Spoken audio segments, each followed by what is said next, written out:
Just as this young man was getting ready to dive into the passionate, chaotic life of a college student, he suddenly finds himself yeeted into the body of a decrepit old man about to croak in a cultivation world. And no, he was not okay with this. Our guy tried to console himself, thinking that if he got transmigrated, this old dude must be some kind of legendary hidden master. Alright, let's see what's in this guy's memory bank. This world is called the Kunlun Realm, a place where cultivators are the absolute top dogs. The original owner, Ye Junlin, was a bona fide genius, reaching the golden core stage when he was just a young buck. Thanks to his insane talent, he was made the Peak Lord of Misty Peak in the Zhuan sect, one of the 6 major sects in the eastern desolate region. However, while out on a mission to purge some evil cultivators, he was ambushed and his Dantian got absolutely obliterated. This caused all his cultivation to vanish into thin air, turning him into a complete nobody. For more than a decade, he became a hollow shell of his former self, just giving up on life. He just holed himself up on the mountain, ignoring the world until he hit the ripe old age of 110. The newly transmigrated young man, now named Ye Junlin, downloaded the original owner's memories and basically cried a river. So I'm just an ordinary old man in the end, and based on this body's age, aren't I gonna kick the bucket any second now? But I just got here. Suddenly a light bulb went off in Ye Junlin's head. Hold on a minute. Based on my many years of experience reading web novels, if you've been transmigrated, there has to be a system. I still have a chance. And so Ye Junlin slammed his cane on the ground, pointed a finger to the heavens, and shouted, "System, your daddy's here, so get your butt out here and meet me." In response, Junlin got absolute silence. "Oh, we're playing hide and seek now, are we?" "Hurry up, stop messing around," Junlin grumbled impatiently. Seeing that his aggressive approach wasn't working, Ye Junlin put on his most pathetic-looking face. "System bro, my bad, I was just joking earlier. Can you please just say something?" "Oh, that's right, maybe. In the end, I'm just a regular person. And considering this body's age, I could literally drop dead at any moment, couldn't I? But I just transmigrated here." And then an idea sparked in Ye Junlin's mind. Wait a second, according to my many years of writing web novels, if it's a transmigration story, there's gotta be a system, I still have a shot. With that, Ye Junlin planted his cane firmly on the ground, pointed to the sky, and bellowed, "System, your creator is here, aren't you going to come out and greet me?" The response to Junlin was, more silence. "What are you playing hard to get with me? Come on now, stop messing around." Junlin said, his patience wearing thin. Realizing that strategy wasn't working, Ye Junlin put on a pitiful expression. "Hey, system buddy, I was wrong. That was just a joke before, couldn't you just make a little noise for me?" How arrogant. As the words faded, Elder Mu unleashed the power of the spirit transformation realm. Wait, so this isn't a system-type manhwa? What if it's the old grandpa in a ring trope instead? Ye Junlin started fumbling around his clothes and sure enough found a ring. "Elder Yao, you in there? All right, old geezer, quit playing games. I know you're hiding in there." Getting nothing but radio silence, Junlin chucked the ring aside and started cursing at the heavens. Just then, a brand new system interface popped up. Diagnostic check. Host's potty mouth has been detected at catastrophic levels. This system is now forced to activate. Host, please refrain from swearing. Let's try to be civilized, shall we? System, my dude. You finally decided to show up. For a second there, I was starting to suspect I'd been reincarnated into some bargain bin manhwa without a system. My sincerest apologies. This system was in a rather deep slumber and has only just now rebooted. To compensate the host, a starter pack has been issued. Would you like to open it? Junlin couldn't say yes fast enough and immediately demanded to open the gift. Congratulations. The host has received the special ability, the stronger they are, the stronger I get. Whenever the host confronts anyone with a higher cultivation level, you will instantly and permanently gain a cultivation level 1 step above theirs. Best of all, there are absolutely no side effects.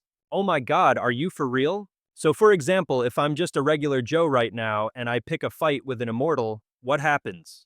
This system does not engage in deception. Give it a whirl, it's 100% guaranteed. If that's true, doesn't that make me invincible? I'll always be 1 step ahead of my opponent. Just as Junlin was floating on cloud 9, the system dropped an absolute bombshell. Friendly reminder. The host has exactly 1 hour left to live. No way you're telling me I'm about to kick the bucket. I've got to get down this mountain ASAP. Find someone and accidentally bump into them to level up and extend my life. Half an hour later, Junlin was hobbling down the mountain like a geriatric. He grumbled as he walked, "Oh, brilliant! You said the heavenly demon was just waiting up on the mountain. You've totally screwed me over." Another friendly reminder, the host now has 35 minutes remaining. Stop rushing me. It's like you're trying to hurry me to my own funeral. Can this old bag of bones even make it in time? Just then Junlin spotted it, a swirling vortex of black clouds and lightning engulfing the entire sky just one mountain over. Meanwhile, in a place where dark clouds churned and gathered, a fierce confrontation was brewing between the Xuantian sect and the Demon King's army. Xu Yunyan, the master of the Xuantian sect, led his people with a face full of fury, roaring, "How audacious! What foul beast dares to cause trouble for my Xuantian sect?" The Demon King spread his massive wings, a look of pure arrogance on his face as he shot back.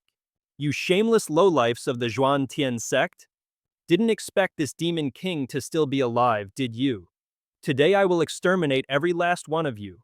With that, Xu Yunyan and his fellow disciples charged forward, bracing for a life-or-death battle against the Demon King's forces. Tens of thousands of miles away, Junlin was desperately trying to get to the fight. "Hey, somebody come hit me, quick smack me around a little." Of course those guys were a bit preoccupied with their bloody all-out brawl, so there was no way they could hear the feeble cries of an old man like Junlin who was miles and miles away.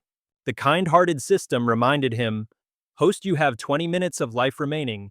Please implement life-saving measures immediately." No way is it already time to kick the bucket and be reincarnated. They're too far away, they can't hear me at all. Running down the mountain is out of the question. I guess I have to use that trick. Having said that, Junlin turned around and headed back up to the mountain peak. In another corner of the battlefield, due to the massive difference in their cultivation levels, the Demon King had quickly gained an overwhelming advantage. With just a single move, he left the Xuantian sect disciples either dead or lucky enough to survive, but not without suffering grave injuries. It was hopeless. The gap between the golden core and nascent soul stages is just massive, a classic trope in any cultivation manhwa. Hehehehe. Anyone else want to stand against this king? Who dares to step up and die? Get your sorry behinds out here for me. Just then a voice echoed from afar. "Right here, if you've got the guts, come over here and hit me." The moment the words were spoken, all eyes snapped towards the mountain peak. "Hey look, there's someone on top of that mountain. Who in the world is that bold? Any more takers? Just sit still and wait for your coffins." Just as the Demon King was gloating, he heard the voice from the other mountain. "Hey you stupid bird, get back here. Stop looking around, I'm talking to you.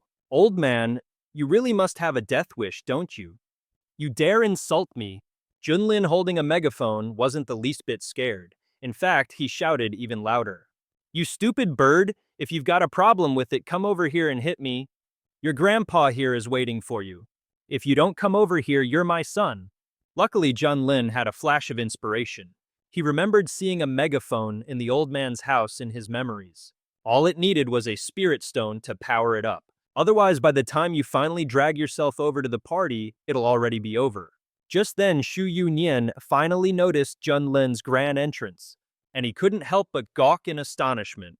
"Wait, is that junior brother Ye the Peak Master of Tianshang Peak from the Xuantian sect?" Su Qianxue, standing right behind him, was just as gobsmacked. "Oh my god, is that the legendary mysterious Peak Master everyone used to talk about? The Peak Master of Kangjian Peak from the Xuantian sect?" Zhao Dezhu chimed in. "That guy retired from the world decades ago. What in the world is he doing here all of a sudden?" Xu Yunyan guessed he was probably here to lend a hand. But what a shame, he was ambushed years ago. His cultivation was completely wiped out, turning him into a total cripple. The Demon King, meanwhile, had also recognized Ye Junlin. Well, if it isn't the old washed-up fossil from a few decades back, huh? And this fossil has the nerve to mock me, the great Qingpeng King. He must have a death wish. Listen here, you little punk. I don't even need my cultivation to wipe you off the face of the earth. I'll turn you into a crispy fried chicken wing. If you've got the guts, then come and get me." Junlin taunted back. Right on cue, the system chimed in with an announcement. A friendly reminder from the system. Host has exactly 10 seconds before kicking the bucket on the spot. Why does this dumb bird keep yapping on and on? All this useless chatter. The Demon King, meanwhile, had also recognized Ye Junlin. Well, if it isn't the old washed-up fossil from a few decades back, huh? And you have the nerve to mock me, the great Qing Peng King, you must have a death wish. Listen here, you little punk. I don't even need my cultivation to wipe you out and turn you into a crispy fried chicken wing. If you've got the guts, then come and get me. Junlin shot back with a taunt. Right on cue, the system's voice popped up, with a friendly reminder that the host had 10 seconds left before dying on the spot. Junlin thought, why does this dumb bird keep yapping on with so much useless chatter? Dude, if you don't hit me, I'm gonna croak for real. Just as Junlin was internally screaming in panic, the Demon King finally launched an attack just a split second before our hero's life meter hit 0. System check, host detected. Being attacked by an enemy at the early nascent soul stage. Now activating the passive skill, what doesn't kill you makes me stronger. Received mid-stage nascent soul cultivation. And with that announcement, the old decrepit version of Junlin vanished, and in his place stood a devastatingly handsome young man with a cool mane of silver hair. A classic Manhwa glow-up. With a single hand raised to the heavens, he effortlessly blocked the Demon King's incoming attack, triggering an explosion that shook the very heavens. So this is the true power of the nascent soul stage. Well, what do you expect from humanity's top dog? Absolutely terrifying. Junlin chuckled, oh, you're at the nascent soul stage too? The Demon King replied, thinking to himself, crap, his cultivation is even higher than mine. Meanwhile, the folks from the Zhuan Tian sect were still busy picking their jaws up off the floor. How is this even possible? Junior brother Ye is a nascent soul powerhouse, no way. So all those years he spent slacking off were just an act to fool everyone. On the surface, he was just a regular mortal. But behind the scenes, he'd secretly leveled up to the nascent soul realm. Junior brother Ye, you magnificent troll. Junior brother Ye, the nascent soul realm for real. There are barely any of those in the entire Huang province. And it turns out our Xuantian sect had one hiding in plain sight this whole time. What a plot twist for this manhwa. At this point, the Demon King was so terrified he was about to pee his pants with blood. My good sir, what just happened was all just a simple misunderstanding. I've decided to call a truce with your esteemed sect. I'll even pop by for a formal visit later when I have the time. You destroyed the very foundation of the Zhuantian sect, slaughtered countless of my sect's disciples, and you have the gall to tell me it was a misunderstanding. I'm going to wipe out your entire clan, annihilate your whole sect. And after I'm done, I'll tell you that it was all just a big misunderstanding. I'm going to wipe out your entire clan, annihilate your whole sect, and after I'm done, I'll let you know it was all just a misunderstanding. Just a little oopsie on my part. How's that sound to you, huh? Just as Junlin was laying into the Demon King, a system notification popped up. Congratulations, host, for achieving a cultivation level for the first time. You have received a divine skill, a random system reward, the great desolate heaven imprisoning finger. Now completely on the back foot, the Demon King tried to negotiate again. Okay, look, your cultivation. Taita might be a tad stronger than mine, but it's not a huge gap. Do you really want to fight me to the death over this? I live by a simple code, don't start, none won't be none. But if someone does start something with me, I will absolutely finish it. Especially a monster like you who has slaughtered countless humans. Your death would be a blessing. Realizing he couldn't talk his way out of this, the Demon King decided to go all out, vowing to burn through his entire inner core if it meant dragging Junlin down with him. Too bad for him, all Junlin had to do was use that great desolate heaven imprisoning finger and poof. The Demon King got deleted from existence. His minions saw their boss get vaporized, and before they could even think about running, Junlin cleaned them up too. With the trash taken out, he walked over to Shu Yunyan and said, "These foul birds won't be bothering the Zhuan Tian sect anymore, that's for sure." Hu Yunyan cupped his hands in respect, saying with immense gratitude, "Junior brother, yeah, we seriously owe you one for this." I'm so sorry, before I actually thought your cultivation was completely destroyed, that you were a total goner. But I never imagined you'd already broken through to the nascent soul realm. What are you even talking about? Just look at junior brother Ye's vibe. Does he look like someone who's a total goner to you? Su Tianxue chimed in with a laugh. Zhao Degchen nodded enthusiastically. Exactly, junior brother Ye is just incredibly humble. That's why he kept a low profile, secretly protecting the sect from the shadows. Yeah. Hearing this, Junlin let out a massive sigh of relief. Man, this guy's got a great imagination, I'll give him that. But hey, this works out perfectly, saves me the headache of trying to explain everything. Just then, a disciple from the Zhuantian sect stumbled forward carrying a heavily injured senior brother. He rushed over yelling, "Sect Master, we have a huge problem, it's a disaster." The Feng Lei sect launched a surprise attack. They've seized our minds and our spirit veins. All the disciples who were guarding them have been slaughtered. Hu Yunian was utterly stunned. What in the world? That makes no sense. Those guys from the Feng Lei sect, aren't we supposed to be on good terms with them? How could they have the audacity to pull something like this? Without our spirit veins to cultivate, they're basically severing our path to immortality. They're backing us into a corner with no way out. Junior brother Ye, I was planning to lead our disciples to take back what's ours. I was wondering if you'd be willing to help. Hu Yunian trailed off, his eyes fixed on Junlin, searching for an answer. The Feng Lei sect was one of the 6 great sects in Huangzhou. They'd had plenty of beef in the past, but things had always been kept under control. For them to invade now, it was obvious they were piggybacking on the chaos caused by the recent demon beast attack. Talk about a bunch of treacherous snakes. Just as Junlin was thinking this over, the system pinged. A new check-in mission had just been activated. Please complete the check-in at the Feng Lei sect. The host will receive an unimaginable reward. Oh, another mission, is it? Well, the stronger my opponents, the stronger I get. I'll just waltz into their turf and use them as my personal punching bags. With that thought, Ye Junlin turned to Hu Yunian.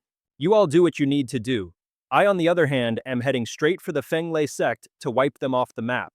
And with that, Ye Junlin shot into the sky and vanished. He left everyone from the Zhuantian sect completely gobsmacked.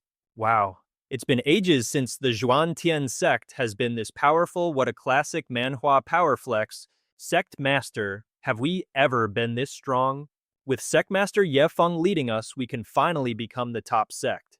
The number 1 of the 6 great sects in Huang province. Meanwhile, over at the Feng Lei sect, their disciples were in high spirits after pulling a dirty, underhanded scheme on the Zhuantian sect. Junlin tells Shu Yunian, you all handle your business here. As for me, I'm heading straight for the Feng Lei sect. And with that, Junlin took off, leaving the members of the Zhuantian sect completely floored. Seriously, how many years has it been since the Zhuantian sect was this powerful in any manhwa? A sect master, have we ever been this strong before? With Sect Master Ye Feng on our side, we can totally become the top dog among the 6 great sects of Huang province. At that very moment within the Feng Lei sect, the disciples there were having a grand old time after their nasty little plot against the Zhuantian sect paid off. This strong with Sect Master Ye Feng, we can finally become the sect that leads the 6 great sects in Huang province. Meanwhile, at the Feng Lei sect, the disciples there were partying it up after their scummy plan against the Zhuantian sect worked. The disciples there were celebrating after pulling a dirty trick on the Zhuantian sect. A dirty trick on the Zhuantian sect that was a roaring success. They were celebrating hard. I can't believe things went so smoothly. After we led the Demon King to the Zhuantian sect, we even managed to snatch all their spirit veins on the side. With this, we're on the fast track to becoming the number 1 sect in Huang province. But, you don't think that Demon King is gonna come after us, do you? What's there to be afraid of today, the Feng Lei? A sect has a very important guest from the Yuhua Gate. With him here, there won't be any problems at all. Up on the grand platform, Chen Yunhai, the sect master of the Feng Lei sect, asked cheerfully, Elder Mu, I heard that my son Chen Jiao is doing exceptionally well at the Yuhua Gate, so well that he's been accepted by some venerable as a direct disciple. Is that true? Elder Mu replied, Sect Master Chen, that is precisely why I rushed all the way here from Qing Province. Your esteemed son has caught the eye of the great venerable Zhu Yang, who has personally bestowed upon him the supreme Tao techniques. I can assure you his future prospects are absolutely limitless. That's fantastic. In other words, my son has a chance to become an immortal. Just then, Elder Mu took out a small box and handed it to Chen Yunhai. This is a top-grade nascent soul pill. Your son asked me to deliver it to you, Sect Master. Seeing this, his disciples didn't miss the chance to start laying on the flattery. Congratulations, Sect Master. With this pill's help, you're guaranteed to break through and become a nascent soul cultivator. Haha, my son is so thoughtful. Today is truly a day of double blessings. Oh right. Elder Mu about that matter with the Demon King. Elder Mu, picking up the cue, replied, "Don't you worry, I'll take care of him for you." That's fantastic, thank you for your trouble. If Elder Mu hadn't figured out the Demon King's real cultivation level for us, our Fenglei sect would have completely missed the opportunity to snatch the resources from that Xuantian sect. Just as Chen Yunhai finished speaking, Junlin smashed through the formation and barged right into the hall. "Who the hell are you? You got a death wish. How dare you storm the main hall of my Fenglei sect?" Chen Yunhai roared in fury. Junlin just smirked and replied, "The name's Ye Junlin. I'm here to wipe your Fenglei sect off the map." And right on cue, like in every classic manhwa, the system notification popped up. "Checking in at the Fenglei sect. Congratulations, host. You have received the Human King seal and the Great Void technique." The sheer power radiating from Ye Junlin sent a wave of terror through the Fenglei sect members. That's the nascent soul realm. This guy is actually a nascent soul cultivator. How in the world did the Fenglei sect manage to piss off someone like him? Panicking internally, Chen Yunhai changed his tune and asked cautiously, "Fellow Taoist, may I ask what business brings you to our humble Fenglei sect? Stop playing dumb. Don't tell me you didn't hear my name. Ye Junlin Peak, Lord of Piaomiao Peak from the Xuantian sect. You people conspired with a demon king to invade my Xuantian sect's territory. A crime of the highest order. As of today, your Fenglei sect no longer needs to exist." "Ye Junlin? So it was you. But weren't you ambushed and your cultivation completely crippled? How could you possibly be a nascent soul cultivator?" Chen Yunhai exclaimed in utter disbelief. Thinking to himself, wait, if he's here, that means the Qingpang Demon King is already dead. Damn that Xuantian sect. They're hiding their true strength so well. But it's fine, Elder Mu is here. Even if this guy is at the nascent soul stage, he's just an egg trying to smash a rock. Old Man Mu did not disappoint Chen Yunhai. The moment he picked up the SOS signal, he immediately started threatening Junlin. "You little brat, get on your knees and cripple both of your arms, and I'll spare your pathetic life, while I'm still in the mood." Junlin just casually cleaned his ear and replied, "Listen here, you old fossil. Who the hell do you think you are to demand I give you face? Who in the world do you think you are asking me for respect?" This epic comeback left the Fenglei sect crew absolutely gobsmacked. Whoa, that spiritual pressure is terrifying. With a spirit transformation realm expert here, that Ye Junlin from the Xuantian sect is a dead man walking. With his powerful backup here, Chen Yunhai felt bold enough to let his mouth run wild. "Ye Junlin, I may have failed to kill you all those years ago, but don't even think about escaping today. After you die, the Xuantian sect will be defenseless. Won't it be easy for me to just swoop in and take over then? Hurry up and kneel before Old Man Mu. Beg him for mercy, and maybe he'll leave your corpse in one piece." Spirit transformation realm, you say? Alright, this should be fun. Meanwhile, Shu Yunian was busy dealing with the Fenglei sect grunts at the Xuantian sect's spirit vein. Desperate to find a way out, one of the Fenglei sect disciples tried to play his trump card by mentioning the Yuhua Gate Elder currently visiting their sect. Heh. Did you really think that without the backing of the Yuhua Gate, we'd dare to team up with those beasts to invade your precious Yuantian sect? He tried to intimidate them by bringing up the Yuhua Gate Elder who was at the Fenglei sect. Heh. Do you really think we'd have the guts to invade your Xuantian sect with those demonic beasts? Without some serious backup from Yuhua Gate to take over your Xuantian sect? What the elder is visiting our Feng Lei sect because our young sect master, who joined the Yuhua Gate in Guangzhou years ago, is so incredibly talented and successful in his cultivation that he's highly valued by them. I don't know how you handled that big monster, but I suggest you stop what you're doing right now. Do that, and maybe we'll let you live as our slaves working like dogs for the Feng Lei sect. In response, Zhu Yunyan sent that disciple flying into the next dimension with a single slash of his blade. He then ordered, "We need to get to the Feng Lei sect and rescue Peak Master Ye now." Maybe Peak Master Ye has a way to deal with the Yuhua Gate. Su Qiangshui's idea was immediately shot down by Zhao Dezu. That's impossible. An elder from the Yuhua Gate is at least a spirit transformation realm cultivator. In front of a powerhouse like that, a nascent soul expert is nothing more than an ant. It's a classic power gap you see in every cultivation manhwa. Are you referring to the technique that this venerable one bestowed upon you? Hong Tianye forced a smile and turned to reply. Thank you for the technique, master. Your disciple has benefited greatly. Peak Master Junlin started to ask. It's like throwing an egg at a stone, a suicide mission, but even if it costs me my life, we'll have to pray the Yuhua men show some mercy to our sect master Ye. He's the only hope our Xuantian sect has, Xu Yunian said through gritted teeth, silently praying for a miracle. Please, little brother, don't do anything stupid. Meanwhile, back in the main hall of the Feng Lei sect, everyone saw the smirk playing on Ye Junlin's lips. The Feng Lei sect goons couldn't help but snicker. Look at this idiot smiling when he's about to kick the bucket. This kid must have been so terrified by Elder Mu's spirit transformation realm aura that he's gone completely bonkers.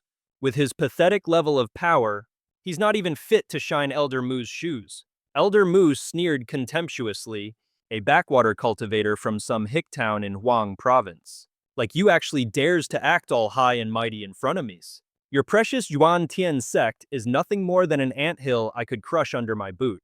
In the eyes of the Yuhua men, you're just a speck of dust we can wipe away whenever we please. And as for you, you're less than a weed, not even worth mentioning. However, since you've managed to get on my last nerve, even if you get down on your knees and beg for forgiveness, right now I'm still wiping your entire Zhuantian sect off the map. Well then, what are you waiting for? Come on and destroy me already. Enough with the boring monologue. Spirit transformation realm, and what of it? If you've got the guts, let's go one-on-one. First one to run is the other's grandson. Completely triggered by Junlin's taunts, Elder Mu lost his cool and launched a palm strike. And right on cue, Junlin's system lit up with a notification. Host has been attacked by a late-stage spirit transformation realm enemy, activating passive skill. The stronger they are, the stronger I get. Cultivation level granted peak spirit transformation realm, armed with his brand new power level. Junlin just casually flicked his wrist, completely neutralizing the attack. From Elder Mu leaving the old man utterly flabbergasted. How are you at the spirit transformation realm?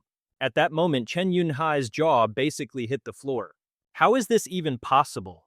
How can a tiny, insignificant sect like Xuantian have a spirit transformation realm expert in its ranks? The Xuantian sect is seriously playing 4D chess, hiding an ace like this up their sleeve.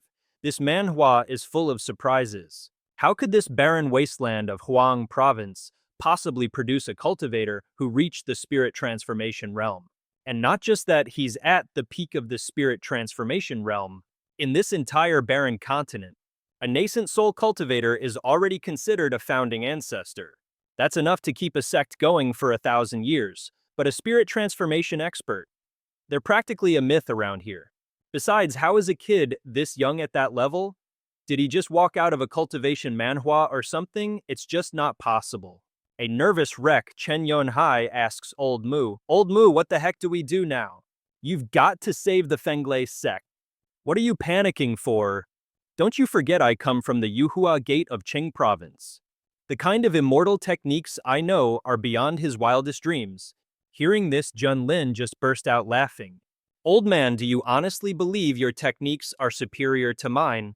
Don't be ridiculous. The techniques from a backwater sect like yours are a world apart from my Yuhua Gate. Allow me to broaden your horizons and show you what a top-tier, earth-ranked divine ability really looks like." With that, Old Mu unleashed the taiyi green wood palm launching it straight at Junlin, which made the Fenglai sect crowd go absolutely wild. As expected of the Yuhua Gate, his first move is an earth rank technique. Old Mu declared with absolute confidence. Kid, dying by my hand is the greatest honor a lowlife cultivator from a trash sect like yours could ever ask for. A mere parlor trick, and you have the nerve to show it off in front of me. With those words, Junlin summoned the Human King's seal, and instantly turned Old Mu's taiyi green wood palm into nothing but a bad memory. Seeing Junlin prepare to use his supreme seal of heaven and earth to finish him off, Old Mu tried to use the Yuhua Gate to threaten him. But who would have guessed it didn't work? He still ended up getting totally vaporized by Junlin. With his only backer turned to dust, Chen Yunhai immediately started groveling for his life. Divine Lord, yeah, it's all a misunderstanding. We of the Fenglai sect are willing to submit, will be your loyal servants. The other disciples, seeing their leader, quickly followed suit, bowing and scraping on the ground. Yes, yes, we'll gladly serve you, Divine Lord. We'll be your dogs. Heh, you want to be my dogs? Are you even worthy? And when groveling didn't work, Chen Yunhai switched to his last resort threats. Divine Lord, my son Chen Jiao has the potential to become an immortal. Right now, he's the direct disciple of a venerable elder from the Yuhua Gate. Can you really afford to make an enemy of us? Don't bring this disaster upon yourself. This just made Junlin even more amused. Oh, perfect. That's exactly what I wanted to hear. It's like I always say, you mess with me, you pay the price. It was your Fenglai sect that came knocking on my Zhuantian sect's door first. And I already told you, today your sect will cease to exist. I'm a man of my word. And just like that, Junlin wiped the Wind and Thunder sect off the map with a single palm strike. But before kicking the bucket, Chen Yunhai made sure to get his last words in the bloody humiliation of this day. My son will repay you 1,000, no 1,000,000 times over. Great, Junlin mused.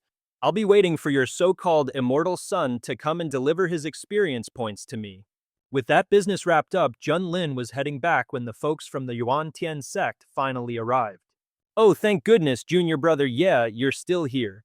Shu Yunian frantically grabbed Junlin's hand. You have no idea how lucky you are. I heard an elder from the Yu Hua sect was coming. He must have gotten held up somewhere, which is how you managed to escape with your life. We can still get out of here if we leave right now. Junlin coolly shook his hand off with a smile. Oh, you mean that elder? Yeah, I already took care of him.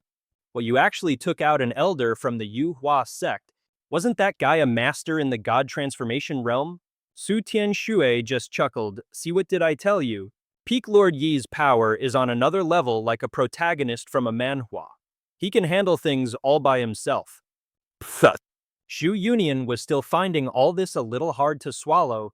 How is that even possible? Junior brother Ye defeated a god transformation realm expert. Junlin clapped him on the shoulder. That's because I'm also in the god transformation realm, but enough about that. Let's go loot the Wind and Thunder sect and restock our resources. Just then, Zhao Deju came forward to make a report. He'd found a nascent soul pill, the very one Chen Jiao had asked Old Man Mu to deliver to Chen Yunhai. The sect master should take this nascent soul pill. If you break through to the nascent soul realm, the Zhuantian sect will grow that much stronger. Junlin announced generously. Right on cue, his system pinged. Target suitable for discipleship detected within a 100-mile radius. Suspected target demonic cult leader, true immortal level. Does host wish to recruit this individual as a disciple? Completion will yield a reward beyond your wildest imagination. Heck yeah, a new mission. And it's to recruit a disciple.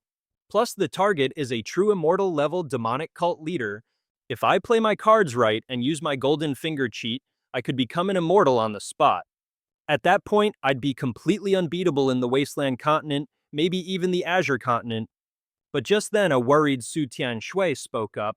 Peak Lord Ye, even though you single-handedly destroyed the Wind and Thunder sect, we've now made a powerful enemy out of the Yu Hua sect. Is there even a place left for the Zhuantian sect in the entire eastern domain? Shu Yunian sighed heavily. She's right, the Yu Hua sect is a colossal power. They're not an opponent our Zhuantian sect can afford to go up against. Junior brother Ye, your talent is off the charts. You absolutely cannot let your future get buried here. you'd be better off leaving the eastern domain. Later, if the Yuhua sect comes looking for trouble, the worst that can happen is we sacrifice ourselves for you. As long as you're alive, the Zhuantian sect still has a chance to carry on. And just like that, Union's words got a massive thumbs up from Su Tianshui and Zhao Dezu. Junior brother Ye, your talent is truly one of a kind. You can't let a future like yours be wasted here. Just get out of the eastern domain. If the Yuhua sect comes knocking later, we'll just lay down our lives, no biggie. Because as long as you live, the Zhuantian sect has a future. Union's suggestion was surprisingly met with enthusiastic agreement from Su Tianshui and Zhao Deju. Union's suggestion was surprisingly met with enthusiastic agreement from Su Tianshui and Zhao Deju.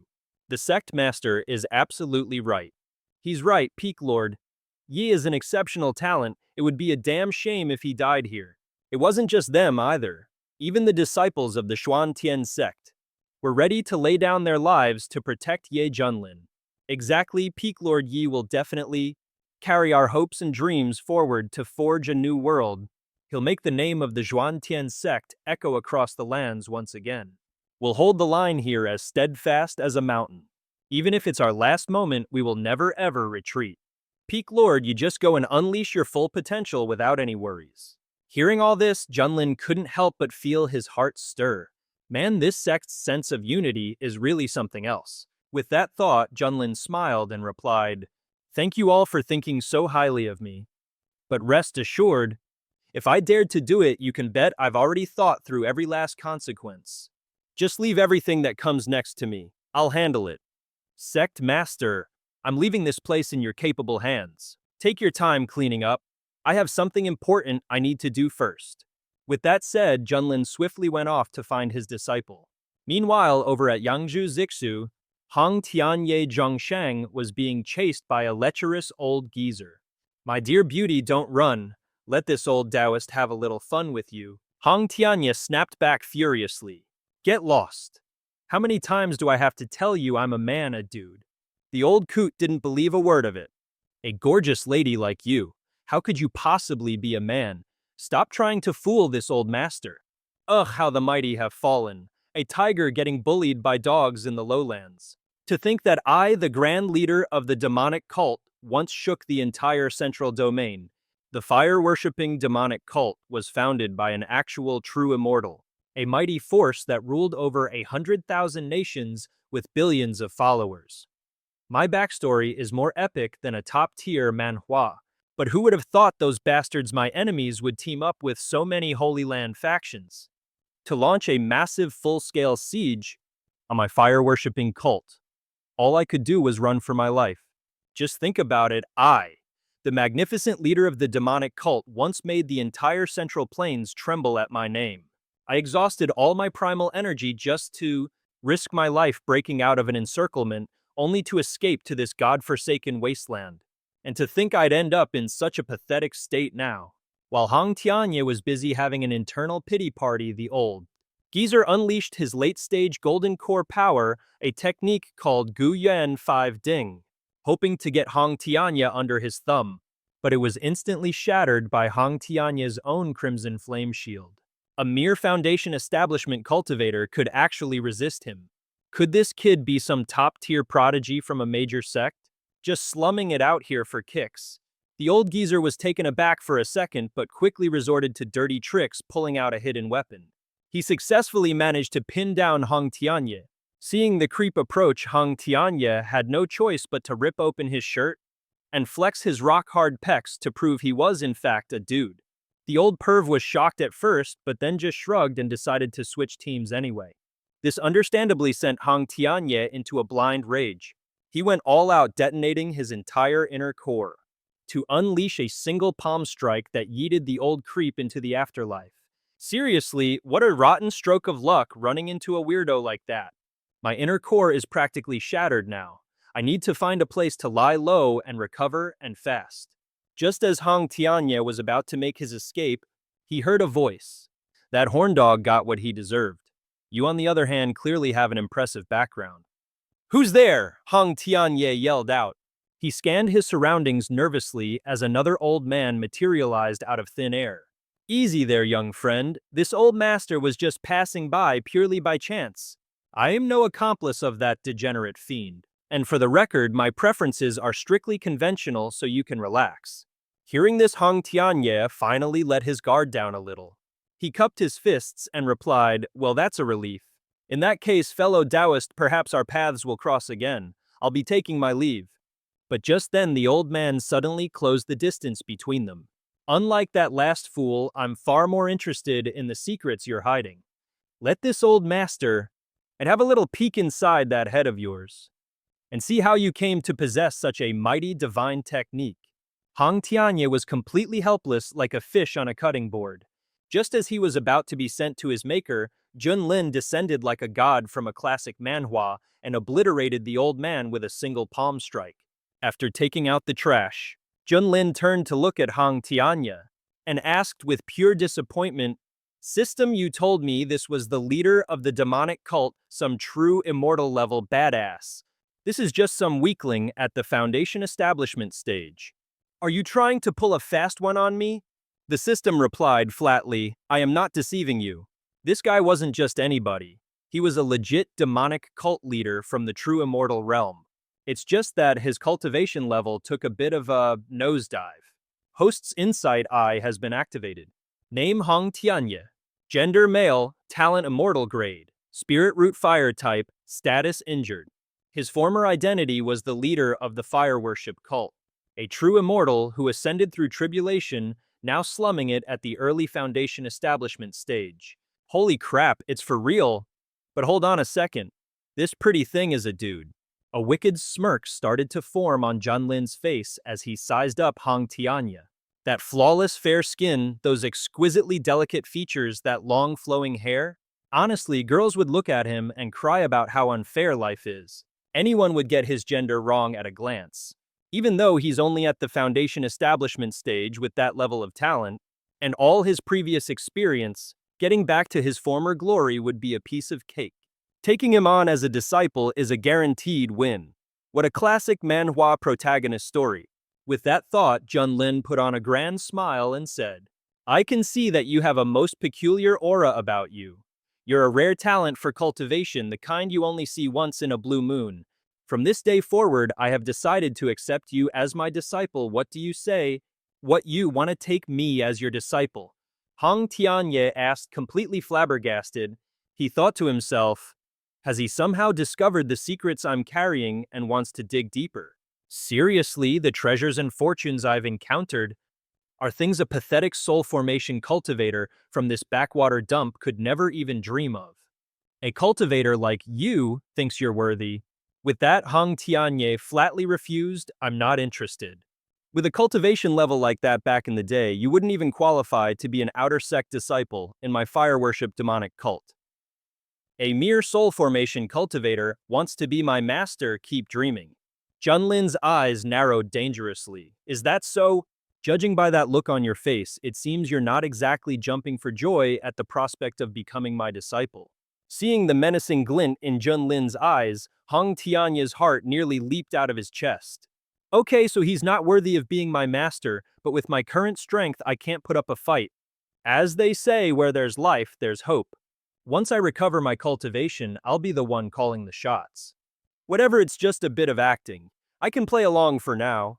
Having made up his mind, Hong Tianye immediately dropped to his knees and exclaimed, "Disciple Hong Tianye pays his respects to Master Aidese. To be accepted as your disciple is the greatest honor of my entire life." At the same time, he was silently vowing in his heart, "There will come a day when I repay this humiliation in full. Just you wait. My revenge will be sweet." Junlin let out a dramatic sigh. "My good disciple, please rise. From now on, your master shall call you Xiao Hong." Hearing the name Xiao Hong, a vein popped on Hong Tianye's forehead as he seethed with rage. But he gritted his teeth and forced out, "Yes, master." Junlin chuckled inwardly. This kid's fake act is so painfully obvious. But that's fine. The stronger my opponents are, the stronger I'll become after all. As if I'd be scared of you betraying me, please. System announcement. Congratulations, host, on completing the disciple mission. Reward: a divine cultivation technique with an automatic cultivation method. Congratulations, host, you have received the heaven-burying coffin. Inside, it contains 108 seals. They will be unlocked gradually as the host's realm increases. Currently, it is a third-grade spiritual artifact. The heaven-burying coffin, it can bury the heavens. It can bury the earth. As for Xiao Hong, aka Hong Tianye, he was so furious that veins were practically popping on his forehead, but he still tried to restrain himself, saying, "Understood, master." Junlin chuckled to himself. This kid's phony act is so painfully obvious. It's so transparent I can see right through it, but that's fine. After all, the stronger my opponents are, the stronger I'll become. So what do I have to fear from a little traitor like you? Seriously, what's there to be afraid of? System announcement: congratulations, host, on completing the Disciple Mission Reward, a divine cultivation technique with an automatic cultivation feature. Congratulations, host, you have received the heaven burying coffin. It contains 108 seals and will be unlocked gradually as the host's cultivation realm increases. For now, it's a third-grade spiritual artifact. The heaven burying coffin. It can bury the heavens. It can bury the earth. It can bury anything and everything. It can be used to refine any living creature. And in its later stages, it can even bury all the myriad realms. Junlin was stunned, thinking, whoa, automatic cultivation. Does that mean I can get stronger just by lying down? Talk about a cheat code. As far as he remembered, cultivation techniques and divine abilities had a clear progression entry: lesser success, greater success, perfection, and the transformation realm. Each stage would unleash power and effects that were 10 or even 100 times greater than the last. And this treasure the system gave me, it actually dares to claim it's strong enough to bury the heavenly Tao itself. Man, I'm starting to get excited about just how monstrously powerful this heaven-burying coffin will become once my realm gets higher. System announcement: detecting the aptitude of the host's disciple. This system is providing a complimentary upgrade package. This is a top-tier Manhwa service. Reward: the fire element technique, the 3000 flame scripture. Reward: the fire origin pill. Use it to repair the fire element spiritual root and forge a supreme foundation. The mission reward has been distributed. Host, are you satisfied? Junlin chuckled to himself. Now, this is the kind of reward the system should be giving to transmigrators from China. Ha ha! With that, he turned to look at Hong Tianye, who was still fuming off to the side, and thought, let's see just how arrogant this new disciple of mine gets with this kind of heaven-sent talent. Then Junlin spoke up. Xiaohong, you can't just stand there sulking like that, or what, you think I'm not worthy of being your master? Hong Tianye replied, feigning alarm. Master, you misunderstand. This is just my normal resting face, I swear. In his mind, however, he sneered, ha, a mere nascent soul cultivator has the gall to act all high and mighty. You want to teach me how to live? Junlin casually pulled out a book and said, it seems, unless I show you a little something, you're not going to be convinced. This technique manual is my welcome gift to you. You'd better learn it well. Thank you, master. As he spoke, Hong Tianye took the manual, though his heart was filled with contempt. Heck, let this venerable one see what kind of garbage a nascent soul cultivator from this backwater land could possibly pull out to try and fool me. The 3000 flame scripture. What? A trashy technique dares to have such a ridiculously over-the-top name. Muttering this, Hong Tianye began to flip through the manual. But it wasn't long before his face was a mask of pure shock, his eyes practically bugging out of his head as he stared at the book, screaming internally. This is impossible. My rebellious wrath. Fire art, the very technique that helped me achieve immortality, was supposed to be the absolute best fire technique in the Central Plains. But compared to this 3000 flame scripture, it's nothing but utter garbage. This manual completely shatters my understanding of fire-based techniques. It's like something from a top-tier cultivation manhwa. It's definitely at the immortal tier. No, it might even be at the legendary saint tier. In the world of cultivation, all techniques are divided into specific tiers. Mortal, spirit, mystic, earth, heaven, sovereign, immortal, and saint.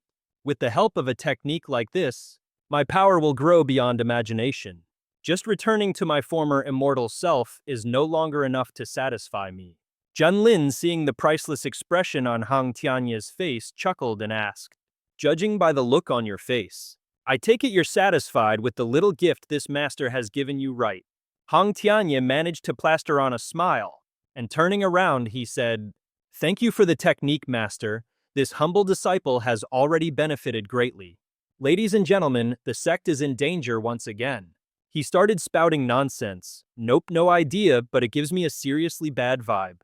As he mulled it over, his spiritual sense couldn't detect anything strange on the back mountain. Greatly is an understatement, he thought to himself. I have no idea what kind of insane luck this guy has.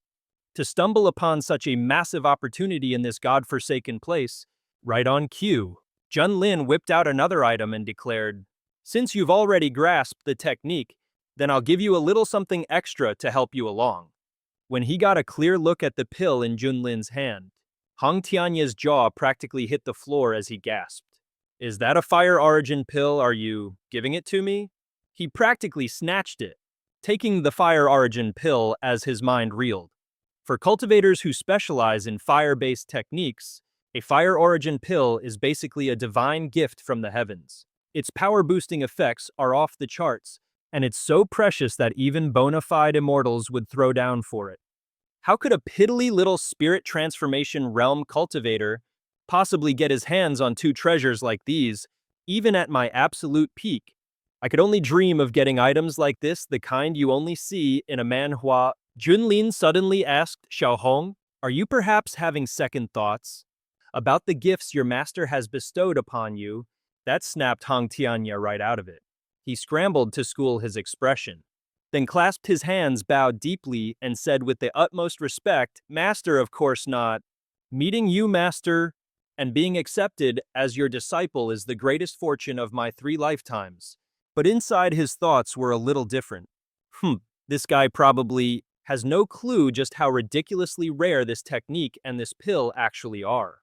He must have just stumbled upon them in some ancient ruin by sheer dumb luck. I need to play it cool. Meanwhile, Junlin was laughing to himself. What in the world is going on in this demonic sect leader's head? His expression keeps changing every second. It's actually kind of hilarious.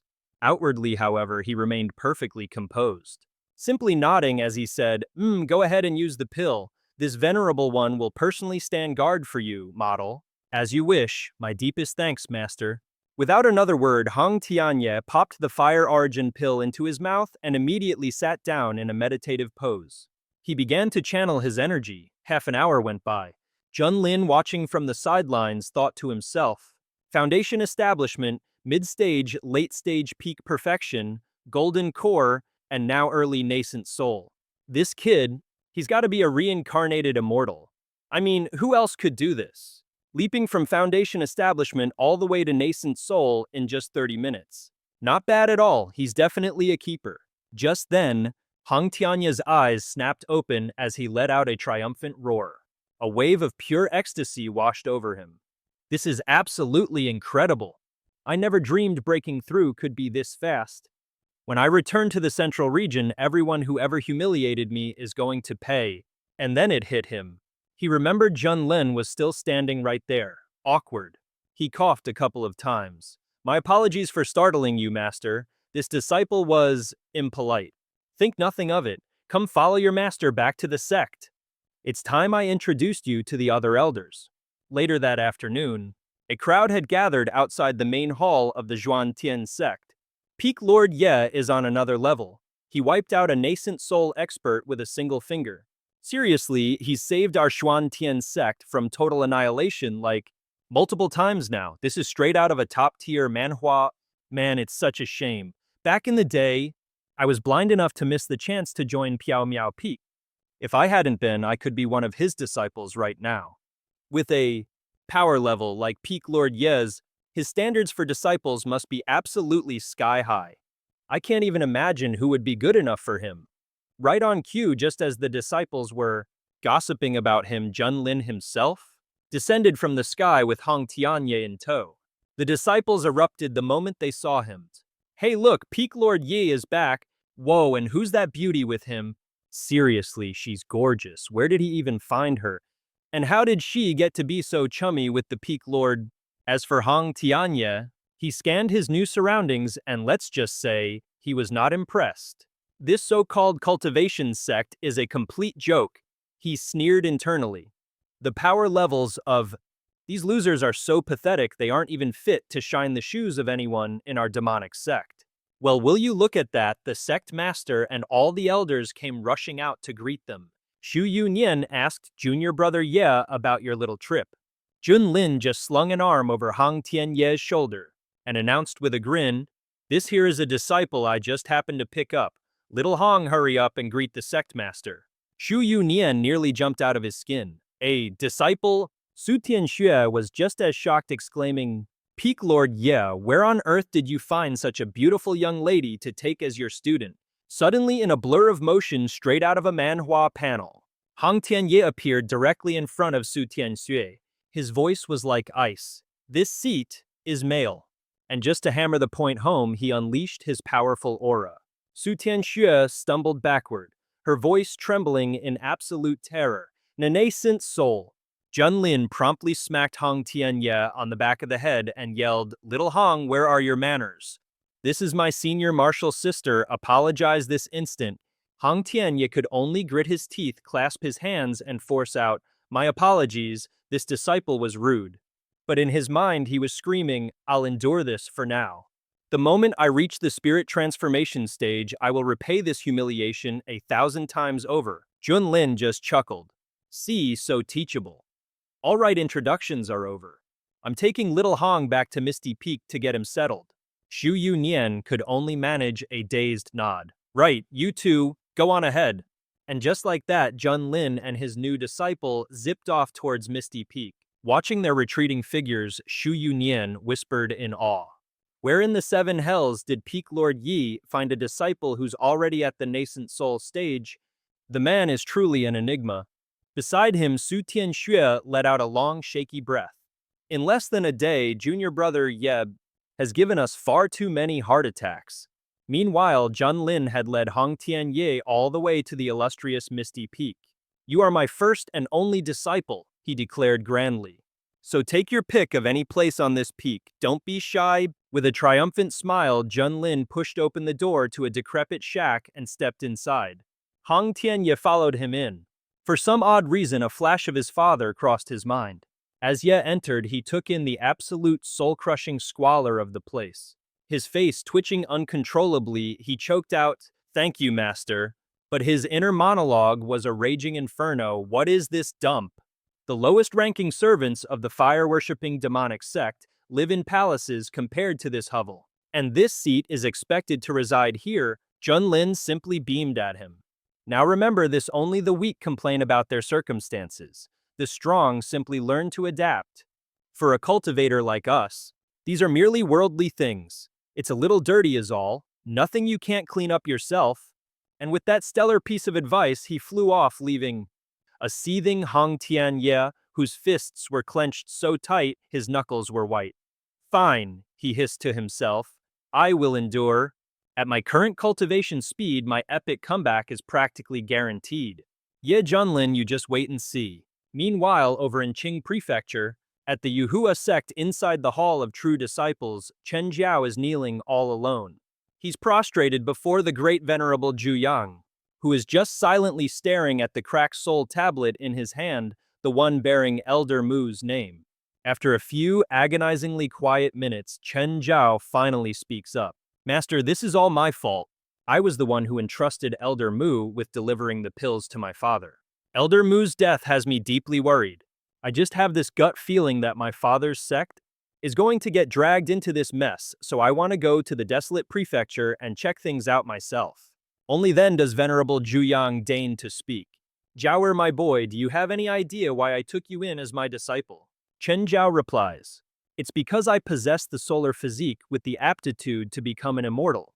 Venerable Zhu Yang dramatically crushes the tablet in his hand and says, "That's only one of the reasons. The second is that I saw your boundless ambition. A man like you who craves power above all else. How could you possibly be bothered by pathetic little things like father-son affection? The competition for the head disciple is fast approaching. You should be preparing." You should be preparing. As long as you defeat the other direct disciples and become number one, the sect will flood you with resources. Now that is a prize worth fighting for. Chen Jiao hesitates, but Venerable Zhu Yang cuts him right off, no buts. It's just some puny little snow wind sect. I'll send a few people over to the desolate prefecture to investigate what's going on. You just need to focus on securing that top spot for me, understood?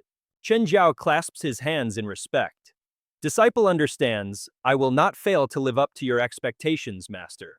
The next morning, over at the Profound Sky Sect's misty peak, our boy Junlin is just kicking back in a chair, soaking up the sun in the courtyard when he suddenly yells out, Xiao Hong, is it ready yet?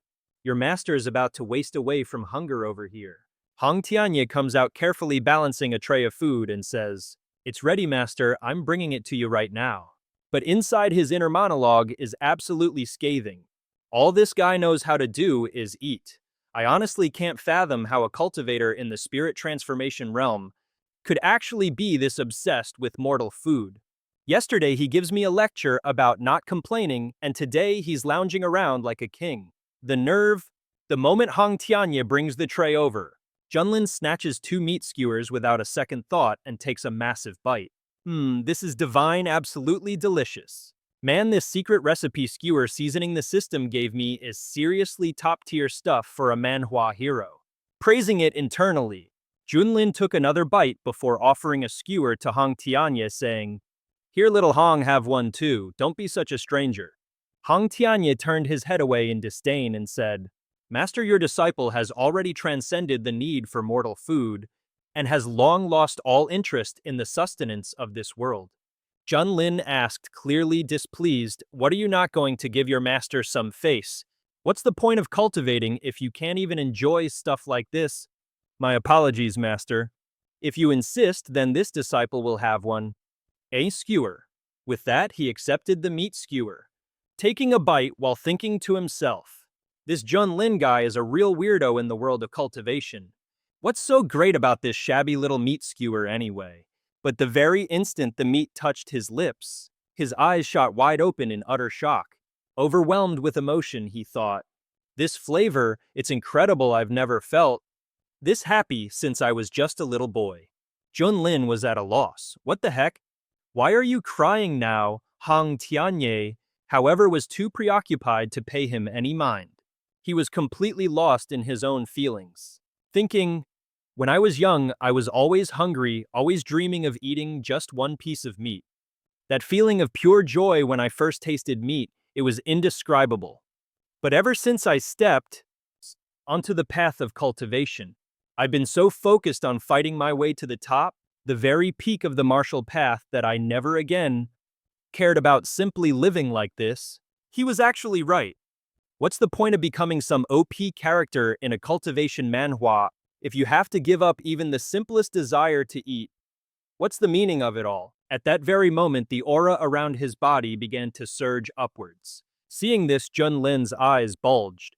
Don't tell me, he thought, is he having another breakthrough? Early nascent soul, mid-stage, late-stage peak perfection, and with a single thought, he ascended to the spirit transformation stage. Holy smokes, this dude just ate one skewer and had a breakthrough. His talent is just completely heaven-defying. A moment later, Hong Tianye snapped out of his state of sudden enlightenment only to find Junlin standing before him holding 2 more meat skewers. He grinned and said, Little Hong, congratulations on your breakthrough to the spirit transformation realm. As your master, I am truly proud of you. Your cultivation level, it's nearly on par with my own master's now. Hong Tianye narrowed his eyes, watching Junlin with a cold internal monologue. I never expected his breakthrough to spirit transformation would come so quickly. Since things have come to this, it's high time this ridiculous master-disciple charade came to an end. Atop the ethereal misty peak of the Xuan Tian sect, Junlin was lounging on a chair, the picture of pure bliss. Little Hong, we've had our feast, we've gotten our level ups. Now come over here and give your master a shoulder rub, will you? Standing behind him, Hong Tianye was screaming internally. That bastard, yeah. This venerable one is now a spirit transformation expert, and you still have the audacity to order me around. You're just a measly little incarnation. Now die for me. As he thought this, he slowly extended a hand, aiming to crush Junlin's skull. But just as he was about to strike, a disciple burst in, reporting to Peak Master Ye. Peak Master Ye the sect. Master summons you to the main hall. There's an urgent matter to discuss. Junlin sat up, looking genuinely surprised. Oh, it's only been a day. He's back on his feet already. Hang Tianye instantly retracted his hand. A golden opportunity utterly wasted, he seethed. Still, Ye Junlin's defenses are full of holes. There will be plenty more chances to get rid of him later. Completely oblivious to the murderous intent brewing behind him, Junlin leaped into the air and called back over his shoulder.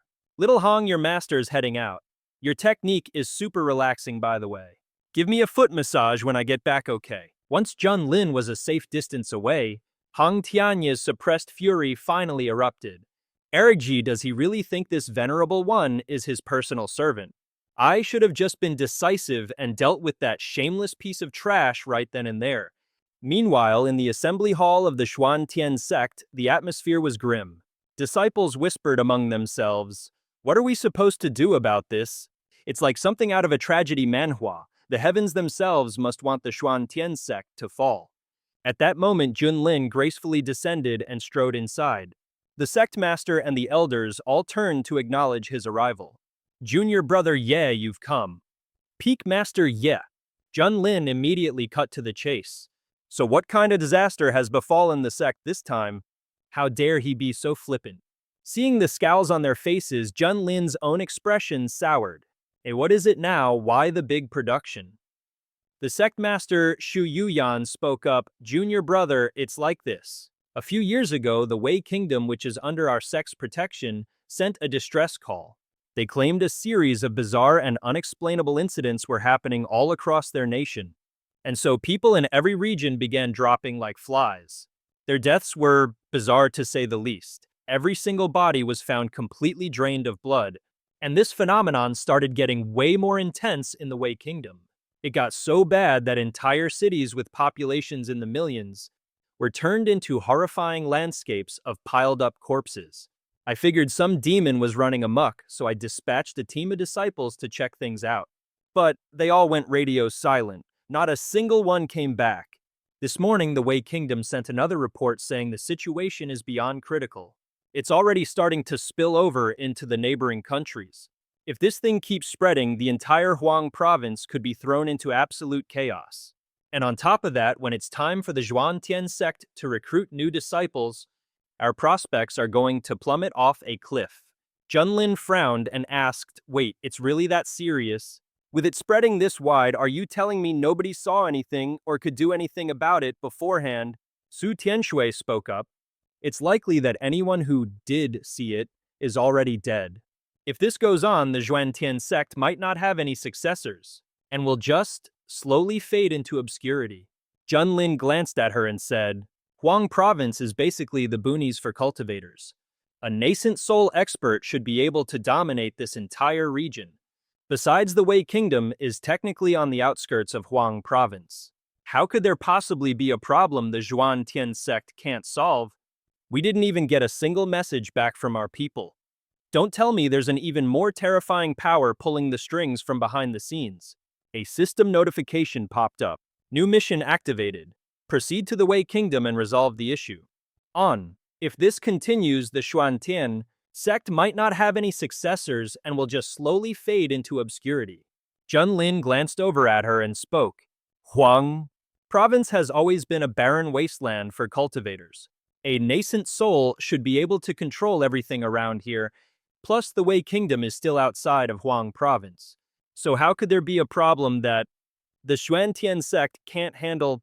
We didn't even get a single word back. Could it be that there's an even bigger, badder force lurking in the shadows? The system chimed in with a notification. "New mission activated. Head to the Wei Kingdom and eliminate the root cause of the crisis. Upon mission completion, you will receive rewards beyond your wildest imagination." This sounds like the plot of an epic manhwa. Junlin gave a mental thumbs up. "System, my dude, you really know how to read the room." The system replied, "Not bad, eh?" Right after, Junlin looked at Shu Yuyan and said, "Sect Master, I understand what you're asking of me. So let me get this straight. According to you, This whole phenomenon started in the waste state a few years ago, and now it's basically ground zero for the whole disaster. Well, then the root of the problem is obviously there. I'll head over myself and sort this out. Shu Yunyan's face lit up. That's fantastic news. You can always count on junior brother Ye to see the bigger picture. With you on the case, this whole thing will be wrapped up in no time. All right, then I'm off. Expect good news. And with that, Junlin didn't waste another word. He simply shot off into the sky, leaving the Zhuan-Tian sect members to gawk in admiration. Man Peak Master, you really is a force of nature moving like a whirlwind. Hey, I hadn't even finished my sentence yet. A moment later, Zhao Deju nervously piped up. Are we sure Peak Master Ye can really handle something this bizarre? Su Tianxue shot him a withering glare. Are you a complete blockhead? This isn't some high-stakes manhwa where every corner has a hidden boss. What in this backwater desolate continent could possibly challenge a god transformation expert? Zhou Yunen nodded sagely. She's right. If even he can't solve this, then the desolate continent is truly beyond saving. Now all of you get back to your training. Stop standing around worrying about things beyond your control. Let's not disappoint the faith junior brother Ye has placed in us. Everyone snapped to attention and roared, "Yes, sir!" Later that afternoon, two figures streaked across the border into the Wei state. One of them was none other than Hong Tianye. He watched Junlin flying ahead, wondering to himself why the guy was in such a mad dash to get here after the meeting. What could possibly be so interesting about a dirt-poor nation like the Wei state? Well, this works out perfectly, he sneered to himself. This little trip is the perfect opportunity to deal with him. Before long, the two had flown deep into Wei territory. As they soared over a place called Peach Blossom Village, Junlin broke the silence. Looks like some bandits are having their way with that village. Let's go down and take a look. Hong Tianye scoffed under his breath. You're really going to waste time on something so trivial? Meanwhile, down in Peach Blossom Village, the village chief was on his knees begging the leader of the Blackwind Fortress bandits. Please just take whatever you want. Take it all. Just please, I'm begging you, don't harm the innocent people of my village. The leader of the Blackwind Fortress heard this and cracked a sickening grin. Who said anything about wanting your junk? What I want is for all of you to just peacefully pass on. Trust me, it's a lot less painful that way. Ha ha ha. With a final chilling laugh, the bandit chief sent the old man flying with a brutal kick. His eyes began to glow a terrifying blood red as he started channeling some unholy power. Everybody back off. The boss is about to unleash his ultimate technique. The bandits all shouted, scrambling backwards in perfect terrified unison. A second later, in a scene straight out of a dark fantasy manhwa, sinister strands of life force began to seep from the villagers' bodies, getting sucked right into the chief of the Blackwind Fortress. The villagers, of course, felt every bit of it, letting out screams of pure agony and terror. Somebody help us! Mommy, I'm so scared. It's a monster. That thing is a monster. Is anyone going to save us? Chatham, I don't want to die. Up on a nearby rooftop, Hong Tianye frowned and murmured to himself. Well now, this particular evil art, a seed of doubt was planted in his mind. He thought, this technique looks suspiciously like that one enemy's from the Central Plains. But wasn't he completely obliterated when all the great holy lands ganged up on him? Junlin, standing beside him, shot him a look. You recognize that technique? Hong Tianye glanced over and lied through his teeth. Nope, never seen it, but I can tell it's some seriously twisted stuff.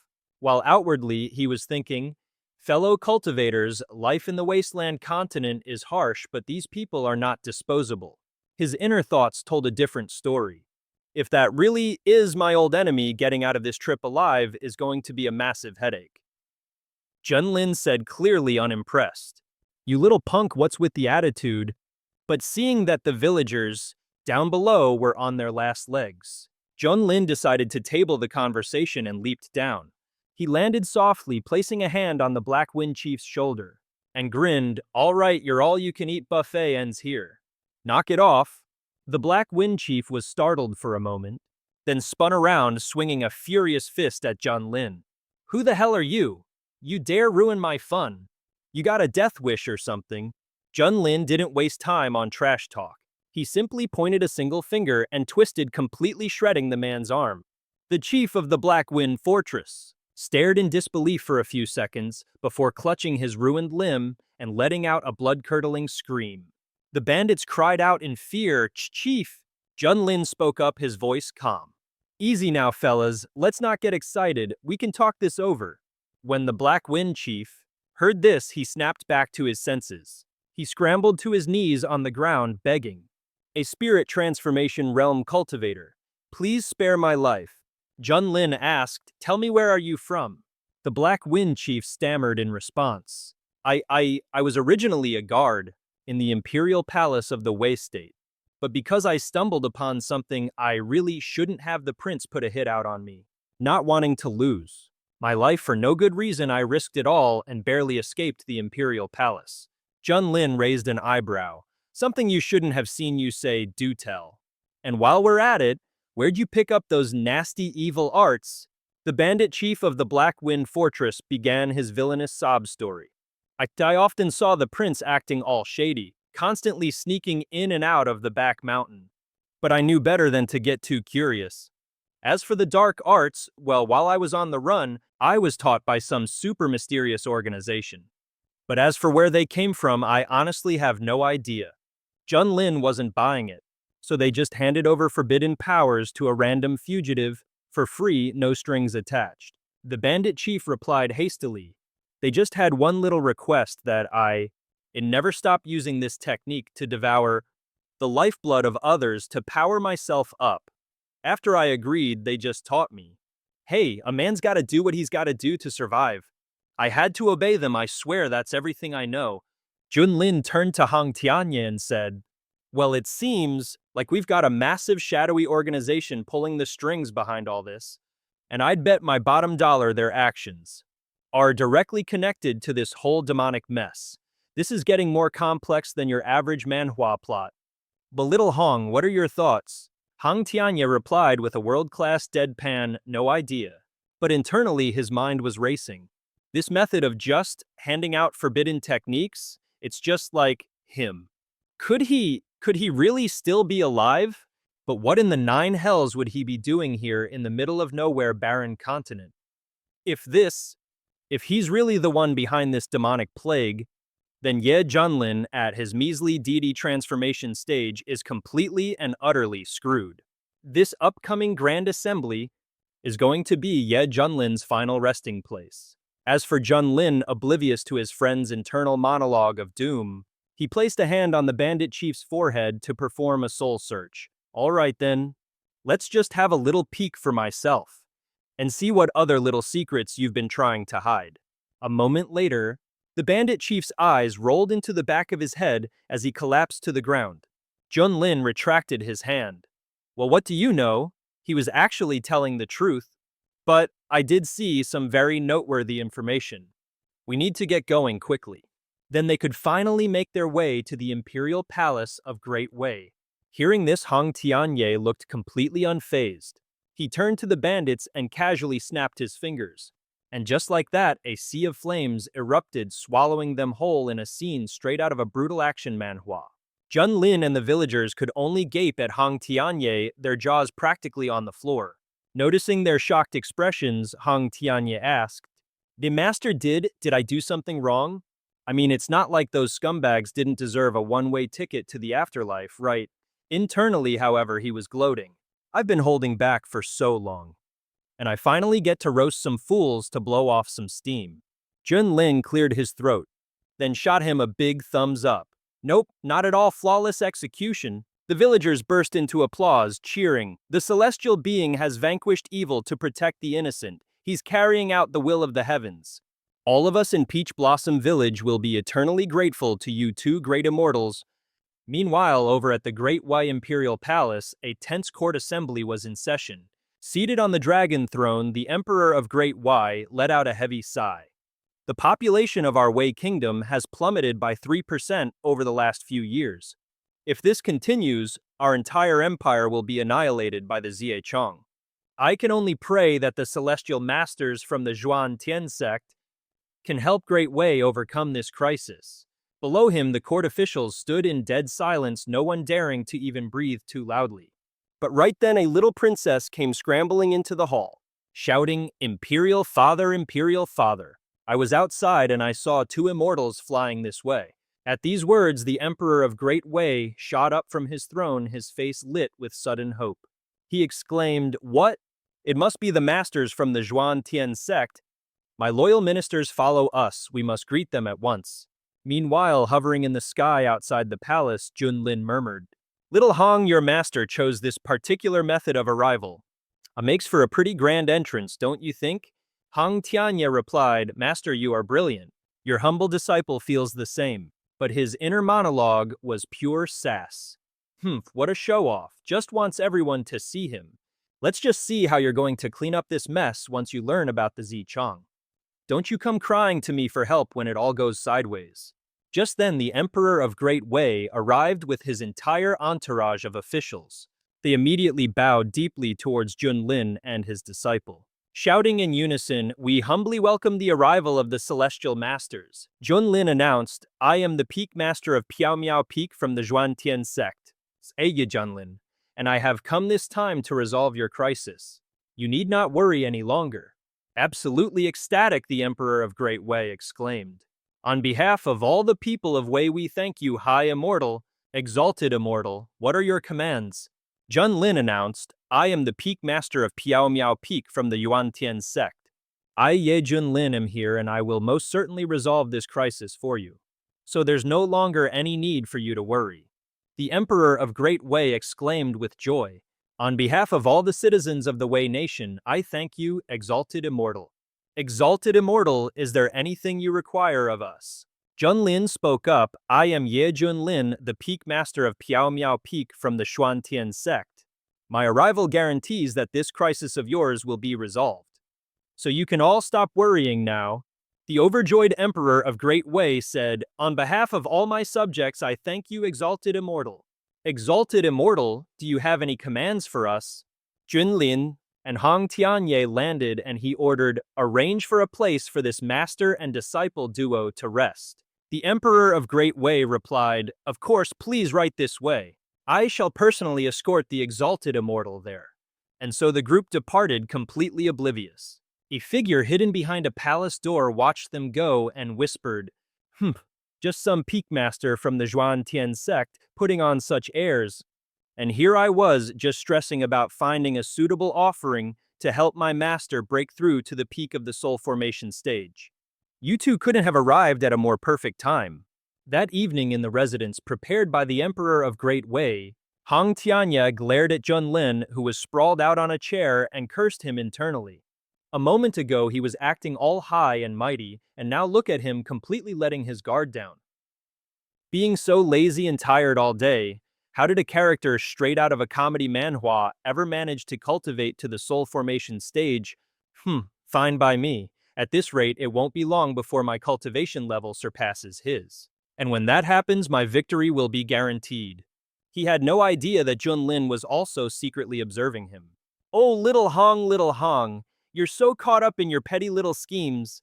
Sooner or later, you're going to shoot yourself in the foot. Your biggest mistake was making me your target. With that thought, he kicked off his shoes and said, Little Hong, I bet you're dying to know your master's secret cultivation methods, aren't you? Go on, fetch me some water to wash my feet. Once I'm feeling nice and relaxed, I might just teach you a thing or two about how to cultivate. Hong Tianya trembled with rage and spat out, What did you just say? He seethed internally. He's just a measly soul formation cultivator in this godforsaken backwater. And he thinks he's worthy of teaching me how to cultivate. Back in my day, countless immortals learned their divine techniques from me. If you can actually teach me anything useful, I'll start calling you my great ancestor. Junlin completely ignored his disciple's fury and continued, What's wrong, you don't want to... Or perhaps you'd prefer to be stuck in the chi refining stage for the rest of your life. Never mind, if you're not interested, then forget it. Hearing the words, chi refining stage, Hong Tianye gritted his teeth so hard they could have cracked. That was his biggest sore spot. Just you wait, he thought. I will endure this, for now. He growled through clenched teeth. Fine, I'll go get the water to wash your feet. With that, he spun around and stormed off. Junlin just chuckled to himself. A solid half an hour later, Hang Tianye returned hauling a foot basin forged from pure shimmering gold.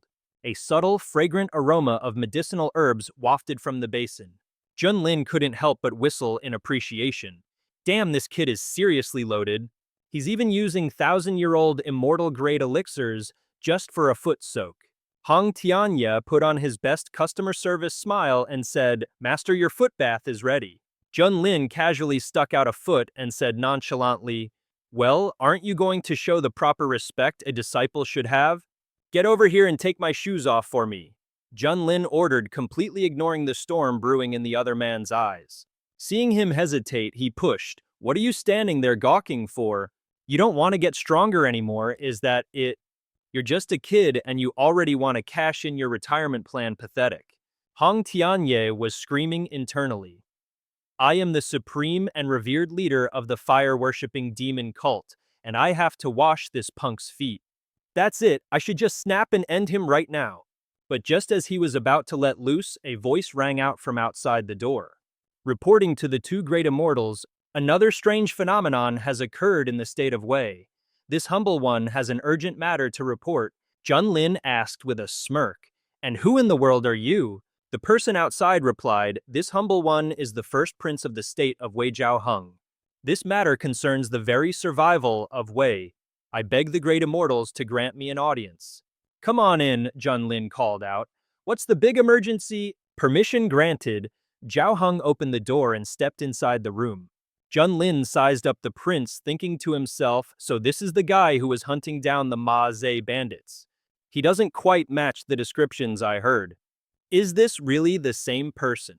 Just then Jiaoheng dropped to his knees right in front of Junlin. He said with the utmost respect, "Great immortal, this is a secret I've never even dared to tell my own father. I suspect that the evil infestation plaguing our great kingdom of Wei originates from the rear mountain of the imperial palace. A few nights ago, I personally witnessed several demonic black bats sneaking into a cave on that very mountain. On top of that palace, maids and eunuchs have been vanishing without a trace lately. So I am certain it must be connected to those creatures. I have long heard of your legendary reputation, great immortal. Your abilities in this manhwa are world-shaking. As it stands, you are the only one who can save the people of Wei. I implore you, great immortal, please go and eliminate the nest of demon bats on the rear mountain." Junlin let out a thoughtful, stroking his chin as if deep in thought. "My divine sense didn't pick up a single strange thing on that mountain. So why is this guy lying so shamelessly to my face? Who does he think he is trying to walk all over me like this?" He mused internally, "All of my disciples are counting on me. Am I supposed to shy away from danger and look like a coward? Does he really take me for an idiot? Or does he have someone powerful backing him up with some kind of trick up his sleeve specifically to deal with me? All right then, let's see what kind of game you're really playing." With that thought, Junlin spoke up. "All right then, lead this humble one to this mountain cave. Let's have a look-see." "Thank you, esteemed immortal, please right this way." With an esteemed immortal taking action, the evil plaguing the Wei Kingdom is as good as gone. Without another word, Jiaoheng shot up and enthusiastically led the way for Junlin and his companion. Junlin and Hang Tianye followed right behind him. But before they left, Hang Tianye shot Junlin a sideways glance. She muttered to herself, "Fine, whatever, I'll deal with you later." Elsewhere, the little princess was standing by a window on the second floor, when she happened to see Junlin and his partner walking with Jiaoheng. This discovery left the little princess absolutely flabbergasted. "That's my big brother. His behavior is just atrocious. Father Emperor has warned him countless times, but he never changes. And now he has the nerve to secretly meet with two immortals from the Zhuan-Tian sect. I have to report this to Father Emperor immediately." With that thought, the little princess immediately dashed off to find the Emperor of Great Wei. Meanwhile, Jiaoheng and his party had arrived at the rear mountain. Junlin asked with a smirk. "First prince, this place doesn't exactly scream demon hideout, now does it?" Jiaoheng announced, "We're here." Junlin chuckled, "So we've finally arrived? In that case, this humble one is dying to see what kind of monstrosity you've really been hiding." Zhao Heng dropped the act, his face twisting into a ferocious glare aimed squarely at Junlin. I didn't actually think I could fool you, but I never dreamed you'd be stupid enough to just obediently follow me here. At the end of the day, you're just far too confident in your own strength. But what you don't seem to realize is there are always stronger people out there and always a higher heaven. A higher heaven you think you're enough to stop us. Don't get cocky just because you're a peak lord of the Zhuantian sect and think you're some kind of real immortal. Ye Junlin, today this place will be your grave. With that, he crushed a token in his hand and bellowed, Elders, the stage is yours. Instantly, figures zipped in from all directions, swiftly setting up the 5-layer god-binding formation and trapping Junlin and his companion inside. Once everything was in place, the leader and elder from the Blood Light sect with a nascent soul cultivation spoke up. Peak Lord Ye of the Zhuantian sect, you've made quite a name for yourself in this Manhwa lately. A measly peak lord who somehow managed to take down a nascent soul stage demon king. Haha, but what a shame. Inside this 5-layer god-binding formation, even masters at the spirit transformation realm would be lucky to escape with their lives. Zhao Heng chimed in with a smug reminder model. All right, everyone, get a move on. Remember, don't be too rough with him. My master wants to use him later. Then his gaze slithered over to Hang Tianye. Licking his lips, he purred, as for the woman in red, I'll trouble you to cripple her cultivation. This prince intends to enjoy her very, very slowly, standing indifferently to the side. Hang Tianye's head snapped around at his words, her eyes blazing with a killing intent that locked right onto Zhao Heng. What did you just say? She hissed. This exalted one had no intention of getting involved in this pathetic squabble. But you with that filthy mouth of yours just had to go and step on a dragon's tail. As she spoke, flames erupted from Hang Tianye's body, shattering the binding formation in a single spectacular blast. Zhao Heng could hardly believe his eyes. She broke it with a single palm strike. Impossible. The 5-layered god-binding formation, it was just destroyed like that. An elder from the Blood Light sect shrieked in terror. First prince who knew a peak lord from the Zhuantian sect would be this monstrously strong. Impossible, the 5-layered god-binding formation. It was just destroyed like that. The Blood Light sect elder screamed in panic. First prince, I never expected a peak lord from the Zhuan Sao Tian sect to be traveling with a disciple at the god transformation realm and her techniques. I fear they're on par with immortal grade arts. There's no other way she could have shattered our god-binding formation. Silently cursing his useless cronies, Zhao Heng plastered a dazzling smile onto his face. He looked at Hang Tianye and said, Fairy, let's talk this over calmly. With your level of cultivation, your future would be boundless if you followed my master. Hang Tianye cut him right off. Are you still trying to tempt this exalted one? I'm going to make you wish you were never born. And with that, Hang Tianye flicked a single spark of flame onto Zhao Heng. This flame didn't instantly incinerate him. Instead, it began to burn him, slowly, forcing him to feel every agonizing moment as the pain gnawed away at his very soul. After a moment, Junlin sighed, looking over at the screaming prince. Man, that's tragic. You really knew how to find the one button you should never ever push. Then he turned to Hang Tianye and said, That's enough. Don't let him die just yet. I have a few questions for him. Hang Tianye frowned, but then with a snap of her fingers, she extinguished the flame. Junlin looked at the half-cooked Zhao Heng and asked, Where is your master? Does he really have what it takes to make a god transformation expert bow down to him? Zhao Heng spat. My master was once an immortal in the Central Plains. A puny little god transformation cultivator is nothing compared to him. You might as well take this chance to submit to my master now. Because if you wait until he appears begging for your life won't do you any good. Junlin let out a snort. Submit? How utterly ridiculous. What a classic manhwa plot point. Let's see just how long your precious master can stay in hiding. And for now, I'll start by taking the life of one of you. As he finished speaking, Junlin pointed his finger at a member of the Blood Light sect and counted 1. In that same instant, the man's head was pierced clean through. Seeing this, the Blood Light sect elder shrieked in pure terror. How How is he in the God transformation realm too? How is this possible? Who in the hell are you? Junlin replied, weren't you guys looking for me? Well, you found me. The name's Junlin. Hearing that name, the Blood Nether sect elder's face went pale with terror. You're the one who completely wrecked our plans in the ancient city.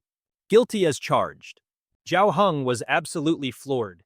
He never dreamed he'd be face to face with the Blood Nether sect's public enemy #1. Now, Spill, where is your master? Tell me and I'll give you a clean death. Trembling, Zhao Heng stammered, Mim Master is in the secret chamber. He's in seclusion trying to achieve a breakthrough. Please, I'm begging you, don't disturb him.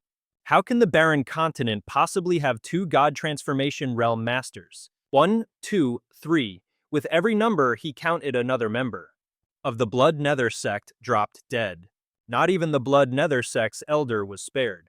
Finally, Junlin pointed a single finger at Zhao Heng and said, looks like you're the last one standing. Zhao Heng shrieked in absolute terror. You wait. A master, save me. At that very moment, the Emperor of Da Wei, along with the little princess and his soldiers, were galloping towards the rear mountain, when suddenly a sinister pillar of crimson light shot up from their destination like a scene straight out of a horror manhwa. The little princess cried out, Father, what in the world is that? That bloody light? It's terrifying. Hurry, let's check it out, the Emperor urged them on. Let's just pray the High Immortal is all right. Back at the rear mountain, Hong Tianye clenched his fist. Staring at the pillar of blood-red light, he mused, this aura, it's so familiar. It's gotta be him. Even though I can handle that Ye Junlin having to face this guy again, it really rubs me the wrong way. Zhao Heng, on the other hand, was already cackling like a madman. Ha ha ha! Master is finally here at your pathetic lives' end now. In a flash, the crimson light vanished, revealing the imposing figure of a man. This was none other than the leader of the Blood Nether sect from the central region Shi Tianjue. Junlin shot Shi Tianjue a smirk and asked, so you must be the puppet master behind that whole evil cult fiasco, right? And here I thought you were just a coward too scared to ever show your face. Shi Tianjue leveled a cold gaze right back at Junlin. You cultivator from the barren continent, I'll admit you've got a few tricks up your sleeve, but you are nowhere near qualified to fight me. His gaze then shifted over to Hong Tianye. My old friend over there, on the other hand. You've actually managed to pique my interest. Hong Tianye spoke up, Blood Demon. I was starting to think you were just a turtle hiding in its shell. Too scared to even show your face, Xu Tian. Jui sneered at Junlin, you cultivator from the wasteland continent. I'll admit you've got a few cheap tricks, but you are in no position to fight me, not even close. Then he glanced over at Hong Tianye and added, on the other hand, my old friend standing over there. Now, he's managed to pique my interest. Hong Tianye shot back, Blood Demon. I can't believe you're still alive. Hearing this, Junlin thought to himself, Xiao Hong and this psycho, what's their story? Wuritian? Zhu landed right in front of Hong Tianye and declared, Blood Demon, that title of mine was supposedly wiped out over 200 years ago, when the great holy lands of the Central Plains ganged up on me. After that, no one ever heard from me again. I'm honestly surprised you still remember me. Hong Tianye let out a cold laugh. Haha, anyone who survived that legendary battle could never possibly forget you. In his mind, he recalled the details. This guy Shi Tianjue, back in the day he was the strongest expert in the true immortal realm. He powered up by devouring human blood, and even spread his evil arts to a massive cult of followers. If he hadn't been stopped, he would have brought ruin to all living things. But in a classic twist, he ended up turning on them, devouring all his followers' energy for himself. Because his methods were so ridiculously evil, his power level skyrocketed way too fast. So in a plot straight out of a manhwa, all the top-tier powers teamed up to take him down. Even I, a master of the demonic path, got dragged into that mess. I can't believe it. The infamous Blood Demon is actually still alive. And of all places, he shows up here in the poorest corner of the Eastern Domain's wasteland continent. If word of this ever got back to the Central Plains, it would cause an absolute earthquake. Just then, Zhao Heng cried out, "Master, you're finally here. These people are trying to kill me. You have to get revenge for your favorite disciple." But oh boy, he was barking up the completely wrong tree. All he saw was Shai. Shi Tianjue let out a thunderous roar, and from his eyes 2 beams of blood-red light shot out, skewering Zhao Heng's body and extinguishing his life in an instant.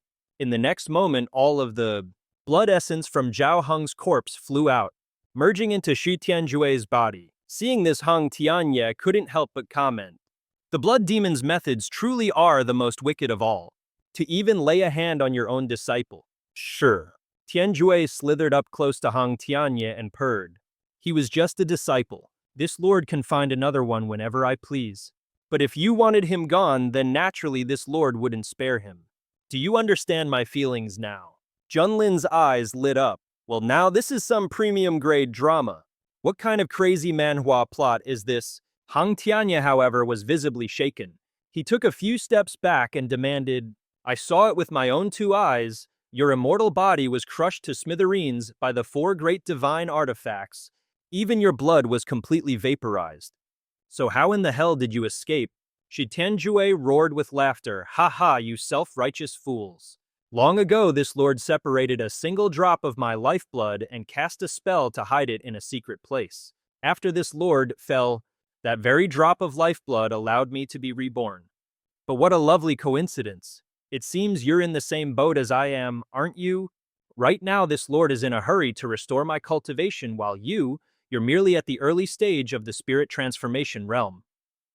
So why don't you just obediently give up and hand over every last drop of your blood to me? That way we can be together forever. You're a complete and utter madman. Back in the Central Plains, I rejected you countless times. You've been reborn, and yet you still haven't changed one bit. Do you really think that just because you're at the peak of the spirit transformation realm, you can actually defeat me?" As he spoke, Heng Tianye activated his technique, his body instantly erupting in flames. Seeing this, Shi Tianjue just chuckled, "Good, very good. The more you struggle, the more thrilled I become. Against anyone else, fighting someone of a higher realm might just be possible. But against this lord, that's nothing but a foolish fantasy." Heng Tianye laughed. "Haha, we won't know until we try, will we? You really are insane. Back in the Central Plains, I already turned you down so many times. So how would you know for sure?" With that, he unleashed his 5 absolutes divine flame, blasting it straight towards Shi Tianjue. Shi Tianjue cried out in alarm. But he was no slouch, instantly unleashing a blood slaughter palm to fight back. The 2 moves slammed into each other, triggering a massive explosion in midair. Shi Tianjue's brow furrowed as he thought, "This is impossible. This flame is absurdly powerful. He's just at the early soul formation stage. And yet he shattered my blood slaughter palm. Where in the world did he learn a technique like that?" Across from him, Heng Tianye roared, "Ha! That was just a warm-up." He then channeled his power once more, transforming the flames around him into chilling frost before blasting a bone-chilling raging flame straight at Shi Tianjue. "You're nothing but a washed-up loser."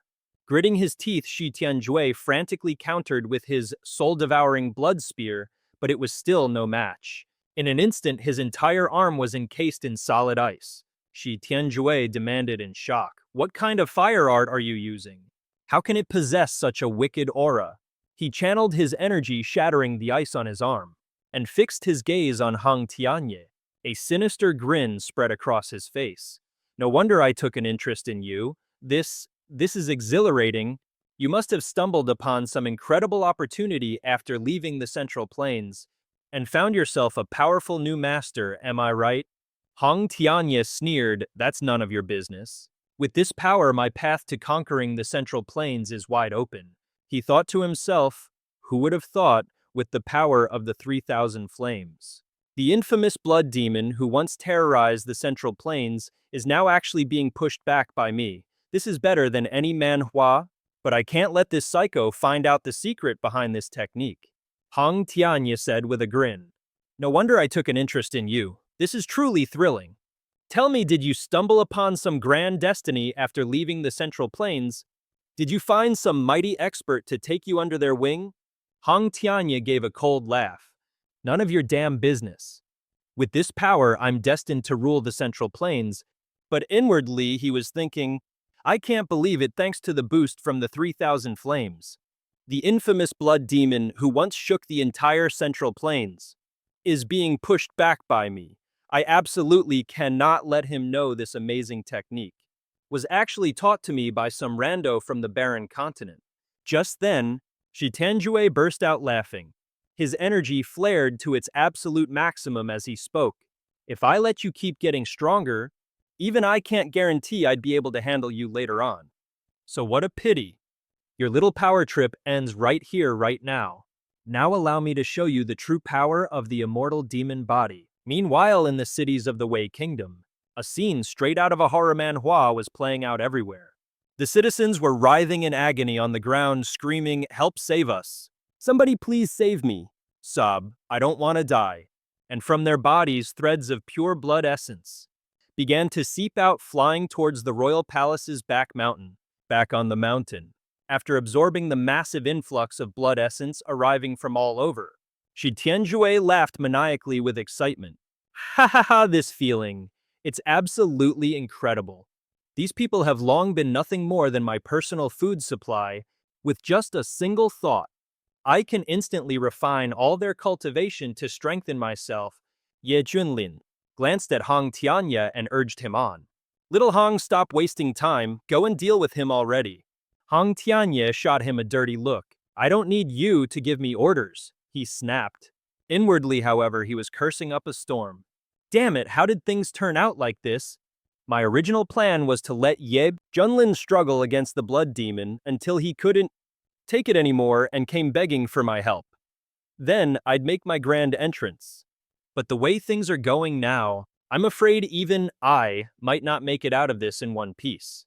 This aura, has he already broken through to the integration realm? Back in the day, thanks to this precious body of mine, Xu Tianjue gloated. Even during the Great War between the righteous and demonic factions, I was never at a disadvantage. Even those old monsters from the sacred lands using their immortal artifacts together couldn't even scratch my indestructible body. My indestructible body has now recovered to 70% of its former glory. Just wait until this great one devours every living creature in the desolate continent. I believe I'll make a full recovery then. At that point, even in the Central Plains, I will have no equal. Hong Tianye, this great one is giving you one last chance. Defy me, and you will bear the full consequences. With that, Xu Tianjue lunged at Hong Tianye with his demonic claws. Despite fighting with all his might, Hong Tianye was gravely injured after just a few exchanges. He was completely powerless, forced to watch as Shi Tianjue began to steal his very destiny. Just then, the Emperor of Great Wei and his troops finally arrived on the scene. Witnessing this absolute catastrophe, the Emperor was filled with nothing but pure, unadulterated despair. Is this the source of the evil pestilence that's been plaguing our Dawei Empire? Even the Grand Immortal is no match for him. Is my beloved Dawei Empire truly doomed to fall here? After a moment, Hong Tianye struggled to pull himself upright. Thinking to himself, is my grand path to becoming an immortal really going to end like this? Seriously? I went through hell and back for this cultivation technique. I can't accept this. Don't tell me I have to go. Crawling to that detestable Ye Junlin for help. Admitting I'm weaker than him, that would be the ultimate humiliation. Besides, he's only at the peak of the spirit transformation realm. Going up against the body integration realm is a whole different ballgame. Would begging him even do anything? Just then, Shi Tianjue let out a booming laugh. We are cultivators, seekers of eternal life. If you refuse to live on by my side, then after you perish, you can just merge into my body instead. Allow me to carry your will forward and complete this arduous path to godhood for the both of us. Seeing Shi Tianjue about to make his move, Hong Tianye tossed his pride out the window and screamed, "Master, save me!" Hearing this, Shi Tianjue immediately got on his guard. A master, you say, so you really did become someone's disciple. My good disciple, you finally remembered your dear old master. Ye Junlin descended from the heavens, landing to shield Hong Tianye from harm. He then turned to Shi Tianjue with a grin and declared, "That would be me. I'm his master." Shi Tianjue sized up Ye Junlin and just roared with laughter. Hong Tianye, I can't believe you've sunk this low. Taking some nobody from the wastelands who's barely at the spirit transformation stage as your master, you are an absolute disgrace to the demonic Tao. Hong Tianye kept his mouth shut, but inside he was seriously worried for Ye Junlin. Sure, he couldn't stand how Ye Junlin was, always bossing him around, but the man did save his life. And now standing up to Shi Tianjue like this whole situation feels like a high-stakes Manhwa plot, and he was probably walking right into a disaster. In response to Shi Tianjue's mockery, Ye Junlin simply smirked and asked, "So, I take it you're looking down on me, is that right? You got that right, you insignificant gnat who doesn't know his place.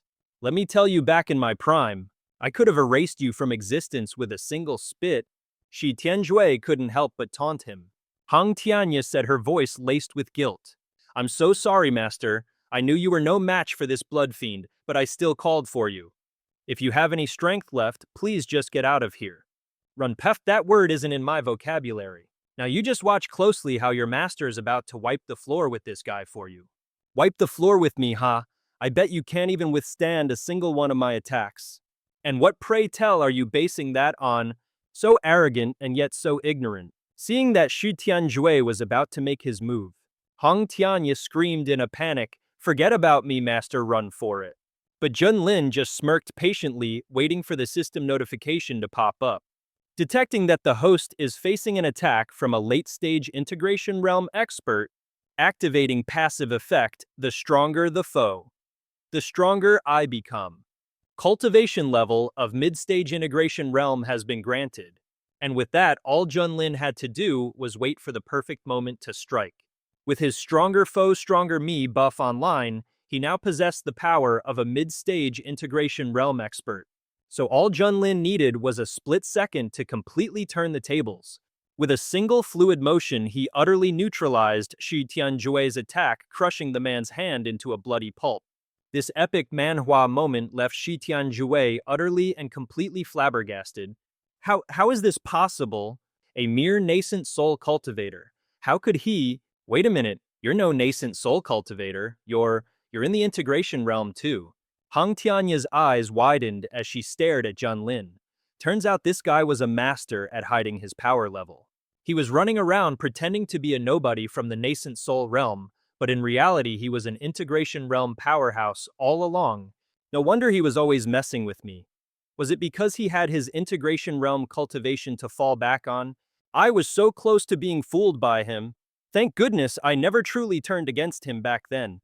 Feeling the raw power coursing through his veins, Junlin grinned to himself. So, this is what it feels like to break through to the integration realm. It feels like I could shatter the heavens and the earth with just a wave of my hand. As for Shi Tianjue, even though his attack failed miserably, he was still oozing with unearned confidence. Even if we're both in the integration realm, the difference between the techniques of a backwater cultivator like you and a grandmaster like myself is as vast as the sky and the earth. This master is about to show a country bumpkin like you what true power really looks like. After his hand completely regenerated, Shi Tianjue lunged at Junlin once more. You're the one who has no clue what true power is. With that, Junlin unleashed the human king seal, instantly crippling both of Shi Tianjue's arms before laughing right in his face. What was that you were saying about a gap in techniques? He mused internally. My human king seal has already reached grand completion, all thanks to the system's AFK training. It's way more powerful than the first time I ever used it. So what, you'll still never be able to destroy my immortal body. The longer this fight goes on, the less chance you have of winning. Hearing Shi Tianjue's pathetic boasts only served to piss Junlin off even more. We're both in the integration realm, but the difference between the techniques of a wild cultivator from the sticks, like you and this master, is as vast as heaven and earth. This master is about to show a peasant like you, a country bumpkin like you, could never understand what true power is. After his hand was fully restored, Shi Tianjue charged at Junlin again. You're the one who doesn't know the first thing about true power. And with that, Junlin used the human emperor's seal to completely wreck both of Shi Tianjue's arms, then laughed right in his face. You were saying something about a gap in our techniques. He mused to himself. The human emperor's seal, which the system has been auto-cultivating for me, has already reached the grand completion stage. It's leagues stronger than the first time I ever used it. So what? You still can't destroy my immortal body. The longer this drags on, the less chance you have of ever beating me. Hearing Xu Tianjue's blustering only piqued Junlin's interest even more. Perfect. This is a great chance to test out a new move. The proficiency for this divine ability has already reached perfection. With that in mind, Junlin pointed two fingers at Xu Tianjue and began chanting an incantation, Great Desolate Heaven, Imprisoning Finger. First finger, imprison heaven and earth. Second finger, shatter mountains and rivers. Third finger, extinguish all life. Fourth finger, break the firmament. A beam of light shot straight towards Shi Tianjue, instantly turning him from a total beefcake into a scrawny little twig. This understandably sent Shi Tianjue into a full-blown existential crisis. Why would I run into a monster like this in the tiny little Huang province? Have I really been out of the loop for so long that the prodigies out there have all gotten this ridiculously strong? Hong Tianye, witnessing this scene, was left completely speechless. This level of power is something you only see in a manhwa. Compared to this technique, his 3,000 flames was an absolute joke. No wonder that guy was so confident before. Turns out he never even considered me a threat from the very beginning. Who in the world are you? To Shi Tianjue's question, Junlin just smiled and replied, I am from the Xuantian sect, the peak lord of Piaomiao Peak Ye Junlin. Impossible when I infiltrated the Huang province to investigate. The Xuantian sect's master hadn't even reached the soul transformation stage. Though his mind was reeling with doubt, the most important thing right now wasn't getting answers, it was getting away. Ye Junlin, I'll remember you. With that, Shi Tianjue used the blood escape technique, injuring himself in the process. Seeing this, Hong Tianye quickly shouted a warning, he's trying to escape. If you let him get away, the consequences will be unimaginable. Ye Junlin, next time I won't be so careless. Shi Tianjue laughed maniacally, as his body dissolved into a stream of liquid and shot into the sky. But just a second later, Junlin's hand was like a magnet yanking him right back. He was desperate to escape, knowing full well the consequences would be dire if he didn't. Ye Junlin, next time I won't be so careless. Shi Tianjue let out a booming laugh, his body dissolving into a stream of liquid that shot into the air. But a second later, Junlin's hand acted like a super-powered magnet, sucking him right back down, before finishing him off for good. With that done, he grumbled unhappily, System, where's my reward? Come on, be proactive. Don't make me ask every single time. You're supposed to be a professional, remember. Coming right up, coming right up. Here is the reward for our handsome and dashing host. Congratulations, host. You've received a mysterious bone fragment engraved with ancient runes. It can grant its user a top-tier heaven-gifted constitution. And your future is now destined to become that of a supreme, world-shaking sovereign. Would the host like to bind with it right now? Junlin was stoked. A world-shaking sovereign. Is it really that awesome? Hurry it up, I can't wait any longer. He followed the system's instructions and began the binding process. After binding with the supreme bone, the host's combat power will skyrocket. Binding complete. Congratulations, host. Tianye stared at him, absolutely stunned. What in the world is this guy doing now? The energy fluctuations rolling off him are enough to make me tremble. I have no idea what kind of insane opportunity he stumbled upon. Otherwise, there's no way a monster of his caliber could have been born in a backwater place like the barren continent. Damn it, I have to reassess his true strength again. I must train harder and break through to the integration realm as soon as possible. That's the only way I can be confident in controlling him. Meanwhile, the Emperor and the Princess knelt down to thank our hero. Thank you, High Immortal, for saving the people of the Wei Kingdom. We of the Wei Kingdom will surely record this event in our history books so that all future generations will remember your grace. Junlin replied politely, no need for thanks. If you can just be a good emperor and treat your people well, that's more powerful than anything. Linger bowed her head. This humble girl will remember the High Immortal's teachings. Excuse me, High Immortal, but may I join the Xuantian sect? I want to be just like all of you High Immortals, slaying demons, vanquishing evil, and protecting the innocent. Hearing this, Junlin just laughed. Do you have any idea what the #1 rule of our Xuantian sect is? It's that we don't accept useless trash. Ah yes, a classic rule you see in every cultivation manhwa. If you can prove that you are not in fact useless trash, I will personally recommend you to join the Xuantian sect. Really? Then it's a promise. Junlin gave a slight nod. Fine by me. We'll just have to wait and see. 1 month later, like a classic manhwa time skip, Junlin returned to the Xuantian sect with Linger in tow. Hold on, it looks like there's a throwdown happening up ahead. Junior brothers and sisters, let's charge. Said it's time to vanquish evil and subdue some demons. Before agreeing to this, Junlin did the smart thing and ran a quick background check on her. A status window popped right up named Zhao Linger. Gender, female. Cultivation level, absolute beginner. Innate talent, high-grade water spirit root. Identity princess of the Wei Kingdom. Reading it over, he thought to himself, hey, this immortal opportunity is some pretty sweet plot armor. Junlin accepted the offer. Linger really did have an impressive water spirit root. She was prime disciple material. Very well, if you are so sincere, then this master shall grant your wish. Overjoyed, the emperor quickly nudged his daughter. What is it? Is it really true? Linger, what are you waiting for? Hurry up and thank the great immortal. Our Linger bowed respectfully. Linger expresses her deepest thanks, great immortal. The emperor then made an invitation. Great immortal, you saved our Wei Kingdom and even accepted Linger as your disciple. On behalf of every citizen of Wei, I offer my profound gratitude to you both. Please come and rest at the Tai Palace for a few days. Junlin glanced back at Tian Ye, who was standing silently behind him. Sounds good, let's go. Meanwhile, Ye Tianhong, having recovered his strength, had finally woken up. Now at the peak of the god transformation stage, true Qi was practically crackling around his body. He seethed, at last my injuries have completely healed. And my cultivation has even broken through to the peak of the god transformation stage. Ever since I started cultivating the 3,000 flames and taking those medicinal pills, my training speed has skyrocketed. His methods, they're truly on another level. Ye Tianhong vowed the burning humiliation in his heart, refusing to die down. Even though you're the one who saved me this time, there's no way I'm just letting the humiliation I suffered slide.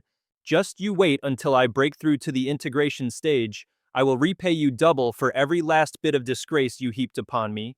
You just wait, Junlin. I'm already getting giddy just imagining you on your knees begging me for forgiveness. Back at the imperial palace of the Wei Kingdom, inside the Grand Hall. All of you may leave. I wish to speak with the great immortal in private. Yes, your majesty. You two should head out as well. Wait, Tian Ye is not an outsider. She can stay. Waiting. He spoke up, cutting through Tian Ye's train of thought.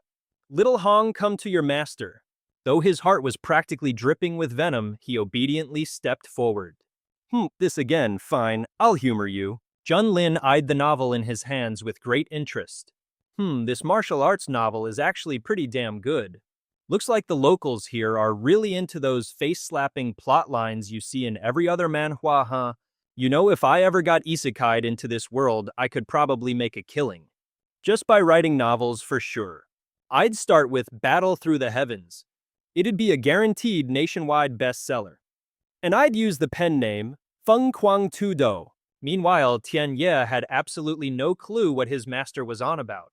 What in the world is this guy muttering about now? On the outside, however, he bowed politely. Master, you summoned this disciple. What are your orders? Seeing Ye Junlin's face lit up. Ah, there you are. He dunked his feet into a basin of water, looking the picture of pure relaxation. Hurry up and wash your master's feet. A fresh wave of pure, unadulterated rage surged through Tian Ye. He had to remind himself to stay calm. This man, he even killed Meng Ruxue. Now is not the time to show my hand. Endure it. Junlin, for his part, seemed to thoroughly enjoy pushing his disciple's buttons. What's wrong? You think you're too good for your master. What are you waiting for? Get over here, kneel and wash my feet. Tian Ye clenched his fists so tightly his knuckles turned white, but he swallowed his pride. This disciple would not dare. He knelt down before the foot-washing basin. His heart was screaming with indignation. I was once the supreme leader of the demonic sect, a true immortal who reached the pinnacle. The cultivators who have perished at my hand number in the tens of thousands. And yet here I am suffering the humiliation of washing the feet of some nobody cultivator from the barren continent. A sarcastic smirk played on Junlin's lips. My dear disciple, you still think you can defy me? But the moment his hand touched the water, Tian Ye felt something was terribly wrong.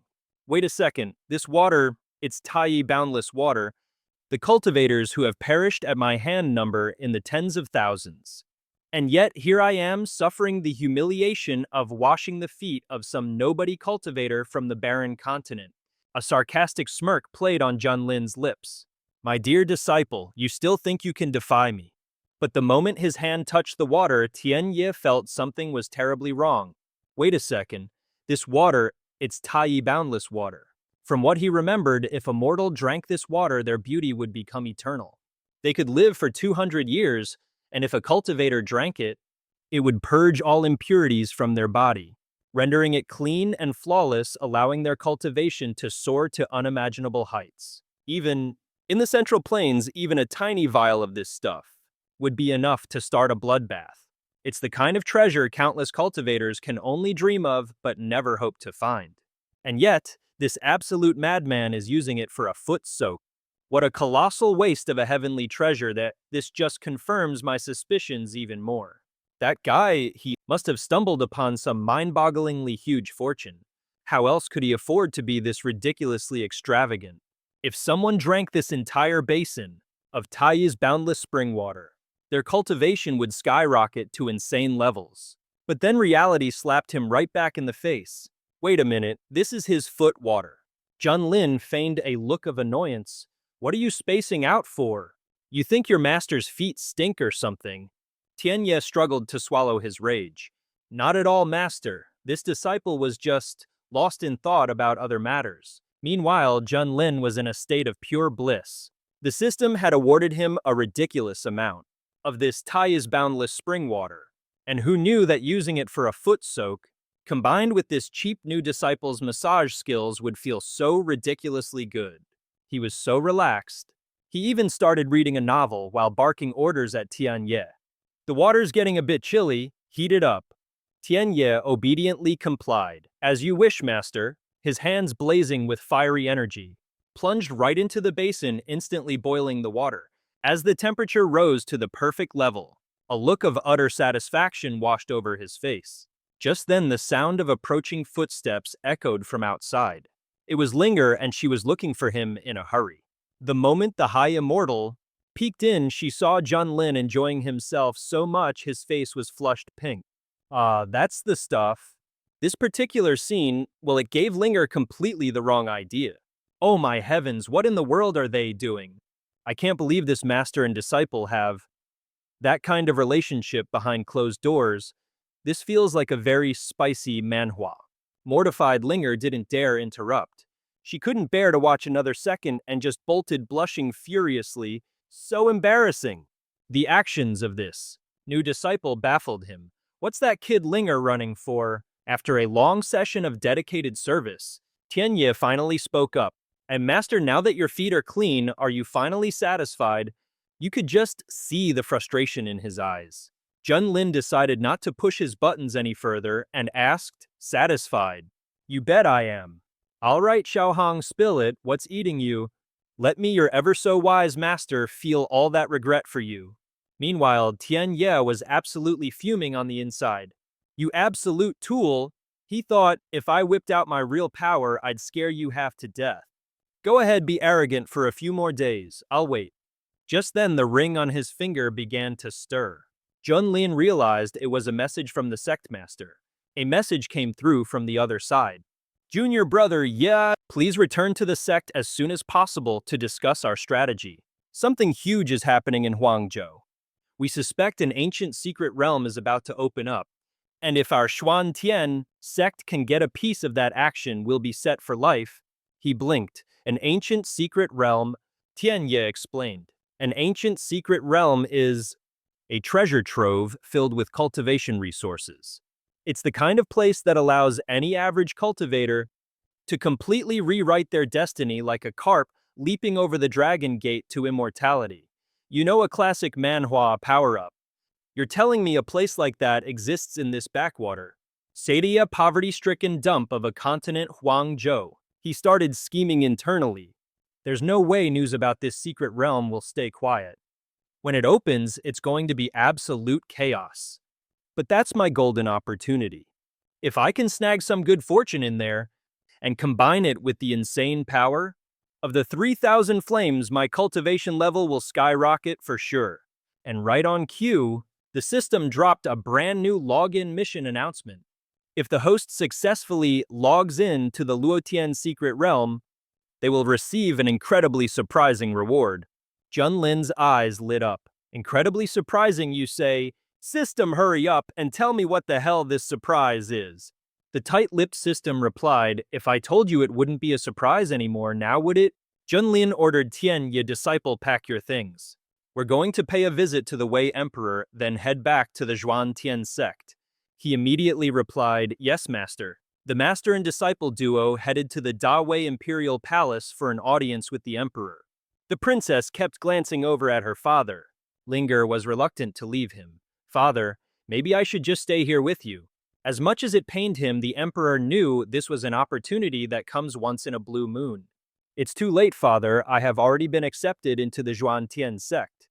This is a wonderful, momentous occasion.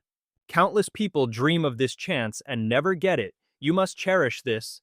Don't you dare throw away your future. The emperor turned to Junlin, the high immortal, practically begging.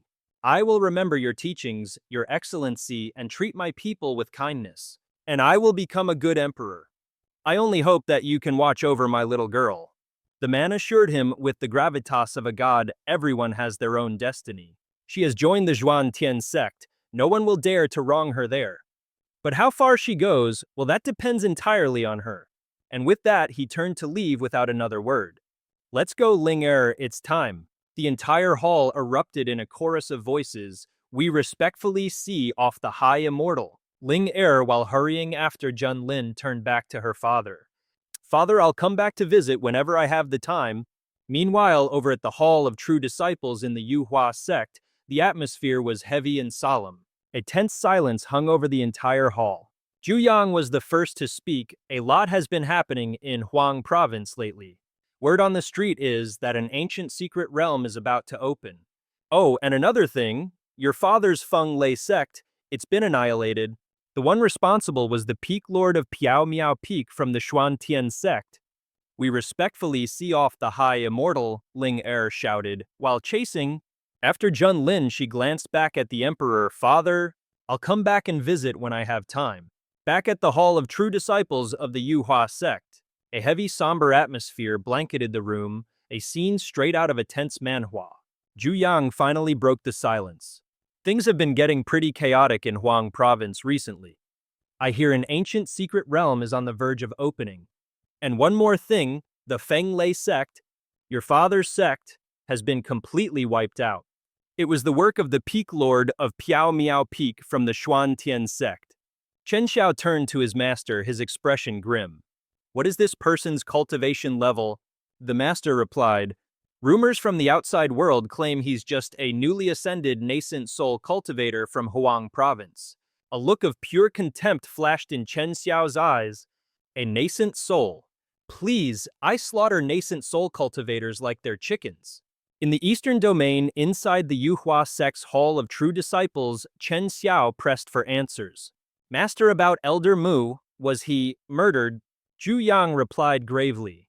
At the moment, the details are still unclear. But somehow all the blame is getting dumped right on the Zhuan Tian sect's doorstep. But here's the thing.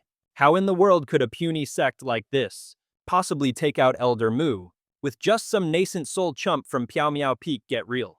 Chen Xiao chimed in. Well, if that's the case, the real killer must be someone else. But regardless of who did it, the Zhuan Tian sect has to go. And that Piao Miao Peak Lord who offed my dad, he's a dead man walking. Zhu Yang then dropped some news on him. As luck would have it, an ancient secret realm has just popped up in the barren continent. The sect is going to send a few elders along with you for this little field trip. And remember, you're representing the Yuhua Gate, which means you'll be rubbing shoulders and clashing swords with all the other big shots. As for your little revenge quest, put a pin in that until this is all over. Your master expects you to know what's important and what's not. Got it? Chen Xia was all for it. Your disciple obeys. With that, he took off. Zhu Yang let out a cold chuckle, clutching the green jade in his hand. Oh, he was practically giddy with anticipation. My dear disciple, you'd better keep up the good work. Because only if you secure the resources from the ancestor during this intersect competition can I, your magnificent master, finally break through this Mahayana stage bottleneck and ascend to the tribulation transcendence realm. And when that happens, both of our names will be legendary. Quick power leveling lesson. In the Kunlun world, spirit transformation gets you the title Divine Lord. Body integration makes you a heavenly lord. And the Mahayana stage earns you the cool-sounding title of Venerable One, or even Supreme. But reach tribulation transcendence, and you get to call yourself a void immortal. Yeah, you get the immortal tag. Basically, you become the undisputed boss of your own little corner of the world. Meanwhile, back in the barren continent, a place so irrelevant it might as well not exist. But because this ancient secret realm and its immortal fate appeared like something straight out of a manhwa, the place suddenly became the hottest ticket in the eastern region. Cultivators from all over started hopping on their flying swords and beelining it for the secret realm. We overhear one group of cultivators chatting amongst themselves. Isn't the barren continent supposed to be the most backwater, uncivilized dump in the world? And now some immortal fate pops up there, talk about dumb luck. Good thing the cultivators there are a bunch of weak broke losers. There's no way a treasure like this is gonna fall into their hands. Come on, let's get a move on. If we wait for the Yuhua Gate to show up, we won't even get the scraps. The mountain range in Huang Province was practically buzzing with spiritual energy, drawing a massive crowd to the newly appeared Luotian secret realm in the eastern domain.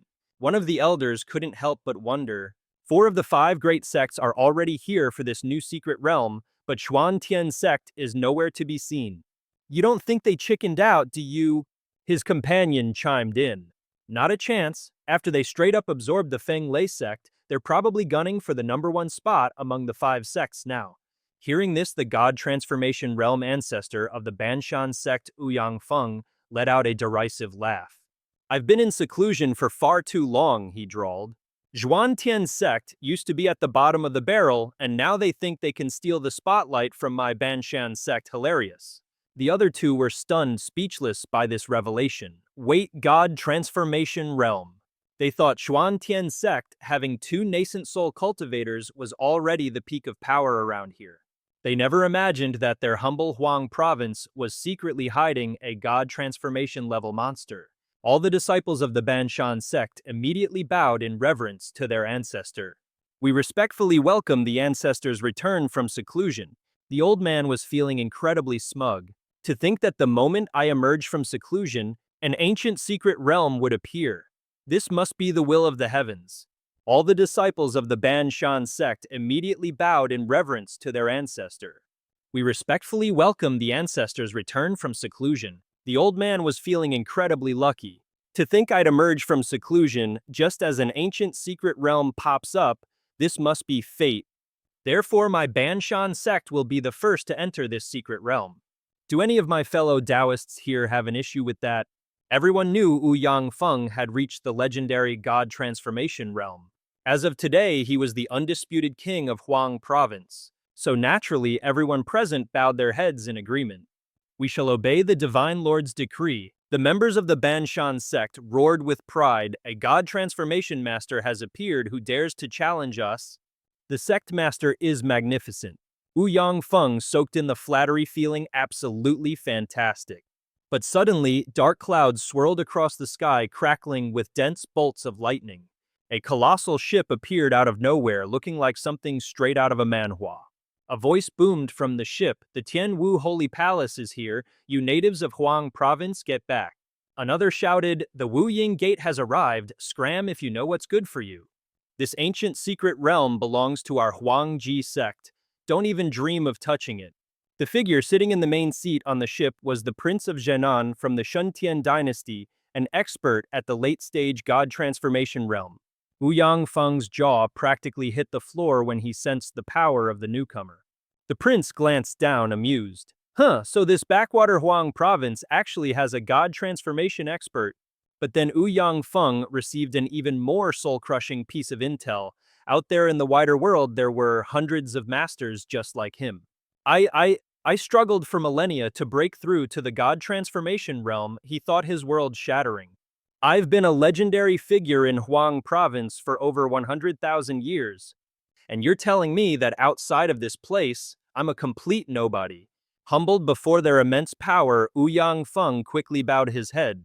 Greetings, esteemed Taoists. This humble one is the ancestor of the Banshan sect Ouyang Feng. You can all just call me Xiao Feng. The men from the Shuntian imperial dynasty just sneered and scoffed. An old geezer with no shame trying to act all friendly with us. Get lost and wait your turn. There's no place for you here. You bumpkins from the Huang continent are nothing but low-class peasants even if you do manage a breakthrough to the spirit transformation realm. And you have the nerve to demand to be our equals. Scram, old man, stop being such an eyesore. A dark expression washed over Yang Feng's face. But the goons from the Shuntian dynasty weren't done. Listen up, you primitives. This ancient secret realm is not something your filthy hands are worthy of touching. Anyone who dares take a single step inside will be killed without mercy. The faces of everyone from the Huang continent turned deathly pale. This was the first time they had ever been so publicly humiliated by outsiders. And even though they were boiling with rage, not a single one of them dared to speak up. Their opponent's power was just on another level. If they backed down now, what shred of dignity would the Huang continent have left? With his sword already summoned, Yang Feng's aura surged as he boomed, "The Huang continent may be poor, but we are not afraid of a fight. If anyone dares to stir up trouble, don't blame me for not being polite about it." My fellow elders, what are your thoughts on this? Sect Master, I will follow you to the bitter end. That's right, me too. Good, then let's move. Sect Master, our Huang continent is a desolate place. We don't have many cultivation resources, so our strength is limited. I'm afraid this venture spells more doom than fortune for us. It's fine. I have a plan to deal with them. My fellow elders, you can rest easy. Well, if you say so. If you're not convinced, then step forward and face me yourself. Across from them, every single one of their opponents unleashed their power, letting out a crazed, arrogant roar. You old fool, you're courting death. Everyone charge, let's kill this old dog. But another voice cut through the chaos. Everyone wait. It was Nan Wang. He pointed at the old ancestor and said with utter contempt, "This old geezer is nothing more than a puny cultivator from the backwater Huang continent. If all of us ganged up on him at once, don't you think we'd be a laughingstock if word of this classic Manhwa-style beatdown got out? How about this? This humble king is a bit lacking, so I'll just use one hand to put him in his place." He raised his palm, a menacing grin on his face. "You old mutt, I'm about to show you just how massive the gap between us really is." A colossal palm strike came crashing down from the heavens. Unwilling to yield, Yang Feng met it head-on, swinging his sword with killing intent. A furious storm of sword energy erupted, one blast after another. The guy pulled back his hand, a scowl on his face as he snarled. "You old fossil, looks like I actually underestimated you. But if that's how you want to play it, let's keep this party going." His eyes turned bloodshot as he channeled all his power for a second, even more devastating attack. A colossal, spike-covered mace came hurtling down from the heavens. "You ignorant fool. Old man, this king will personally see to your demise." The mace rocketed straight toward the spot where Yang Feng was standing, and the ground where he stood absolutely erupted in a massive explosion. The old ancestor immediately coughed up a mouthful of fresh blood. He poured what was left of his spiritual energy into his sword, then slammed it into the ground, roaring in defiance. You liar. You're nothing but a disgrace to the entire Eastern domain. To die for one's principles is a worthy end. And I just want to tell you one thing. The cultivators of the barren continent will not be humiliated. The southern king simply raised his hand again. Fine, then this king will grant you your death wish. But what he didn't see coming was a massive formation array materializing right over his head. An authoritative and majestic voice boomed from above. "Amitabha, my what a lively little gathering we have here today." Every single disciple's jaw dropped to the floor. "That's great Master Jingchan from the Xuankang Temple in the Buddha continent. The appearance of Jing Chan alongside Tian Yi left the crowd absolutely buzzing. And right behind him is Tian Yi, the young master of the Zhang family. They're hailed as the #1 cultivation family in the entire spirit continent. While Master Jing Chan was calmly chanting Amitabha, Yang Feng could feel their terrifyingly oppressive aura. My god, they're already at the body integration realm. Just then another massive ship tore through a spatial rift and appeared out of nowhere. Someone on the ship declared the barren continent stood no chance from the start. The crowd was even more stunned to see who had arrived this time. The Yuhua sect from the Green Continent is here too. It looks like all the top dogs from the Eastern Domain have decided to show up for this Manhwa crossover episode. Oh, my god, they immediately recognized the person leading the group. That's none other than Chen Zhao, the holy son of the Yuhua sect. I've heard the legends about that guy. He possesses the legendary Supreme Sun Immortal physique. That means he's absolutely invincible against anyone at the same cultivation level. There's no doubt about it. This kid is destined to be the brightest rising star in the Eastern Domain's future. In another 100,000 years, he'll be the one whose story is told in legends. But someone in the crowd was completely shocked to see him. Well, if it isn't Chen Zhao, the young master of the mighty Feng Lei sect. He's actually from our barren continent. Chen Zhao thought to himself. The barren continent? The very reason I was treated like dirt when I first joined the Yuhua sect. Just thinking about it makes my skin crawl. An elder from the Yuhua sect spoke up. Ah yes, I've heard of him. He's got the Sun Immortal physique. At the same cultivation level, the guy's practically unbeatable. No question about it. He's destined to be the brightest new star in the entire Eastern region. 100,000 years from now, they'll still be telling legends about this kid. Someone in the crowd gasped in surprise. Wait, isn't that Chen Zhao, the young master of the Feng Lei sect? And he's from our barren continent. Furious at the chatter, one of Chen Zhao's lackeys from the Feng Lei sect unleashed a blast of qi. It slammed right into the crowd below. I am the holy son of the Yuhua sect, he sneered. My name isn't something you ants from the barren continent are worthy of even whispering. You have no respect for your betters. Just hearing you is an insult to my ears. Now die? In an instant, several cultivators were killed before they could even react. Another suck-up chimed in. Even the Southern King himself must bow his head to the Feng Lei sect. Holy Son Chen, why don't you let me take care of these broke-ass cultivators from the barren continent? There's no need for you to dirty your hands on such trash.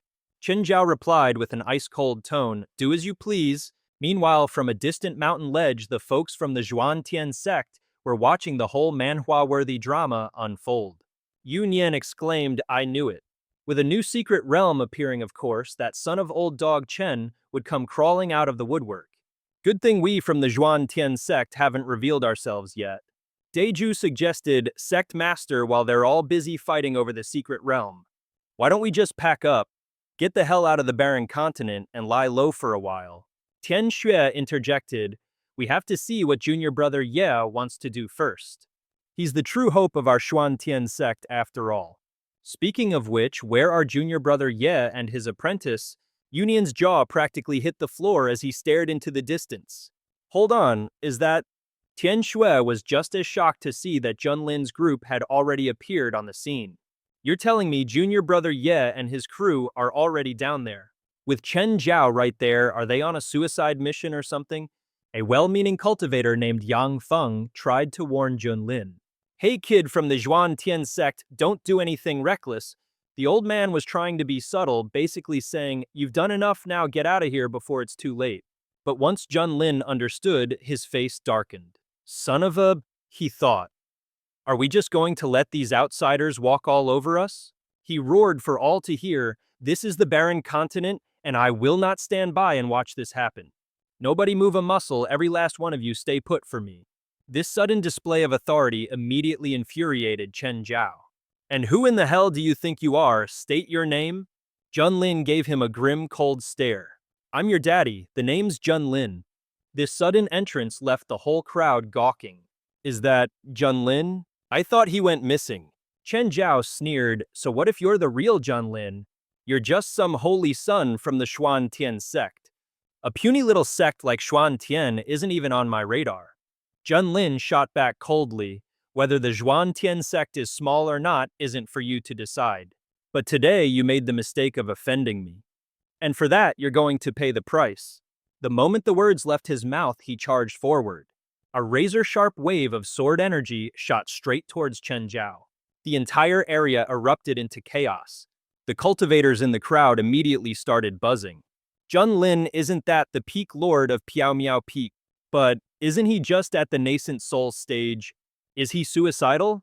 This is a fast track to the afterlife in any Manhwa. Seeing him, Chen Zhao's eyes blazed with fury. Zhuan sect, Junlin. In stark contrast, Junlin remained perfectly calm. What's got you so worked up? Is there a problem? Did you or did you not kill the sect master of the Feng Lei sect? You mean that old fool? I do recall that old geezer kept bragging that his son had the talent of an immortal. Let me guess, you're his son? Chen Zhao repeated through gritted teeth. I am his son. Junlin replied with a look of mock innocence. Oh my goodness, so you're that idiot's son. This attitude was the final straw that made Chen Zhao snap. You, Shi Junlin, I'm going to kill you. The Nan Wang immediately stepped forward, eager for the task. Holy Son Chen, allow me to capture this reckless fool. Then I'll hand him over to you for your judgment. The man arrogantly drew his sword. You little brat! How dare you show such disrespect to the Holy Son? Now it's time to pay for your insolence. Tian Ye stepped forward to intervene. Seeing him, the man sneered. Well, now where did this beauty come from? He unleashed a palm strike, surging with fiery power right at his opponent. Die, a single move, the scorching flame void lotus, carrying with it an inextinguishable flame. It looked as if it would swallow the Nan Wang whole. The man could only struggle to defend himself. I never expected him to be this strong. The guy's entire body practically became one with the unquenchable flames. All the cultivators from the barren continent could do was stare their jaws on the floor. Seven nascent soul masters wiped out just like that. Since when did our backwater barren continent produce a monster straight out of a manhwa like this? Yang Feng was practically dying of secondhand embarrassment for himself. And here I was, still calling myself the #1 expert of the barren continent. Guess it's true what they say, there's always a bigger fish. His mission complete, Tian Yi zipped back to his master. And I still had the nerve to call myself #1. Here in the barren continent, there really is always someone better. A whole new world beyond my own. Having finished his task, Tian Ye returned. Mission accomplished, master. The nearby elders just about had a collective stroke. Wait a minute, that powerhouse is the disciple of Sect Master Ye Feng. Damn it, who was the idiot that said Sect Master Ye Feng was only at the nascent soul stage? A nascent soul master, taking a soul formation expert as a disciple, does that even make any sense? Step forward right now, I promise I won't beat you. To death. Probably. The Mystic Heavens sect. Are they really this stacked? The rest of the Mystic Heavens sect arrived, and Yunian quickly warned him. Junior brother, yeah, what in the world do you think you're doing? That's the emergence gate. You need to run now. We'll buy you some time. Dokuja chimed in. He's right. As long as you're around, the Mystic Heavens sect has a chance to rebuild. Absolutely nothing can happen to you here, you hear me? Junlin just casually waved their concerns away. Sect Master, my dear brothers, relax. I'm perfectly fine. In fact, allow me to introduce my new disciple. Linger stepped forward and greeted them with a respectful bow. Linger pays her respects to the seniors. Junlin then explained, after I sorted out that mess in the Wei Kingdom, I picked up this promising new talent. She's got a supreme-grade water spirit root, and on top of that, she's the daughter of the Wei Emperor. I figure she'll be a perfect fit for the Heavenly Fragrance Peak. Linger obediently stepped forward and bowed to Tian Xue. Zhao Linger pays her respects to you, master. Tian Xue thought to herself, this kid's a sharp one. Just then, Chen Xiao's grim voice sliced through the peaceful atmosphere. Don't you dare ignore me, Junlin, and every last one of you. One from the Mystic Heavens sect will pay for my father's life with your own. Junlin, get over here and die. The man in question just scoffed back, fight you? You're not even remotely qualified. Xiao Hong, up you go. Teach this punk some manners. Tian Ye grumbled, why am I always the glorified attack dog? Channeling his frustration, he erupted into a blazing inferno and shot towards Chen Xiao. Chen Xiao blocked the attack with a single hand, a smug look plastered on his face. He taunted, well, Master Jun, too scared to face this holy sun yourself. Undeterred, Tianye pressed his attack. He roared, to deal with trash like you, we don't need to bother my master. Chen Jiao could sense that this mysterious figure, Tian Ye, was both dangerously powerful and seriously skilled, so he decided to try and talk him over to his side. My lady, with your incredible power and stunning looks, why on earth would you stay in a tiny backwater sect just waiting to die? As long as you're willing to surrender, this holy sun guarantees that Yuhua Gate will treat you exceptionally well. Without missing a beat, Tian Yi shot back, not interested. Seeing the distance between them closing, Chen Jiao pleaded desperately. My dear lady, are you absolutely sure you won't reconsider? Tian Ye just gave him a look of utter disgust. My master was right. Your father was an idiot, and you're an even bigger one. Tian Ye's stubborn, unyielding attitude finally made Chen Jiao snap, a murderous intent flaring in his eyes. Fine, you refused my polite offer, so now you'll taste punishment. Go to hell. A violent vortex of true Kui shot towards its target like a raging tornado. The spiritual energy took the form of a roaring fire dragon barreling right at him. But Tianye simply used his meteor flame technique to counter, and in a single move, he completely extinguished that pathetic fire dragon. Chen Jiao couldn't believe his eyes. What? How did he destroy my attack so easily? Tianye asked him with an ice-cold tone. Is that all you've got? A dangerous glint appeared in Chen Jiao's eyes as he shot back. Don't get cocky, this is just the beginning. Chen Jiao let out a furious roar, and his true ki exploded outwards, completely engulfing the area. His solar god fist technique unleashed a countless number of gigantic fists towards Tianye. One of the elders stammered in absolute shock. The Holy Sun truly is a once-in-a-generation genius. That's the peak heaven-rank solar god fist technique, combined with his solar immortal physique. Forget about a cultivator at the nascent soul stage. I'm afraid even a master at the body integration stage would struggle to defend against that. The solar immortal physique. Never mind nascent soul, even a body integration expert, I'm afraid. I would have no choice but to admit defeat. Chen Jiao gloated, you brought this on yourself. The members of the Zhuan Tian sect were watching on their faces, pale with worry. Chen Jiao waited with a smug grin, eager to see the pathetic state his opponent would be in. But Tian Ye didn't even have a single hair out of place. He was standing perfectly unharmed inside a protective lotus shield. He had manifested a classic defense from any good cultivation manhwa. Chen Jiao's eyes nearly popped out of his skull at the sight. That's impossible. He once again channeled all his spiritual energy. I refuse to believe it. I have the potential to become an immortal. At the same cultivation level, I am invincible. He launched one final all-out punch. Tianye just scoffed coldly. A frog in a well. A dark thought crossed his mind. All the pent-up frustration this venerable one had to suffer because of Junlin. I'm going to unleash it all on you. I will show you the meaning of true humiliation. First, Tianye effortlessly dodged that full-power punch. With just a casual swipe of his hand, he completely dismantled Chen Jiao's technique. A follow-up slap sent the guy sprawling backward, his face a mask of pure disbelief. How could his ultimate technique be neutralized so effortlessly? It was like punching a cotton ball, absolutely zero effect. Could it be, I'm really no match for him? After scrambling to his feet, Chen Jiao tried to save face with some tough talk. Those kinds of reflexes, that level of combat experience. I've never seen anything like it at the Yuhua sect. How in the world did a piddly little sect like the Zhuan Tian sect manage to produce a monster like you?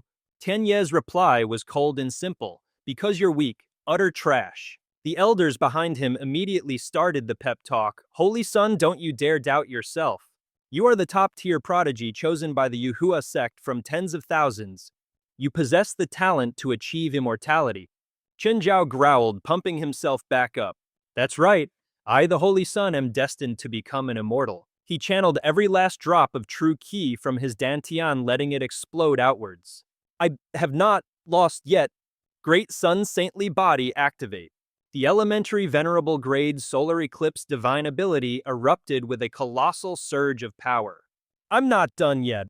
Great Sun's saintly body open, unleashing the immense power of his solar eclipse divine ability. He launched it straight at Tianye. Go to hell! But our hero had completely run out of patience for this clown's antics. Childish, he sneered. Allow me to open your eyes. Let me show you what real power looks like. With a grim tone, Tianye uttered two words, Eastern invincibility. A torrent of undying flame erupted so vast it threatened to consume space itself, the kind of power you only see in an epic manhwa. Tianye's voice was a low promise of pain. It's time you finally understood the true gap between us, seven-colored burning flame. The two monumental powers collided head-on. The crowd from the Zhuantian sect could only stare their jaws on the floor. Is that really the power of someone in the soul formation stage? A blast that terrifying could probably vaporize an integration realm master. I have no idea who's going to win this anymore. The answer came swiftly as Chen Jiao was sent hurtling backward by Tian Ye's seven-colored burning flame. Everyone stared in stunned silence at his pathetic defeated form. But that's the holy son of the Yuhua sect. I can't believe it. The one from the mighty Yuhua sect actually lost? In stark contrast to Chen Jiao's wrecked state, Tian Ye was perfectly fine. Not a single scratch on him. Of course he didn't forget to twist the knife a little. A tiny spark, no bigger than a grain of rice, dares to compare itself to the radiant moon. Pathetic. The folks from the Zhuantian sect rushed over their faces, etched with worry. Junior brother Ye, holy smokes, you're insanely powerful. But even though you beat Chen Jiao, look, the Yuhua sect still has all those elders with them. You guys should probably get out of here while you still can. He replied, relax, don't you worry about a thing. Xiaohang, my dear, you were absolutely fantastic today. Be a dear and cook some extra rice for me tonight, will you? Tianye, ever the dutiful one, bowed gracefully. Many thanks, master. Elder Yan rushed to help Chen Jiao to his feet. This defeat sent him into a complete spiral, and he kept muttering, I lost? I actually lost. Elder Yan tried his best to talk him off the ledge. My saint, you mustn't let yourself fall apart like this. But he just replied, Elder Yan, I lost. I am not invincible in my own realm. I have brought shame upon the Yuhui sect. He just kept mumbling like a broken record. Elder Yan helped the pitiful Chen Jiao up. The failure had clearly fried his circuits and he was stuck on repeat. I lost. Elder Yan, bless his heart, tried his best to console him. Saint, pull yourself together, but all he got was, Elder Yan, it's over. I lost. I'm not the undefeated champion of my generation anymore. I've disgraced the Yuhua sect. Elder Yan simply couldn't believe that his saint had been defeated by a disciple from this barbaric wasteland, damaging his very Tao heart. If things kept going down this path, the entire reputation of the Yuhua sect would be dragged through the mud. The old man pressed on. My saint, you must stop dwelling on this. You still have a future brighter than the sun. You are destined to become an immortal. The elder knew he had to stabilize the saint's Tao heart and fast. And the only way to do that was to wipe every last one of these savages in Huang province off the face of the earth. Only then could they restore the absolute authority of the mighty Yuhua sect. So in a grand gesture to patch up his saint's shattered ego, the old man bellowed, to harm the saint of my Yuhua sect, this transgression, and will not be settled so easily. Who is with me who will go and exterminate every last one of these barbarians from Huang province? Another elder immediately stepped forward. Leave it to me. The delegation from the Shuntian imperial dynasty was completely floored. The sheer depth and power of the Yuhua sect was absolutely terrifying. To think that for this one trip, they brought along 9 masters of the integration realm.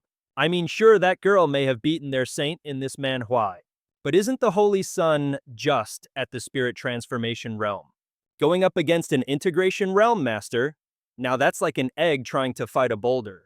What a tragic waste of such incredible talent. Such a shame, a real crying shame. Without a second thought, that old geezer launched himself straight at Tianye, who cried out in panic, Master! But Junlin was cool as a cucumber, just reassuring him. Don't you worry, Xiaohang, your master's got this. This unbelievably chill attitude completely floored every single cultivator from the Zhuantian sect. Yeah, wait a minute, is Peak Master Ye An integration realm master? You're telling me our wilderness continent has another heavenly sovereign. This continent hasn't seen this much glory since ancient times. Man, I thought just seeing Peak Master Yi's disciple was a big enough blow to my ego. But who would have guessed the master himself is a freaking heavenly sovereign? And here I was, calling myself the #1 expert on the wilderness continent. How utterly embarrassing. Meanwhile, Junlin's opponent was going all out, unleashing his spiritual energy. Integration realm, you say? Yeah, and what makes you think you're even worthy of standing against me? The Elder's energy solidified into a gigantic, menacing hand. You dare disrespect the Holy Sun, you bunch of savages from the wilderness continent are about to meet your maker. As this overwhelming power rained down on him, Junlin just casually threw up a shield to block the whole thing. Is that really all you've got? The old guy was absolutely flabbergasted. He couldn't believe our boy could be so ridiculously chill about it. And then in the blink of an eye, Junlin closed the distance, appearing right in the elder's face and making the old man choke on his words. A single palm strike from our MC shot forward, and all the elder could do was scramble to block it. Junlin asked with a sneer. Even he was a little surprised at how weak the guy was. Who would have known that after integrating the supreme bone, his physical prowess had skyrocketed to such an insane level? He could probably crush cultivators at the same level using just his bare hands. Now that's a proper Manhwa power-up. Realizing things were going south real fast, Elder Yan barked out an order, all of you attack, kill him now. Every last prodigy from the Feng Lei sect swarmed forward in unison. But Junlin, standing alone, simply unleashed the human king, sealed to counter the absolute barrage of enemy attacks. The entire mob was sent flying backwards like bowling pins. Every single one of them was severely wounded, coughing up mouthfuls of fresh blood. No one could believe their eyes. What kind of divine technique is that? This guy's power is absolutely terrifying. Everyone use your magical artifacts and take him down. One elder summoned the Bayou sword formation. The others also whipped out their precious artifacts, combining their strongest treasures to strike at Junlin. Yet he just stood there, a defiant silhouette, his true chi swirling around him like a vortex. Jing Tian muttered with a look of concern, Amitabha, a tragic fate. A tragic fate, indeed. I'm afraid this benefactor's chances of survival are slim. Tian Yi thought to himself, this bald donkey is such a damn hypocrite, all compassion and piety on the outside. But in reality, the schemes he pulls behind the scenes are so vile even I find them despicable. Then again, a freak of nature like that should probably just die quickly before he causes any more trouble. This is a disaster, Yunyan and Deju cried out in panic. Oh, junior brother, yeah, we told him to run from the very beginning. But it's too late to run now, even if he wanted to. What do you people know? Tian Shui interjected coolly. Tian Ye, however, was practically buzzing with anticipation. After witnessing his incredible power back in the Wei Kingdom, I'm absolutely certain he's got plenty of tricks he hasn't shown yet. This whole battle is like something straight out of a manhwa. Let's see what else you're hiding. And as if on cue, Junlin did not disappoint. All right then, how about you all get a taste of this? A divine art from the supreme bone. The entire area was engulfed in a blinding light from the supreme bone technique he unleashed. The disciples of the Xuantian sect were completely blinded, unable to process what was happening. What on earth is this energy? All they could perceive was a cataclysmic wave of power erupting from Junlin, crashing down upon his opponents. The group was powerless to resist. All they could do was scream, "We're dead, Elder Yan, save us." Elder Yan unleashed his power, stunned. He never expected this kid to be such a tough opponent. The Holy Sun is already grievously wounded. If my fellow elders fall here too, how could I possibly explain this when I get back? His true chi materialized into an arrow hurtling towards his target. In a flash, the old man appeared directly behind Junlin. Yes, that's Elder Yan's third-grade spirit artifact, the Slaughter Pagoda. That's the very weapon that secured his promotion to Grand Elder. We're saved. This ends now, annihilate him for me. But the old fool had no idea he'd just walked right into Junlin's trap. Perfect timing. You're the only one I was waiting for. A massive wave of fire erupted. Model. System warning, enemy detected at the peak of the integration realm, launching an attack on the host. activating absolute defense. Now, Elder Yan was, to put it mildly, a little surprised. He actually has a trick like this up his sleeve, but he's just in the integration realm. What's the worst he could possibly do? Little did he know he was the one who was actually in danger. He felt an absolutely terrifying aura creep up behind him. He whipped his head around and saw a demonic beast of monstrous proportions. What in the world is that? Why couldn't I sense its aura at all? System notification successfully summoned the ancient divine beast, the Kun Peng. The moment the Kun Peng appeared, it lunged forward to attack. The old elder had no time to dodge and was instantly severely wounded. Activating passive effect, the stronger they are, the harder I hit. Acquired cultivation at the perfected integration realm. Elder Yan's strength began to falter. The old man strained with everything he had just to maintain his magic. Looking at Junlin's overwhelming presence, the old man screamed in pure panic. How could you hide your true cultivation level? 2 blasts of energy shot from our boy's palms. They trailed a blinding light that ripped the darkness to shreds. In that one moment, it was as if the very fabric of space had been torn in two. Elder Yan, a tattered and broken mess, finally decided to surrender. Senior, let's just say we lost today. The Feather Ascension sect will voluntarily withdraw from the contest for this secret realm. Junlin's hand swept forward. You think you can just waltz in here and then leave whenever you feel like it? All of you can just die. The old man desperately tried to persuade him. If you push us this far, aren't you afraid of retaliation from the Feather Ascension sect? Wait a second, I get it now.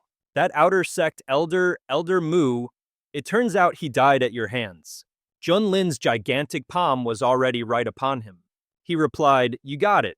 I've already pissed you all off one way or another. So why shouldn't I just go all out and have some real fun? And just like that, Elder Yan was crushed into nothing but dust. The crowd of onlookers was absolutely floored. How did it come to this? A cultivator from the barren continent just single-handedly killed an elder of the Feather Ascension sect. What kind of overpowered Manhwa protagonist is this? Tianyi thought to himself. With their grand elder dead here and Chen Jiao's Dao heart shattered, I'm afraid the prestige and power of the Feather Ascension sect are about to take a serious nosedive. But hey, on the bright side, this means the political landscape of the Eastern Domain is about to get very entertaining. Chen Jiao was paralyzed with fear. Even Elder Yan wasn't his match. I had no idea my father's killer would be this monstrously powerful. Is getting revenge even possible anymore? The men from the Feng Lei Zong cried out in terror. They're dead. The elders have all been slaughtered. We have to get out of here now. Junlin's colossal hand swept across the battlefield. Before the Feng Lei Zong disciples could even react, they were vaporized into dust. Tianyi and Chen Jiao also felt the bone-chilling danger, but Junlin just gave them a passing glance before turning to leave. He clearly had no intention of wiping everyone out. His only targets were the ones who dared to mess with him. Chen Jiao clenched his fists, his eyes burning with pure unadulterated hatred. It's all over. We have to get the Holy Sun out of here. Fire up the Huangjinzhou, move it. Tianyi snarled in fury. Oh, so you're done showing off trying to run away now, are we? A torrent of fire blasted down. You can all just die for me. The other cultivators were absolutely scandalized. They already slaughtered all the elders of Yuhua Gate. And now they're going after the Holy Sun too. Are they seriously trying to annihilate every last one of them? This duo is straight out of a dark fantasy manhwa. They're completely insane. Jing Chan chanted Amitabha Buddha, and then he jumped straight into the fray. A massive palm materialized, forming a protective shield.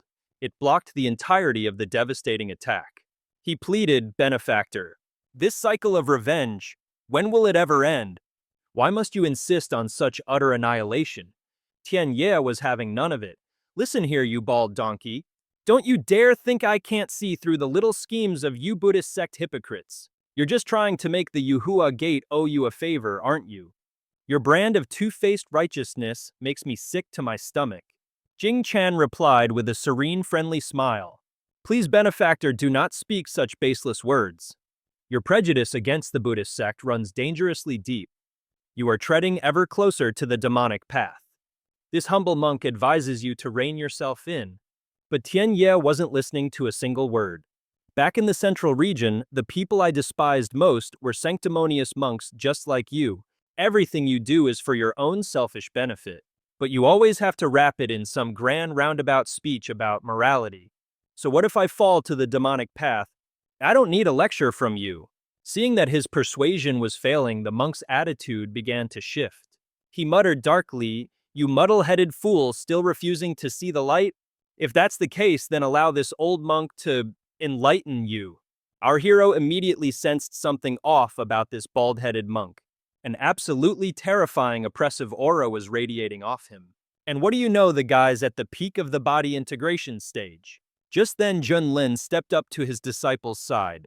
"What's this someone dares to act up while I'm away? Trying to bully my people, are we?" An absolutely terrifying oppressive aura was radiating off this bald-headed monk. And shockingly, he was at the peak of the body integration stage. That's when Junlin stepped up beside his disciple. "Who dares take advantage of my absence to bully my disciple?" Jing Chan paused what he was doing and replied calmly. "Sect master. Yeah, you misunderstand. This old monk was merely hoping to offer this junior a few pointers." Our boy shot back arrogantly, "Pointers? Are you even worthy? Why would a true immortal who's just cultivating from scratch need pointers from some washed-up moldy monk who's barely at the body integration stage like you?" Overwhelmed with gratitude, Tian Yi bowed to Junlin. "Thank you, master, for standing up for your worthless disciple. I was about to stop that flying ship, but this ball geezer just had to step in and interfere." He let the ship get clean away. Jing Chan's expression remained unchanged. With a calm smile, he said, "Amitabha, good.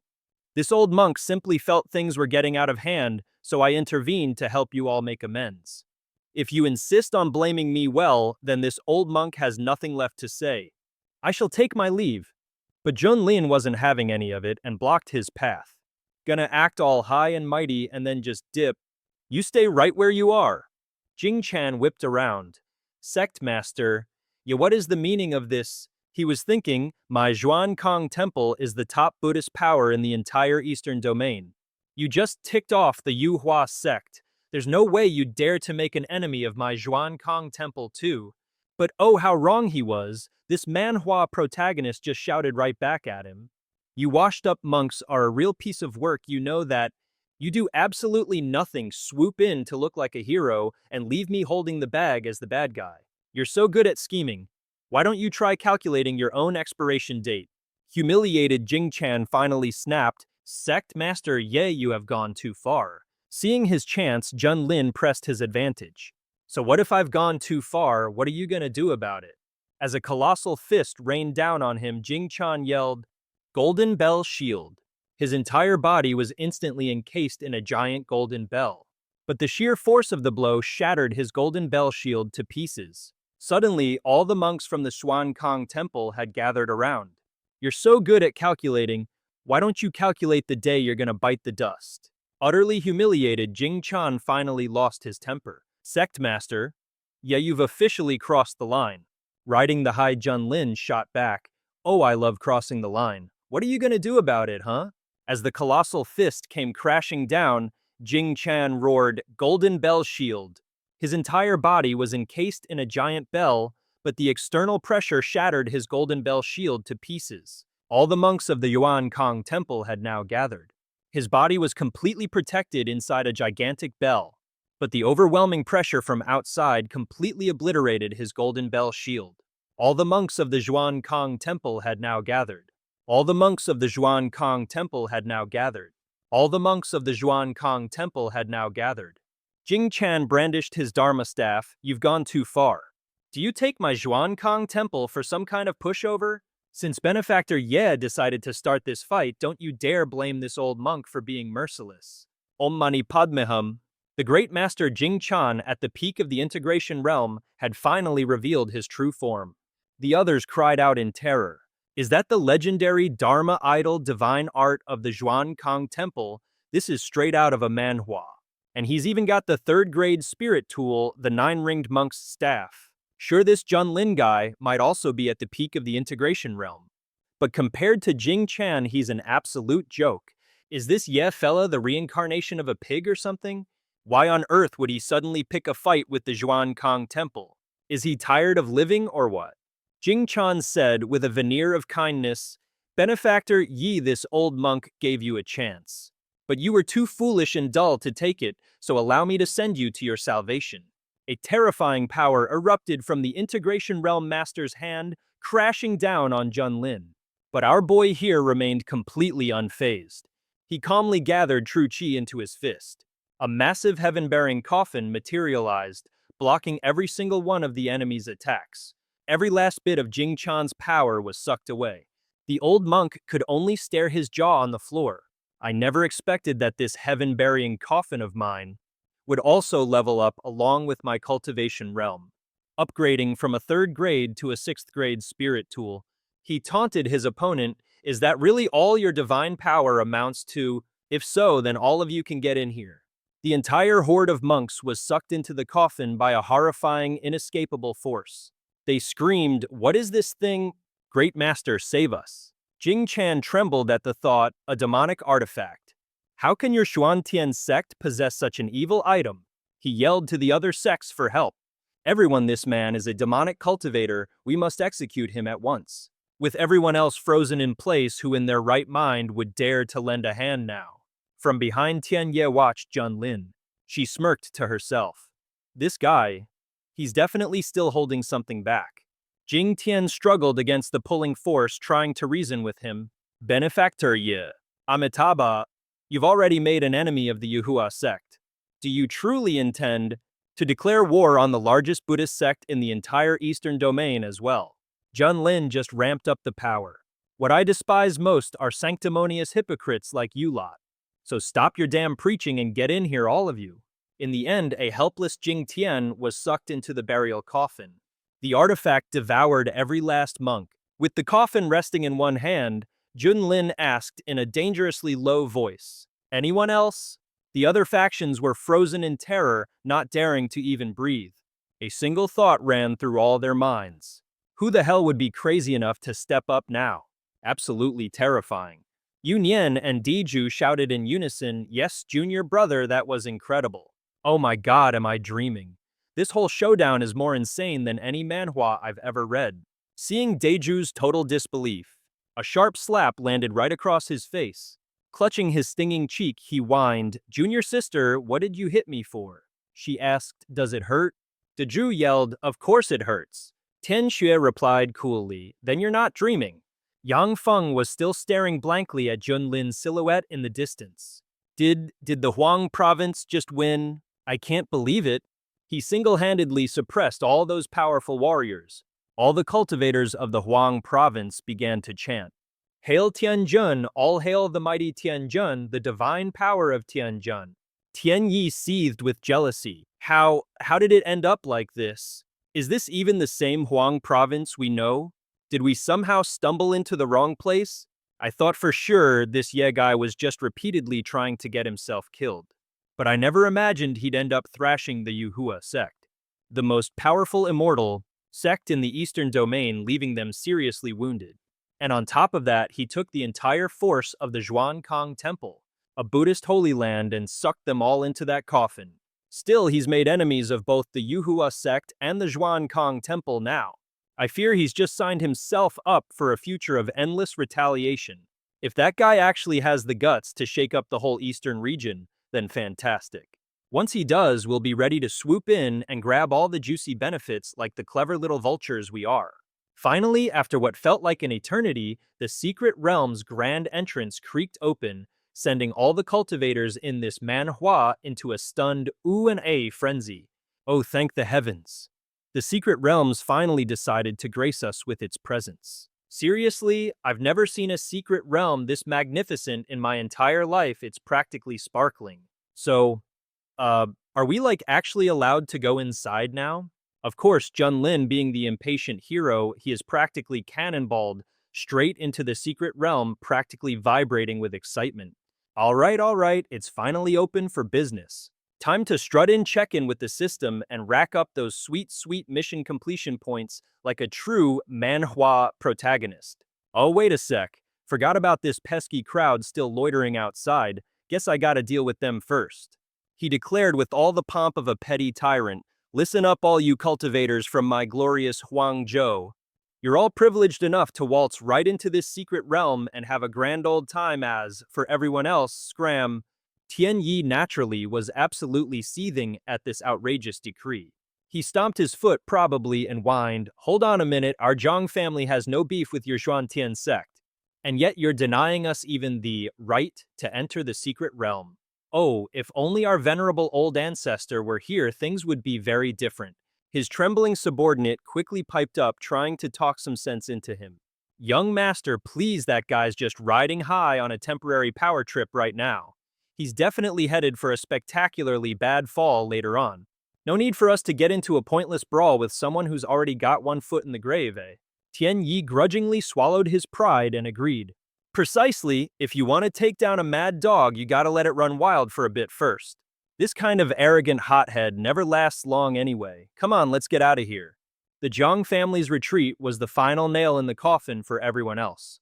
All the other cultivators, grumbling and full of regret, packed up their hopes and left. I mean, if even the mighty Zhang family is tucking tail and running, what hope do we have? Looks like nobody dares to even breathe in opposition to this Junlin anymore. We hauled our sorry asses all this way for absolutely nothing. What a waste of a good trip. Fine, let him enjoy his little moment of glory. It won't last. We'll just sit back, relax, and wait for the inevitable drama to unfold. Once the last of the outsiders had scurried away, Junlin, with a triumphant smirk, declared, "All right, my loyal subjects, let's move into the secret realm with you all. I mean, if even the mighty Zhang family is tucking tail and running, what hope do we have? Looks like nobody dares to even breathe in opposition to this Junlin anymore. We hauled our sorry asses all this way for absolutely nothing. What a waste of a good trip. Fine, let him enjoy his little moment of glory. It won't last. We'll just sit back, relax, and wait for the inevitable drama to unfold." Once the last of the outsiders had scurried away, Junlin, with a triumphant smirk, declared, "All right, my loyal subjects, let's move." As everyone finally streamed into the Luotian secret realm, Junlin took a deep, satisfied sniff of the surprisingly fresh air. "Ah, the sweet scent of success," he probably thought. Well, well, who knew a mystical secret realm could have such a pleasant ambiance? Definitely not shabby, actually. Suddenly, a familiar robotic voice echoed in his head, system notification. The location, Luotian secret realm confirmed. Would the host like to claim their glorious hard-earned reward? Dater, accept. Congratulations, host check-in successful. You have received the legendary Heavenly Emperor Dharma Idol. Heavenly Emperor Dharma Idol, you ask? This bad boy allows the user to summon a ridiculously powerful Dharma idol directly. This will give my own power a massive boost. And on top of that, it comes with a few extra divine abilities. Junlin was pretty pleased with himself. A Dharma body, huh? Not a bad prize at all. That Buddha general from Master Jingchan was actually a real pain to deal with. If I hadn't used my heaven-burying coffin, that would have been one hell of a fight.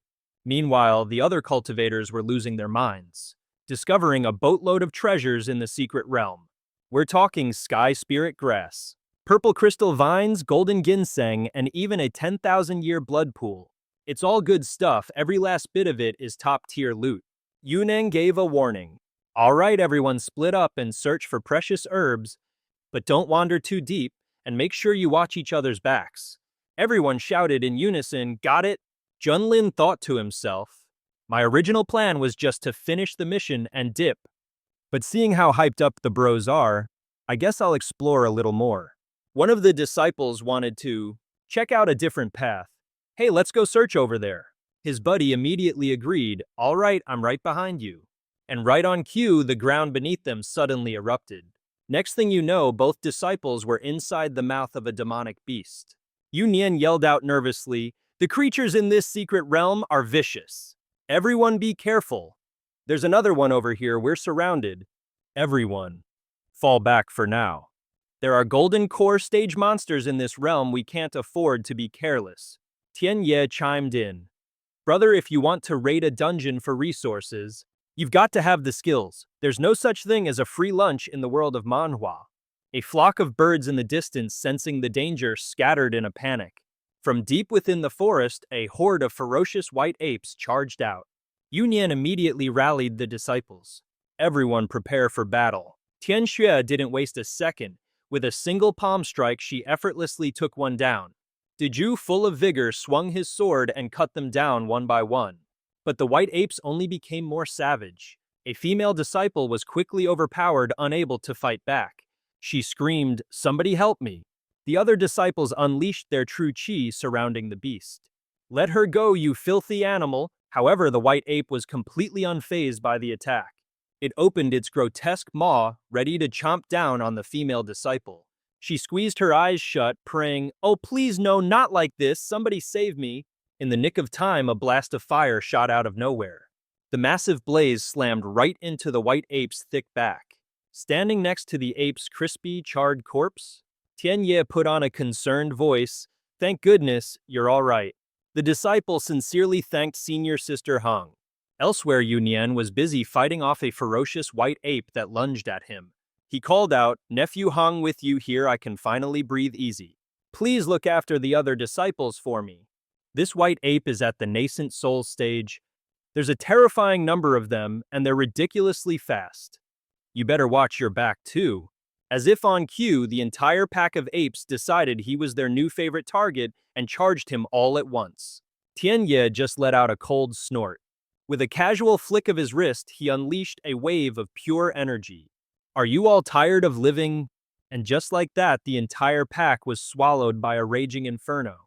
The other disciples could only stare in utter awe. Senior Sister Hong is so badass, she's definitely the strongest.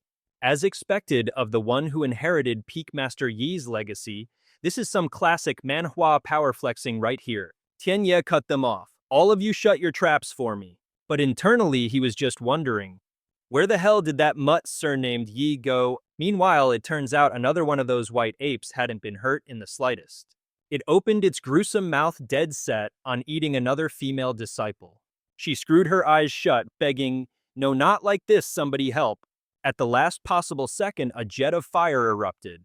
The massive blaze slammed right into the ape's thick back. Standing beside this ape's smoldering corpse, Tianye feigned concern. "Phew, you're okay." And she, of course, sincerely thanked the heroic Senior Sister Hong. Funny, right? Meanwhile, over on Junlin's side of the story, things were suspiciously peaceful. Staring at the scenery ahead, he called out, "System, you said there were special energy fluctuations here.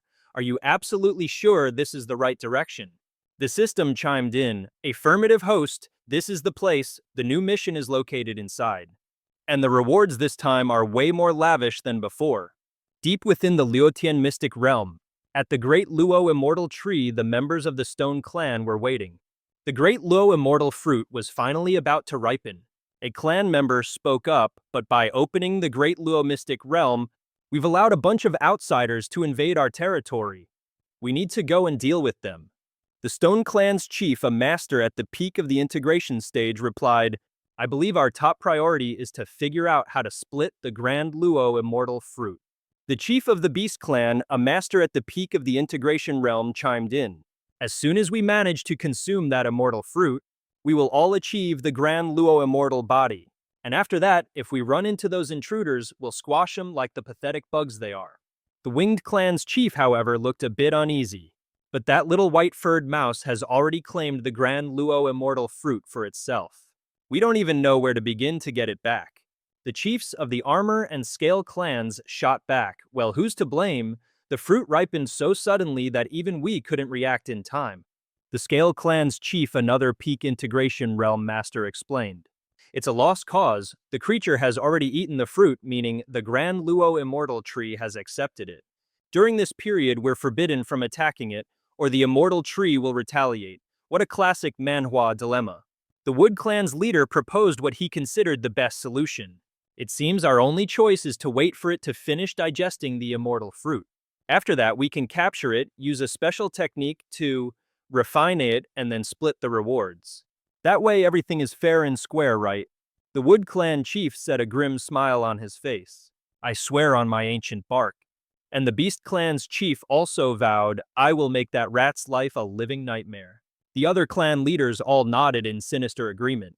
Meanwhile, deep inside the secret realm, Junlin was absorbing energy. He opened his eyes and gazed at the cave before him.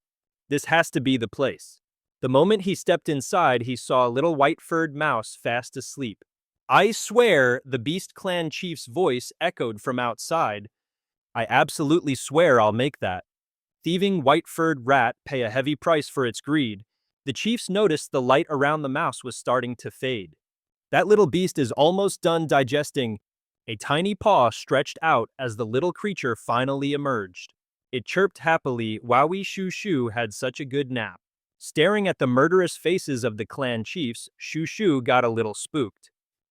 Greetings, my esteemed big brothers. Is there something little old Shoo Shoo can do for you? If there's nothing, well, then Shoo Shoo will just be on my way. Get it, the Beastman chief roared, launching his attack. How is this stinking mouse so unbelievably fast? The effect of that Grand Luo immortal fruit is truly out of this world.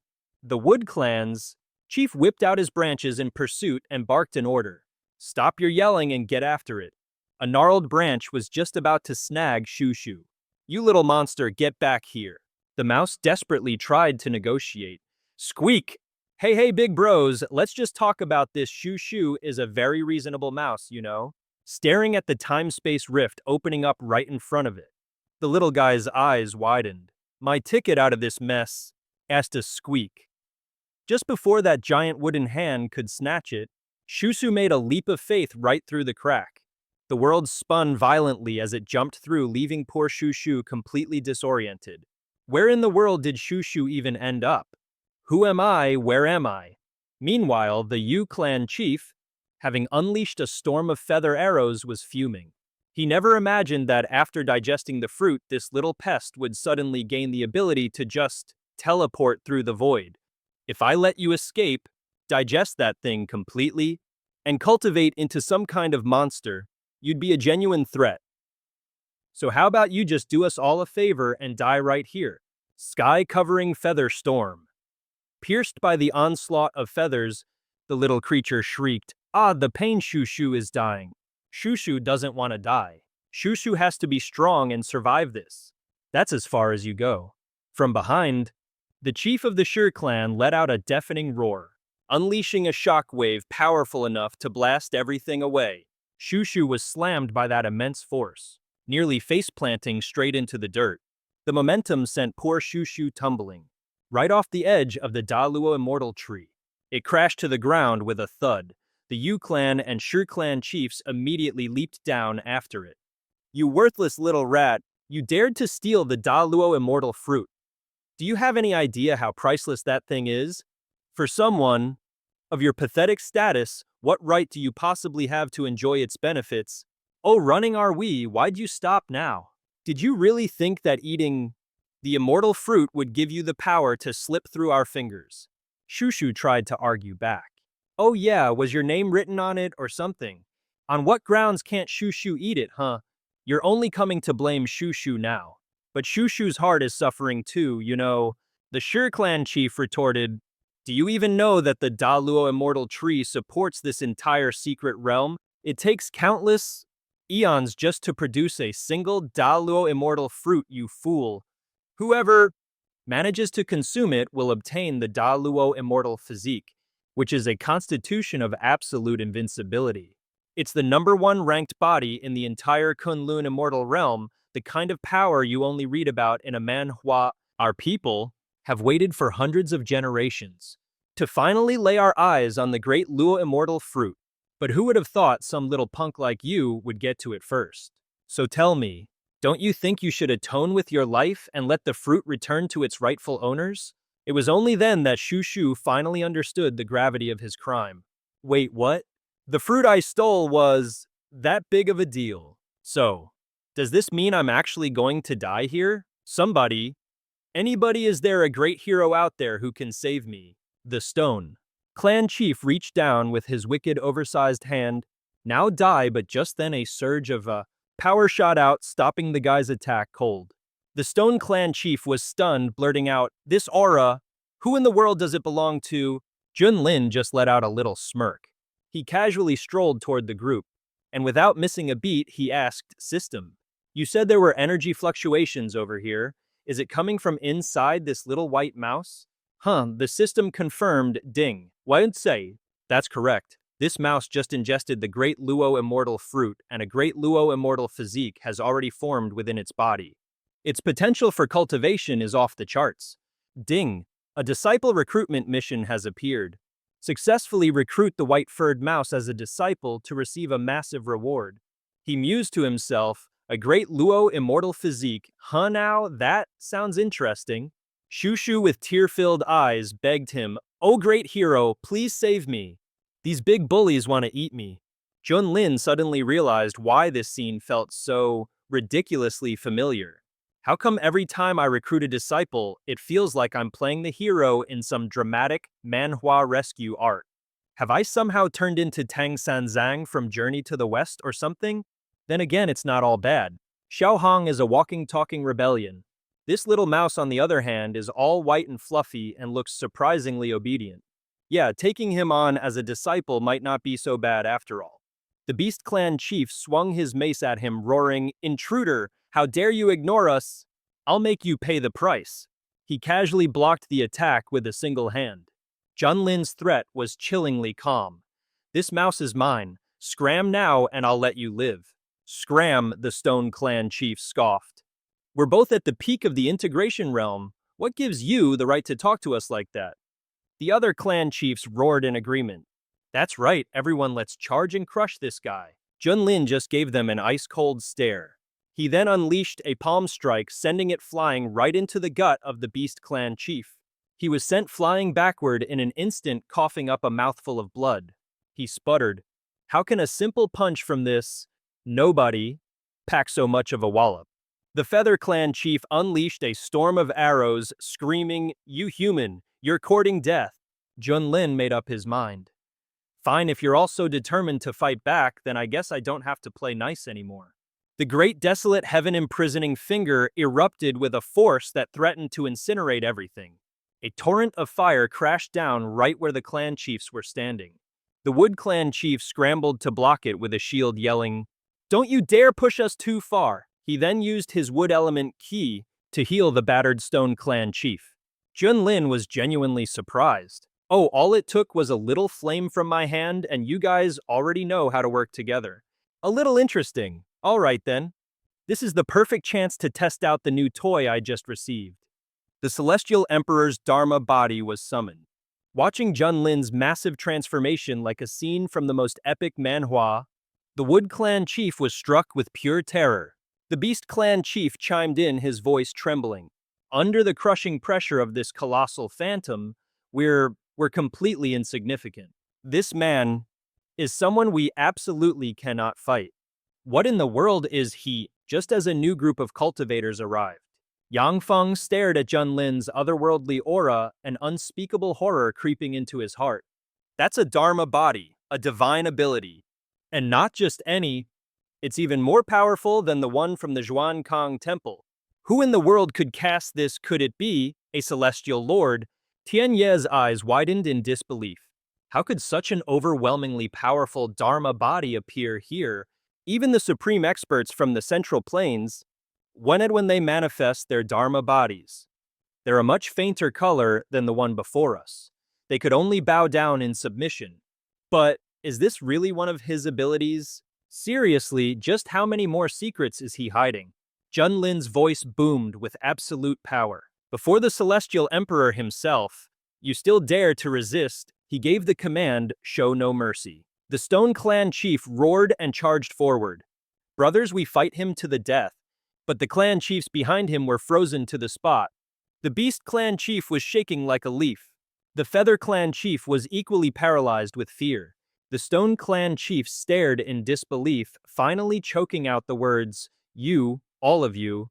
Junlin decided to settle the score, starting with the first guy. "Hey Rockhead, you're the toughest one here." The Absolute Heaven finger descended like a reaper's scythe from the god of death himself, and the Stone Clan's leader was instantly incinerated into flint. His face began to crack and shatter until his entire body crumbled to dust. The remaining clan leaders could only gape in utter shock. This is beyond terrifying. "Ahem, Heavenly Lord, I admit we might have been a little hasty earlier. How about we call a truce? There's no need for this to end in mutual destruction, right? The only answer he got was another devastating attack. The heavens and earth trembled as colossal flames erupted, threatening to burn away all the spiritual energy in the world. The summoned celestial emperor roared with fury. You wretched human, you're nothing but a savage beast. My clan will never ever forgive you for this. You idiots, what are you even rambling on about? If you actually had the power to defeat me, you would have killed me instantly. Why would you possibly need a truce? Junlin gazed at the handiwork of the celestial emperor's last attack. It was a bottomless abyss. He muttered to himself, man, this celestial emperor avatar is seriously powerful. But damn, that one move just ate up 80% of my mana. Guess I'll have to be more careful with it from now on. Alright, time to go get my disciple. But Shushu was invisible, so he couldn't spot it anywhere. Now where is my future disciple? That damn mouse. And here I was just thinking how well behaved it seemed. Then it just up and ditches me while I'm fighting for it. Meanwhile, Shushu was booking it for the hills. He's so scary. That two-legged beast is absolutely terrifying. That phantom he summoned nearly gave little Shushu a heart attack. Even though you saved me, you're way scarier than those 6 bad guys combined. But wait, the wound I got from that nasty rock head earlier, it doesn't hurt at all. Plus, I feel like I've never run this fast in my entire life. Could it be the effect of that fruit? This is amazing. Suddenly, it felt a dangerous presence closing in from behind. Why do I suddenly have such a horrifying feeling? I think that two-legged beast is coming to catch me. Junlin was hot on its trail, following the tracks it left behind. System, the mouse is right up ahead. This is a classic Manhwa chase scene. And it's moving incredibly fast. Shushu could feel danger breathing down its neck. I can't let him catch me. It ran for its life, using every last ounce of strength it had. But Junlin was hot on its heels. He thought to himself, head, this little mouse is actually pretty amusing. Target ahead, right? The system confirmed with a ting. That's right, host, keep it up, you're just about to catch it. He figured the only reason this mouse could run so fast had to be its great Luo immortal body. If I didn't have this system, this little guy would have given me the slip for sure. Once I get my hands on it, I'm not letting go that easily. Shushu scrambled forward frantically. I'm doomed, how is he getting closer and closer? This forest is huge. How does that two-legged beast know exactly where I am? Suddenly a figure dropped down from above. It was Junlin. He blocked Shushu's path, forcing it to screech to a halt. Squeak, squeak! Shushu lost its footing and nearly face-planted right into the dirt. And just like that, it was dangling in the air, held up by its tail. It pleaded, Shushu doesn't want to die. Junlin questioned it with a stern look. Weren't you the one who promised to be my beast of burden? So why did you run off? Shushu trembled as it explained, well, master, your aura back there was just too terrifying. Poor little Shushu couldn't handle it, so I got scared and bolted. I was afraid you were going to eat me too. Junlin licked his lips menacingly. Well, I've had beef and horse before, but I've never tried mouse. I suppose it couldn't hurt to try, right? The naive little furball burst into tears. Shushu's meat is sour. It's super gross to eat. Your senses have to be wrong. If you eat me, you'll let out the stinkiest farts. Junlin's expression darkened. The weirder you make it sound, the more curious I am to have a taste. Now come here, Shushu. And with that, it passed out from sheer terror. Junlin stared at it, exasperated. This guy possesses the most powerful physique in existence, the great Luo immortal body. And yet he's this much of a coward. I shouldn't even be surprised. He saw me in that fight earlier and just legged it. He gently squished Shushu's cheeks. Still, he is kinda cute. Alright, I guess I'll keep a mouse as a pet. What a weird manhwa this has become. A couple of hours later, night had fallen. Junlin was roasting some meat inside a cave. The delicious aroma woke Shushu up. It rubbed its eyes and mumbled, smells so good. Wait, am I not dead yet? Seeing the massive pot next to him, he fell backward in sheer terror. A pot that big? Don't tell me you're planning to. Junlin ordered, get over here right now, you little fuzzball. Don't make me come over there and get you. I'm not in the mood to play cat and mouse. Shushu glanced over at the sizzling barbecue. His tiny brain was still trying to process what in the world was going on. Seeing him frozen stiff, Junlin held out a skewer of meat. Just look at the pathetic state you're in. Here, this is for you. Deeply moved, Shushu accepted it and immediately took a bite. This smells incredible, thank you. What kind of meat is this? I've never tasted anything like it before. This flavor is absolutely divine. He revealed it's rabbit meat. Shushu froze mid-chew. But bunnies are adorable. Why would you eat rabbit? Junlin shot back. If I don't eat rabbit, am I supposed to eat rat instead? Shushu immediately started sucking up. Oh no no no. Shushu isn't nearly as delicious as rabbit, so you should definitely stick with the rabbit, yes. Master, could you perhaps spare just one more piece for little old Shushu? He agreed, but with a catch. Fine, but from now on, I'm not just going to be your master. I also want to be your Shizun. Do you accept? You want to be my what now? The timid Shushu asked. Shizun, a worthless and untalented creature like me, can I really be your disciple? Are you sure I am qualified for this position? Also, is being your disciple, dangerous? And so began Junlin's masterclass in sweet-talking a small animal. You ask too many questions. As my disciple, you can eat all the delicious food you want. Plus, if you ever get into trouble, I, your master, will step in and handle it for you. An offer this good. Are you seriously thinking of turning it down? Faced with such an irresistible package deal, Shushu was completely sold. I want it. Shushu wants to be the senior's disciple. Having a powerful backer is Shushu's favorite thing in the world. Junlin sealed the deal instantly. Well then, what are you waiting for? Pay your respects to your Shizun. Shushu obediently knelt, bowing his head to his new master. Disciple Bai Xiaozi pays respects to Shizun. The system chimed in. Congratulations, host, for completing the mission. Congratulations, host, for completing the Nanhuang demonic sect mission. Accept a disciple. Reward supreme divine power, a skill straight out of a top-tier Manhwa.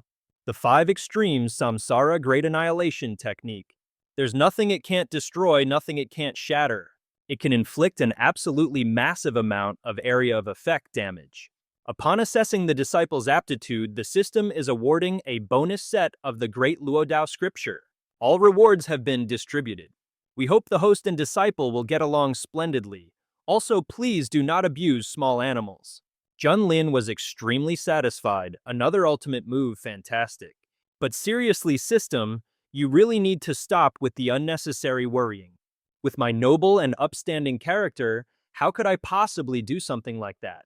Seeing Junlin muttering, the little guy asked, Master, are you talking to a mouse? He cleared his throat loudly. Ahem, I will now teach you a cultivation technique. You must treasure it and train diligently. Be a good warrior for your master. No, I mean be the best disciple you can be. A stream of pure energy flowed into him and an intricate insignia immediately lit up on Shushu's forehead. He realized it was the great Luodao scripture. Feeling the power surging through his body, Shushu cheered with joy. This technique is simply miraculous. I feel like I've been enlightened. Thank you, Master, for granting me this incredible technique. Junlin ladled out a bowl of soup and instructed, get up and have another bowl of soup and some meat. The meat's cooked now. Shushu replied, touched, thank you, Master. He lifted the bowl to take a sip. It was absolutely delicious. Shushu's heart was overflowing with happiness. Master is so incredibly good to me. To become Master's disciple is the greatest blessing of my life. In the future, I will definitely repay my Master's kindness. The peaceful atmosphere didn't last long before the sky above them began to fracture like something out of a dramatic manhwa. Junlin felt a sense of unease. What's going on? Why is the sky of the secret realm cracking apart? System reminder ping. Detected. The lifespan of the great Luo immortal tree has reached its end. It can no longer sustain this secret realm. It's about to collapse. Host, please evacuate immediately. Junlin sighed internally. Just when I thought I'd found a quiet place to rest, this happens. He shouted, Shushu, quick, follow me. Master, look over there. What kind of fruit is that on the tree? Junlin looked up, his heart skipping a beat. That's a great Luo immortal fruit. It only appears once every 10,000 years. If the system hadn't pointed it out, he would have completely missed this priceless treasure. Without another word, he scooped up Shu Shu, leaped to the top of the tree, and quickly plucked the fruit. Then he commanded the System Bro teleport. After a dizzying spin, the man and the mouse reappeared inside a mountain cave. Shu Shu stared at the fruit in his master's hand. Master, that fruit smells amazing. Junlin didn't say anything, simply handing the fruit over to him. Eat up, you've got work to do for me after you're done. Shu Shu accepted it, deeply moved. Master is just too good to me. The secret realm's operations anymore. Meaning this secret realm is on the brink of collapse. Please evacuate as soon as possible. In the middle of the crisis, he noticed the look on Shu Shu's face and had to ask. The realm is starting to crumble, we have to get out of here now. So, why are you crying? It replied, Master, I don't know why, but Shu Shu's heart feels so heavy all of a sudden. Junlin figured his great Luo immortal body must have some connection to this place. But first things first. The most urgent mission was to quickly regroup with the sect master's party and bail on this collapsing realm. The cracks spiderwebbed across the sky as the entire realm shook violently. Yunyan shouted out a frantic warning. Everybody get out of the secret realm now.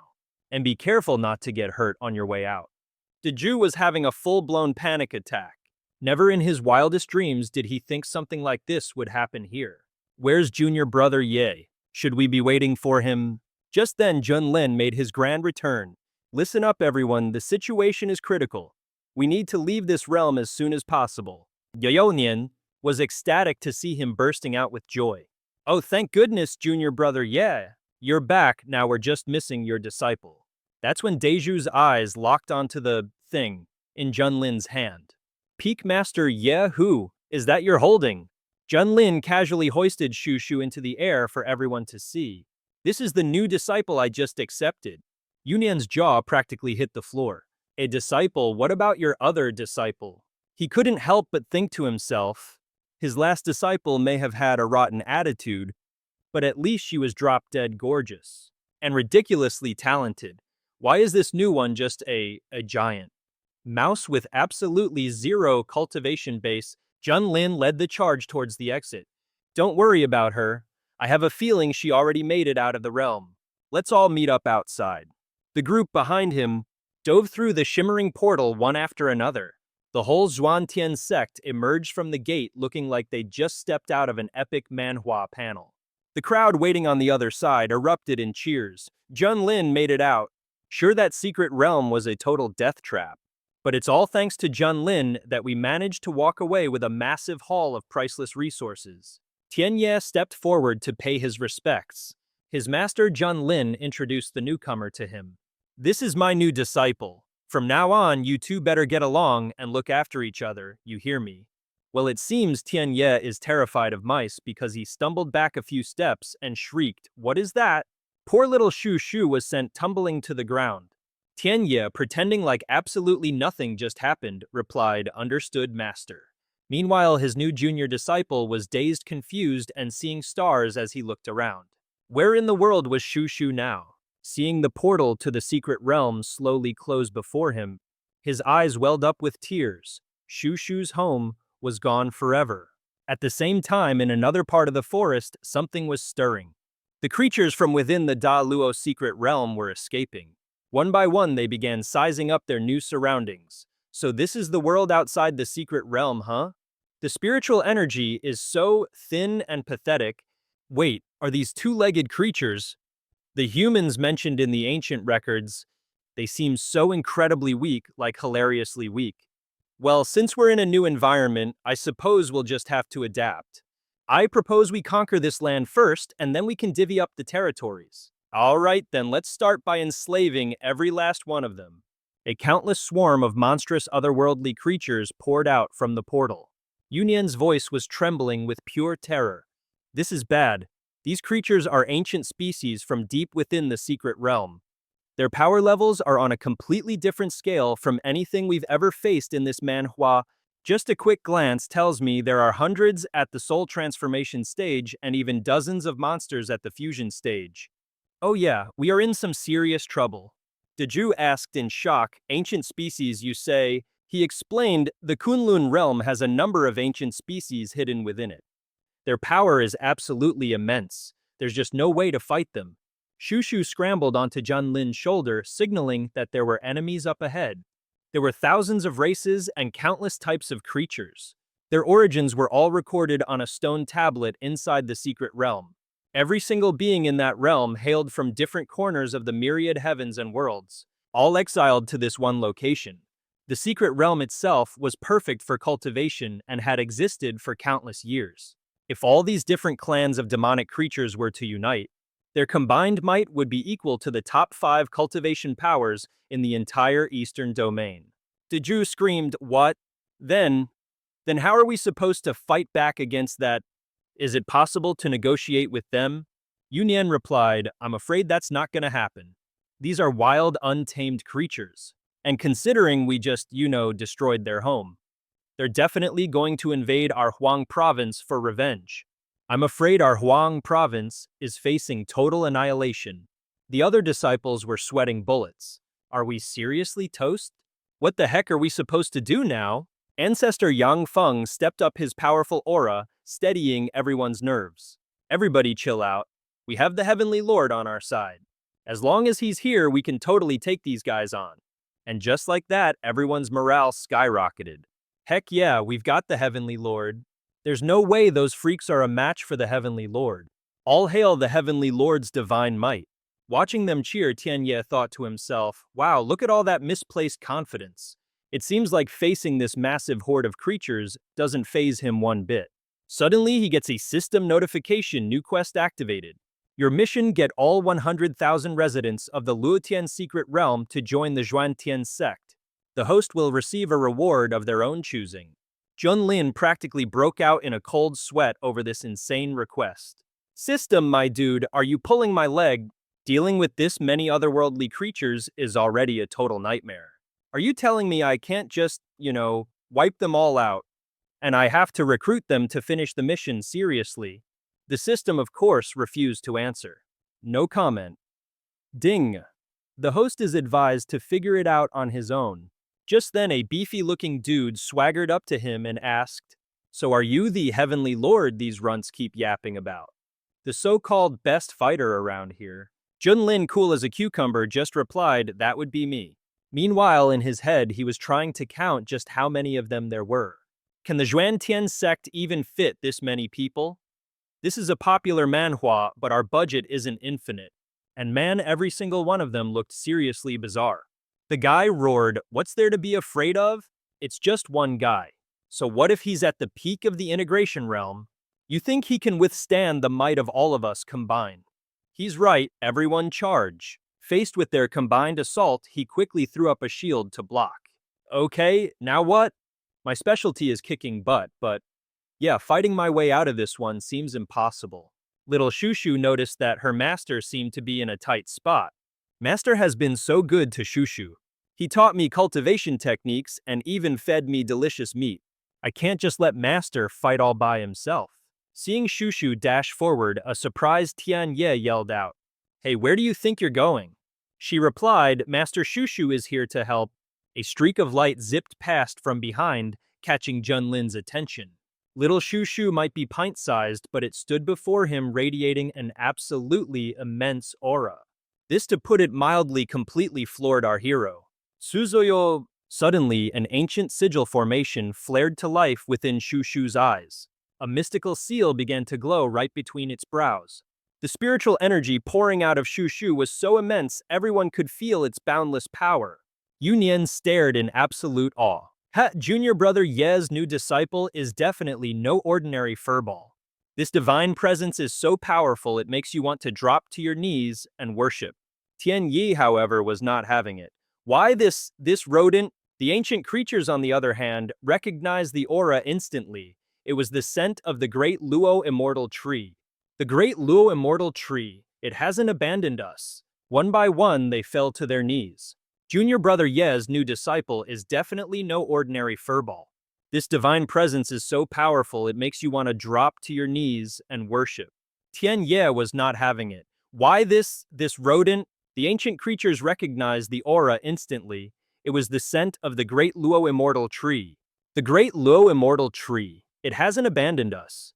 They all prostrated themselves. The great low immortal tree, it hasn't abandoned us.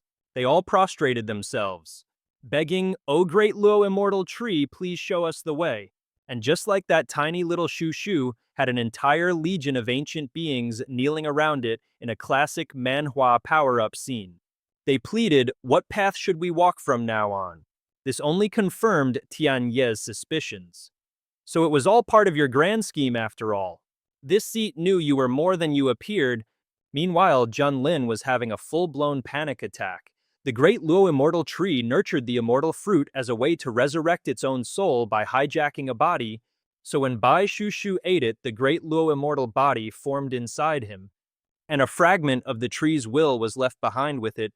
If the tree's will is reawakening now, that means it's trying to possess Bai Shushu's body. He yelled out, his voice strained. "Shushu, are you all right? Answer me." Junlin dashed to Shushu's side, trying desperately to snap it out of its trance. "Shushu, wake up!" Shushu suddenly screamed, "Master is calling for Shushu." If Shushu can't fall asleep, it was fighting with all its might to regain control of its own body. And finally its eyes cleared. Shushu looked up obediently and said, "Thank you, Master, for waking me up."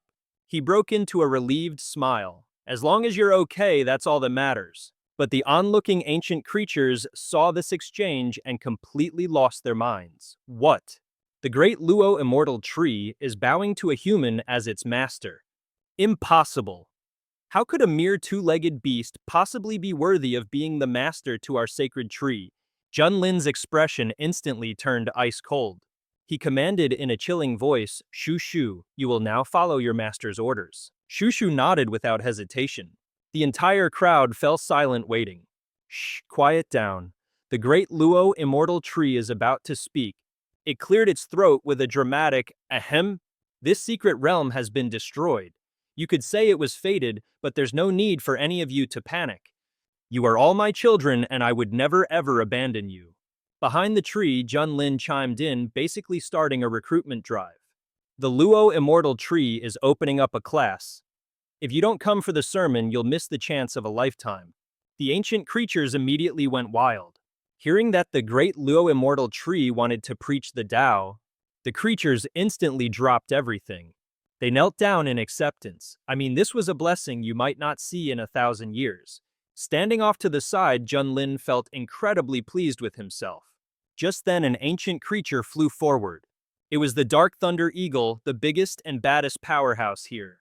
It declared, "Great Luo immortal tree, I am willing to follow you. But would it be possible for you to help me restore my body?" It asked, gesturing toward its own beat-up form.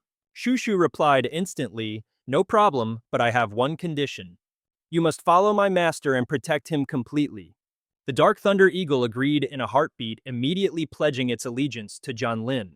Our boy was over the moon, having just scored an ancient divine beast as a new minion in this awesome manhwa.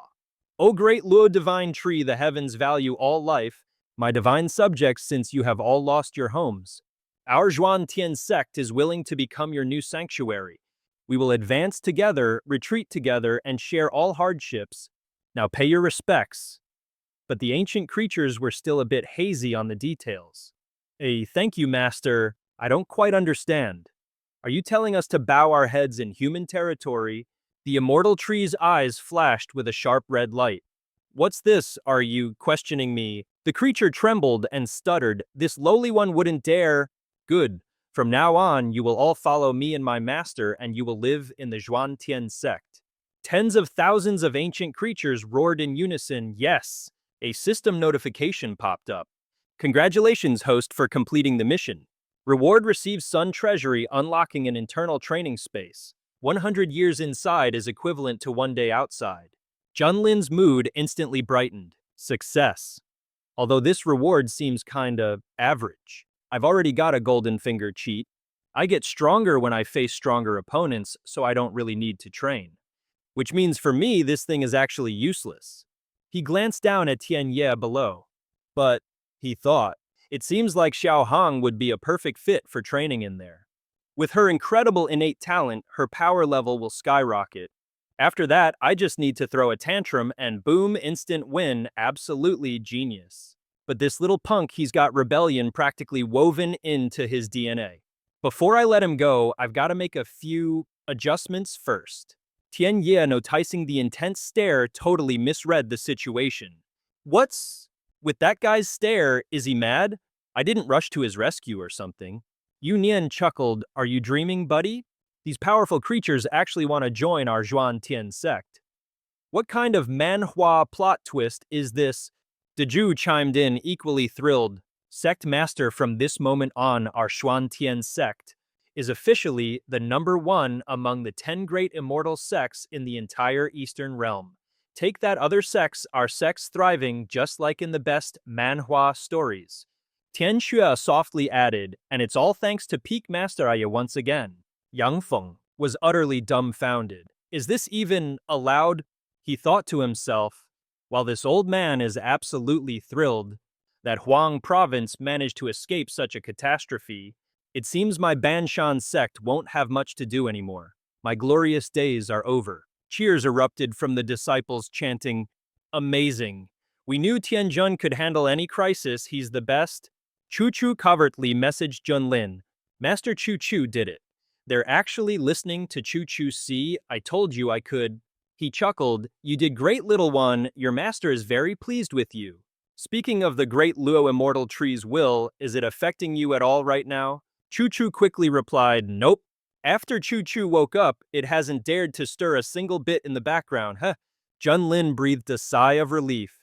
Good, that's great. Now I'll take all of you back to the Zhuan Tian sect with me, all right?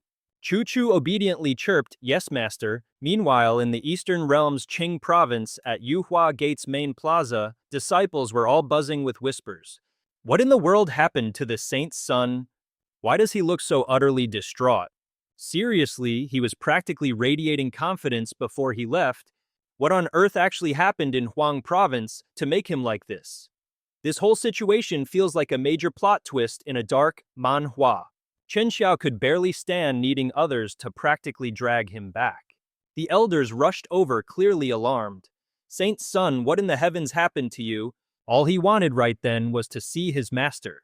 Another elder respectfully informed him, reporting Saint San Ju Yang Venerable is currently in secluded cultivation. May this humble one ask, what terrible ordeal have you encountered, and where are Elder Yan and the other fellow disciples? He responded with raw despair, they're dead, all of them, every single one is gone.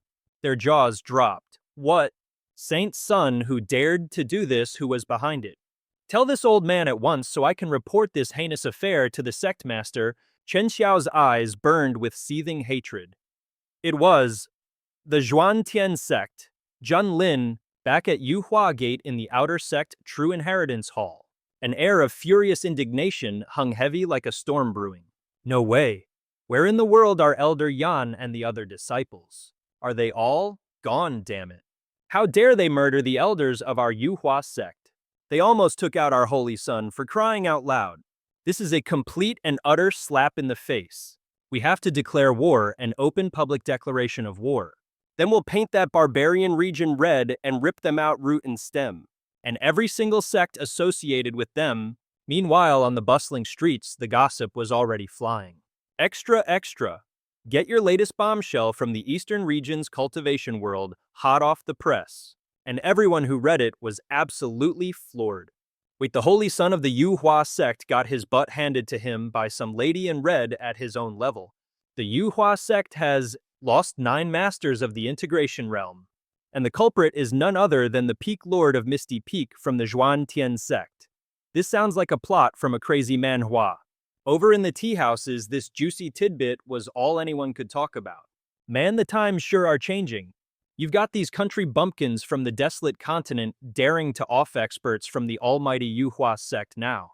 Sure, the Yuan Tian sect has a few talented folks. But let's be real when they go up against the Yuhua sect. This fight's already over before it even starts. Exactly, the Yuhua sect is a top-tier cultivation powerhouse, way back when they were an immortal holy land, churning out actual true immortals.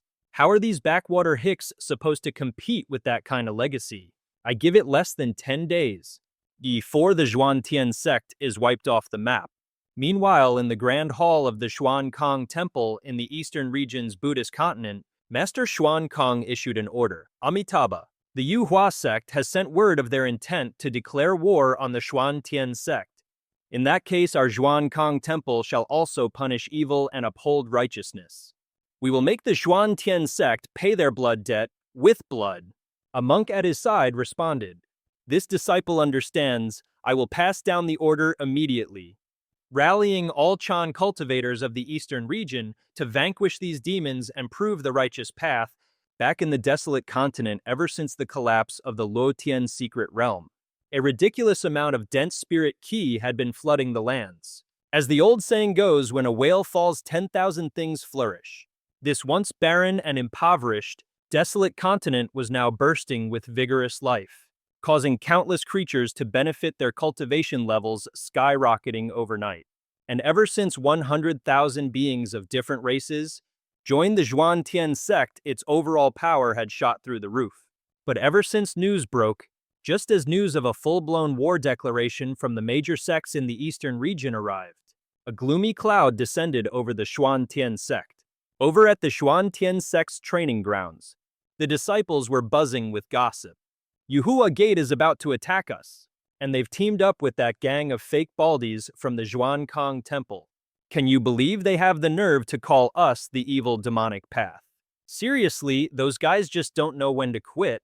How strange. I haven't seen the sect master or any of the peak lords for days. Where in the world did they go? I heard they're all in closed-door cultivation. Peak Lord Ye is already as overpowered as a Manhwa protagonist, yet he's still training so hard.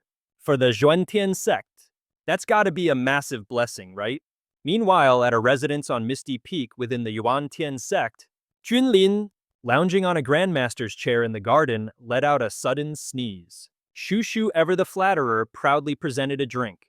Master Shushu has succeeded. The supreme invincible boba milk tea you requested is finally complete. Junlin urged him on impatiently. Quick, stick a straw in it for me. Shushu obediently handed the cup over. He took a long, satisfying slurp.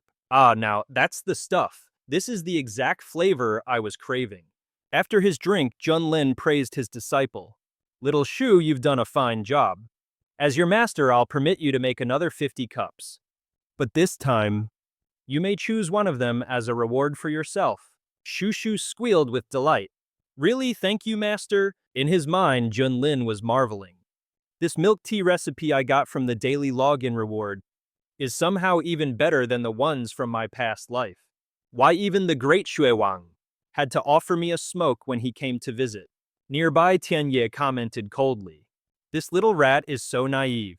One of these days, he's going to get you sold off for a quick buck.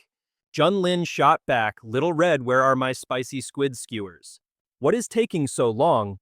You should take a look at how quick-witted little Shu is. You're not even as competent as a mouse. Fuming, he furiously sped up his grilling. It's almost ready, master. Your disciple will bring it right over. After carefully arranging the grilled squid on a tray, Tianye of the Heavenly Leaf Palace presented it with a look of pure sass, inviting his master to have a taste. After watching his master chow down without so much as a grunt of approval, Tianye pressed on. A master is the heat to your satisfaction. Does the spice level need any adjustments? Junlin replied nonchalantly, not bad, keep up the good work. Seeing his opening, Tianye made his move. Master, I was wondering if you might grant your disciple access to the solar treasury to train for a few days. I'm just so eager to improve. Junlin sighed. Look at you, always in such a rush. Tianye whined, his voice thick with injustice. But you already let the other sect leaders go in first. Master, I want to become stronger. That's the only way I can protect our sect. This isn't some power fantasy from a manhwa. This is my duty. But Junlin was as calm as ever. Relax. The sect has me. You just need to be a good little disciple and stay by my side. Tianye seethed internally. This bastard? He's just scared that I'll become more powerful than him. From behind, little Chu Chu tried to plead his case for him. Master, if Senior Tianye wants to go so badly, then please just let him. I can even handle his duties while he's away. Junlin casually agreed. Well, if your junior brother is going to plead for you, and is even willing to do your chores, then I, your master, will allow you to train in the solar treasury for a few days. Make sure you thank him properly. Having finally succeeded, Tian Ye bowed respectfully. Thank you, master, and thank you, junior brother, for speaking up for me. Junlin finished his snack and stood up. I'm heading back to my room. You two enjoy yourselves. The moment his back was turned, Tian Ye's eyes blazed with pure hatred. Just you wait. The day I emerge from my training will be the day you Junlin finally bow your head. Of course, Junlin knew exactly what his little schemer was thinking. Hey, got a little impatient after I pushed your buttons, didn't you? I know you're only sucking up because you want to find a chance to surpass me. Too bad for you, darling. The stronger my rivals get, the stronger I get. So by all means, keep on leveling up for me, will you? Choo-Choo asked obediently. Master, the 50 new drinks are all prepared. Can Choo-Choo have this one with the grass jelly? He immediately agreed. But of course, I already told you can pick whatever you want. Shoo-Shoo squeaked with joy, thank you, master. He patted its head and said, most people get to pet cats and here I am, petting a mouse. But you know this feeling isn't half bad. But the mere mention of a cat made Shoo-Shoo's fur stand on end. A cat, where's the cat? Cats are Shoo-Shoo's greatest fear. He looked at the little guy completely exasperated. You possess the Grand Luo immortal body, and it's a complete and utter waste. A cat isn't even bigger than you. Not to mention you're the boss of 100,000 minions in the secret realm and you're still scared of a kitty. It frowned and grumbled back, Shoo-Shoo is just scared? He then suggested, why don't you go train in the Sun Ghost realm? 100 years in there is only a single day out here. Your Grand Luo immortal body, and it would see some seriously insane improvements, just think about it. But it gave its reason for refusing. Shoo-Shoo doesn't wanna. If Shoo-Shoo is in there for 100 years and can't see Master Shoo-Shoo will be really sad. Besides, training is so boring. Shoo-Shoo would rather eat yummy food with Master. He just had to let his disciple do whatever it wanted. You know, being like this really suits my style. You're nothing like the others. Elsewhere, Tian Ye, the target of that subtle jab, let out a loud sneeze. Junlin suddenly remembered, oh right, isn't there a saying that members of the beast tribe who cultivate to the spirit transformation stage can take on a human form? How come I've never seen you transform into a person? The little guy revealed it was because Shoo-Shoo forgot. Junlin's interest was immediately piqued. Well then, what are you waiting for? Try transforming right now. Shoo-Shoo scratched its head and shyly agreed, okay. Its eyes squeezed shut as a wave of spiritual energy enveloped the tiny mouse. A pair of slender legs appeared and its figure was petite and adorable. Junlin stared completely stunned. He gasped, whoa, isn't this the standard issue Lo Li you see in every single manhwa?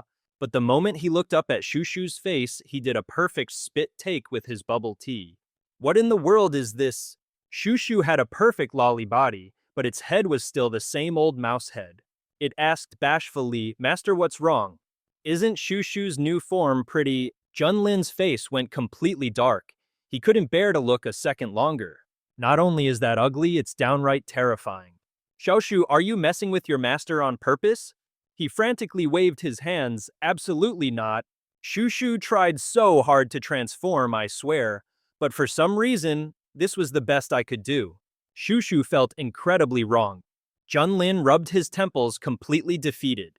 Never mind, just change back. Shoo-Shoo got the order, yes sir. But after a long, awkward silence, punctuated only by the sound of crickets, Shoo-Shoo's body was still stuck in that ridiculous form.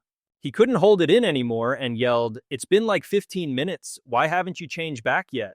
Shoo-Shoo shrank back in fear, begging for his life. Master Shoo-Shoo, suddenly forgot how to do it. The look on Junlin's face got darker and darker. Are you sure your original form is a mouse because you're acting like a total pighead right now? Shoo-Shoo pleaded with him. Master, don't rush me. Just give Shoo-Shoo a few more days and I'll definitely be able to change back. He was at a complete loss. Shoo-Shoo pleaded with him. Master, don't rush me. Just give Shoo-Shoo a few more days and I'll definitely be able to change back. He was at a complete loss. Trying to be encouraging, he said, just do your best. Shoo-Shoo then had the audacity to ask, so master, do you still want to, pet me? Junlin waved him off. I need some peace and quiet. Shoo-Shoo scampered over to the big water barrel. He checked out his brand new look. He thought, what's the big deal? Isn't this totally handsome? Meanwhile, in the eastern domain, right where the Baron and Spirit prefectures meet, a fleet of warships had already set sail. All the nosy onlookers were buzzing with anticipation. After all, who could possibly withstand the fury of the eastern domain's #1 immortal sect? The Zhuan sect is toast. No matter how badass that Yi fella was before this time, he's gonna die a dog's death. He'll probably be so scared he'll piss his pants. Over at the Jiang family estate, inside one of the rooms, some rather questionable noises were echoing. A woman's delicate voice cooed, "Young master, please be a little gentler."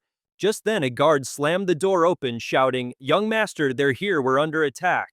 Tian Yi roared, "You damn dog, spit it out, who in the hell is attacking us? Fail to answer, and this young master will personally chop off your head and toss it in the latrine." The guard stammered, It's the Yuhua sect, sir. The Yuhua sect's army has invaded the Baron prefecture. Tian Yi's eyes lit up. What did you just say? Fantastic, the Yuhua sect is finished. Just some country bumpkin who dared to get cocky with me. Ha, this young master knew you wouldn't last long. Oh, this is going to be a good show. What a classic Manhwa villain line.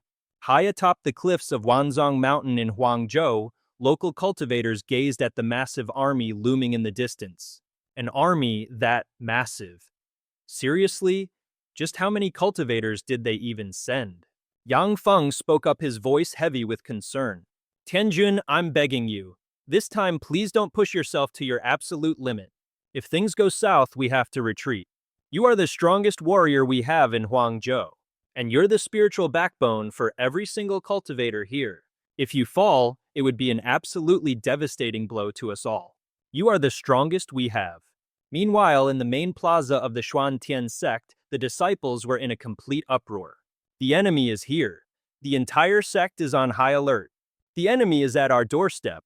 Where in the world are the sect master and the elders? Just then a powerful force slammed down from the heavens, striking the tower on the Xuantian sect's rear mountain. Two figures emerged from the light. It was none other than Deju and Tian Xue, fresh from their closed-door cultivation. Deju mused that after 500 years of painstaking training, he was this close to breaking through to the fusion realm.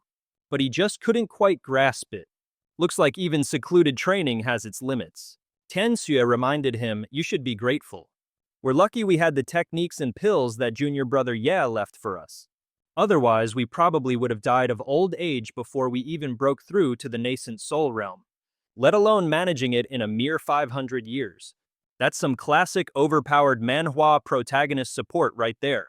She glanced behind them, noticing the sect master hadn't emerged yet, and grew curious. Where's the sect master? Hasn't he come out yet? Just then Union stepped out, his aura absolutely immense. The final battle is here. I guess I have no choice but to go all out. Good thing I managed to break through to the fusion realm right before the fight.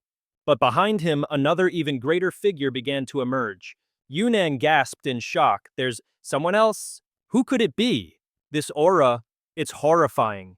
It feels even stronger than junior brother Yi. A figure slowly walked out from the brilliant fiery light. And that person was Tian Ye. Deju's face lit up. It's junior brother Ye's top disciple. Like master, like disciple, I guess. You two are both absolute monsters. Hurry up and tell your old martial uncle what cultivation realm you're at. Tian Ye's face darkened with rage. Insolent whelp! What did you just call me? Before a stunned Deju could even react, a palm strike shot towards him. Too fast for him to even think about defending. Tian Xue screamed, "Tian Ye, your martial uncle just had a slip of the tongue. We're all from the same sect, you know. Did you really have to go and injure the old man?" But Tian Ye just sneered back at them. "Hong Tian Ye, your martial uncle just misspoke. We're all fellow disciples here. Why did you have to hurt him like that?"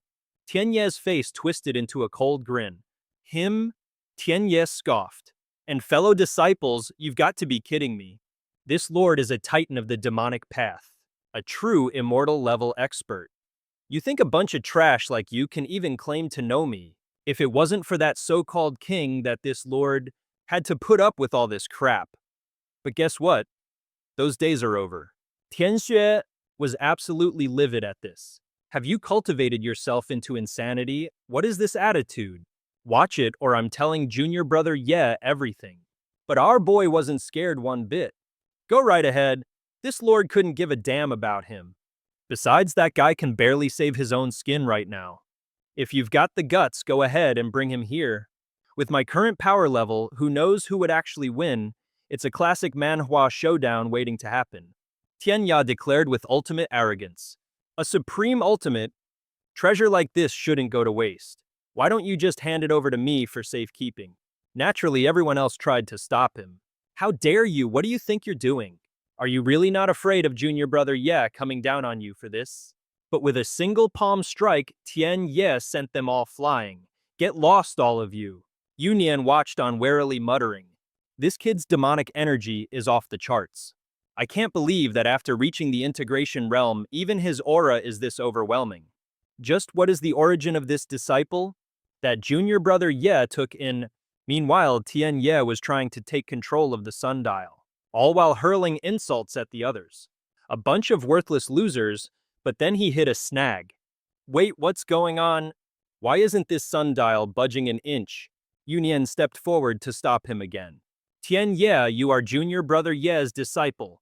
You're also the most brilliant prodigy in our entire sect. The sect will surely pour all its resources into training you, so why do you have to stoop to such despicable acts? Tian Ye snapped back furiously. You damn scumbag, who the hell do you think you are? As if I need a lesson from the likes of you. Yunian was struck by a single palm strike from him, losing his footing and flying backward. He couldn't believe it. What kind of power level is this? With just a wave of his hand, I didn't even have a chance to fight back. Compared to before he entered the sun, Ghost Realm, the difference is like heaven and earth. The disciples behind him cried out in worry, Sect Master! Tian Ye continued to insult them. Mere ants like you dared to raise a hand against this master. The fact that I didn't kill you just now was already the greatest mercy I could possibly show you. Suddenly, an arrogant voice echoed through the air. The grand army of Yu Hua men has arrived, so why hasn't that ringleader Ye Junlin crawled out here to accept his death yet? Well, speak of the devil, looks like it's time for a showdown with that crew. Yunian urgently ushered his disciples along. Hurry, let's go check it out. Meanwhile, Ye Junlin was kicking back, completely relaxed. Ah, this homemade milk tea really hits the spot. Tian Ye returned just in time to see this spectacle, thinking, what an absolute disgrace to the world of cultivators. With such a degenerate lifestyle, he still has the nerve to call himself a cultivator. It was nothing but pure dumb luck that he stumbled upon some supreme opportunity, gaining precious techniques and heavenly treasures. But now, all of it belongs to me. Seeing him return, Ye Junlin said leisurely, my good disciple, you're out of seclusion already.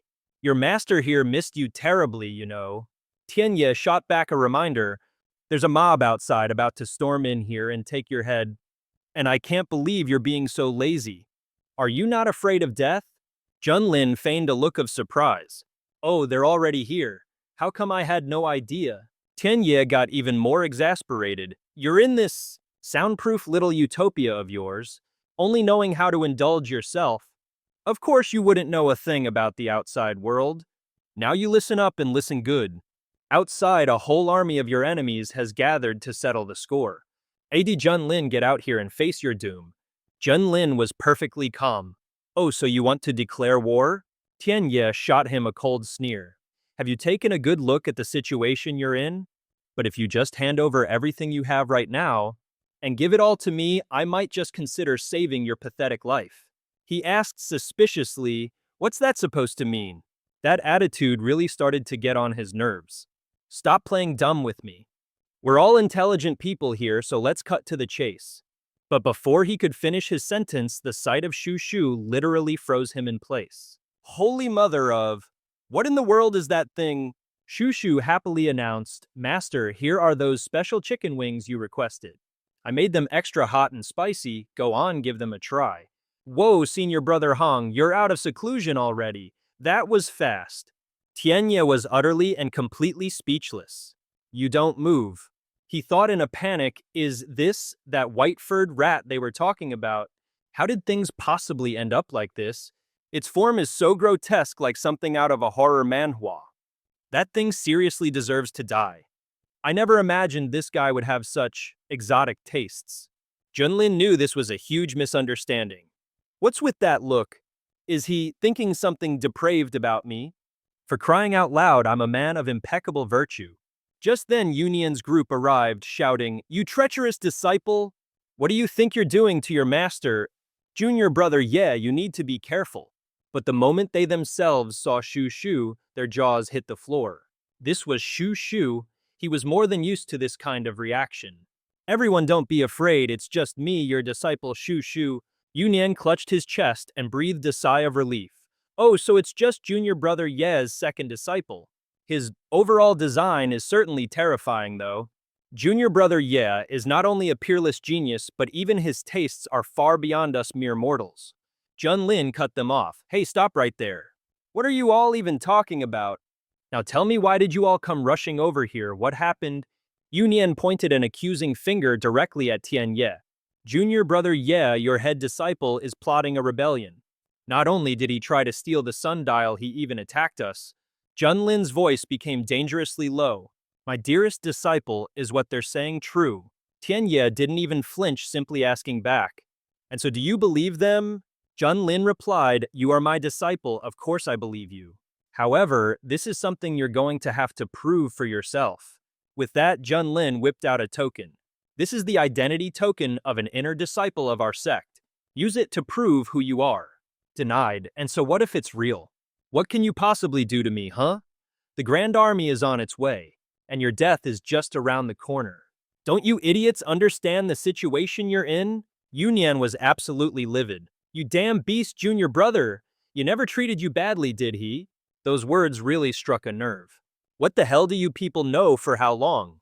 Have you all just insulted me like some servant? I seriously can't take it anymore. Watching the two of them bicker back and forth, Junlin felt helpless. He face-palmed and muttered, "Karma, this is definitely karma." Then, like a top-tier actor, he started bawling and said mournfully, "Don't blame him, it's my fault.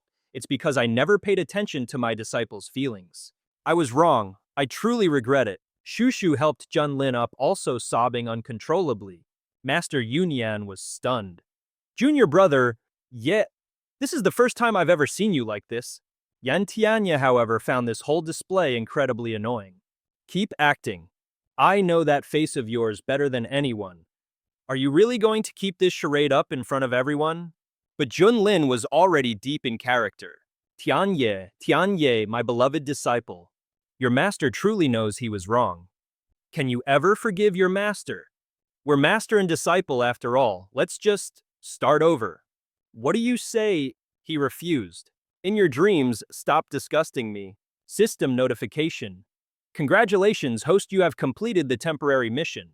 Actively admit your mistake, focus all your emotions to make everyone sympathize with you. Reward Immortal Hegemon Body Art. The Immortal Hegemon Body Art, a supreme technique that combines both raw power and physical cultivation. When cultivated to its peak, one can forge an immortal hegemon body, a power straight out of a legendary manhwa that can shake the ages. And this was Junlin's true objective. He gloated inwardly, finally it's done. This mission was way too easy. After that, Yan Tianye was hauled off to the dungeons. As he was being dragged away, he was still screaming his head off.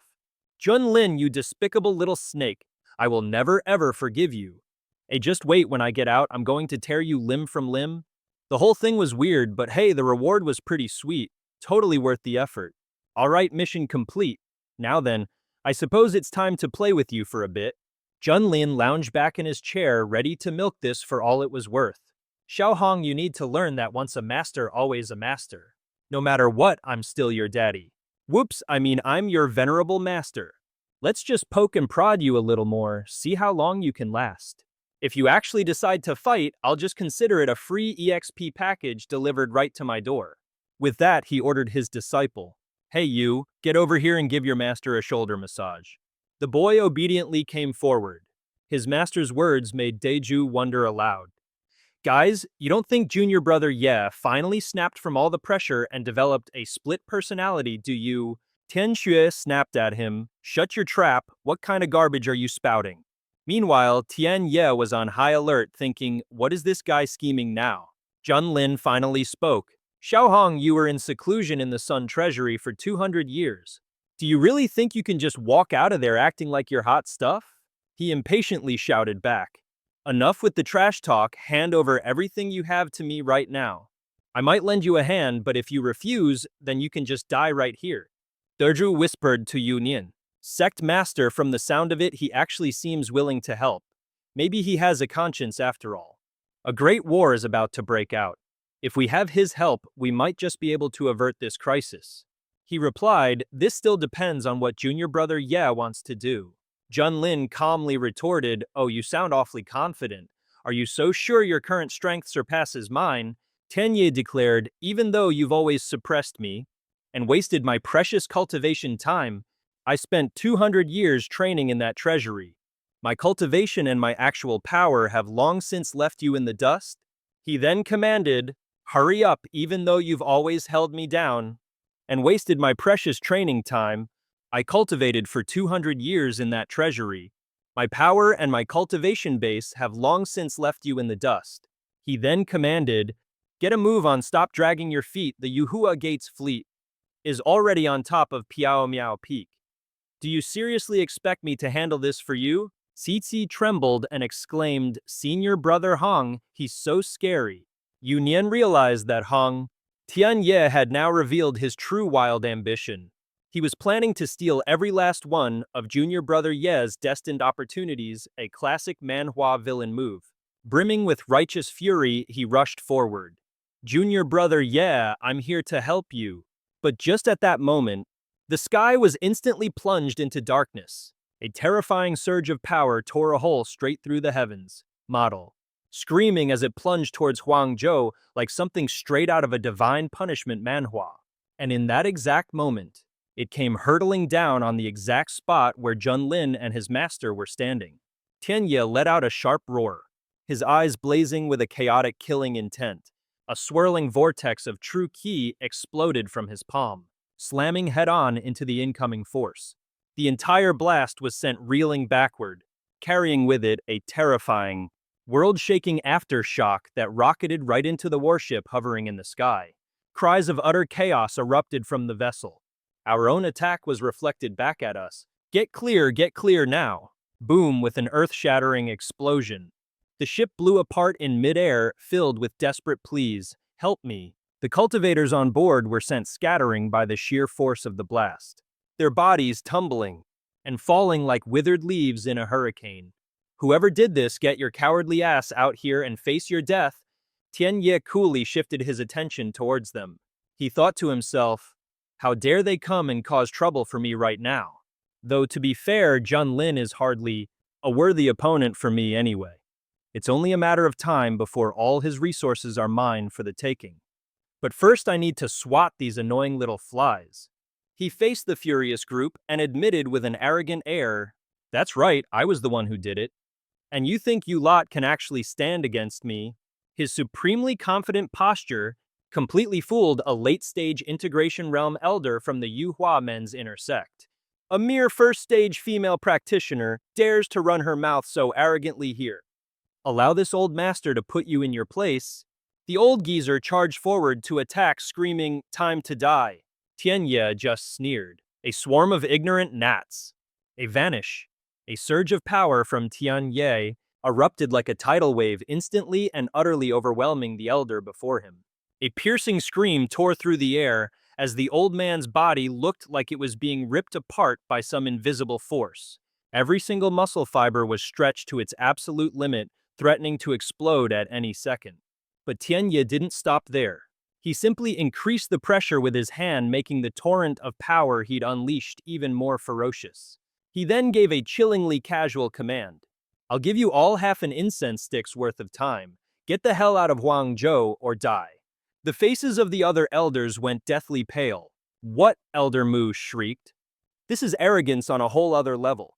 On what authority do you think you can give orders to the #1 immortal sect of the Eastern Domain? Oh, that's right. It was just one unlucky elder who happened to get caught by your little killing move. Do you seriously intend to fight against dozens, even hundreds of integration realm masters all by yourself? Everyone execute this fool and bathe the Zhuan Qing sect in blood. A dark demonic aura began to pour out of Tianye. You refuse a toast only to demand a forfeit. If that's your choice, then I suppose I'll have to unleash hell. Her nether soul-devouring flames erupted, unleashing a torrent of ravenous undead spirits. The so-called elders at the integration realm were relentlessly beaten back. The fight had just begun, and a third of them were already dead. Countless ghoulish blue-black skulls tore through the battlefield like a crazed swarm of locusts. Trapped in the violent frenzy, all they could do was shriek in agony. My arm, don't let them bite you. They're poisonous. Stop it, for the love of gods, make it stop. Scores of disciples from the Yuhua Gate were instantly incinerated, their horrifying screams echoing as they turned to ash. The sky itself seemed to vibrate with their desperate cries for salvation. Just then, reinforcements from the Xuankang Temple arrived. Amitabha Buddha, fear not patrons, the Xuankang Temple has arrived to aid you. Tianye barely gave them a glance. Oh look, more lambs to the slaughter. Meanwhile, Grandmaster Xuankang's mind was racing. Wait, what's going on, he wondered. Our intelligence was crystal clear. It said that Junlin's disciple had only just reached the soul formation realm, so what is this insane display of power? Is she hiding some heaven-defying technique like something out of a manhwa? And if the student is this ridiculously powerful, just how monstrous must her master Junlin be? Well, we're here now, and since the arrow's already on the bowstring, we have no choice but to let it fly. The monks quickly moved into position, setting up a sealing formation around Tianye. Xuankang bellowed, "You arrogant witch, your reign of terror ends now." A torrent of true qi erupted from his palm, ripping through the very air with overwhelming force as he launched his counterattack. Ah, the holier-than-thou Baldies, the very hypocrites I hate the most. Now perish. In the blink of an eye, the barrier shattered. The entire group of monks staggered, tossed about like dead leaves in a hurricane, their formation utterly broken beyond recognition. Xuankang stood there completely dumbfounded. How is this possible? Why aren't our sacred seals extinguishing these bizarre flames? Someone furiously cut him off. Damn it, Amitabha Buddha, they're coming right for us. The old monk cried out in despair. No, please, I literally just showed up. Innumerable flames exploded into existence across the sky, swirling like demonic entities that dove straight for the monks. Xuankang could only watch in absolute terror, as tens of thousands of his inner sect disciples were utterly annihilated in a single instant. Oh, things have officially hit the fan. Damn it, you Hua men, who in the seven hells did you people manage to piss off? The old man spat out a curse. You demonic fiend, the great Buddha himself will never forgive you for this. Xuankang just waved his hand, unleashing a palm strike that felt like the world was cracking apart, as a colossal hand materialized out of thin air. Brimming with heavenly power, it carried an overwhelming force as it crashed down on Tianye. He just sneered arrogantly and said, "Even if the Buddha himself showed up, I'd slaughter him right in front of you." The reflection of that gigantic palm filled Tianye's eyes, but his expression didn't even flicker. He launched a ferocious counterstrike. A massive torrent of fire erupted from his hand, swirling into a reverse vortex that roared straight back towards Xuankang. Tianye just let out a cold snort, his killing intent chilling the very air as he muttered with contempt, "You don't know your own limits." Yu Nian watched completely blown away. Brother Yi, this monster's talent is just beyond terrifying. Our humble Xuantian sect is way too small to house a titan like him. This isn't a fight to the death, the man is practically invincible. Deju agreed wholeheartedly. Exactly. Right now he's the only thing protecting our Xuantian sect from total annihilation. So we just have to meet his conditions and for the love of all that is holy, not pick a fight with him. Staying alive is what's most important. Shushu, on the other hand, was cheering her head off. Senior Brother Hong, you're so awesome. Go Senior Brother Hong, go. Even Ye Junlin was intrigued. This guy had only been in seclusion for 2 days. Let's use insight and see what's up. He activated his all-seeing eyes. His cultivation level, half-step Mahayana, he thought. Wait, he already broke through to the Mahayana realm. That's a classic Manhwa power-up. No wonder the guy's acting so cocky. It's good that he can at least put up a fight against me. I just need him to finish his business, and then it'll be my turn for a breakthrough.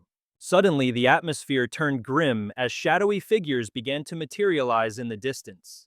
A gasp of surprise rippled through the crowd. Look, it's the core elders, they're here to help us. They all bowed respectfully. We welcome the venerables. Yunyan froze, absolutely terrified by that title. The venerables. That means 18 cultivators at the Mahayana realm have just arrived.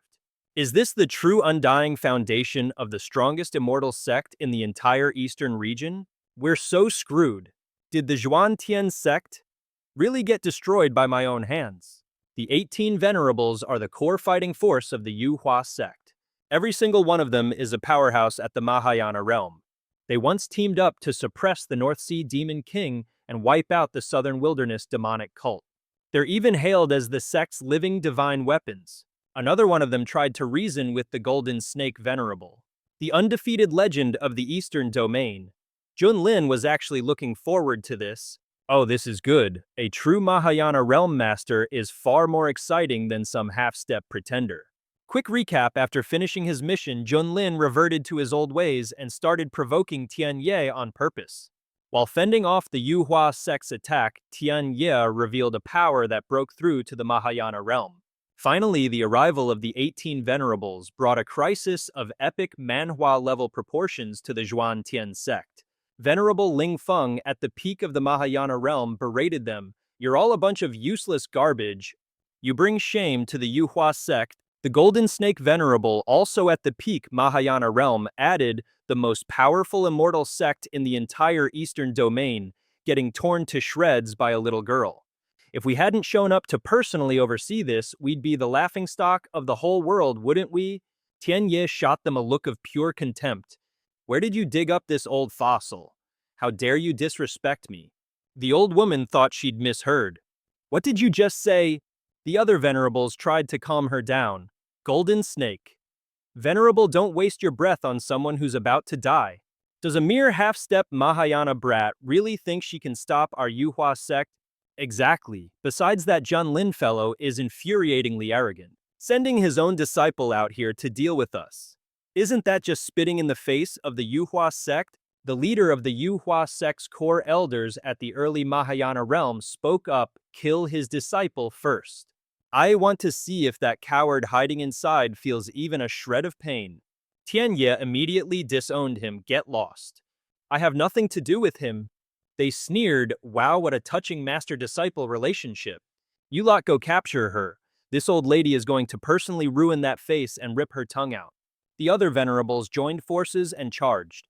Junior, countless souls have perished under this old man's azure phoenix palm. Don't waste your breath on someone who's about to die. A mere half-step Mahayana brat thinks she can... A mere half-step Mahayana brat thinks she can... stop our Yuhua sect? Exactly. Besides, that Junlin fellow is infuriatingly arrogant, sending his own disciple out here to deal with us. Isn't that just spitting in the face of the Yuhua sect? The leader of the Yuhua sect's core elders at the early Mahayana realm spoke up. Kill his disciple first. I want to see if that coward hiding inside feels even a shred of pain. Tian Ye immediately disowned him. Get lost. I have nothing to do with him. They sneered. Wow, what a touching master-disciple relationship. You lot go capture her. Let this old lady handle it. I'll destroy his face and then rip his tongue out. The other sages joined forces and charged forward. You little whelp, countless souls have perished under this old master's azure Luan palm. Everyone on the field will receive a special reward. Junlin was secretly thrilled. System, you sly dog, your mission came at the absolute perfect time. I've been dying to show off. Souls. Today I'll make sure your spirit is utterly annihilated, leaving not even a speck of dust behind. A single palm strike from me could crush 10 punks like you.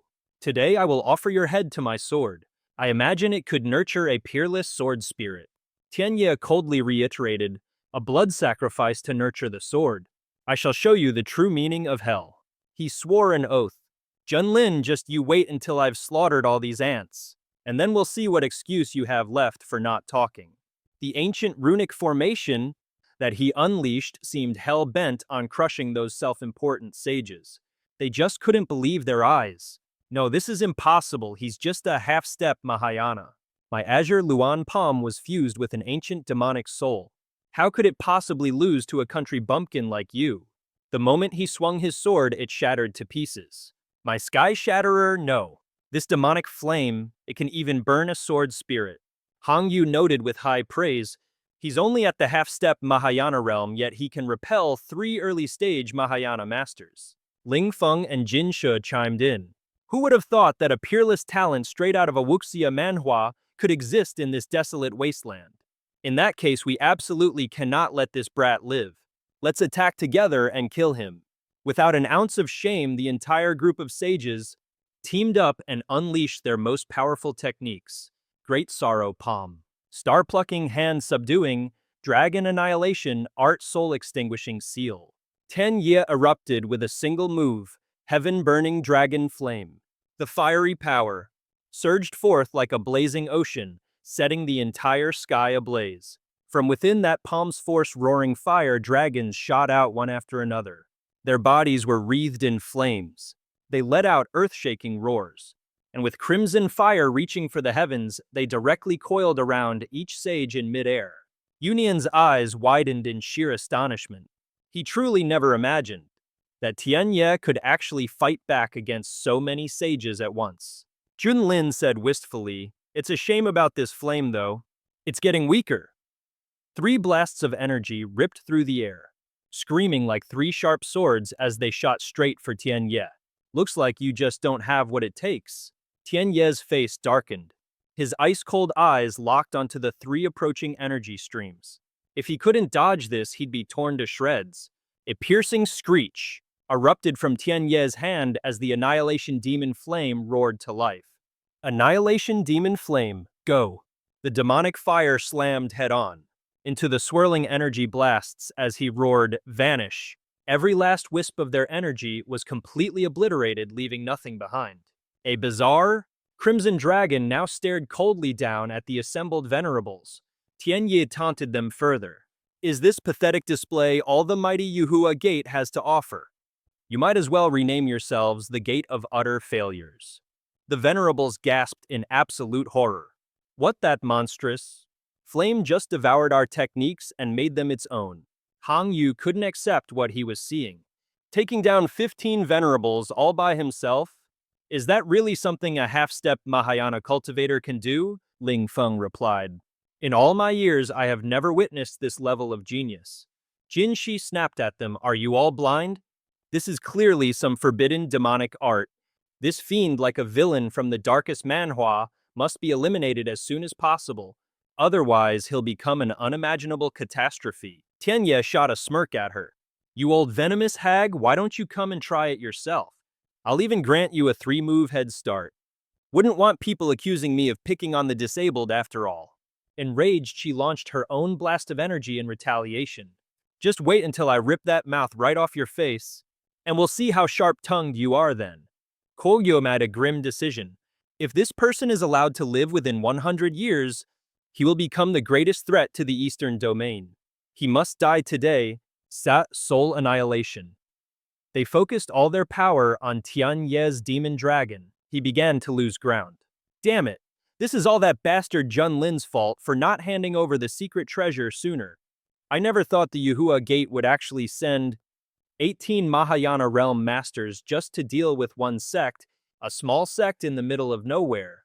Talk about using a sledgehammer to crack a nut. Hong Yu roared, stop this at once. Ba Tian?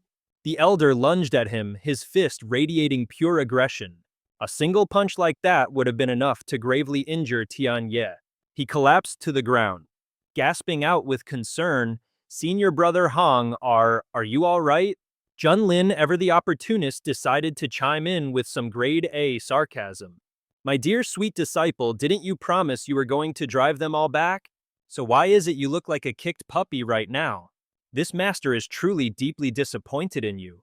His pride stung. Ye snapped. You still have the nerve to mock me? At the very least, I can retreat with my body intact. You, on the other hand, can just wait here to die. Then in a classic Manhwa twist, someone activated the space compass without a second thought. Its immense power blanketing the entire Zhuantian sect. Its owner was none other than Ling Feng. With this old man here, not a single one of you should even dream of leaving the Xuan Tian sect. Yunyan was so furious he clenched his fists tightly. The space compass? It's really the space compass. Diju asked him, "Senior brother, do you remember the ancient records? During the North Sea demon calamity 100 years ago, with this very compass, the venerable Ling Feng evaporated a third of the North Sea with a single thought. 100,000 members of the demon race were turned to blood and bone, and legend says it once sealed an ancient demon god. Now, it seems even the lives of the Zhuan Tian sect aren't worthy of existence anymore." Tianye couldn't accept it. "Damn it, am I really supposed to die alongside this swarm of gnats? I refuse to accept this." Yunyan turned to Junlin in utter disbelief and asked, "Hey, junior brother, yeah, at a time like this, how can you possibly be so relaxed?" Finding a target for his rage, Tian Ye shrieked, "Is this really the time to be eating?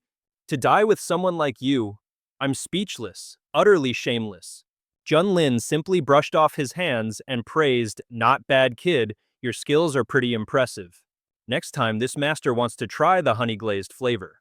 Shushu asked doubtfully, "Master, is there even going to be a next time?" He stated with confidence, "Of course there is." After eating and drinking his fill, he got ready to settle the score with the so-called venerables. After stuffing his face, he was ready to settle the score with those so-called venerables.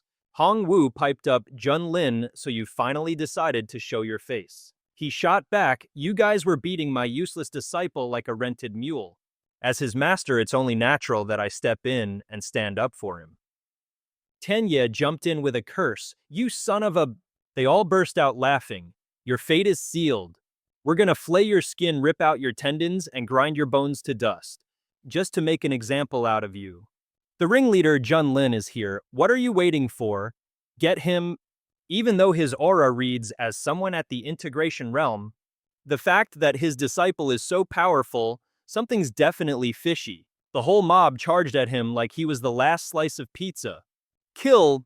His eyes activated, reading their stats, and the system announced, "Ting. Detected the host is being attacked by enemies at the initial Mahayana realm. Now activating the passive effect, the stronger the foe, the stronger I get. Acquired the cultivation level of the mid-Mahayana realm." He casually unleashed his true energy and growled, "You guys are just too weak." Yunyan's jaw dropped to the floor in astonishment. Junior brother Ye is a Mahayana realm master. So all this time, our Zhuan Tian sect had a grandmaster watching over us. Tian Ye chimed in, "What kind of sick joke is this? No way, this is absolutely impossible. Damn it, just how much of your power have you been hiding? This isn't how you're supposed to play the game." The other grandmasters felt like they'd been completely played. "Mahayana, so you were at the Mahayana realm all along?" Our boy asked nonchalantly. "Weren't you all so disappointed that I was only at the integration realm?" Jin Shi stubbornly retorted, "So what if you're in the Mahayana realm? Who even plays the game like you do?" The other grandmasters felt like they'd been completely played. "Mahayana, so you were at the Mahayana realm all along?" Our boy asked nonchalantly. "Weren't you all so disappointed that I was only at the integration realm?" Jin Shi stubbornly retorted, "So what if you're in the Mahayana realm? So what if you're in the Mahayana realm? At best, you're only at the mid-Mahayana stage. You're nothing but a slightly bigger ant. Everyone help me take this guy down. Formation array, draw from my essence blood. Sacrificial sword of the 15 heavenly cycles." Watching them set up their fancy formation, he just let out a cold smirk. As they erected their grand array, Junlin just stood there completely unbothered, like some OP Manhwa protagonist. Yunyan yelled out in confusion, "Why isn't junior brother doing anything? A combined sword attack from 15 whole venerables, you say? Pfft, even a peak Mahayana master would probably get shredded by that." Kanya wonders what kind of dirty trick this guy is about to pull. Has he just decided to give up and die? But nope, he just casually tanks their ultimate attack without a single scratch on him. "Is that all you've got? I haven't even broken a sweat over here." This indestructible tyrant body technique is seriously good stuff. To think it can block a joint attack from so many masters at the same level. The attackers are in complete shock. "No way! Even a venerable who has reached the pinnacle of the Grand Ascension realm would have a tough time surviving our 15 heavenly boats sword formation. He's just a mid-stage Grand Ascension cultivator. So how in the world did he just face tank our attack with his bare body? Qian Ye knew it. Of course this guy is hiding some incredible power-up. I absolutely have to steal it from him. The old man can't believe his eyes. You are definitely not a mid-stage Grand Ascension cultivator. Who in the world are you? Junlin just waves his hand dismissively. Why are you asking? Dead men don't need answers. He then points to another venerable, and you're next. And just like that, an absolute massacre begins, with Junlin gleefully taking them down one by one. It's like a scene straight out of an action manhwa. He's just strolling through a mob of so-called masters. They start screaming in terror. This guy's body is unnaturally tough. Everyone run for your lives. One of them starts begging, Grand Venerables, please, we need backup. But Junlin doesn't show an ounce of mercy and just charges straight in. The entire squad of Venerables gets wiped out before their mysterious big shot even has a chance to arrive. As for Hong Yu, he's still trying to put up a fight. And so the carnage continues. Junlin is having the time of his life, casually dismantling them one after another, weaving through the battlefield like it's a dance floor. His opponents are losing their minds, screaming, this guy's physique is just monstrous, get out of here. One guy desperately pleads, Grand Venerables, we need your help now. Junlin, of course, couldn't care less and just plows ahead. And the so-called Venerables are all sent packing to the afterlife before their big boss can even make an appearance. And then there's Hong Yu stubbornly trying to hold his ground. With no mercy shown, Junlin rushes in and the rest of the Venerables get wiped from existence before their VIP could even join the party. But there's still Hong Yu desperately trying to withstand our protagonist's overwhelming power. The disciples watching from the cheap seats are all cheering him on. Thank you for stepping up, Venerable Hong Yu. That's our Venerable Hong Yu for you. Wow, that punch was insanely powerful, but it couldn't even leave a scratch on him. That kid's body-strengthening technique is a complete joke compared to the Venerables. This actually gets Junlin a little excited. Oh, how interesting. You actually managed to block one of my punches. Hong Yu can't help but let out a little cough. He knows that physical cultivation is his specialty, not to mention he's got the Beast Soul Seal giving him a major power boost. But the result of that one simple punch just now, did it really shatter his defenses that easily? If I take another punch like that, I'm afraid I might actually have to try. Jin Shi morphs into a giant python and slithers into the battle. And this old broad is here to crash the party. But Junlin just stood there, cool as a cucumber, ready to greet his ridiculously over-the-top enemies. She screamed, I refuse to believe you can still withstand the attack of 3 great perfection masters like us. Junlin simply arched an eyebrow. Ling Feng channeled all his energy and unleashed the Great Chaos Annihilation Blast. As the hurricane-like palm strike roared towards his face, he just calmly waited for it. Hong Yu shook his fist and yelled, You little punk! If you've got the guts, then try and block this. A fist radiating pure destructive power surged toward its target. This was the exact moment Junlin had been waiting for. A system notification popped up. Host has been attacked by an enemy at the late stage Great Ascension Realm. Activating passive skill, the stronger the enemy. The stronger I get, Host has achieved the peak Great Ascension Realm. When he retaliated, their collective jaws dropped to the floor in disbelief. His cultivation level, a hateful shriek echoed through the air. The sect's intel was wrong. Junlin is at the peak of the Great Ascension Realm. Damn it, we've been played for fools again. Before they could even recover from the shock, Junlin clapped back with a terrifying palm strike of his own. Hey, thanks for the gift, guys. I just let you hit me on purpose, you know. Don't for a second think your strength is greater than mine. And now, it's my turn. So allow me to return the favor. The venerable masters roared as one pushing their spiritual energy to its absolute limit in a desperate attempt to defend themselves. Jin Shi proposed, things have come to this. Our only option is to use the sect's secret art. Whatever the cost we have to kill this guy, Hong Yu immediately agreed, I'm in. For Long Feng, this was a must-win battle.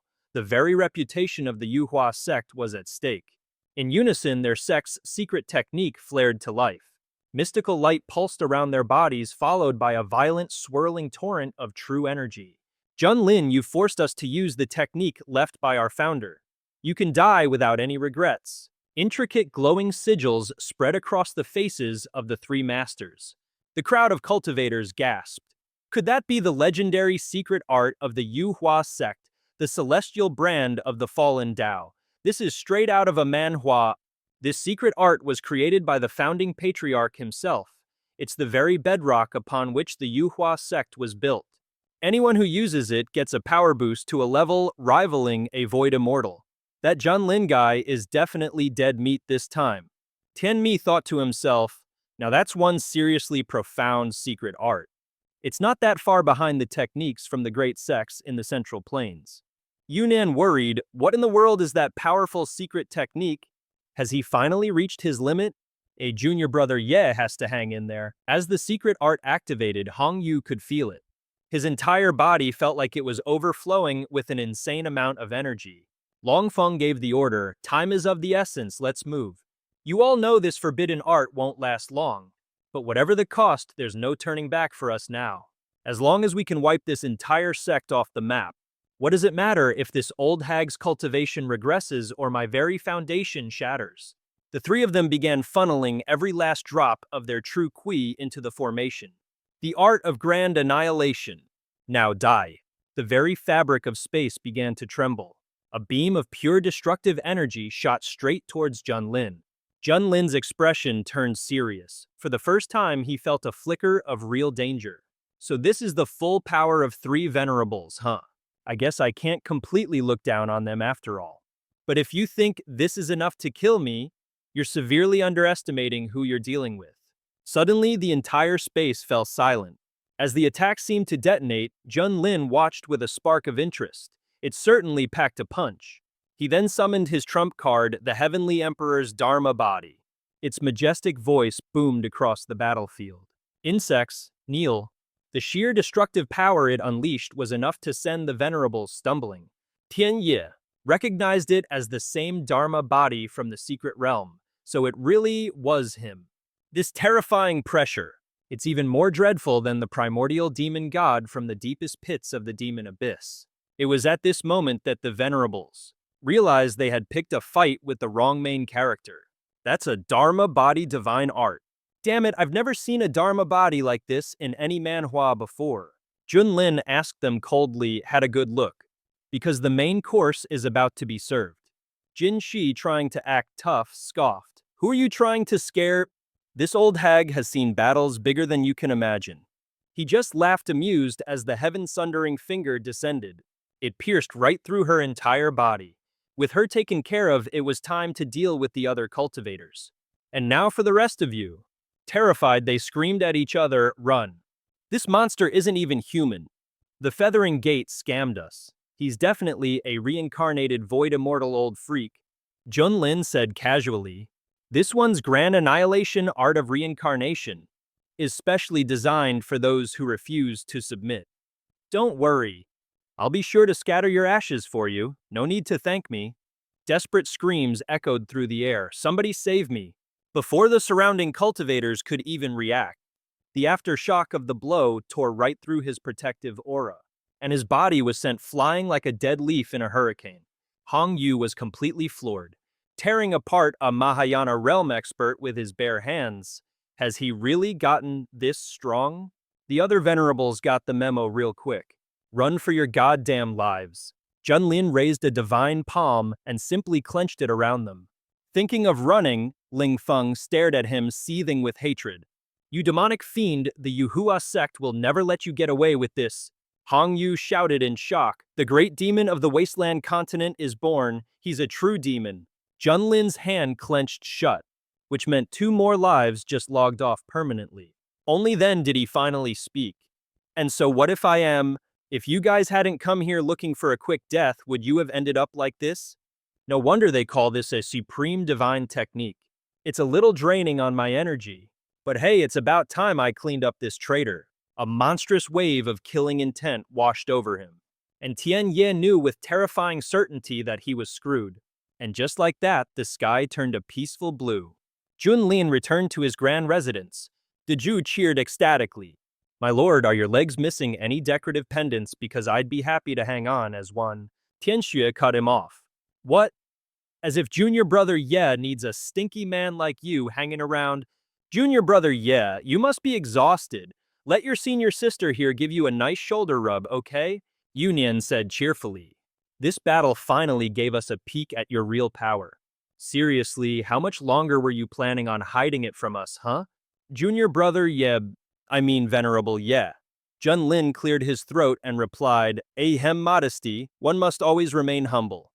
Meanwhile, Tianye's panic was reaching critical levels. What do I do now? Now that things have come to this, is there any chance for me, this master, to escape? This crafty bastard is a real piece of work. He's at the peak of the Mahayana realm, yet he pretended to be in the body integration stage. In all my life reading every cultivation manhwa out there, I have never seen someone so shameless. Only then did Junlin seem to notice him. Oh, so you're still here? The man was stunned, thinking, what does he mean by that? Could it be that I still have a chance to turn this around? Junlin then asked a favor of Brother Zhao. Could you do me a solid and turn that thing into mincemeat? Then use him to fertilize the parasol tree in my courtyard.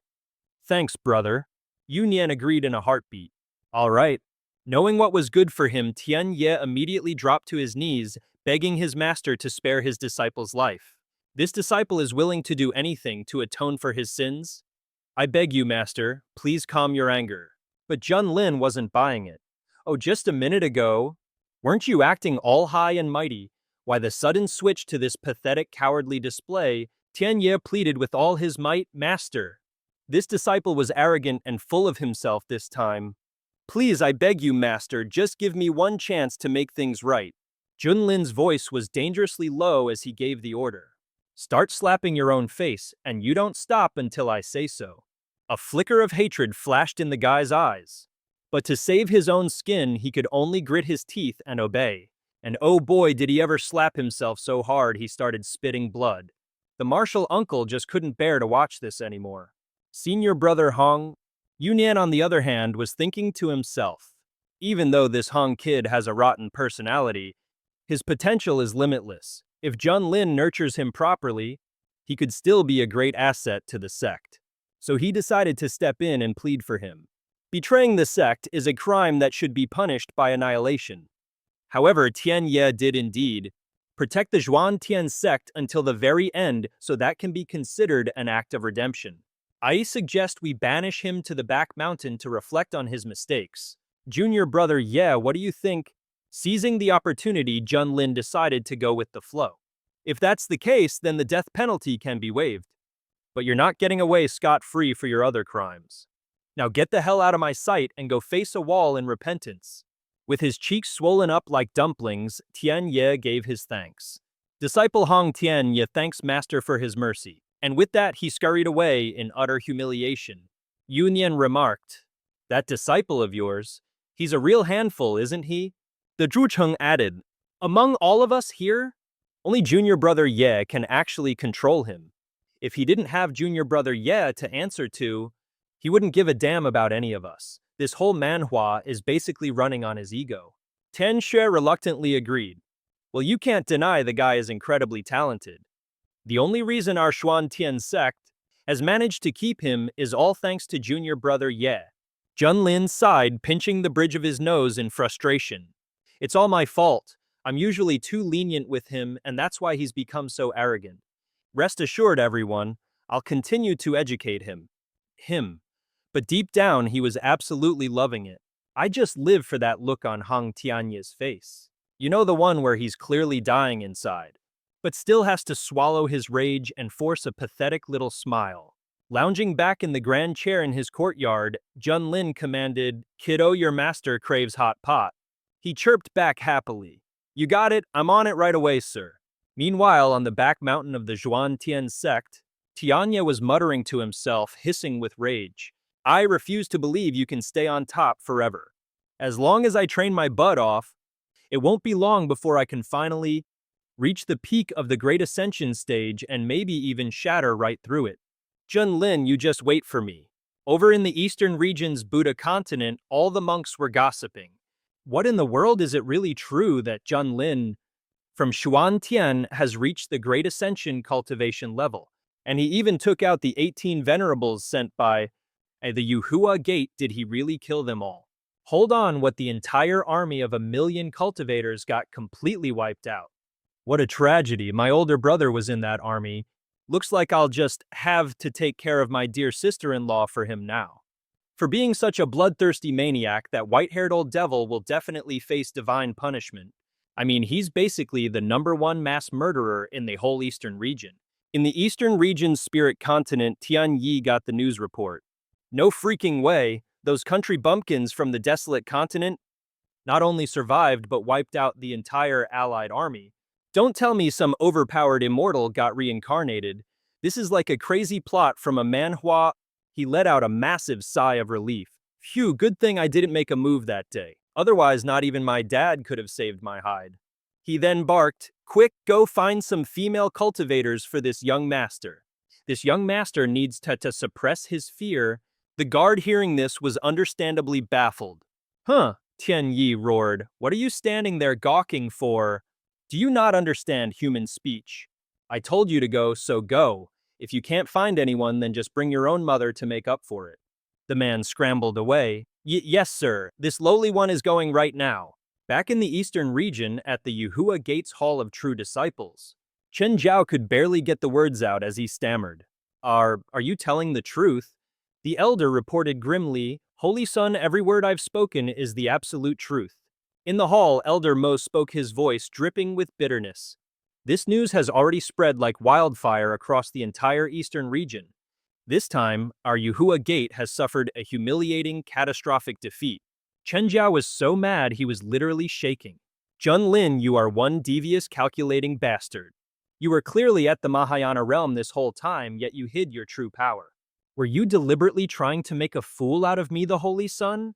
He cursed himself inwardly. It turns out all his blood, sweat, and tears to reach the integration realm, just to have enough clout to compete with that guy, was nothing more than a fool's dream, a complete joke. Old Mo tried to encourage him. Holy Son, you mustn't lose heart. That white-haired old demon is probably some ancient monster who's been alive for tens of thousands of years. Otherwise, how could he possibly possess such a profound level of cultivation? You, on the other hand, are still young. For him, the Mahayana realm is the final destination. But for you, it's just a necessary step along the way. Chen Shi regained his fighting spirit. That's right, this Holy Son is destined to overcome his tribulation and ascend to immortality. How could I possibly admit defeat like this? So what if it's the Mahayana realm? Sooner or later, I'll break through to that level too. Old Mo, please do me a favor and report this to the higher-ups. I've decided to refine that Supreme Yang object ahead of schedule. It's the only way to get a power-up worthy of a manhwa protagonist. Old Mo was worried and tried to reason with him. What?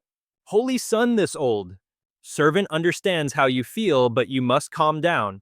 Chen Xia reassured the old man. Old Mo, please trust me. Right now, all I want is to become stronger. The true sun fire was practically made for me. This was something that was secretly prepared for me a long time ago. This Holy Son is going to achieve a nirvana rebirth. Old Mo departed to let him cultivate in peace. All right, this old servant will report it. I only hope the Holy Son is truly prepared for what's to come. He was now overflowing with hatred. Junlin, this time, this Holy Son will definitely take your life.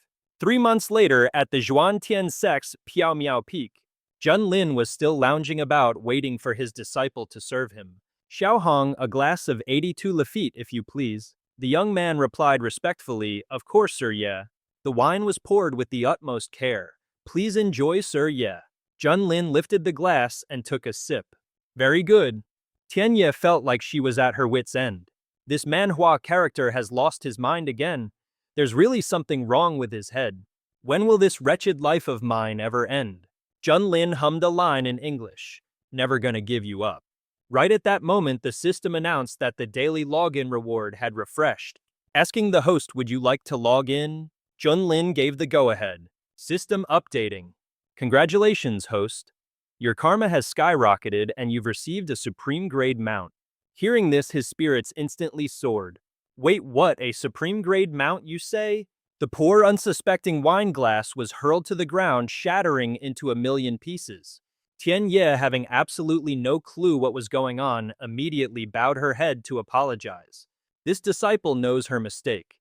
Junlin prompted the system, "Yo sis, give me the deets. What kind of mount are we talking about here?" The system announced a Kunpeng.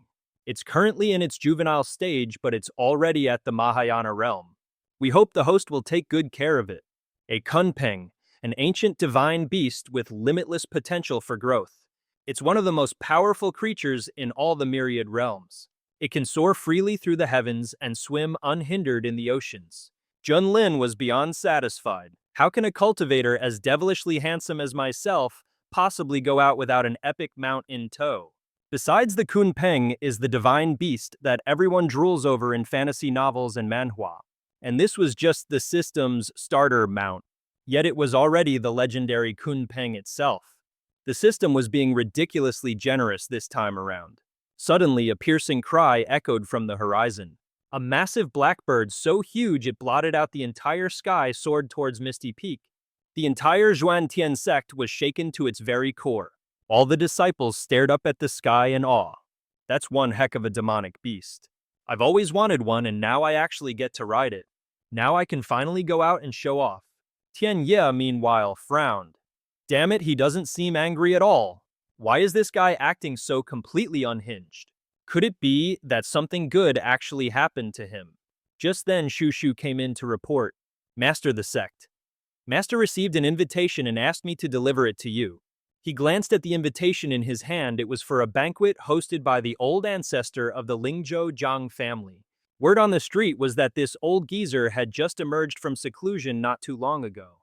He had broken through to the tribulation transcendent stage, sending shockwaves through the entire eastern domain. But inviting the Zhuantian sect to a party at such a pivotal moment, it looked like he was trying to make a big show of his power. A way to solidify the reputation of the Zhang family's old ancestor.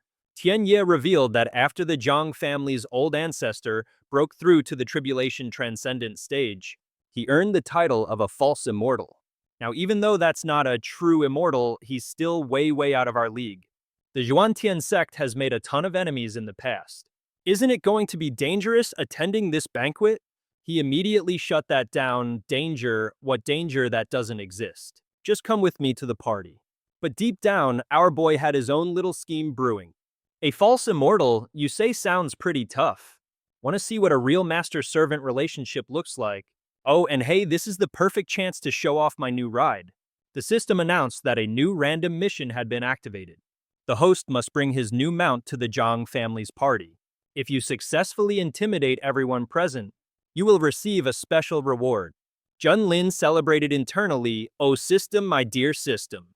Your timing is absolutely impeccable. I've been just dying for a chance to flex this hard." Shushu, ever the concerned one, asked from the side, "Master, so when do we leave?" He replied, "Right now." Tian Ye felt like something was seriously off. Why is this dude acting so ridiculously confident? This isn't some power fantasy manhwa. Shushu, ever the concerned one, asked, "Master, so when do we leave?" He replied, "Right now." Meanwhile, Tian Ye just felt more and more confused. With a flick of his wrist, the winds swirled and the clouds parted in the sky. The Kunpeng appeared, and its divine power made every other demonic beast in the area tremble in fear. The cultivators below saw the sky suddenly go dark and rushed out in a panic to see what was happening. What in the world is going on? Is a demonic beast attacking the sect? Sect master. That thing is a supreme-level beast of the Mahayana realm. Why would something like that appear here? Could it be, was it sent by the Yuhua Gate? A worried Yunian barked his orders. "I don't care where it came from, this is a crisis. Activate the sect-protecting Grand Formation for me now." The Xuantian sect's Grand Formation has been activated. Tian Ye stared ahead, his eyes filled with utter astonishment. Could this possibly be? A terrified Shushu squeezed her eyes shut. A great demon has come. Only Junlin was looking completely pleased with himself. Not bad at all. It's just a baby, but it's already this powerful. Tian Ye stared ahead, his eyes wide with utter shock. Could this be? Shushu squeezed its eyes shut in terror. The great beast has arrived, but while everyone else is panicking, Junlin looks smug as heck. Not bad at all. Just a fledgling, and yet, it already has this kind of presence. I bet even if you threw 18 of those elders from before at it, they wouldn't stand a chance. If this thing reaches adulthood, its power will be absolutely terrifying. Tianye shot him a suspicious glare. If an ancient legendary beast of this caliber suddenly attacks the sect out of nowhere, I'm going to get caught in the crossfire. I'll be toast for sure, he screamed, see that. This is your karma in action. Seeing Junlin zoom into the sky, he panicked. Is this guy tired of living? Why in the world is he charging headfirst into the fight? Junlin was now face to face with the Kun Peng. Tianye still couldn't figure out his plan. What on earth is that lunatic trying to do? Is he trying to take us all down with him on his suicide mission? This can't be happening. He was floored when he saw Junlin casually patting the Kun Peng on the head. Junlin praised it cheerfully, what a good boy. I'll call you A-Kun. From now on, you're rolling with me. Yunian's jaw dropped to the floor in shock. Am I seeing things? Junior brother Ye isn't just I was gonna make you watch your own disciple get turned into mincemeat. Wait, did he just tame it? Did you guessed? It seems that beast was already acquainted with junior brother Ye. Everyone, this creature looks exactly like something I read about in the ancient texts. According to the records, this ancient divine beast is called a Kun Peng. Yunian's memory was jogged. Oh right, now I remember. According to the old scrolls, a fully grown Kun Peng is so massive it can swallow entire planets and roam through all the realms. But this Kun Peng is clearly way bigger than the legends describe. Deju had his own theory. I believe it's because this Kun Peng is still just an infant. If it ever reaches maturity, its power will be beyond imagination. Just then Junlin finally spoke up. Everyone chill out, this Kun Peng is my personal mount. This bombshell left them completely speechless. Holy crap. This ancient divine beast is actually junior brother Ye's ride. This is some next-level Manhwa plot armor. Junior brother Ye, it seems even the heavens favor you, or perhaps this is simply your destiny. Meanwhile, Tianye's face got so dark you could grow mushrooms on it. You see, the most knowledgeable immortal back in Kunlun once declared that this ancient legendary beast had gone the way of the dinosaurs, completely extinct. And yet here we are, a descendant of the Kun Peng didn't just pop out of nowhere. It willingly became Junlin's personal Uber. It's the kind of wild plot twist you only see in a manhwa. On what grounds? A lazy bum like him who spends his days and nights in utter degeneracy. Why does even fate itself bend over backward for the guy? Meanwhile, yours truly, a demonic cultivator who's weathered 1,000 storms and trained his butt off, gets his dignity stomped into the dirt by hymns. Junlin hopped off and announced, Sect Master, we're ready to roll. With A-Kun as our ride, you guys can just sit back and relax. But I feel like something's missing. Wait, are you casting a spell? There we go. And just like that, a whole freaking mansion materialized on the Kun Peng's back. Is that for us to chill in during the trip? Wow, junior brother Ye, you're just so considerate. All right, everyone, let's board the Kun Peng Express. Junlin, however, paid them zero attention. He could pilot this majestic beast from this crazy manhwa with just a thought after all. A-Kun, let's jet. The Kun Peng obeyed and immediately shot into the sky like a freaking rocket. Junlin had a very specific, very important destination in mind. Ah, perfect. Now I can finally lie down. Yunian squinted. Hey, that looks familiar. Wait a minute. That's my house. Junlin then announced, all my disciples, get your butts up here, we're leaving. Shushu cheered in agreement. You got it. Shushu's on her way. I seen your brother Ye Master's calling for us. But Tianye was still stewing in his own salty tears. I admit it, he seethed. Having plot armor makes you ridiculously overpowered. But I refuse to believe I'll be stuck playing second fiddle forever. As long as I'm patient, I'll snatch that protagonist-level luck right from under your nose and make it my own. Never give up, never surrender, anything is possible. With that, the Kun Peng whisked them away. Back on the ground, Yunian's crew was left scratching their heads. Hey, you don't think junior brother Ye is going to cause some trouble at the Zhang family's party, do you? I mean, the Zhang family's old ancestor is a literal immortal after all. That guy worries about everything all the time. When has junior brother Ye not given us something to worry about?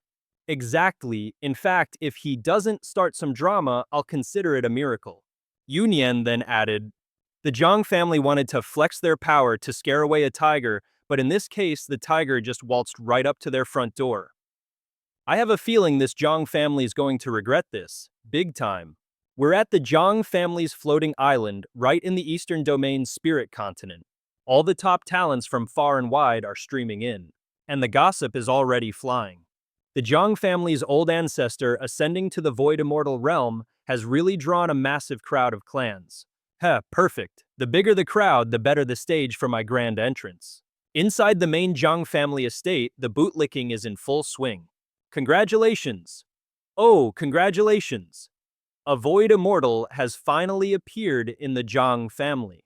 For the next 300,000 years, the Zhang family will be protected by this void immortal. I'm so jealous I could just spit. Oh, why stop there? Don't just think void immortal for now. Who knows how many more families he'll attract in the future. Perfect, the more people, the more worthy a stage for me. Inside the Zhang estate, the clans were laying the flattery on thick. Congratulations, 1,000 congratulations. A void immortal has graced the Zhang family. For the next 300,000 years, a void immortal will watch over you. It truly makes one green with envy. Why stop there? Don't just think of him as a void immortal for now. In the future, he might go even further.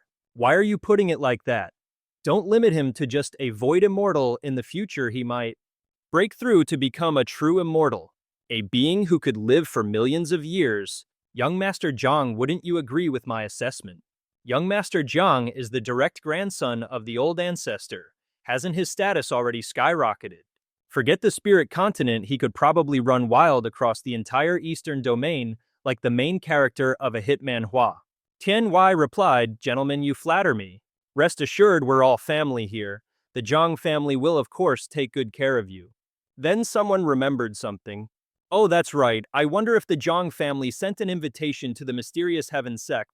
Tian Yi replied with a smug look. Of course we did. The only question is whether the mysterious heaven sect has the guts to send anyone. But they'd better not just pick some random nameless scrub and to come and sully my Zhang family's home. Otherwise, they won't even make it past the front gate. Someone asked nervously, what if the great Junlin comes in person? He sneered, then let that country bumpkin come. We'll show him the true foundation of our Zhang family. This isn't some amateur manhwa, this is the real deal. The other families all chimed in, eager to agree. Young Master Zhang, you're so wonderfully domineering. Even though Junlin is a so-called venerable one, when he sees our young Master Jiang, he'll have to scurry over and offer a toast. Exactly, after all, young Master Zhang's ancestor is a genuine void immortal. No matter how impressive a venerable one is, how could he possibly compare to a void immortal? All this praise was really getting to his head. So what if you're famous, Junlin? He thought smugly.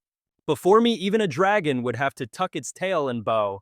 Suddenly, someone screamed, oh my god, what in the world is that over there?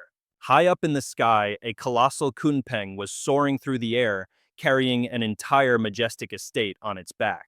Like some kind of floating mountain, its sheer presence radiated outwards in all directions. An overwhelming pressure like the heavens themselves were bearing down on them, instantly making the atmosphere thick with tension. Suddenly, someone yelled, heavens above, what is that thing? Soaring through the sky, a kunpeng carried an entire majestic estate on its back, looking like a mountain drifting through the clouds. Its aura rolled out in waves, a celestial pressure that made the very air around them tense and suffocating. The atmosphere grew so heavy it was hard to breathe.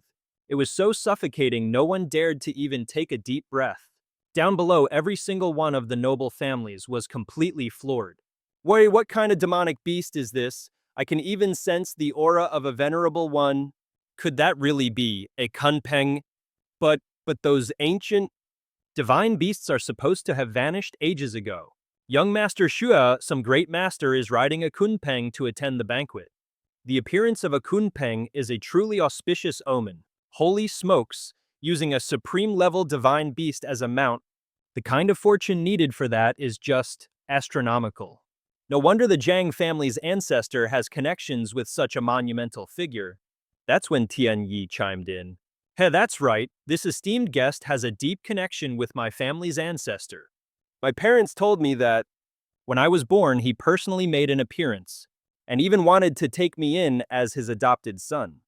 But later on, my parents felt the karmic bond would be too great, so they had to decline his generous offer. Thinking back on it now, it's a real shame. The other families gasped, "Whoa, something like that actually happened." That explains why the Zhang family is so influential. So who exactly is this legendary figure? Tian Yi then called out, "May I ask which fellow Taoist has traveled from afar to grace us with your presence at this banquet?" This humble one gratefully accepts this gesture. A voice announced, "The one who has arrived is Junlin of the Zhuantian sect." Down below, the crowd's faces twisted in shock as they yelled, It's actually Junlin." People have been saying the Zhuantian sect is some ancient legendary clan, and I used to be skeptical. But now I'm a believer. They can even use a freaking kunpeng as a personal ride, which just proves how terrifyingly deep their foundations are. This is some peak Manhwa level power. Even Tian Yi couldn't accept what he was hearing.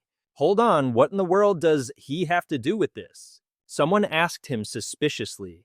Young Master Zhang, didn't you say? Tian Yi shot back darkly, "What did I say? I advise you all to think very carefully before you speak." The crowd got the hint immediately. Nope, nope. Not a thing. Young Master Zhang said absolutely nothing, and we didn't hear a single word. Inwardly, they were all cursing up a storm. Damn, this guy's got some seriously thick skin. The Zhang family's ancestor, an early-stage tribulation realm expert, appeared to greet him. I never would have imagined that the one capable of taming the Kunpeng would be a junior from the Zhuantian sect.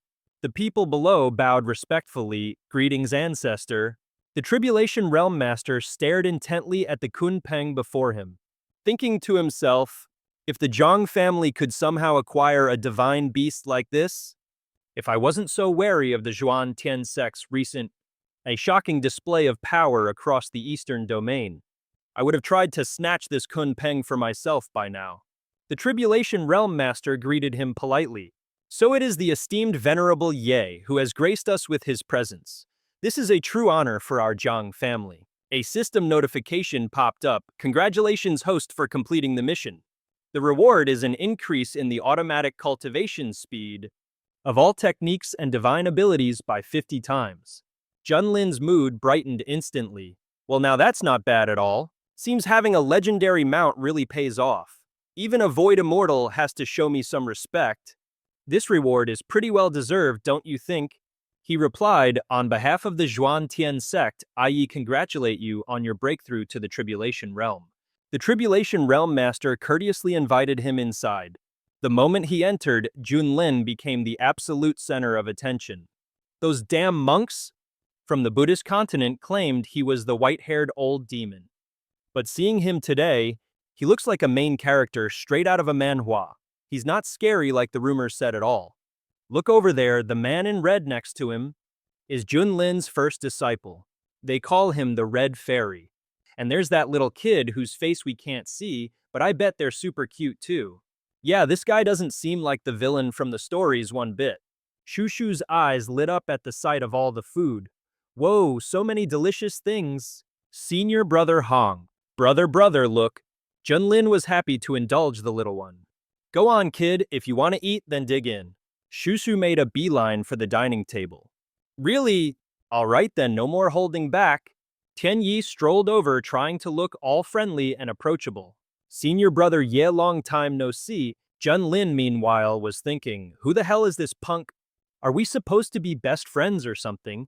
The guy introduced himself. "I am the young master of the Zhang family." "Oh, the direct lineage of the great Zhang family ancestor, you say," Junlin mused. He was getting seriously annoyed, thinking, what the heck is this guy even rambling about? But the guy just kept going, all smug. "No worries, it's never too late for us to get acquainted." Junlin hit him with a stone-cold reply, "And that has precisely zero to do with me." Getting the cold shoulder, Tian Yi finally couldn't take it anymore and just screamed, "I am the young master of the Zhang family, the future patriarch of the entire Zhang clan. My ancestor is a void immortal, you hear me.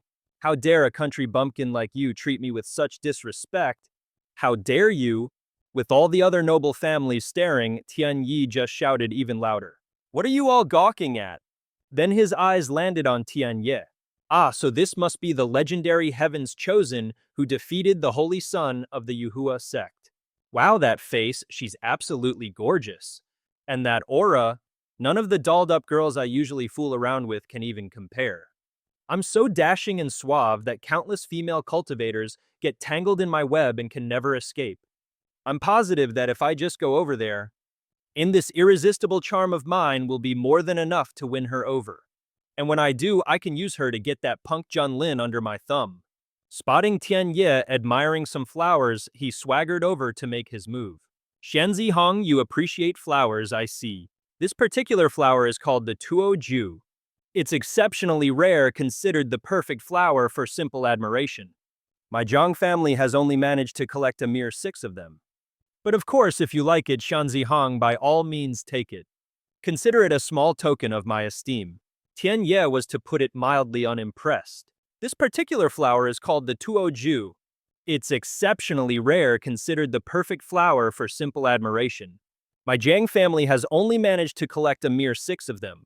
But of course, if you like it, Xianzi Hong, by all means take it. Consider it a small token of my esteem. Tian Ye was so over this entire conversation. She thought to herself, what an absolute moron. Back in the Central Plains, this flower is known as the spirit blossom, and it's a key ingredient for crafting pills that greatly enhance one's spiritual power. This is a top-tier, incredibly scarce material, and this clown is using it for a floral arrangement. What an absolute country bumpkin. This kind of plot twist is why I love reading this manhwa. Tian Yi decides to shoot his shot. My dear Fairy Hong, what's wrong? Is this flower not to your liking? He cuts the guy off flat. Don't call me a fairy, this venerable one is a man. But Tian Yi ain't buying it. Fairy Hong, you've got such a great sense of humor. With a knockout figure like that, you're a comedian too. So how about you and I head back to my room to, exchange cultivation insights? Suddenly, Tian Yi unleashes a bone-chilling, murderous aura. Keep pestering me and you die. Tian Yi freezes solid, a single bead of sweat trickling down his face. What in the world is happening? The sheer pressure radiating from Tian Ye has him shaking in his boots. He just can't wrap his head around it. Why does standing before this mysterious figure in red make him feel like even the great void immortal ancestor of his own Zhang clan is nothing more than a pathetic ant? He's so terrified he's lost control of his, bladder. Yep, there's a puddle forming at his feet. When Tian Yi suddenly drops to his knees, the onlookers are completely baffled. Whoa, has young Master Zhang lost his mind? He's actually kneeling before Fairy Hong? Is this some new revolutionary courtship technique we don't know about? Meanwhile, his father, watching from the sidelines, is dying of secondhand embarrassment. He marches right up and smacks his son. You absolute disgrace! Tian Yi stammers, father. The man then turns to Tian Ye to apologize profusely. Fairy Hong, please forgive me. It's my fault for not raising this unruly son of mine properly. Through gritted teeth, Tian Ye repeats himself, I am a man. This little bombshell leaves the Zhang family head completely stunned. A man, he takes a closer look. The figure is tall and straight, but lacks a woman's delicate grace. And that stance firm as a pillar, I doubt this is someone who just enjoys wearing dresses. Perhaps this old man made a mistake about the gender. But then his brain short-circuits. He flushes red and yells, no way, how could I possibly be mistaken? Fairy Hong, you're just pulling my leg, you little prankster. And just like that, Tian Yi's rage flares up all over again. He seethes, you people dare to make a mockery of me time and time again. Are you trying to die?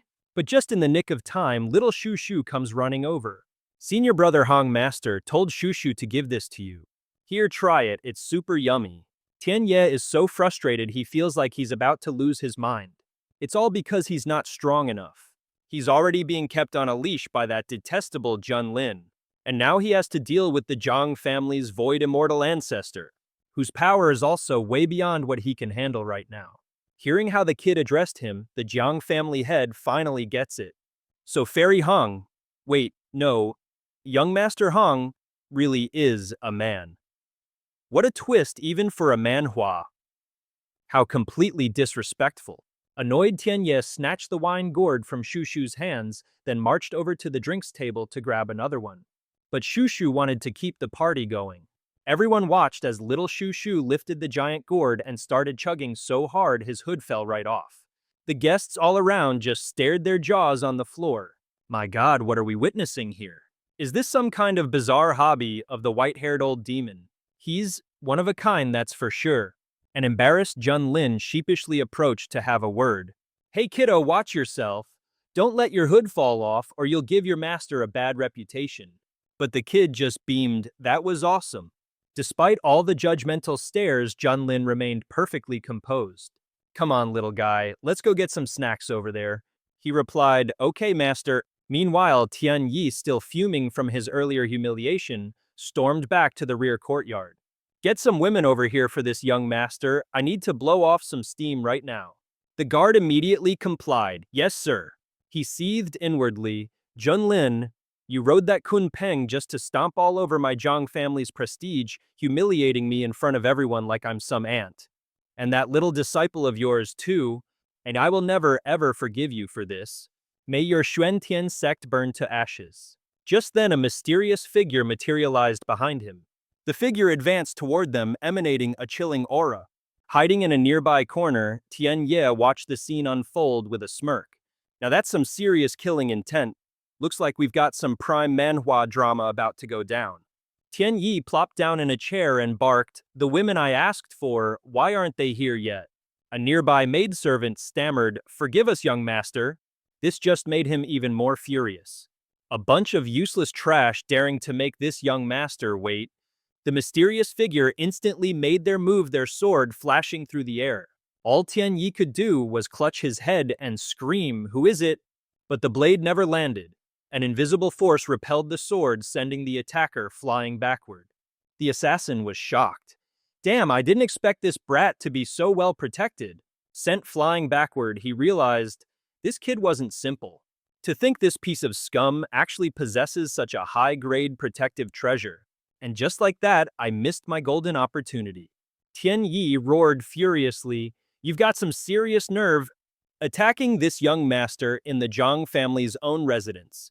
Within moments, guards swarmed the courtyard, completely surrounding the mysterious figure. There's an assassin, protect the young master. The intruder quickly assessed the situation. They're fast, I have to move faster before more of them show up. As long as I can kill this animal, who cares if my soul is obliterated for all eternity? Blood sacrifice, calamity, annihilation. He swung his sword at Tian Yi and roared, time to die. Tian Yi was scared out of his mind. This absolute madman, the guy was actually burning through his own life force. Was he trying to take him down in a mutual blaze of glory? Stop him.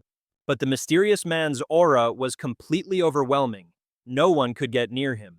The bodyguards were cut down one by one. With his protectors gone, Tian Yi lost an arm just like that. He shrieked in agony, guards, where are my guards? Hurry, somebody stop him. The attacker thought with bitter resentment, damn it. He didn't let up his assault for a single moment. The man roared in fury, blood and tears streaming down his face. This transcendent warrior was absolutely determined not to let this disrespectful punk get away. His attack was already more than halfway blocked. He just needed one more clean shot. He charged forward again, screaming, anyone who gets in my way dies. You son of a bitch, no matter what, I am ending you today. A terrified Tian Yi started pleading for his life. My good sir, who in the world are you? This young master has never offended you. Why on earth are you trying to hunt me down? The man brought his sword crashing down. The sins you've committed, you could never wash them away in this lifetime. Now die. It looked like in the end, Tian Yi was not going to escape his fate. Just then a guard managed to slip out to call for reinforcements. Emergency. There's an assassin in the rear courtyard trying to kill young Master Tian. The Zhang family guards are trying to hold him back. Hearing this, the others were stunned. Whoa, for real, you're not kidding. Let's go check it out. Meanwhile, Junlin whispered to the person next to him. Xiaohong, did you perhaps already know this was going to happen? He replied, Master, your disciple was merely making an educated guess. Junlin, who was bored out of his skull anyway, was ready for some drama. You take junior sister by and go see what all the commotion is about. Right. Tian Ye frowned, looking over at Shu Shu, who was completely and utterly wasted. Shu Shu was still mumbling, "More, I still want to drink more." In a scene straight out of a classic manhwa, just as the sword was about to land, it was stopped dead in its tracks. A grim voice spoke. It was Du Ji. "You've got some nerve, you little rat! You dare to cause trouble at my Zhang family's estate? Speak, who sent you?" Even while being choked and pinned to the ground, the man's lips were sealed. "You ask who sent me? This damn monster? His crimes are so heinous heaven itself won't forgive him. It's a real shame you already got to him. If you hadn't, I would have killed that bastard myself." The old man turned back and asked, "Tian Yi, you know this guy?" He shot back a denial. "Ancestor, the man is a complete lunatic. I have absolutely no idea who he is. He must have been kicked in the head by a horse or something. The only thing he wants is to slice me to pieces before he'll stop." The other man roared with fury. His grip tightened. "You've dug your own grave. Don't know me, huh? Well, you'd better listen up. Your grandpa right here is Wu Jai. Never forget it." The onlookers who had just arrived to gossip immediately recognized the name. "Wait, what? Wu Jai? So he's that Wu Jai, the legendary blade demon from the Manhwa scrolls?" Someone asked curiously, "The blade demon. Is he really that big of a deal?" Oh, he got plenty of answers. You bet he is. His blade work is lightning fast and terrifyingly precise, and the guy follows absolutely no rules. If he so much as dislikes the way you look, he'll pull out his blade and cut you down on the spot. That's right, there was a time when he was roaming all over Yun province, hunting down powerful fighters just to use them for blade practice. When they found the bodies, they were covered in nothing but slash marks. It scared the living daylights out of every single cultivator in Yun province. I just can't believe a guy like this actually showed up at the Zhang family's doorstep to assassinate the young master. The head of the Zhang family bellowed. Damn it all! How in the world did an invitation to our Zhang family fall into the hands of a demonic cultivator? Wujai cut him off. "Quit your yapping, I stole it." Tenyak demanded. "We have no history. No grudge between us. Why are you risking your life to come and assassinate me?" Hearing this, Wu Jai let out a bitter laugh. "No grudge, you say? My little sister died because of you." Tian Yi was completely stunned. "Your sister," and so the man began to recount his story. "My sister's name was Xiao Fei. Ever since we were kids, we only had each other.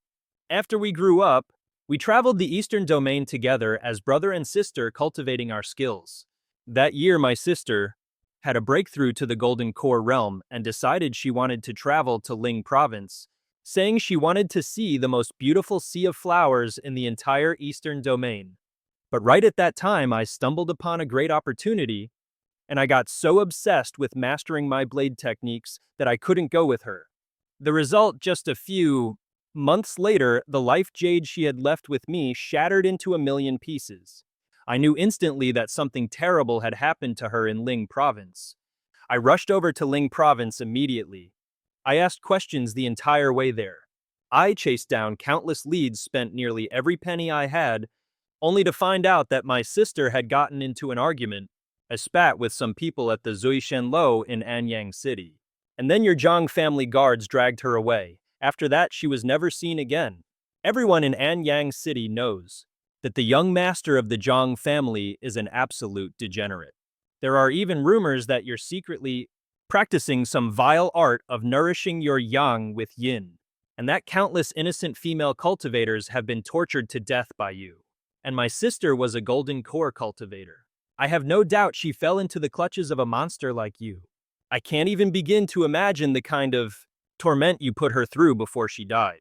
From that moment on, I swore an oath that I would have my revenge, no matter what the cost.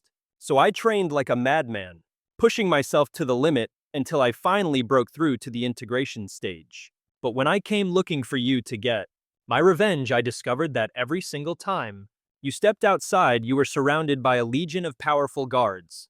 If I had acted rashly, I would have been a dead man. So I could only bide my time waiting in the shadows for the perfect chance. This little banquet your Zhang family threw was the golden opportunity I needed to assassinate you. You know what they say? The most dangerous place is the safest place. So I decided to strike right here in the Zhang family's own den. It's where you'd be most relaxed, and my chances of success would be the highest. But I never imagined. You're one tough bastard to kill, you just wouldn't go down. I was so close. Hearing all this, Tian Yi simply muttered to himself, 最先lo, Xiaofei, so that's what this is all about. This young master remembers now. That feisty little spitfire was your sister. You know, countless female cultivators have passed through my hands. I've forgotten most of them, of course, but every now and then there are a few who leave a lasting impression, the kind that are worth reminiscing about even years later.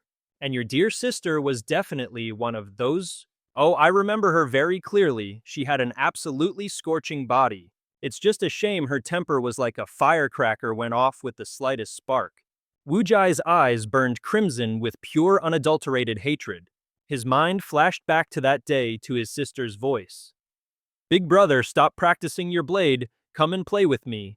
But the clueless Tian Yi, like a villain straight out of a tragic manhwa, just kept on gloating. But you know, breaking a woman like that is what brings the real pleasure.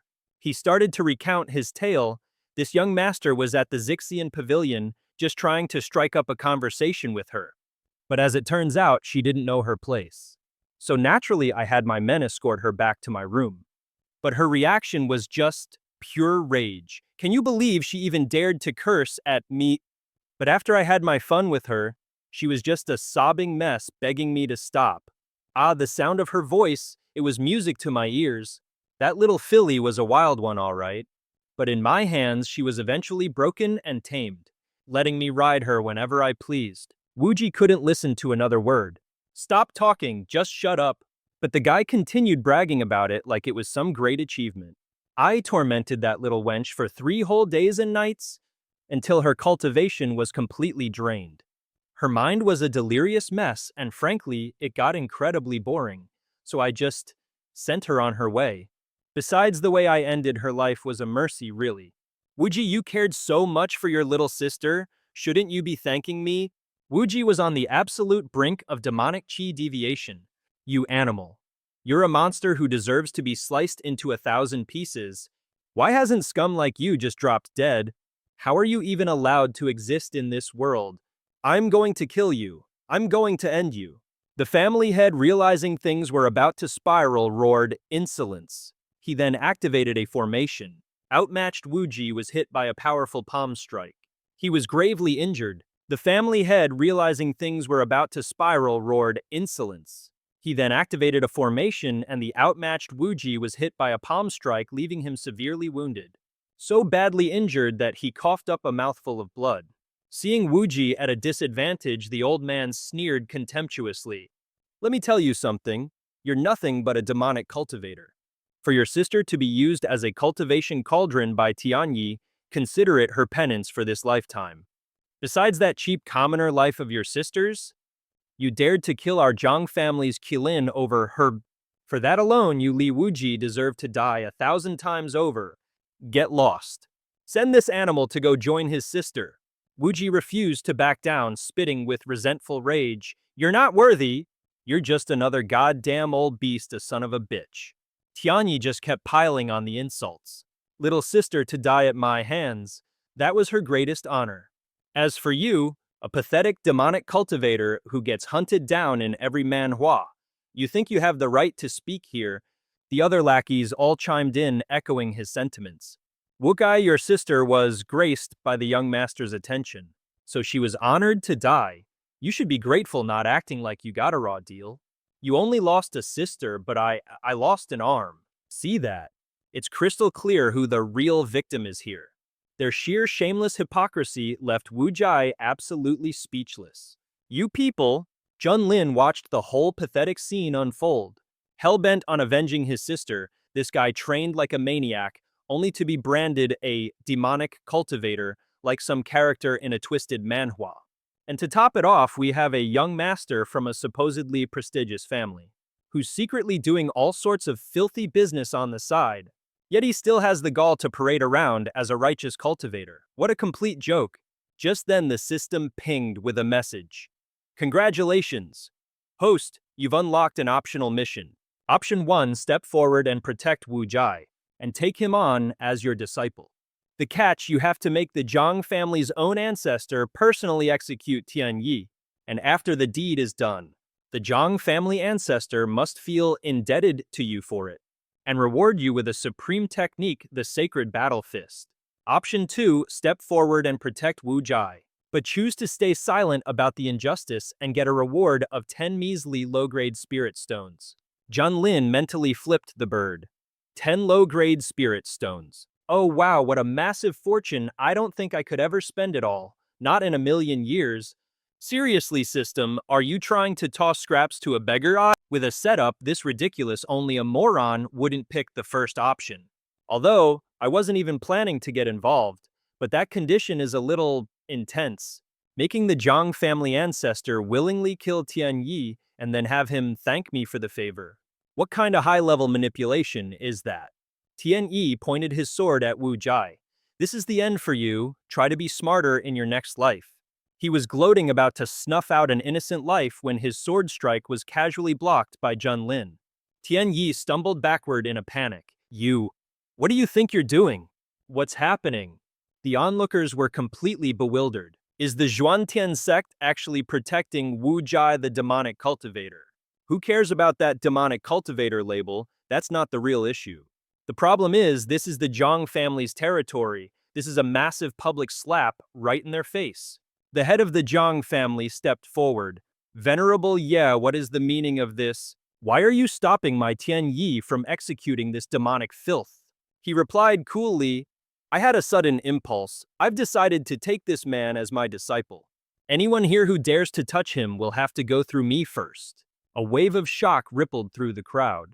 Has this guy gone completely insane? How could he say something so utterly audacious? Wu Jai stared at him, bewildered. Senior, I know you're the one who recently became famous throughout the entire eastern region, but why would you go against the entire world just to take me as your disciple? The Zhang family's ancestor has spoken, Junlin. Have you even considered the consequences? If you walk away right now, I can pretend none of this ever happened. Wu Jai pleaded with him, Senior, we've only just met. You don't need to make enemies with these people just for me. Junlin replied coldly, Who do you think I am? Do I need someone else to tell me what to do? Besides, becoming my disciple is hardly a raw deal for you. This punk is off the charts arrogant. The members of the Zhang family couldn't stand it anymore. The head of the Zhang family sneered, You think just because you're from the Zhuantian sect, we wouldn't dare to touch you? Junlin just scoffed. The Zhuantian sect? What the hell is that? You people are seriously underestimating me. Even our boy Wu Jai was floored by this dude's absolute audacity. Tian Yi roared in fury, Don't you push it? And with that, he lunged forward, yelling, Let's see what you're really made of. Junlin just looked at him with pure disdain. The Zhang family head gave the order, Kill him for me. He dares look down on our Zhang family, let's show him the consequences. The entire Zhang family mob charged forward at once. But with a single move, they were all sent flying. This is some peak Manhwa action right here. Senior, he pleaded, you have to go now, I appreciate your kindness. And if we're fated to meet in the next life, I swear I'll serve you like a horse or an ox to repay you. Nearby, Tian Ye was grumbling to himself. Look, I sympathize with this guy too. But risking your life? For a total stranger, that's just a special kind of stupid. Junlin then casually pointed a finger right at him. Xiao Hong, what are you just standing there gawking for? Aren't you going to get over here and stand with your master and protect your new junior brother? Utterly defeated, Tian Ye shuffled forward. All right, fine, master. But in his head, he was cursing him out a mile a minute. I curse your entire bloodline. What in the seven hells are you doing? If you've got a death wish, go for it, but don't you dare drag me down with you. The tribulation stage expert radiated a murderous aura and roared, You two master and disciple, do you really think I'm some kind of pushover? A massive wave of spiritual energy erupted, blanketing the entire estate. Tianya suddenly realized that the spiritual power inside his body had completely frozen solid, and the pressure even shocked Shu Shu completely sober. Damn it, is this the gap in our power levels? What is happening? Shu Shu's not drinking anymore, no more drinking. But Junlin was just standing there waiting expectantly. That's right, this is it. Come on, hurry up and attack me. Even though I still have no clue what this mission is about, I'm just gonna level up and make some bank first. Suddenly, a titanic aura exploded onto the scene, making Duji wary of whoever just arrived. The old man thought to himself, wait a minute, I'm a void immortal. But that guy's presence is even more insane than mine. Could it be that Junlin has some serious backup? From the heavens a voice boomed out. Where is Junlin? To which our boy replied, which mutt is barking now? A figure stood majestically in midair, his entire body radiating the brilliant light of 1,000 Buddhas. Dujai was blinded by the sheer bling. May I ask which esteemed Taoist you are? Inside he was seething. It took me forever to finally break through to Void Immortal, and I threw this party to hog the spotlight. I wanted to bask in the admiration from all corners of the world. And what happens? Some even stronger powerhouse shows up and completely steals my thunder. Junlin casually slipped on a pair of sunglasses and shouted, all right, who's the big shot making all this racket? The man introduced himself. This venerable one hails from the Yuhua sect. My Taoist name is Zhu Yang. The crowd below erupted in whispers. I know that guy, he said to be the most powerful venerable in the entire Yuhua sect. I heard he's also the master of the Yuhua sect's holy son. The holy son's Tao heart was shattered, and 18 elders were killed. There's no way this guy was just going to sit back and watch. For him to show up today, it looks like he's planning to handle things personally. Looks like Junlin is in some seriously hot water. Dujai let out a huge sigh of relief. Turns out it's not backup, it's the enemy cavalry. This Junlin from the Zhuantian sect, acting like a classic Manhwa protagonist, is really just digging his own grave. Looks like I don't even have to lift a finger, he thought, because this punk is definitely dying here today. The old man happily yielded the stage. Junlin is right here. Fellow Taoist, feel free to handle your personal business. The newcomer asked arrogantly, and since when does this venerable one need your permission to act? Junlin promptly flipped Zhuyang the bird. This young master's right here, what you gonna do about it, huh? Behind him, Tian Ye could only facepalm. Master model, he sighed to himself. Oh, for crying out loud, does this guy really not understand the massive gap between an immortal and, well, him? Zhuyang immediately shot towards Ye Junlin. Junlin kept up the insults. What are you barking about now, you mutt? I'm asking you, dog, what is it you're yapping about? The guy couldn't hold back his fury and gathered a massive ball of true kui. You bastard, die for me right now. The crimson sun sphere was unleashed, a gigantic blazing orb descending from the heavens. Tianye screamed in terror. We're doomed. The entire area has been sealed off. Am I really going to die here alongside this worthless mutt? No, that can't be right. Just as terrified, another noble panicked. This golden sphere. If that thing falls, won't my general's mansion be completely obliterated? Damn it all. This country bumpkin can deal with the mess he made himself.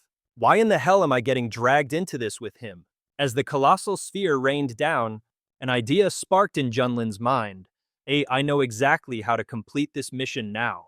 Down below, every single guest was on edge. What is that? This golden light is way too blinding. When Zhu Yang sets his sights on a target, there's no escape. Tujai spoke up fearfully. Excuse me, fellow Taoist. May I ask who you are? He replied, would you believe me if I said I'm so angry right now? So unbelievably angry that the pen in my hand is just drawing this all by itself. The distance between Junlin and that massive sphere was closing in fast. A system notification popped up. Detecting host has encountered an enemy at the early stage of the tribulation transcendence realm. Activating passive effect, the stronger they are, the stronger I get. Host's cultivation has been raised to the mid-stage of the tribulation transcendence realm. This is some next-level Manhwa power-up. Tian Ye was stunned. You're a void immortal, too. This oppressive aura, it's even more terrifying than the primordial demon god from the deepest pits of the demon abyss. Junlin nonchalantly released his true key. Is that all you've got? This wouldn't even be enough to clip my nails. Seeing his own power blasted right back at him, Zhu Yang panicked. Watching the clash in the sky? The crowd below grew even more curious. What's happening? Mid-stage tribulation, transcendence, cultivation. Tianyi couldn't believe his eyes. A void immortal? How could he be a void immortal? Wu Jai shouted out worriedly, Senior, they get the picture now. No wonder he was acting so high and mighty. Turns out the guy had nothing to fear at all. He was playing every single person for a fool. And if Yanxi hadn't exposed him today, who knows how long he would have kept up the act. Zhu Yang scrambled to defend himself against the onslaught of spiritual energy. He refused to accept it, screaming, You shameless little punk, you had this power all along. Hiding your false immortal realm, you've dragged the honor of all cultivators through the mud. Junlin replied cheerfully, Now hold on, that's a wild accusation. I literally just broke through. Before this, I swear on my life I was only at the Great Ascension stage. Zhu Yang wasn't buying a single word of it. Utter nonsense. Do you take me for a 3-year-old child? Our boy just shrugged and said, Hey, don't believe me if you don't want to. What can I say? I'm just a genius. That smug attitude was the final straw that sent the old man into a blind rage. I have never in my life met a scoundrel as shameless and thick-skinned as you. The Dark King's world-annihilating seal in his hand shot forward, carrying with it an aura of pure destruction. Faced with such terrifying power, Junlin just let out a cold laugh. Fine, I guess I'll have to give you a little demonstration. The annihilation seal crashed down, engulfing his entire body in a flash. A brilliant destructive light blazed, threatening to wipe his very existence off the map. The crowd watched with glee. Serves him right for looking down on everyone just because he's powerful. You deserve to get smacked down by fellow cultivator Zhu Yang. But when they saw Junlin standing there completely unharmed, Zhu Yang was utterly dumbfounded. No way, how could his physical body possibly tank my attack? His figure stood there proud and unshaken. The crowd couldn't believe their eyes. He didn't have a single scratch on him. What kind of manhwa protagonist is this? He must have used some kind of secret protective treasure. Junlin casually taunted him, Come on, put some muscle into it. Did you forget to eat breakfast this morning? Even the muscles on my chest are tougher than the entire mountain-protecting formation of your Yuhua sect. He knew this immortal, tyrant body technique of his had forged his body into something ridiculously strong. And the scary part, this wasn't even its final form. Zhu Yang didn't hesitate for a second. He threw out a powerful palm strike, its force warping the very space around them. This radiant sun wheel was a profound artifact that the Yuhua sect had poured countless resources and effort into creating. Even cultivators at the peak of the tribulation stage would be wary of facing it head-on. Alright then, let's see what's tougher, you or my profound artifact. You got the guts to clash with my weapon directly? Junlin, let's see you take this sun-shattering wheel of mine with one hand. Show me what you've really got. Zhu Yang was getting seriously ticked off.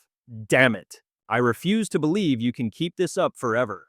Our boy just casually crushed the guy's roaring attack. So damn noisy. Stop this instant. He then just nonchalantly lifted his opponent's mystic artifact. The Tribulation Realm cultivator's jaw completely hit the floor. Is this dude some kind of ancient, ferocious beast in human form? This is crazier than any manhwa I've ever read. If that were me, I would have been turned into a pile of meat paste by now, right?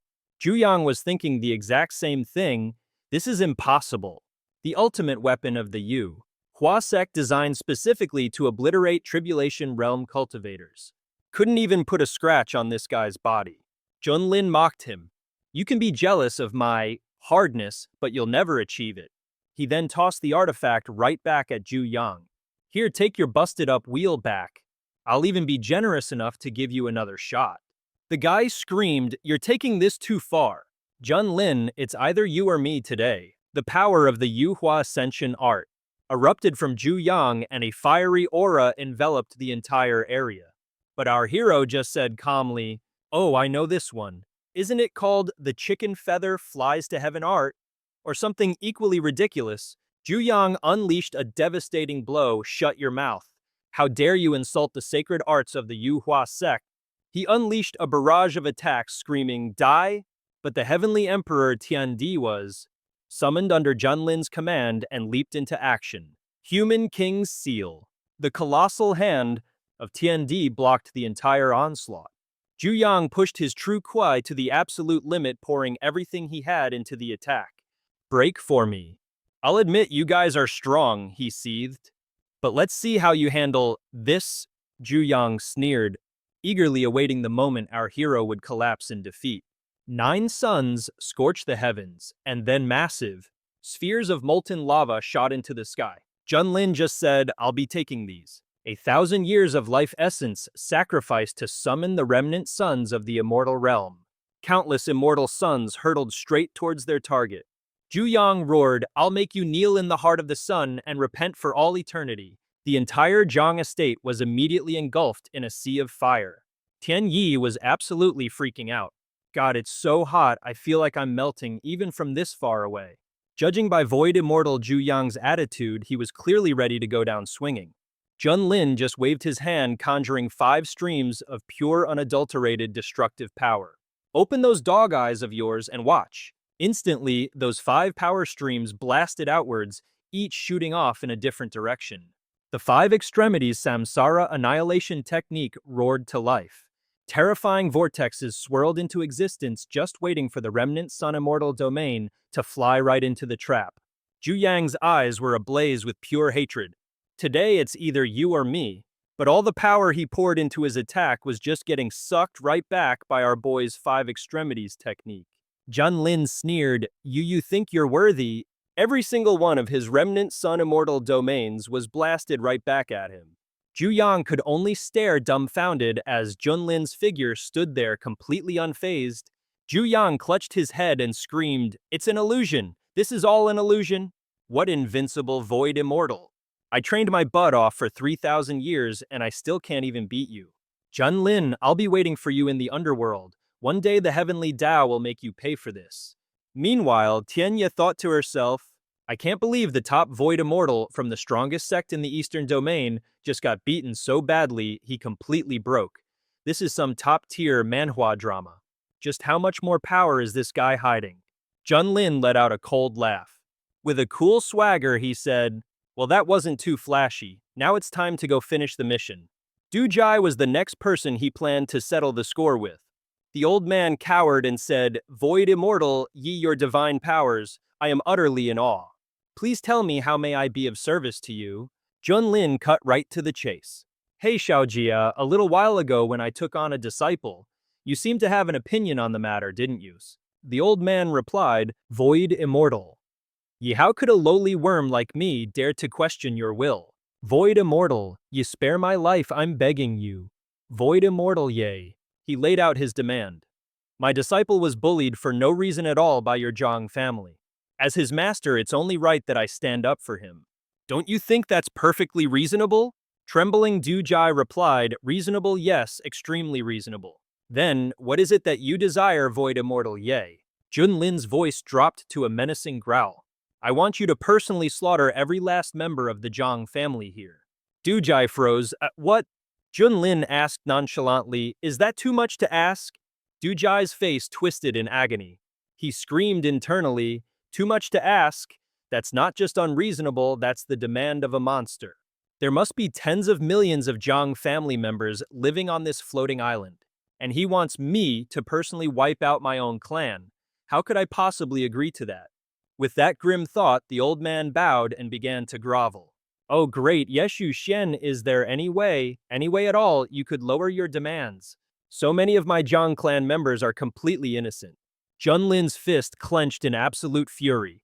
He spat right in the old man's face. All you're losing are your clansmen. My disciple lost his one and only sister. Do you have a single shred of compassion in you, you withered old fossil? A wave of profound regret washed over Duji. It seems my Zhang family has finally reaped what it sowed. Trembling, he prostrated himself on the ground, pleading, I beg of you, Yeshu Xian, show this lowly one some mercy, I truly cannot do what you ask. Junlin sighed, taking off his glasses. Fine, whatever. He shot a venomous glare. At Tian Yi and his father, a wicked grin stretching from ear to ear. Whoever said I was a reasonable person? If that's how it is, then just eliminate the root cause of all this mess. Hearing this, Tian Yi cried out in shock, What ancestor? If it comes to it, we'll fight him to the death. But when Du Jai heard Junlin's new terms, he was overcome with joy, thanking him profusely. Are you being serious, sir? Thank you, oh thank you, Ye Xian, from having to massacre his entire clan, to now just killing one person to atone for their sins. This was without a doubt the best deal in the history of Manhwa deals. Ye Xian has truly shown me great mercy. But it seemed Da Cheng still hadn't gotten the memo. Seeing the ancestor's bizarrely grateful attitude, he tried to ask, "Ancestor, what are you?" But he was cut short by a single ice-cold glare from Du Ji. Then, to punish the insolent clansman, the old man coldly flicked his wrist, sending out a blade of energy that shot straight through Da Cheng. It all happened in the blink of an eye. The horrified Zhang clan members screamed, "Clan head." Tian Yi's face went white as a sheet as he shrieked, "Father, why? Why would our ancestor do this?" He lunged forward, catching his father as he fell, his face a mask of pure agony. But Du Jai simply turned around with a bootlicking smile. He pointed at the tragic scene and asked with the utmost care, "So great, Ye Xian, are you satisfied now?" Junlin stared in utter disbelief. "Satisfied, satisfied, my ass. Do you have rocks for brains? I told you to kill that little brat. So why in the seven hells did you kill his father?" Du Ji mumbled his pathetic explanation. But you said to kill the one who was the root of the problem. I'm a firm believer in the saying, the rotten apple doesn't fall far from the tree. So doesn't the real responsibility lie with his father? Junlin was at a complete loss for words and just waved his hand dismissively. Fine, in that case, send the pair of them off. Du Jai clasped his hands and bowed respectfully. Yes, my lord, it will be done as you command. I guarantee your satisfaction. The ancestor glared, shooting Tian Yi a look that could kill, then raised a hand crackling with his power, and roared at him in fury. You worthless piece of trash. You nearly dragged the entire clan down into the grave with you. Before he could react, the ancestor was on Tian Yi, choking the life out of him. All he could manage were a few pathetic gurgles. Unable to fight back, his face a twisted mask of agony. Why, ancestor! Tian Yi's head had already swollen up like a pig's. Blood poured from every orifice on his face. He was already knocking on death's door. With a final cursed command to die, Du Jai squeezed with every ounce of his might. And just like that, Tian Yi was nothing more than a headless corpse. Junlin, having witnessed the whole thing, finally showed a flicker of satisfaction. Not bad, very well done. We'll consider the previous matter dropped. Du Jai's face was a pale, contorted mess as he replied in a trembling voice. Thank you, immortal Ye. On behalf of the entire Zhang clan, I thank you for your immense grace and mercy. From the crowd, Wu Jai staggered forward. His words were thick with anguish. Ha ha ha! Xiaofei, my little sister, did you see that? That monster Zhang Tianyi is finally dead. Your big brother has finally avenged you. And now I'm coming to join you. With those words, he ended his own life.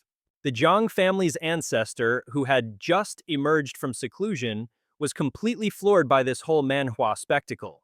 That animal finally got what was coming to him. He laughed loudly, even as tears streamed down his face. Junlin offered him an act of grace. Li Wu Jai, now that your great revenge is complete, are you willing to become my disciple? Wu Jai stared at his benefactor and without a single word dropped to his knees. He swore with raw emotion, I, Li Wu Jai, am willing to become your disciple. From this day forward, this pathetic life of mine belongs to you. Whatever you wish for me to do, you need only give the command. Even if I must die, I swear I will not so much as flinch. Feeling that even this wasn't respectful enough, he was practically smashing his forehead into the ground, performing the ritual at Junlin's feet for all of heaven and earth to witness. Your disciple Li Wuji pays his respects, master, and right on cue, the system absolutely erupted with a flood of notifications. Congratulations, host, on completing the mission. As a reward, you've been gifted a supreme fist technique, the Great War Saint Fist. The aptitude of your newly acquired disciple has been assessed. And the system is providing a special upgrade package completely free of charge. You've been gifted the supreme Taoist technique, the chaotic heavenly saber art, and we'll even throw in a Chen Yuan blood-burning pill as a bonus. A hidden demonic wind bloodline has been detected within your disciple's body. Junlin's interest was piqued. Excellent, he praised. The mission was finally done and it went off without a hitch. Plus, he'd managed to snag a super talented disciple. This demonic wind bloodline sounds pretty dang impressive just from the name. Hey little system, give me the deets, will ya? The system explained, the demonic wind bloodline is an absurdly rare constitution across all the heavens and myriad realms. Its possessor can drastically amplify their combat power over a wide area for a short period. The downside, their mind descends into chaos as if they're going completely berserk. If it gets really bad, they can completely lose their sense of self. They'll just keep killing indiscriminately until their life force finally gives out. Sounds like a tragic backstory from a dark manhwa. Junlin mused to himself, sounds incredibly dangerous for sure, but it could be a real game changer at a critical moment. Then he reached out his hand and declared, Li Wuji, since you have completed the discipleship ceremony, this master shall bestow upon you a saber cultivation technique. He pressed a hand to Wuji's forehead, transmitting the technique, as the guy practically vibrated with excitement. Thank you, master. But he couldn't help but think, master doesn't exactly look like a cultivator. I bet his understanding of the saber Dao is probably half-assed at best. I wonder just how big the gap in our perceptions really is. But hey, whatever. I will follow master's orders no matter what. Suddenly, Li Wuji's entire consciousness was rocked by a massive shockwave. His eyes widened, filled with utter astonishment. Junlin's voice was still ringing in his ears. This saber art is called the chaotic heavenly saber art. When you draw your blade, you can slice through time and space, you can sever the very threads of karma itself. All of a sudden, the swords in everyone's hands began to tremble violently. They shot out of their scabbards and flew into the air, much to the horror of their screaming owners. Every single one of them converged on Li Wuji's position. He was surrounded by nothing but swords, all lined up in perfect formation. Tens of thousands of blades began to hum in unison. We pay our respects to the saber god. This insane spectacle terrified the other disciples, who immediately dropped to their knees and prostrated themselves on the ground. The elders of the Zhuan Tian sect could only stare at each other, their jaws practically on the floor. A blade god descended to the mortal realm. Impossible, he's just a regular dude. So why are all 10,000 of these blades bowing down to him at the same time? What in the world is going on here? Among the elders, one robed in purple spoke up. Gentlemen, I fear we have gravely underestimated this master. I've observed that his methods are unconventional, to say the least. And yet they hide the profound truths of the great Tao. We must not under any circumstances offend him. Send the order at once. From this day forward, no one in the sect is to disturb that master and his disciple. Anyone who disobeys will be executed without mercy. A perfect circle formed, and he himself began radiating a bizarre energy. He stared at the new aura he had just absorbed into his body and exclaimed, Whoa, hold on, this isn't some blade technique. This is the heavenly Tao itself.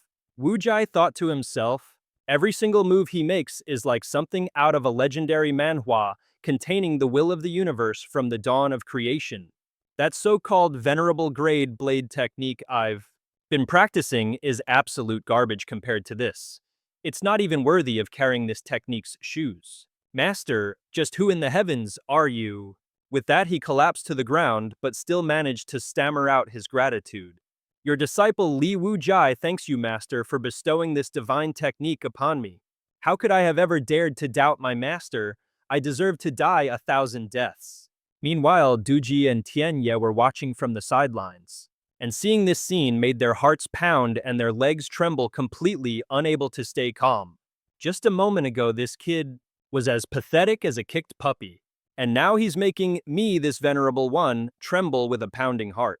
Junlin, what kind of wicked sorcery did you just teach him? One slash to destroy an immortal. If this mad dog completely masters that technique, then damn it. How could my netherworld fire possibly stand a chance against that blade? Suddenly, Wu Jai's entire body went weak, and he started coughing up mouthfuls of blood. Then, as if remembering something horrible, his expression suddenly collapsed. He looked up at Junlin, his voice full of despair. Master, your disciple recklessly used that secret art and pushed my body past its absolute limit. My cultivation foundation is severely damaged. I'm afraid I've failed to live up to your expectations. He handed a strange-looking pill to Wu Jai and said with a knowing smirk, What nonsense are you spouting? First, swallow this pill. You're about to experience a change so unexpected you won't know what hit you. He reached out to take it but hesitated and asked with a concerned look. Master, what exactly is this medicine? It looks a little weird, don't you think? Junlin, sweating bullets, turned and whispered, System, oh system, you better not be messing with me. This pill absolutely reeks. The stench is unbearable. Are you sure this thing will help my disciple activate his berserker bloodline? This feels like some crazy Manhwa plot device. The system's voice dripped with sass. I can't believe the host is doubting the professional expertise of this magnificent system. My feelings are so hurt. Wah. He reluctantly gave in. Fine, I believe you. Seeing Wu Jai was still hesitating, he launched into his sales pitch. This medicine will activate the bloodline inside your body, my boy.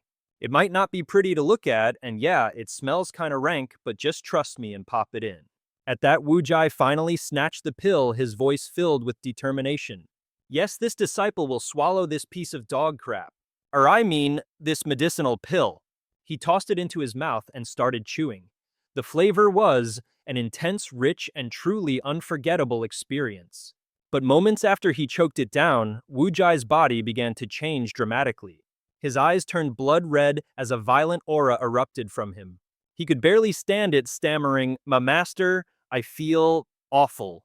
His entire body glowed red-hot like forged iron as a crimson mist sprayed from his pores. It was clear that Wu Jai had reached his absolute limit of pain. The people around them cried out, Heavens, what's happening to the blade demon? Li Wu Jai? Why does he have such a bizarre aura? It's making my skin crawl. Everyone be on your guard. Something is seriously wrong with him. Wu Jai started tearing at his hair and running in circles, feeling like his internal energy was a swarm of ants crawling under his skin. Junlin wondered aloud, so, is this the berserker bloodline activating? You got it, the system replied cheerfully. But the user will enter a temporary berserk state unless they're suppressed by an overwhelmingly powerful force. Having lost all reason, Wu Jai roared, Die, all of you will die. Elder Chai undergoing his heavenly tribulation. Activation successful. Crimson mist sprayed out violently. Wu Jai felt like he had hit his absolute pain threshold. The people around them cried out, Heavens, what's happening to the blade demon Li Wu Jai? Why does he have such a bizarre aura? It's making my skin crawl. Everyone be on your guard. Something is seriously wrong with him. Wu Jai started tearing at his hair, running in circles, feeling like his internal energy was a swarm of ants crawling under his skin. Junlin wondered aloud. So, is this the berserker bloodline activating? You got it, the system replied cheerfully. But the user will enter a temporary berserk. A berserk state in such a short time, unless an overwhelmingly powerful force manages to suppress him. Wu Jai, having lost all reason, roared, Die, all of you, die for me. This is practically a heavenly tribulation. Witnessing this scene, Ancestor Shui was utterly dumbfounded. What kind of black magic did Ye Zuxian use to make his disciple? Ye to skyrocket from the initial integration realm to great perfection in a single instant. What's more, even though he's only in the integration realm, he's making me feel a profound sense of dread. Just what in the world is going on? Tian Ye was also terrified by this display, clenching his fists as he wondered to himself, what on God's green earth did that guy feed him? How did he suddenly transform like this? Even I, who attained immortality in the Central Plains, have never seen such a ridiculously insane power-up. This is like something straight out of a manhwa. Wu Jai's savage roar echoed through the air. Without another word, he drew his long blade and unleashed the chaotic heavenly blade art. This power was absolutely no joke. A single basic slash seemed powerful enough to tear the very heavens and earth apart. All the big shot experts present had to sit up and take notice. The sect master of the Absolute Blade Pavilion, a master at the peak of the Mahayana realm, was completely flabbergasted. He's just a nobody in the integration realm. How can he unleash that kind of power? I get the feeling that even if I were a full realm above him, I wouldn't be able to block that one attack. Absolutely terrifying. Seeing his newly acquired disciple make such incredible progress so quickly, Junlin was extremely pleased. Not bad, after activating his bloodline, it's truly like giving wings to a tiger.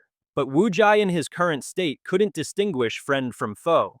He turned his murderous gaze towards his own master and roared, "Kill!" With that, he swung his long blade, aiming to slice Junlin to pieces. Seeing the situation going south, Tian Ye shouted a warning, "Master, watch out." He readied himself to jump into the fray. But Junlin just found this whole turn of events rather amusing. Let this master test just how strong my new disciple really is. Wu Jai's blade technique was unleashed, but Junlin stopped it cold with just a single hand. Seeing the situation going south, Tian Yi shouted a warning, "Master, watch out." He readied himself to jump into the fray. But Junlin just found this whole turn of events rather amusing. Let this master test just how strong my new disciple really is. Wu Jai's blade technique was unleashed, but Junlin stopped it cold with just a single hand. He then activated his Heavenly Emperor's Dharma form, and a colossal hand materialized out of thin air. He activated his Heavenly Emperor's Dharma form, and from the void, a gigantic five-fingered hand like the legendary Five Elements mountain appeared. It effortlessly stopped his unruly disciple in his tracks. The two forces collided, causing a violent explosion that looked like it was ripped from an action manhwa. For Wu Jai, this had been an all-out attack using every last ounce of his strength. And yet all Junlin needed was a little flick of his wrist, a force as light as a feather to fight him to a perfect standstill. A flicker of satisfaction lit up his eyes as he made a mental note. Not bad at all. He just stepped into the peak of the integration realm, and he can already tank a hit from my Dharma form. The ability to fight above your weight class is definitely nothing to sneeze at, but I suppose it's time to wrap this up. Any longer, and I'm afraid my disciple's little body might just pop. With that thought, he waved his hand down from the heavens. A crushing divine power from the giant hand suppressed every last ounce of Wu Jai's strength. An order boomed through the air. Wu Jai, as your master, I command you to snap out of it now.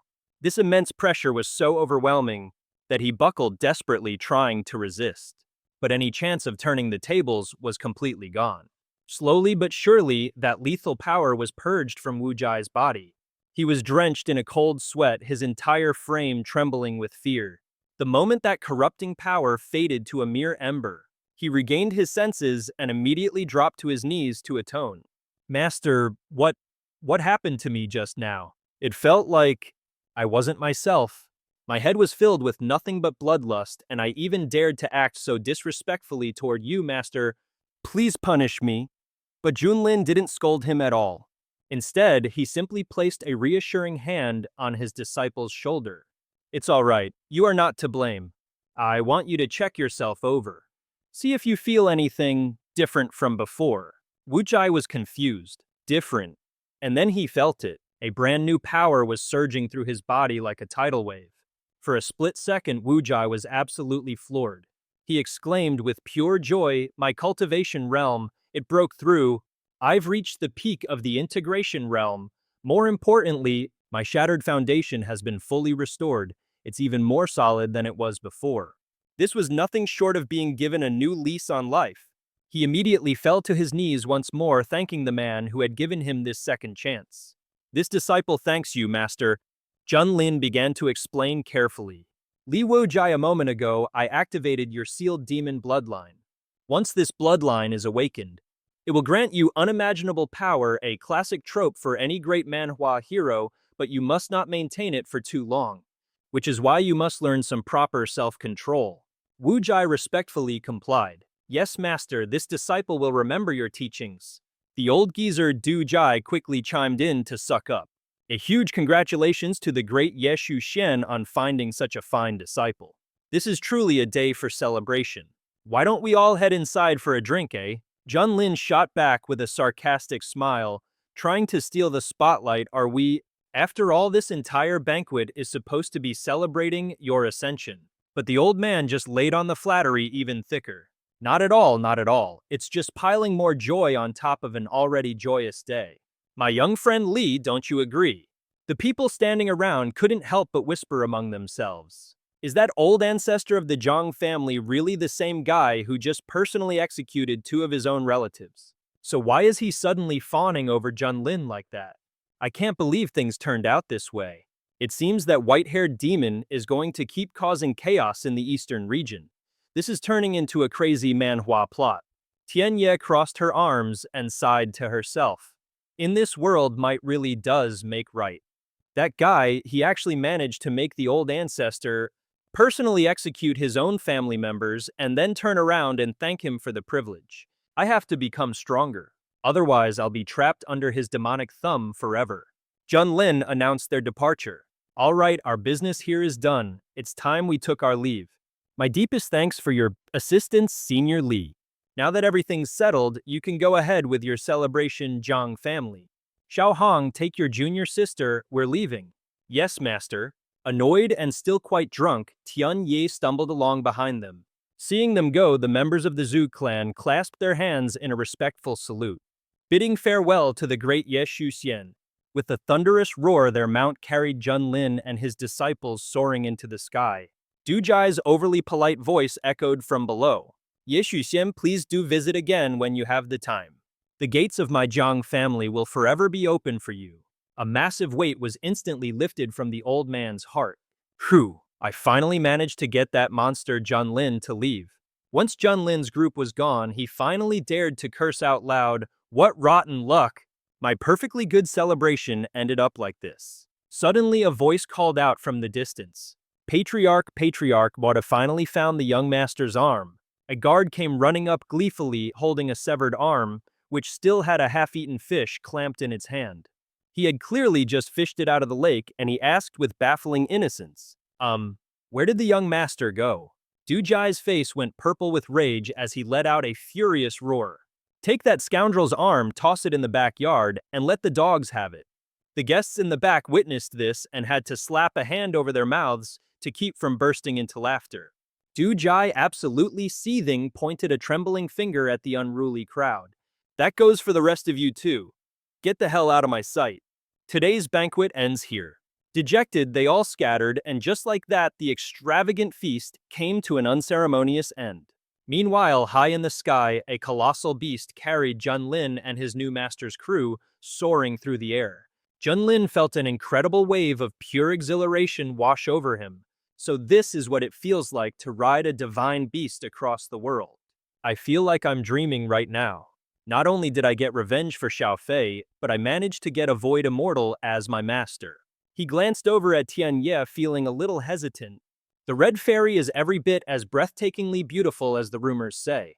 I'm new to the sect, and I don't have any gifts for my senior brothers and sisters yet. I know I'll give senior sister Tianye a little something. No sooner said than done, Junlin whipped out a rock he'd picked up somewhere. Senior sister, I noticed you look a bit tired, totally drained of energy. So I have a little something I'd like to give you. This gift is called the Sky-Piercing Pillar. So what do you think, does it suit your tastes? Tianye stared blankly at the gift their junior brother was presenting. Junior brother? Why in the world are you giving me such a massive rock? Junlin explained sheepishly. Don't let its appearance fool you. It's not just some ordinary stone. It's actually a magical artifact. Should I go over there and make some small talk? In the end, he decided to walk over and offer a proper greeting as etiquette demanded. Senior sister Hong, you're not only exceptionally talented, but your beauty is simply that of a peerless goddess. When it comes to cultivation in the future, I hope you'll be gracious enough to guide this humble junior brother. But Tianye just gripped the teacup tighter, a look of pure disgust twisting their features. Oh, here we go again. Why is every single one of these men exactly the same? From the very moment I saw Junlin punch Zhu Yangshusen to death, I've been royally pissed off. And now Master's taken on another disciple with some insane super talent. My chances of making a comeback in this manhwa are becoming about as likely as climbing to the heavens. Without even dignifying him with a response, Tianye just snorted and sharply turned away. Junlin was completely baffled. Did I say something wrong? Shushu, waking up just in time to witness the awkward spectacle, decided to clear things up. You guys are always getting my senior brother's gender wrong, and he absolutely hates more than anything else in the world being mistaken like that. Now that you mention it, who the hell are you? Wu Jai turned, clasping his hands in a respectful bow. Greetings, senior sister. I'm our master's new disciple from the zoo residence. Just call me Xiao Li. Shushu, who had been half asleep, was suddenly jolted awake, letting out a little squeak. What Squeaky has a junior brother now? That's awesome, Wu Jai earnestly clarified. Thanks for the heads up, senior sister. No wonder all those guys were trying to flatter him. And he just shot them all down with that look of utter disdain. Turns out he's a man too, and I was just sucking up to him the same way a minute ago. Aya Shushu advised, just make sure you remember that from now on. That's a major sore spot for senior brother Hong. Looking at Shushu's appearance, he figured his master's inner circle was as expected, full of the most eccentric characters. First a man with such devastating otherworldly beauty, and now an adorable squeaking senior sister like this. But she just shook her head helplessly and protested, "Nuh-uh. It's not like that Squeaky really wants to have a normal human appearance like you and our senior brother. But for some reason, I'm just stuck in this half-human, half-rat body. Because of it, I end up causing more trouble for Master sometimes." Hearing this, Wu Jai just scratched his head and gave an awkward laugh. "Oh, so you aren't keeping this form on purpose. To be honest, I think it's uniquely cute." Suddenly, a light bulb went off in his head. "Oh, right. Speaking of transformation arts, I actually found a secret manual when I was traveling through the eastern region. It might be able to help you restore your complete human form. If you don't mind, please take it."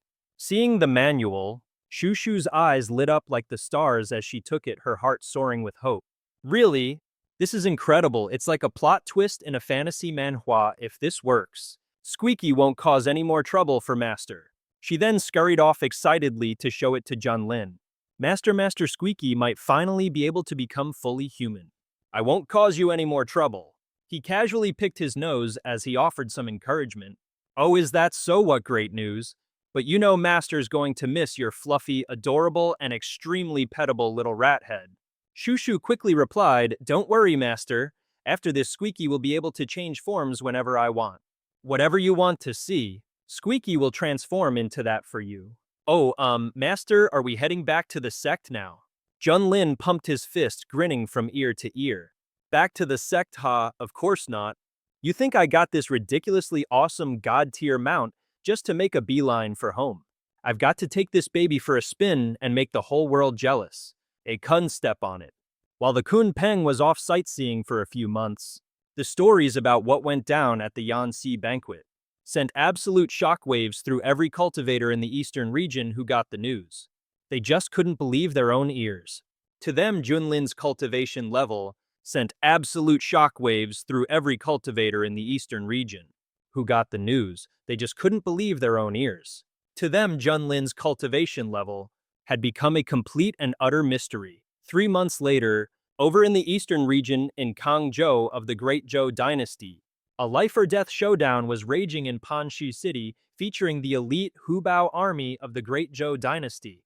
Clad in silver armor, with weapons in hand, they looked absolutely badass on their fierce mounts. On the other side was a horde of freakishly shaped demons, and the entire mob charged at the Hubao Legion, screaming, "Kill, kill!" The demon tribe's leader, a massive imposing phantom, gave the order, "Annihilate every last one of these humans." The great Zhou soldiers were getting torn to shreds, but their resolve was ironclad: defend Panshi City to the death. Kill them, we absolutely cannot let them swarm into the city. Panshi City was plunged into despair. The men were gravely wounded and the women wept as they held their children. "Someone please come save us." It was at that very moment that the Kun Peng, soaring through the skies of Great Zhou, witnessed the injustice and flew down to intervene. "Master, there's a demon tribe attacking the city below." Junlin, however, was preoccupied with making the final move in his chess game against Tian Ye. "Checkmate," he remarked casually. "Whose cannon can just leap over a whole line of defensive pieces and take the general in a single move? I have never in my life met anyone with such a thick, shameless face." Junlin taunted him, "Oh, little Hong, you're just too weak. Your master here didn't even use 10% of his power, and you've already been completely wiped off the board." Tianye tried to reason with him. "Master, a cannon needs a mounting piece to jump over, and its movement is limited. Even a 3-year-old knows that rule." But Junlin arrogantly retorted, "This is my custom super mortar, a special piece from a top-tier manhwa I've been reading. Got a problem with that?" Hearing that, Tian Ye was at a complete loss for words. "Super mortar my ass. That's just called blatant cheating." Wait a second, what did he call it? A super mortar? Junlin once again put on his superior airs.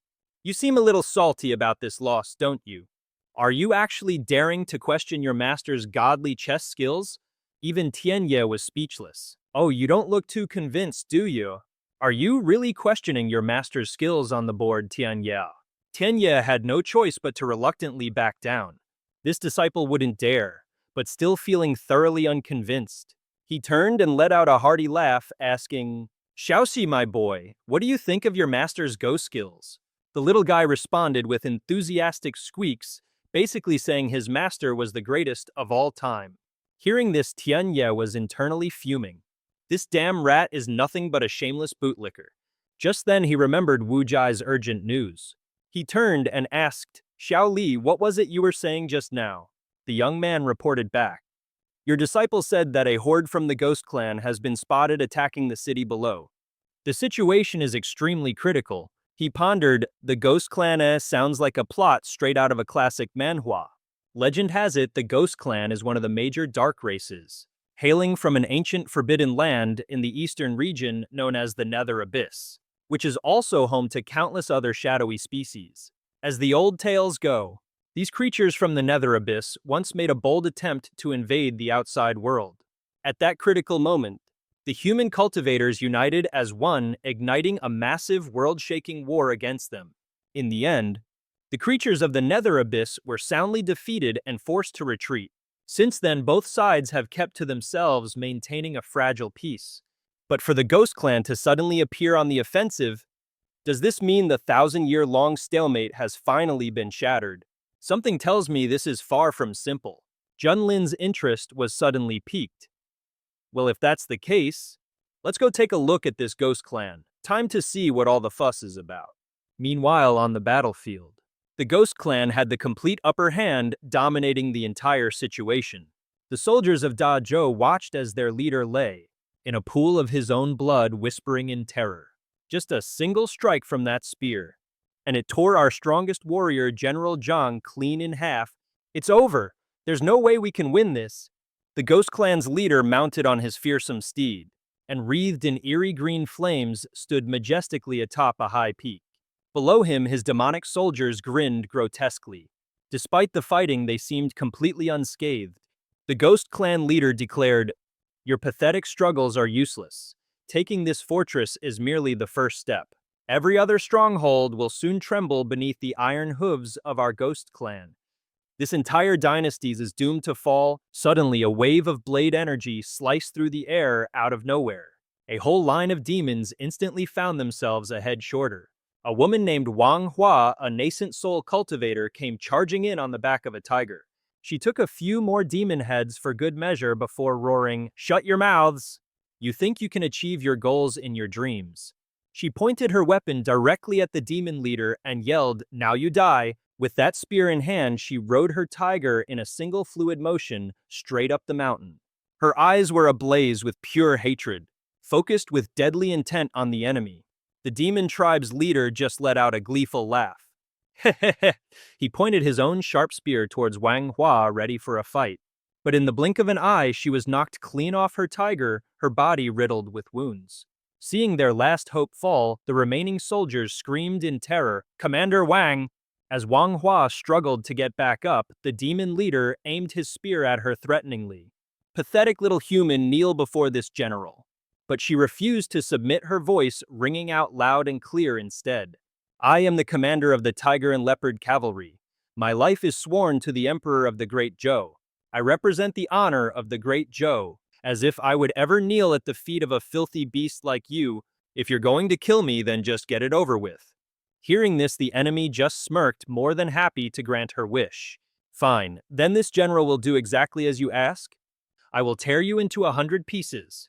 I'll hang your skull from the high tower of the city gate, so you can watch with your own eyes as my people slaughter every last citizen of your precious Great Zhou. But then high above, a light pierced through the dark clouds like a brilliant star. After a few deep rumbles, the head of a massive Kunpeng slowly emerged. The sight was enough to make the demon leader's brain completely short-circuit. He froze solid as a rock, his eyes reflecting pure, unadulterated shock. What is that thing? The Kunpeng opened its massive jaw, and a light from within began sucking everything in like a cosmic black hole. Every single demon without exception was lifted high into the air and funneled directly into the Kunpeng's mouth, becoming a free all-you-can-eat buffet. The demon leader turned and tried to make a run for it.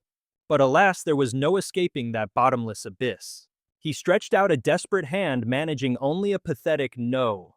And then the Kunpeng snapped its mouth shut and swallowed with a deafening gulp. The entire Panchi city area was now a barren wasteland shrouded in an eerie silence. The soldiers of the Great Zhou could only stare, completely dumbfounded. That whole horde of demons was just eaten. Was this some kind of illusion? Did the heavens send a divine beast to protect our Great Zhou? Then the whole crowd erupted in a flurry of chatter. Wait a second, there's someone on the divine beast's back. This thing has a master.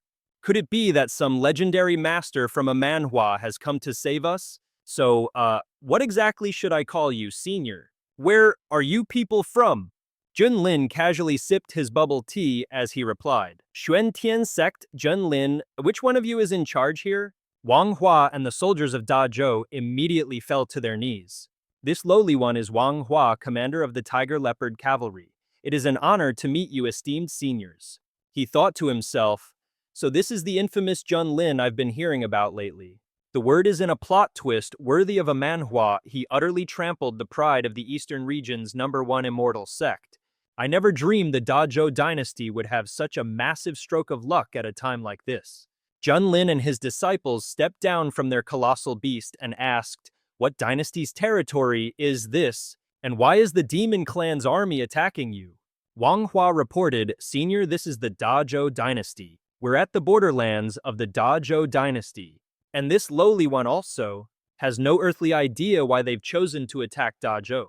But based on what the demon general let slip right before he died, the demon clan is preparing for another, even larger full-scale invasion. When that happens, it's guaranteed to be a bloodbath. Junlin found this strange, for these creatures of the nether abyss to so brazenly launch an attack on the nations of the human race like this. Aren't they afraid of provoking a second great crusade from humanity's cultivators? Wu Jai was also puzzled. The demon clan thrives in places with heavy, damp, negative energy. What could they possibly gain from conquering the Da Zhou dynasty? Tian Ye impatiently shot back, why are you overthinking it? They come, we annihilate them, problem solved. Hearing this, Wang Hua's heart soared with hope. My lady, are you saying you'll help the Da Zhou dynasty overcome this great trial? This lowly one right here and now would like to thank you on behalf of every single citizen of Da Zhou for your immense kindness. Mistaken for a woman, again. Naturally, the color drained from Tian Ye's face. Seeing this, Wu Jai couldn't help but sigh. Senior brother, you truly have an innate sacred body that just attracts misunderstandings. And it seems the more you hate something, the more the heavens love to give it to you, doesn't it? Junlin stroked his chin thoughtfully. There's definitely more to this than meets the eye. Tens of millions of creatures from the nether abyss don't just appear out of thin air. This can't be a coincidence. And right on cue, the system appeared. Ding, congratulations, host, for triggering a new mission. Defeat the demon army that is poised to invade the Da Zhou dynasty. Upon completion, you will receive some very enticing rewards, you know? He chuckled to himself. I had a feeling a mission was about to drop. The timing couldn't be more perfect. For now, we'll use this place as a temporary base of operations. Let's see if we can interrogate some clues out of these demons. He immediately issued an order. The other folk are a plague, slay them. He immediately issued an order. The other folk are a plague, but to just slay them. He immediately issued an order. The other folk are a plague, but to slaughter innocents as a grand master of the human race. I simply cannot stand by and watch people die. Send word down the line. Tell everyone I will handle this personally. Wang Huo was overwhelmed with gratitude. Thank you, senior. The Great Zhou will forever remember your kindness. Wu Jai's face lit up with joy. Master, you are truly wise. But there was one person, Tian Ye, who was less than thrilled, grumbled, great, just asking for more trouble. Junlin, still perched on his giant beast, gave the command, let's move, take me to your emperor. Yes, of course, this humble one will lead the way for you esteemed seniors. Meanwhile, at the main military headquarters, located just outside the capital of Great Zhou. The elephant cavalry stood poised for battle, awaiting the order to charge. Inside the command tent, a general jabbed a finger at a spot on the map. Just moments ago, numerous battalions of the demon clan repeatedly smashed through the defensive lines we established. They're taking the most direct route, making a beeline straight for our Great Zhou capital. Two other generals added their analysis. Furthermore, according to battle reports from all over the territory, we're now seeing a large number of demon generals who have likely reached the integration stage. And we can't even rule out the possibility of a demon marshal with the power of the Mahayana stage leading the charge. For the demon clan to suddenly mobilize on such a massive scale with the clear intention of taking our Great Zhou Imperial Palace, could there be some kind of treasure inside our kingdom that they're desperate to get their hands on? This whole setup feels like it's straight out of a manhwa. The crown prince of Great Zhou, a man named Zhou Feng, could only frown helplessly. This humble prince knows what you're implying. But sadly, even I, the crown prince, have no clue what that could be. The general clasped his hands in a bow, showing his deference. Your Highness, please forgive my rudeness just now, Chu Feng announced with a grave expression. This invasion by the demon clan is on a massive scale. Our number one priority is to do everything in our power to stop them. But if we truly cannot hold them back any longer, then we must protect our people and help as many as possible escape the kingdom. Right. As long as our people survive, there's always hope. Suddenly, a scout burst in from outside. Your Highness, there's a new situation outside. You must come and see at once. Utter chaos erupted. Don't tell me the demon tribe is up to their old tricks again. Damn it, for 2 days straight, the demon clan has been relentlessly provoking and harassing us. My generals and soldiers are completely exhausted. There's no way we can keep fighting like this. The enemy has over 800,000 troops while we barely have 400,000. And to make matters worse, they have the complete upper hand. How in the world am I supposed to win this? They were all stunned silent by the sheer size of the Kunpeng. Their jaws dropped as they muttered, What kind of strange beast is that? Why has a creature like this suddenly appeared in our Great Zhou? Quick, order all troops to prepare for battle. Stop it, but Zhou Feng held them back. Don't do anything reckless. That's the divine beast, the Kunpeng. Besides, I recognize the general standing on its back. It's Wang Hua of the Tiger Leopard Cavalry. The general beside him was completely flabbergasted. What? How did Commander Wang manage to ride on the back of that divine beast? It's like a scene from a top-tier manhwa. Wang Hua leaped down from the colossal beast to make his report. The commander of the Tiger Leopard Cavalry pays his respects to His Highness the Crown Prince.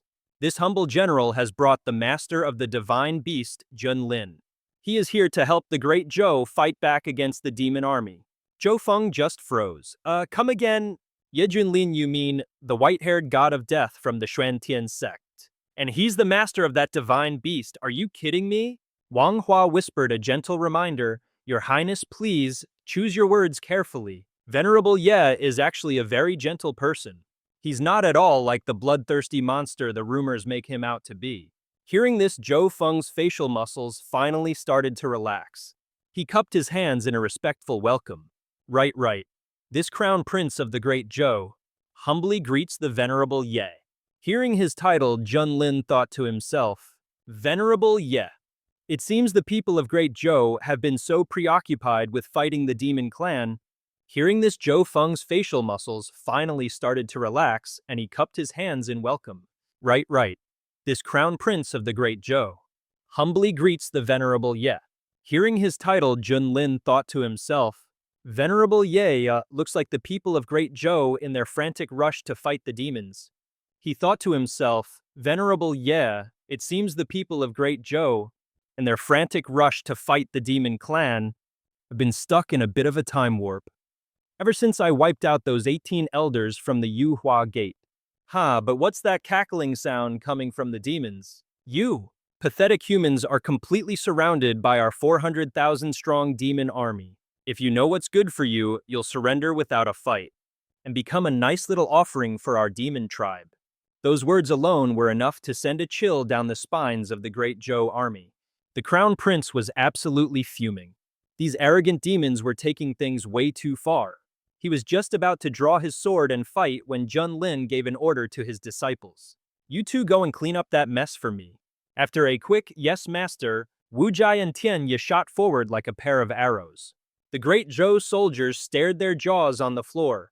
Who the heck are those two? Are they seriously? Diving headfirst into an army of 800,000 demons all by themselves. What kind of crazy manhwa plot is this? Isn't that just a fancy way to commit suicide? Their opponent has a Great Ascension Realm demon marshal leading the charge, you know? This is just pure madness. Meanwhile, at the demon tribe's stronghold, a few high-ranking demons were busy gossiping via telepathy hidden within a black mist. How hilarious, to think we'd have to use so much of our power just to conquer this little human nation called Great Zhou. I heard these imperial dynasties are usually protected by the fortune of their nation. But it's 400,000 against 400,000. The advantage is still clearly ours. This time all 100 clans of Ming Yuan have emerged. So our demon tribe absolutely must take the lead. This is a big deal. The rise and fall of our entire clan depends on it. Exactly. Besides, this world is going to be ours sooner or later anyway. And once the one who presides over the eastern domain is replaced, we'll use this first victory to secure our seat at the table. Wu Jie and Tian Ye landed just a short distance from the demon horde. Spotting the humans, the demons cackled with glee. Looky here, we've got some human cultivators. Another one shushed him. Shh, keep it down, you'll scare the food. Let's wait for them to walk right into our trap. Let them get a little closer. Wu Jai gripped his long blade, his body already radiating killing intent. He couldn't hold back any longer, a smirk playing on his lips as he thought. An army of 800,000 demons, with countless cultivators at the integration realm among them. Back in the day, I probably wouldn't have even had the guts to face them, let alone fight. But now, I actually get to fight, alongside a peerless prodigy like Senior Brother Hong here. Just the thought of it gets my blood pumping. Elder brother, my blade work is still a bit amateurish, so allow me to put on the opening act. With that said, he gripped his long blade, activated his beast mode, and charged straight into the demon horde. His eyes were practically shooting sparks of battle lust as he bellowed one word, sever. The demons didn't even have time to fight back before their heads were sent flying, scattering across the ground. Wherever Wu Jai went, a river of blood and a mountain of heads followed. The demons frantically screamed at each other, "What the hell, get that human cultivator now!" Before he could even finish his sentence, he was turned into extra crispy barbecue by Tian Ye's golden crow flame art. The horrified demons realized these flames were the legendary unquenchable heavenly fire, the kind that can't be put out. Everyone scatter was their brilliant plan. Seeing his buddy's magic show, Wu Jai offered a bit of praise. Senior Brother Hong, your methods are insane. Your junior brother is thoroughly impressed. But all he got in return was a cold smirk and a command. Let's end this fast. Don't give anyone a reason to laugh at us. In his mind, though, he was thinking, even if that shameless brat adopts some kind of freakish monster, Hong Tianye will always be the strongest senior brother. In the blink of an eye, the demon clan stronghold was plunged into absolute chaos, leaving only a sea of magma-like flames and blade arts that could shatter mountains, completely overwhelming the region. The great general of the Great Zhou dynasty praised them with a single word, strong. Insanely strong, Zhou Feng thought to himself. No wonder they're the disciples of the white-haired god of slaughter. In just a few moments, they've already annihilated a 500,000-strong demon army. The demon clan leaders were understandably seeing red. Damn it, those two humans! Who the hell are they popping up at such a critical moment? Looks like you must be the top expert sponsored by the Great Zhou Imperial Court. We have to strike them down immediately. No matter who it is, they will not interfere with our demon clan's master plan. Attack! Just then Tian Ye sensed their movements. He conjured a swirling ball of flame in his hand, ready to rumble. From the void, a bizarre black orb materialized, unleashing a torrent of twisted, screaming souls. Tian Ye's lips curled into a delighted smirk. Well, now this newcomer is a little more interesting. The apparitions were cloaked in a mysterious black energy, each wielding a different wicked-looking weapon. The Great Zhou soldiers watched on and thought grimly. That aura is overwhelming. This demon marshal looks straight out of a boss-level manhwa. He has to be in the Mahayana realm. This is going to be a major pain. The demons, however, sized up the humans and let out a smug laugh. Heh heh, one of them is at the integration realm, and the other is a puny early-stage Mahayana realm human. And these two pipsqueaks actually dare to challenge us. Look at this eager beaver rushing to be the first one in. Guess our big boss won't have to lift a finger. Just me, a mid-stage Great Ascension Master, is all it takes to grind you two into dust. Seeing this, Wu Jai got all fired up, his killing intent skyrocketing. Oh, is that right? Perfect, a Great Ascension stage opponent to use as a warm-up dummy. The cocky demon charged in, roaring at him, "Just die already!" Next thing you know, Wu Jai's long sword zipped past him, feeling like nothing more than a tickle. Is that all the damage you can do to this great commander? Pathetic? But his gloating was cut short as his entire body suddenly exploded into 100 pieces. The rest of the demons just stood there, their jaws on the floor in absolute terror. No way could that blade actually sever the threads of karma. Even Crown Prince Zhou Feng was having his mind blown. An integration realm cultivator instantly killing someone at the Great Ascension realm. Are all of Honorable Yi's disciples this ridiculously overpowered? After taking one down, Wu Jai felt a rush. Damn, that felt good. So a mid-stage Great Ascension Master is no different from a block of tofu to him. With that thought, he eagerly flew towards the remaining demons. The highest-ranking demon left the demon marshal. A peak Great Ascension cultivator couldn't stand it any longer and stepped forward to fight. Our ninth brother only got himself insta-killed because he was foolish enough to underestimate his opponent. Do you really, truly believe you can stand against all of us Great Ascension Masters? Brothers, let's go, grind them into paste. At his command, the rest of the Great Ascension demons charged forward as one ready to tear the humans limb from limb. One. Ji suddenly felt the situation spiraling out of his control. They were a bit tougher than he'd anticipated. Looks like in a situation this dire, he'd have no choice but to unleash his demon-sealing bloodline. But just then a loud shout came from behind him. Azure Jade glazed fire. A torrent of green flames shot right past Wu Ji. It was Tian Ye using every ounce of her strength to provide backup. The demons caught. In the blast writhed in agony, all their earlier bravado completely gone. The demon marshal, absolutely livid, grabbed his weapon and lunged forward, roaring, "Human woman, I'll make you pay for this with your life."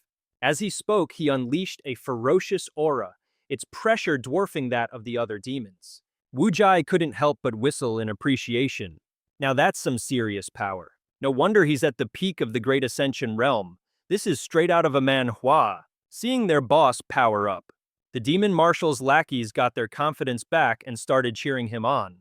It's too late for regrets now. You and that foolish woman can go die together. Wu Jai flinched. Whoa, are you some kind of damsel in distress? And sure enough, that little jab was all it took to send Tian Ye completely off the rails. An even more violent wave of firepower erupted around him. Wu Jai just chuckled coolly. Well, you guys are officially screwed now. Deadly sparks literally shot out of Tian Ye's eyes. Looking like a demon lord straight out of a horror manhwa, he roared. All of you can just die for me. In the blink of an eye, it was like he had become the master of the entire universe. A brilliant aura radiated from his body, forming several tendrils of black flame ready to be unleashed. His rage was off the charts. Almost instantly, the first two demons to get hit started squealing in agony. What in the world is this stuff? The demon with the blue aura? Managed to scream second bro, third bro. He desperately threw up his trident to defend himself, frantically trying to block the deadly flames. But things were not looking good for him. In a flash, the power of the black flame completely devoured his pathetic blue aura. Faced with the black flame, there was only one possible outcome: death. He couldn't believe his eyes. This is impossible. And with one last tragic scream, he was incinerated into nothingness. The other demons who had just watched their leader get absolutely annihilated could only stare with wide eyes, too terrified to even twitch. With the job done, Tian Ye slowly reined his power back in. The demon squad didn't dare make a single peep. His aura was still ice cold, as he looked down on them with utter contempt. Pathetic flies who don't know their place. Witnessing Tian Ye's absolute rampage, Even Wu Chai had to admit he was a little impressed. Man, once my senior brother goes berserk, he's completely unbeatable at this level. No wonder he was the master's first disciple. Suddenly, a rather sinister idea popped into his head. A flicker of killing intent surfaced as he thought, this could be useful. If I just sharpened my skills a little more, I could totally take this guy in a no-holds-barred beatdown. But that sudden surge of malice didn't go unnoticed by Tian Ye. He glanced over only to see Wu Jai looking completely normal. Confused, he thought to himself, did I just imagine that? With that, the two of them headed back to report what happened. Oh, master, as per your orders, the 800,000-strong demon army has been taken care of. Shushu relayed the message from the side. Oh, you're finally back. Master says you took way too long. Wu Jai asked in a hushed voice. Senior brother Tian about master, he's... Seeing Tian Ye's face suddenly darken, Wu Jai panicked, thinking, oh crap, is master not satisfied with our performance? Shushu gave him a little nudge. Waking up Junlin, master, hey master, get up. He finally stirred, blinking in confusion as he asked, is it over already? Tian Ye snapped back, clearly annoyed, yes it is. We've completely annihilated the Jundi army. He was absolutely fuming on the inside. We were out there risking our necks. And you were just taking a nap on the battlefield. Junlin just patted his shoulder in praise. Nice work, you're all getting more and more impressive.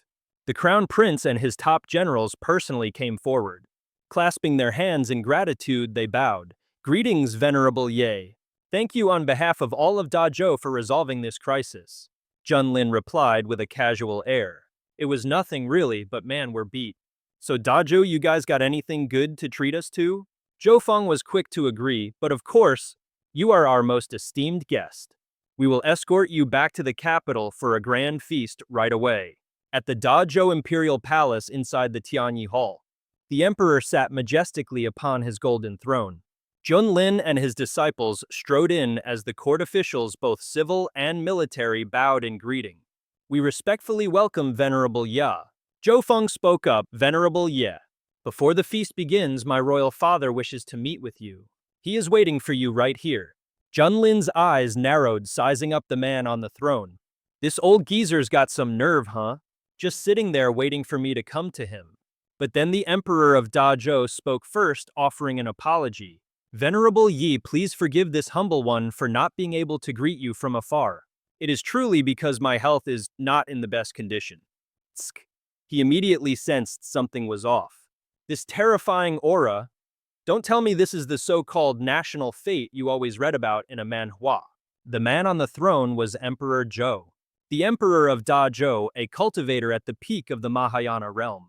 A strange light was radiating from the old man's entire body, but his face was contorted as if he was holding in a world of hurt. Junlin couldn't help but ask, Emperor Zhou, you all right? You look like you're in a bad way. He recalled that based on his memories, the imperial dynasties in this world all tapped into their national fortune as a source of power. It was a mystical energy they used to bolster their strength, heal their own bodies, or even supercharge their cultivation. As for the people of the realm, they were the very foundation from which this national fortune was born. Emperor Zhou was clearly trying to use the great Zhou's national fortune to patch himself up.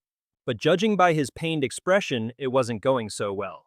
Emperor Zhou sighed, my apologies, Venerable Yi, for letting you see me in such a state. Looking at the young man before him, he frowned, completely baffled. He couldn't get a read on this guy's cultivation level at all. Is he using some kind of secret art to hide his power, he wondered. Is this man truly a venerable or just a good actor? Junlin decided not to overthink it and cut right to the chase, asking about the war. Emperor Zhou, can you please tell me what in the world is going on? The emperor replied grimly, the Ming Yuan ghost clan. They launched an unprovoked attack on my great Zhou. In the imperial court, plenty of my ministers are speculating that we're hiding some kind of legendary ghost clan treasure in the palace. But for the life of me, even I have no clue what this so-called treasure is. So how did you end up this injured?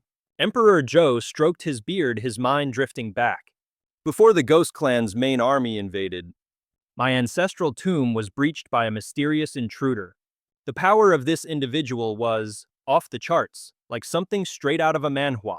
My finest great Joe warriors stood before him, and they were like toddlers being toyed with, utterly helpless. I had no other choice but to use the power of our national fortune just to push that mysterious person back. But here's the bizarre part. Even though this guy was clearly way stronger than me, he hesitated and held back his power, seeming wary of something before he retreated. Not long after that, the Ghost Clan began their full-scale invasion of our great Joe. Hearing the story, Junlin concluded, so the key to all this must be inside that ancestral tomb. From what Emperor Zhou described, the Ghost Clan was clearly acting on that mysterious intruder's orders, attacking the Great Zhou with the sole purpose of seizing the ancestral tomb. There had to be some ridiculously huge prize at stake here. Otherwise, no one would go through all this trouble. But the million-dollar question remained: if this mysterious figure was powerful enough to completely flatten Emperor Zhou, then why in the world did he suddenly pull his punches and back off? Hold on, could there actually be something worth exploring in this ancestral tomb? There are way too many suspicious things going on here. First, I get isekai'd into this cultivation manhwa world, and then I unlock a god-tier cheat system. I don't even have to grind. I can just kick back and relax. All I have to do is enjoy the mortal realm experience. But a mystery like this? Now this is genuinely getting interesting. Wu Jai exclaimed, "You're telling me something this bizarre is actually happening." Meanwhile, Tianye frowned deep in thought. This sounds an awful lot like a rumor I once heard back in the central region. Junlin decided to ask, "Emperor Zhou, if it's not too much trouble, would you mind showing me to the ancestral tomb?" The old man stammered, "Well, about that." Zhou Feng quickly jumped in for his father, clasping his hands respectfully. "Venerable Yi, the ancestral tomb is the final resting place of our ancestors. For someone of your esteemed status to enter such a place, I'm afraid you might be tainted by the unclean things in there. Besides, Venerable Ye, you helped the great Zhou repel our enemies. Your contribution is immeasurable, and the Imperial Kitchen has already prepared a state banquet. Why don't we all just head over to Tianhe Hall and get the celebration started? Venerable Ye, please forgive me for being unable to grant your request. But as the most honored guest of the great Zhou, I shall offer you the grandest hospitality. You may choose any treasure you desire from our national treasury." Not wanting to push them into a corner, he just waved his hand dismissively. "It's fine, I was just being nosy. Don't worry about it." Meanwhile, he was thinking to himself, "Crap, the system quest is still incomplete. Venerable Ye, please forgive me for being unable to grant your request. But as the most honored guest of the great Zhou, I shall offer you the grandest hospitality. You may choose any treasure you desire from our national treasury." Not wanting to push them into a corner, he just waved his hand dismissively. "It's fine, I was just being nosy. Don't worry about it." Meanwhile, he was thinking to himself, "Crap, the system quest is still incomplete. It's fine, I was just being nosy. Don't worry about it." Though his inner monologue was, "Damn, the mission the system gave me still isn't finished. The mission the system gave me still isn't finished. Looks like I'll have to stick around and see how this whole mess plays out." Zhou Feng let out a forced laugh, quickly changing the subject. "I knew Venerable Ye was an understanding man.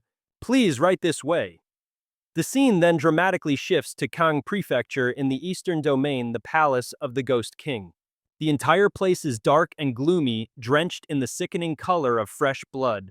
In the Great Hall, the Ghost King himself is perched on his throne, surrounded by what can only be described as a gruesome collection of barbaric horrors.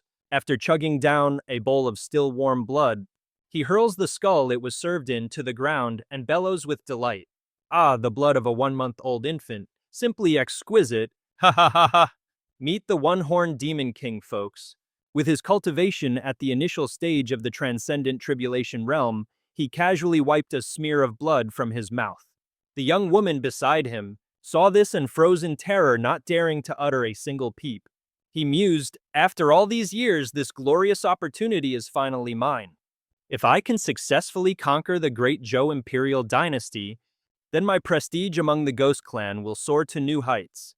Most importantly, if I can just get the approval of those select few, and then maybe, just maybe, this king will finally have a seat at the table in the future of the Eastern region. So what's taking so long? Where's my progress report? With the strength of Kunta's forces that Zhou Emperor should have been forced to show his hand by now. The only thing that truly gives this king pause is the ridiculous national fate that protects that man. Just then the sound of heavy footsteps echoed from the distance. A tall figure in a dramatic floor-sweeping robe strode forward, his eyes practically blazing with fury. "You useless piece of trash! What are you still doing sitting there?" Du Jiao scrambled to his knees, bowing respectfully. "This lowly one greets the esteemed envoy." The envoy sneered.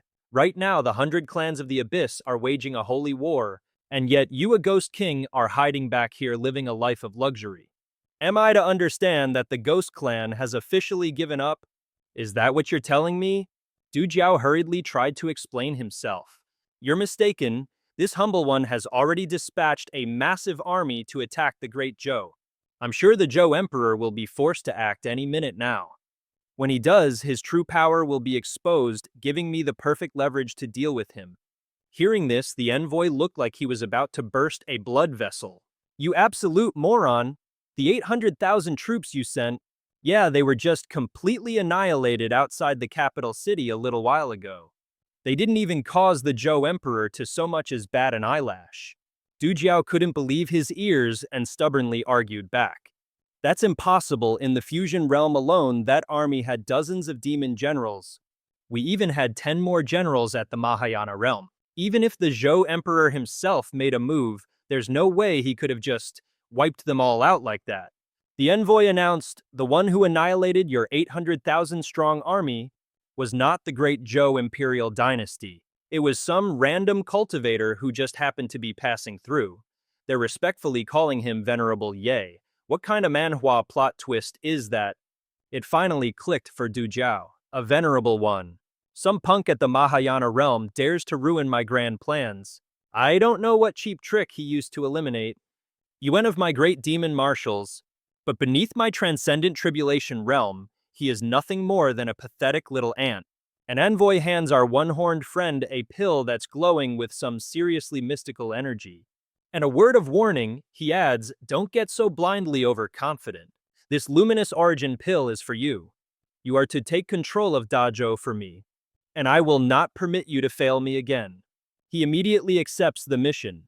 "This humble servant will set out at once. I will absolutely carry out your excellency's will." Without another word, the envoy lets out a hearty laugh and just vanishes. A massive weight is lifted off the Demon King's shoulders, and he lets out a huge sigh of relief. He decides to lead the charge himself, not daring to waste another second. "All soldiers march out with your king." "Sir, yes, sir." The army's morale instantly skyrockets. "Wait a minute, we've got another visitor."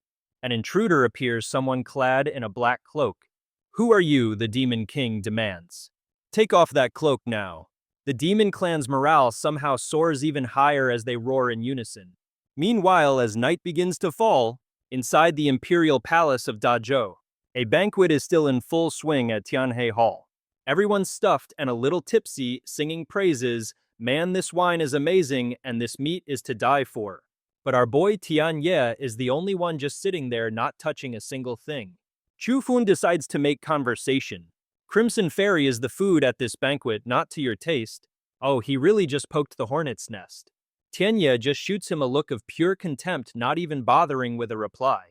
Junlin smoothly chimes in, "Don't mind him, he's on a diet." Zhou Feng, completely oblivious, replies, "Oh, I see. The Crimson Fairy is truly so strict with himself." Tianye is fuming internally. "Diet, my ass. I'm a tribulation transcendence cultivator. Why would I be greedy for this mortal junk?" Chu Feng then suggests, "If the Crimson Fairy can't enjoy the fine cuisine, then please allow yourself to enjoy some of the finest zither music." As soon as he claps, an old man enters the hall. He is the #1 musician of the Eastern Domain, Nanggong Changfeng, carrying a zither on his back. He clasps his hands in greeting. "This old man, Nanggong Changfeng, pays his respects to you all." Zhou Feng starts the hype train. "This is the greatest musician in our entire Eastern Domain. The songs he plays are not only beautiful, they're imbued with the profound principles of the Tao, a classic power-up in any good manhwa. For a cultivator, listening to him is a truly sublime experience." Once upon a time, there was a cultivator. A nascent soul cultivator, to be exact, on his last legs. But after hearing this one guy's zither music, he had a breakthrough to the spirit transformation realm and literally cheated death. Grandmaster Nangong, if you would please begin. At the command, Chang Feng lifted his zither and began to play a piece. The melody flowed from it, twisting and turning like a soft silk ribbon. Vujie and Shushu were absolutely vibing their ears, blessed by the beautiful music. Even Tianya's perpetually grumpy face softened as he got into the mood. The only one not feeling it was Junlin, who was so bored he was practically drooling in his sleep. Talk about casting pearls before swine. Strum. Suddenly, Chang Feng struck a note that sounded anything but happy. He clutched his zither and stormed off, but not without a parting shot. Your Highness, if this ever happens again, don't even bother inviting this old master. I simply cannot stand to be in this man's presence. Zhou Feng, who was clearly a bit wary of the guy, turned to Venerable Yi. Was Grandmaster Nangong's performance not to your satisfaction? He just casually cleaned out his ear and sighed, it was all right. And those words struck a major chord with Chang Feng's artistic ego. He whipped around and pointed a finger right in Junlin's face, shouting, "Shut your mouth, a crude ruffian like you wouldn't know real music if it hit you." In a classic Manhwa moment, Wuji's killing intent flared. "How dare you insult my master?" He instantly drew his long sword, pointing it straight at Chang Feng. "Old man, are you trying to get yourself sent to the next life?" Zhou Feng, trying to keep the peace, quickly intervened. "Senior Li, please calm down. Venerable Ye Grandmaster Nangong is just like that. He doesn't mean any harm, he just has a bad habit of running his mouth." But with his honor on the line, Chang Feng only got more furious. He's nothing but a brute, who only knows how to fight and kill. What gives him the right to call my masterful skills merely all right? Zhou Feng couldn't talk him down anymore. He just thought to himself, well, I hope Nangong Chang Feng at least dies with a little dignity. Seeing that Junlin hadn't reacted, Wuji turned to him quietly. Master, and right on cue, the system chimed in. Ping, congratulations. Host, you've triggered an optional mission. Option 1, get angry and order Nangong Chang Feng to be executed.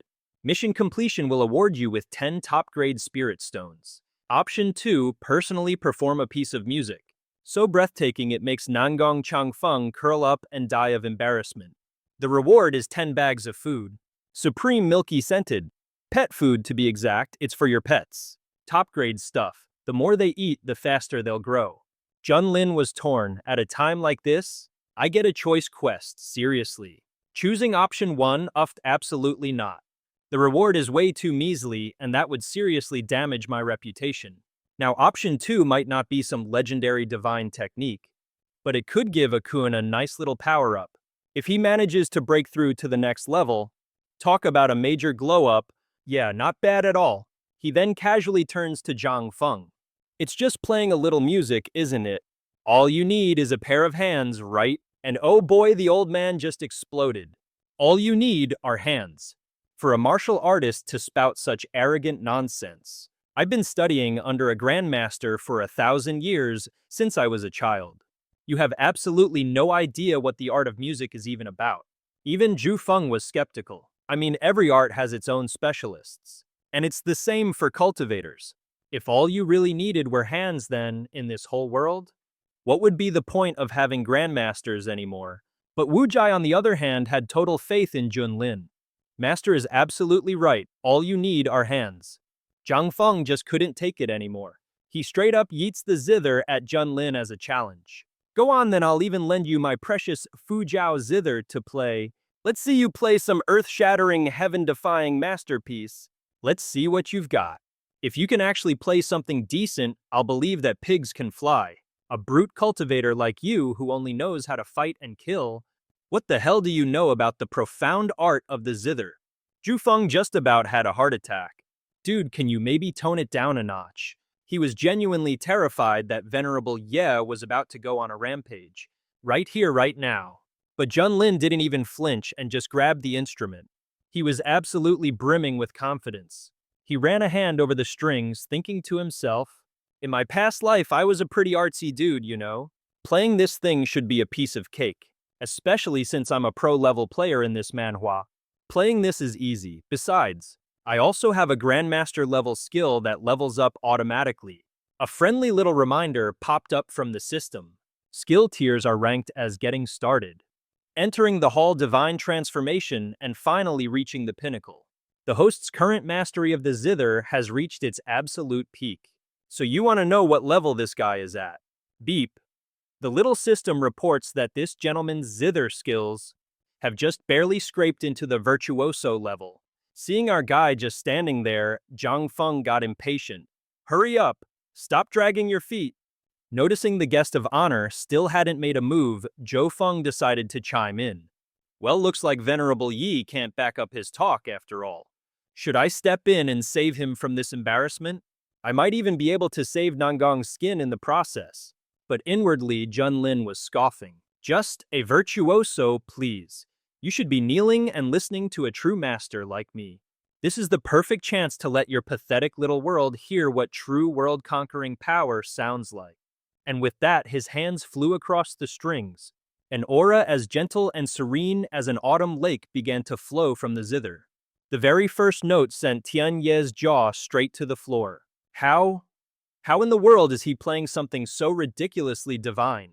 A skill level this insane would put him at the very top even in the Central Plains. No one would dare challenge him. Zhang Feng was completely stunned. This music, how is this even possible? He suddenly felt like his own decades of zither practice had been a complete and utter joke. Even a wild swordsman like Wu Jai couldn't help but shout out. My blade intent, it can actually feel this unbelievably profound music. Oh my god, it gets your blood pumping so hard I feel like my heart is gonna leap right out of my chest. Junlin's fingers continued to dance across the strings, the rhythm growing faster and more intense. Watching Tianye's cultivation level skyrocket in a single bound Zhou Feng was absolutely horrified. This is the kind of instant power leveling you only see in a Manhwa. Fairy Hong, that's the mid-Mahayana stage, no late stage. Now the peak, Feng was horrified. Fairy Hong, he's at the mid-Mahayana stage, now late, now peak. A peak perfection, and in a flash, he's achieved enlightenment on passing his tribulation. He's just one step away, and there's more. Senior Li just did the same thing, breaking through from the integration realm all the way to the Mahayana realm. The melody rose and fell, twisting and turning, releasing an aura that was completely beyond anything Zhou Feng could comprehend. Shielding his face with his hand, he gasped. Mid-stage tribulation realm? So Venerable Ye isn't a venerable at all. He's a void immortal. By now the aura could no longer be contained within the room. It burst outwards, spreading across the entire capital of the great Zhou dynasty. The soldiers felt the music's intent and erupted in joyous cheers. This music, my wounds, they've all completely healed. It's a miracle. I've actually broken through to the spirit transformation realm. This is a divine sign the heavens are blessing our great Zhou.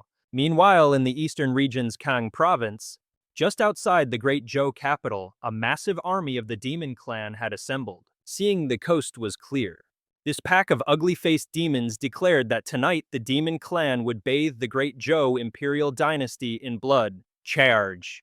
But the second they set foot inside the city gates, they were slammed by a wave of zither aura.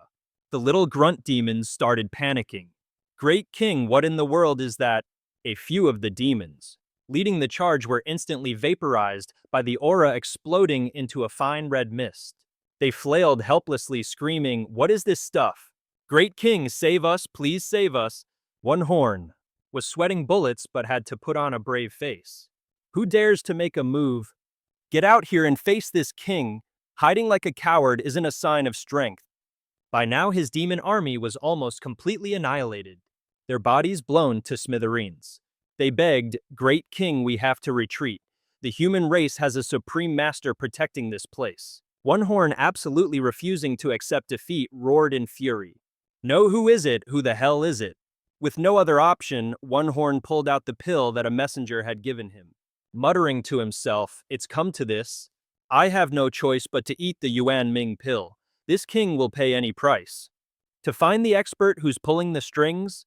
With that, he tossed it into his mouth and chomped down. One Horn's entire body began to change in a truly wild way. I can feel the power just burning inside my body. His cultivation level skyrocketed from the early tribulation stage straight to the late tribulation stage. This zither music is nothing to me now. The skies above the great Zhou city were suddenly shrouded by a bizarre, overwhelming power. As thunderous tribulations crashed down from the heavens, One Horn's voice echoed through the chaos. Kill, kill, kill. I don't care who you are going to die. He had morphed into a slightly less hideous form, but his power level was now ridiculously high. One Horn shot toward the Great Zhou city like a missile, screaming, "The royal city of Great Zhou is about to fall." And just like that, he charged into the city all by himself, heading straight for the brilliant light of the zither music. Meanwhile, inside a small room, Junlin was still completely lost in his music, passionately strumming his zither. His aura was growing more powerful by the second, yet it remained as soft and gentle as a silk ribbon.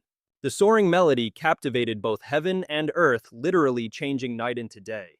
The moonlight itself had to give way as the glorious sun began to shine. The very land of the great Zhou city began to transform, completely saturated with the zither aura. It was becoming a blessed paradise so powerful that it even stirred the legendary azure dragon and vermilion bird. The citizens had never witnessed such a breathtaking spectacle in their entire lives. Young and old men and women all poured into the streets to gawk at this incredible phenomenon. The sky above Great Zhou seemed to stretch beyond the very atmosphere. It felt like you could just take one step and touch the stars. What an epic Manhwa scene. The people were completely and utterly awestruck. I have never seen anything like this in my entire life. Could this be the legendary phenomenon? The sun and moon shining as one, the dragon and phoenix singing in harmony, the very stars illuminating the heavens. The heavens are truly smiling upon the great Zhou dynasty. In a single moment, the entire kingdom was transformed, sending Du Jiao into a full-blown panic. What in the world just happened to the great Zhou? He immediately sensed that something was terribly wrong. Meanwhile, Junlin, completely oblivious in his small room, was still lost in playing his zither. His aura grew stronger and stronger, yet it remained as gentle and soft as a ribbon of silk. The soaring melody of the zither filled the entire world, stirring the very heavens and earth. It was so powerful it turned night into day, forcing even the moonlight to beat a hasty retreat. Something's not right. His pupils constricted, the veins in his eyes bulging as an unprecedented feeling washed over him. Du Jiao instinctively looked down at his own body, only to see that his heart had been pierced through by the sheer force of the music, a gentle yet lethally sharp attack. In an instant, Du Jiao let out a strangled cry. Just like the other demons, his body finally began to disintegrate into nothingness. As his form faded completely, he still had no clue who did this to him. Who was it? If you've got the guts, show yourself to this king. The human race has such a terrifying expert. Just who in the world is playing? And with that, Du Jiao's body completely vanished, dissolving into the void. Right at that moment, Junlin's hands played the final note of his masterpiece.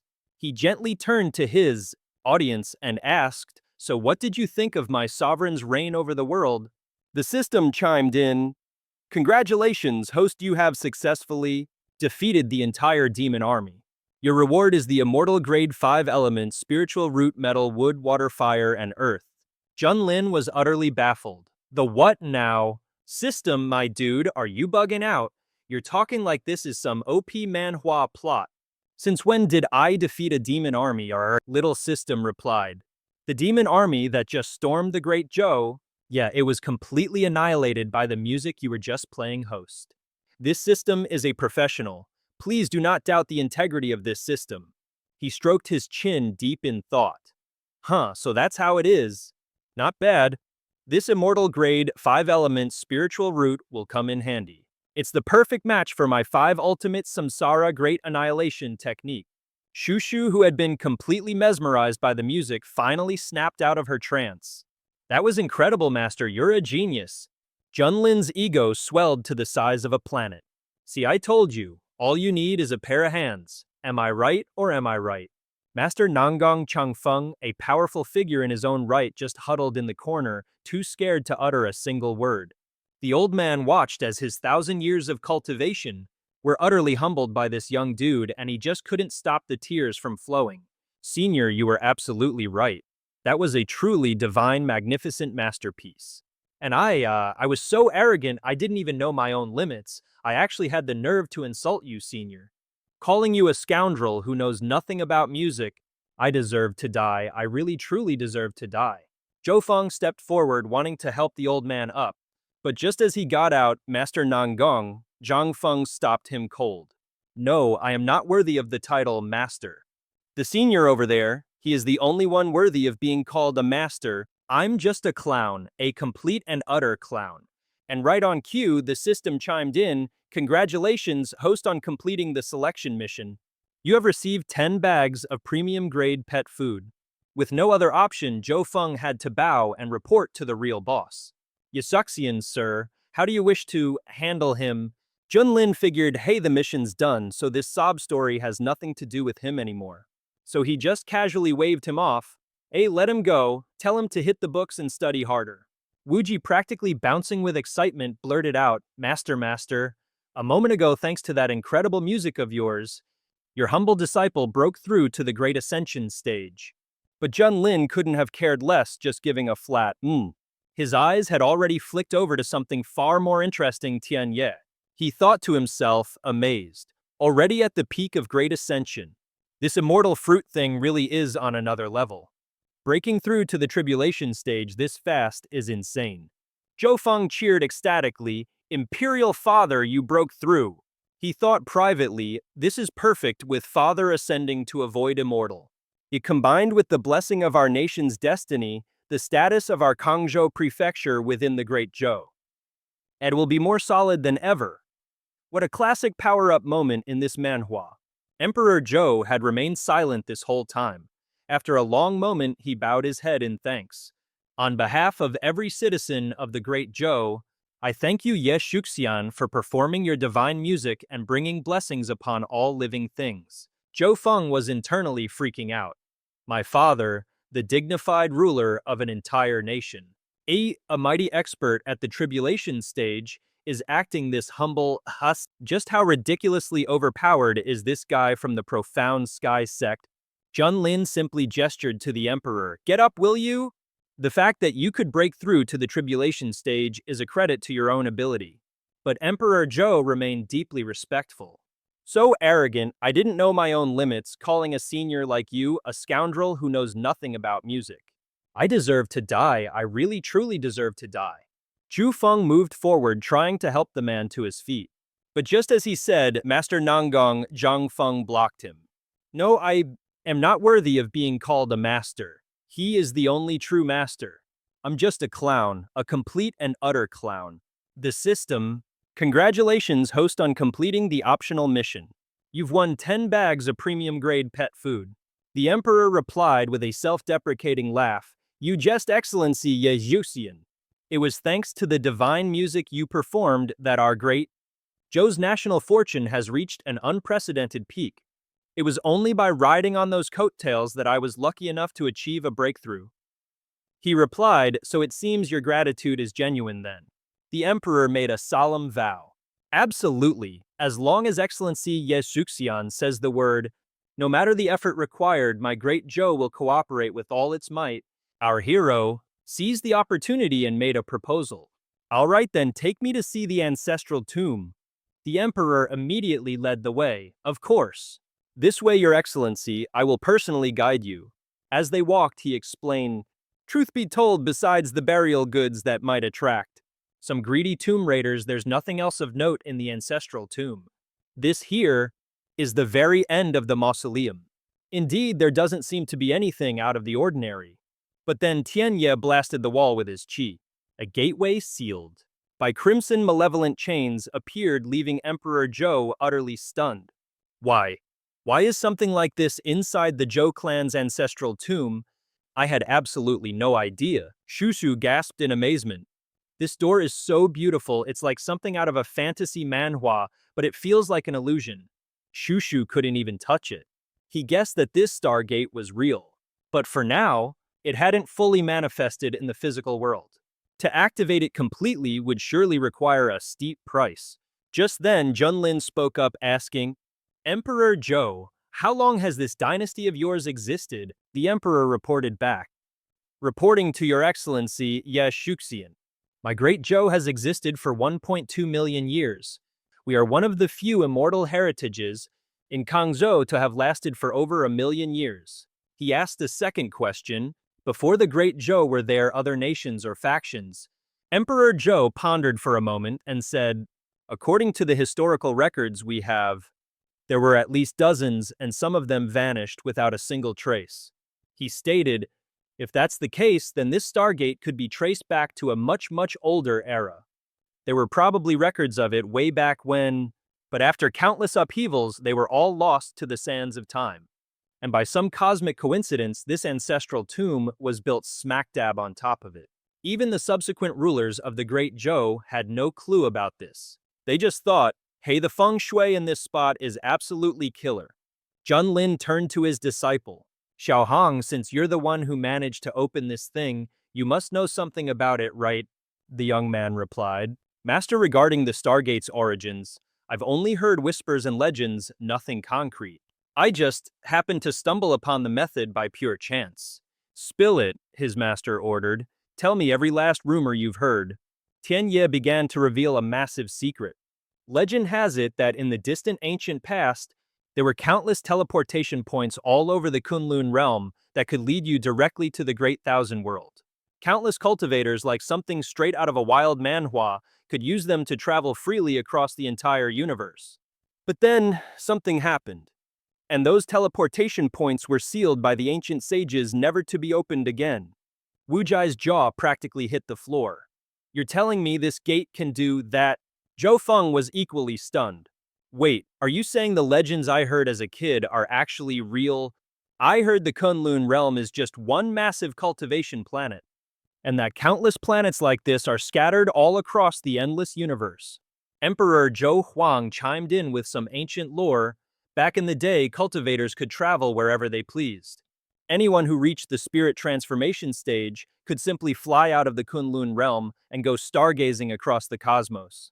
But at some point, an unseen force emerged and put a restriction on all cultivators in the Kunlun Realm, trapping them here. Wu Jai was confused. But why? Why would they put up a restriction like that? Were the ancient sages just being overprotective, afraid we'd get into trouble out there? The emperor shook his head. That I do not know. Perhaps only those at the very top, the final bosses of this whole Manhwa, know the real truth. It trapped everyone in the Kunlun Realm, preventing them from flying into the universe, forcing them to live and die on this single world. The only way to break the seal is to undergo the tribulation and become a true immortal. After that, you'd naturally ascend to the immortal realm, and only by passing through that realm are you granted an all-access pass to the universe. Zhou Feng's eyes lit up with ambition. If the cultivators of Kunlun can finally break that limit, using this very gate to reach other universes, then the heavens truly smile upon the Great Zhou. Royal Father, this means our Great Zhou can finally expand its territory beyond this world. This is the opportunity of a lifetime, he declared with gusto. That's right, with the full might of the Great Zhou. Combined with my own tribulation transcendence cultivation, the Great Zhou. Conquering the world is nothing but a matter of time. Junlin just frowned and cut him right off. You idiots, what in the world is going through that head of yours? A baffled Zhou Huang asked, Immortal? Yes, you what? What do you mean by that? Junlin laid it out for them. Are you absolutely certain that the Great Zhou even has the power to fire this thing up and expand to the stars? Or is it more likely you'll just get curb-stomped by alien races from another dimension? I mean, if it was actually beneficial for the development of the Kunlun Realm, then why in the world would the ancient sages have sealed this type of Stargate away? Also, have you figured out why that mysterious figure just up and left? You guys, you haven't even managed to become the boss of Kang Province yet, and you're already fantasizing about conquering other dimensions. Are you serious? A human's greed is like a snake trying to swallow an elephant. Zhou Huang finally realized how badly he'd messed up. Your teachings are truly on point, Immortal. We've been far too arrogant. Junlin continued in a darker tone. Of course, there's still one more very important little detail. How exactly do you plan on opening this Stargate? Got any ideas? Both of them fell completely silent. Junlin tried to cheer them up. All right, just keep trying your best. Perhaps as long as this Stargate exists, the glory days of the Great Zhou are far from over. Zhou Huang complied. We will guard this place with utmost diligence. Hey, Wu Jai asked as he followed behind. Master, if what you're saying is true, then those dark creatures from the nether abyss really deserve to be wiped out. To think they'd willingly betray the Kunlun Realm and become nothing more than pawns for those extra-dimensional aliens. He answered, right now what I find most fascinating is what in the world actually happened in the Kunlun Realm's past. The invasion of the Nether Abyss clan, it's definitely not that simple. Judging by the sheer force of their attack, this Stargate definitely isn't the only one in the Eastern Domain. So it seems interstellar space travel is a real thing. This is some wild manhwa plot. Now, this is getting interesting. Wukai added, if we want to find out what happened in the Kunlun Realm, by then the Upper Immortal Realm will probably have all the answers. With your master's talent, I'm sure it won't be long before you manage to transcend your tribulation and ascend to the Upper Realm.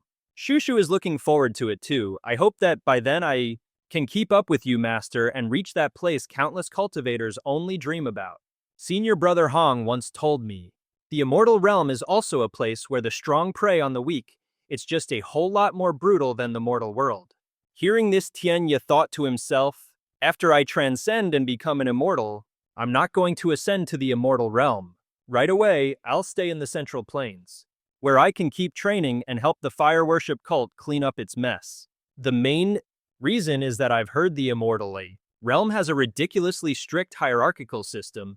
The people who manage to become immortals now are the top dogs of the Kunlun Realm. The kind of big shots who can summon storms with a wave of their hand. Figures worshipped by legions of other cultivators. But the second they ascend to the upper realm, they're back at square one like a protagonist in a brand new manhwa. And let me tell you, not many people can stomach that kind of fall from grace. Now, if you have some connections in the immortal realm, you're golden. You'll have a senior to show you the ropes, but me, I'm in the exact opposite situation. I've already ticked off way too many powerful factions in the Central Plains. If I try to ascend, I'm pretty sure I'll be hunted down and killed by their buddies on the other side. But Junlin immediately shot his idea down. Becoming an immortal and ascending isn't as simple as you think. It's not something you can achieve just by training yourself to death. Wu Jai, completely baffled, asked, wait, senior brother, have you become an immortal before? The Kun Peng flew them back to their base. Junlin mused, Ming Yan has already launched its first wave of attacks. And that means other parts of the eastern region are probably facing the same thing. Heck, the other 4 major regions will probably get dragged into this mess too. Looks like this crisis facing the Kunlun Realm is all up to yours truly to solve. You're all welcome.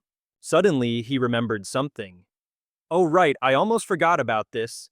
Catching a whiff of the aroma, Shushu chirped, ooh, that smells amazing. Master, what is that?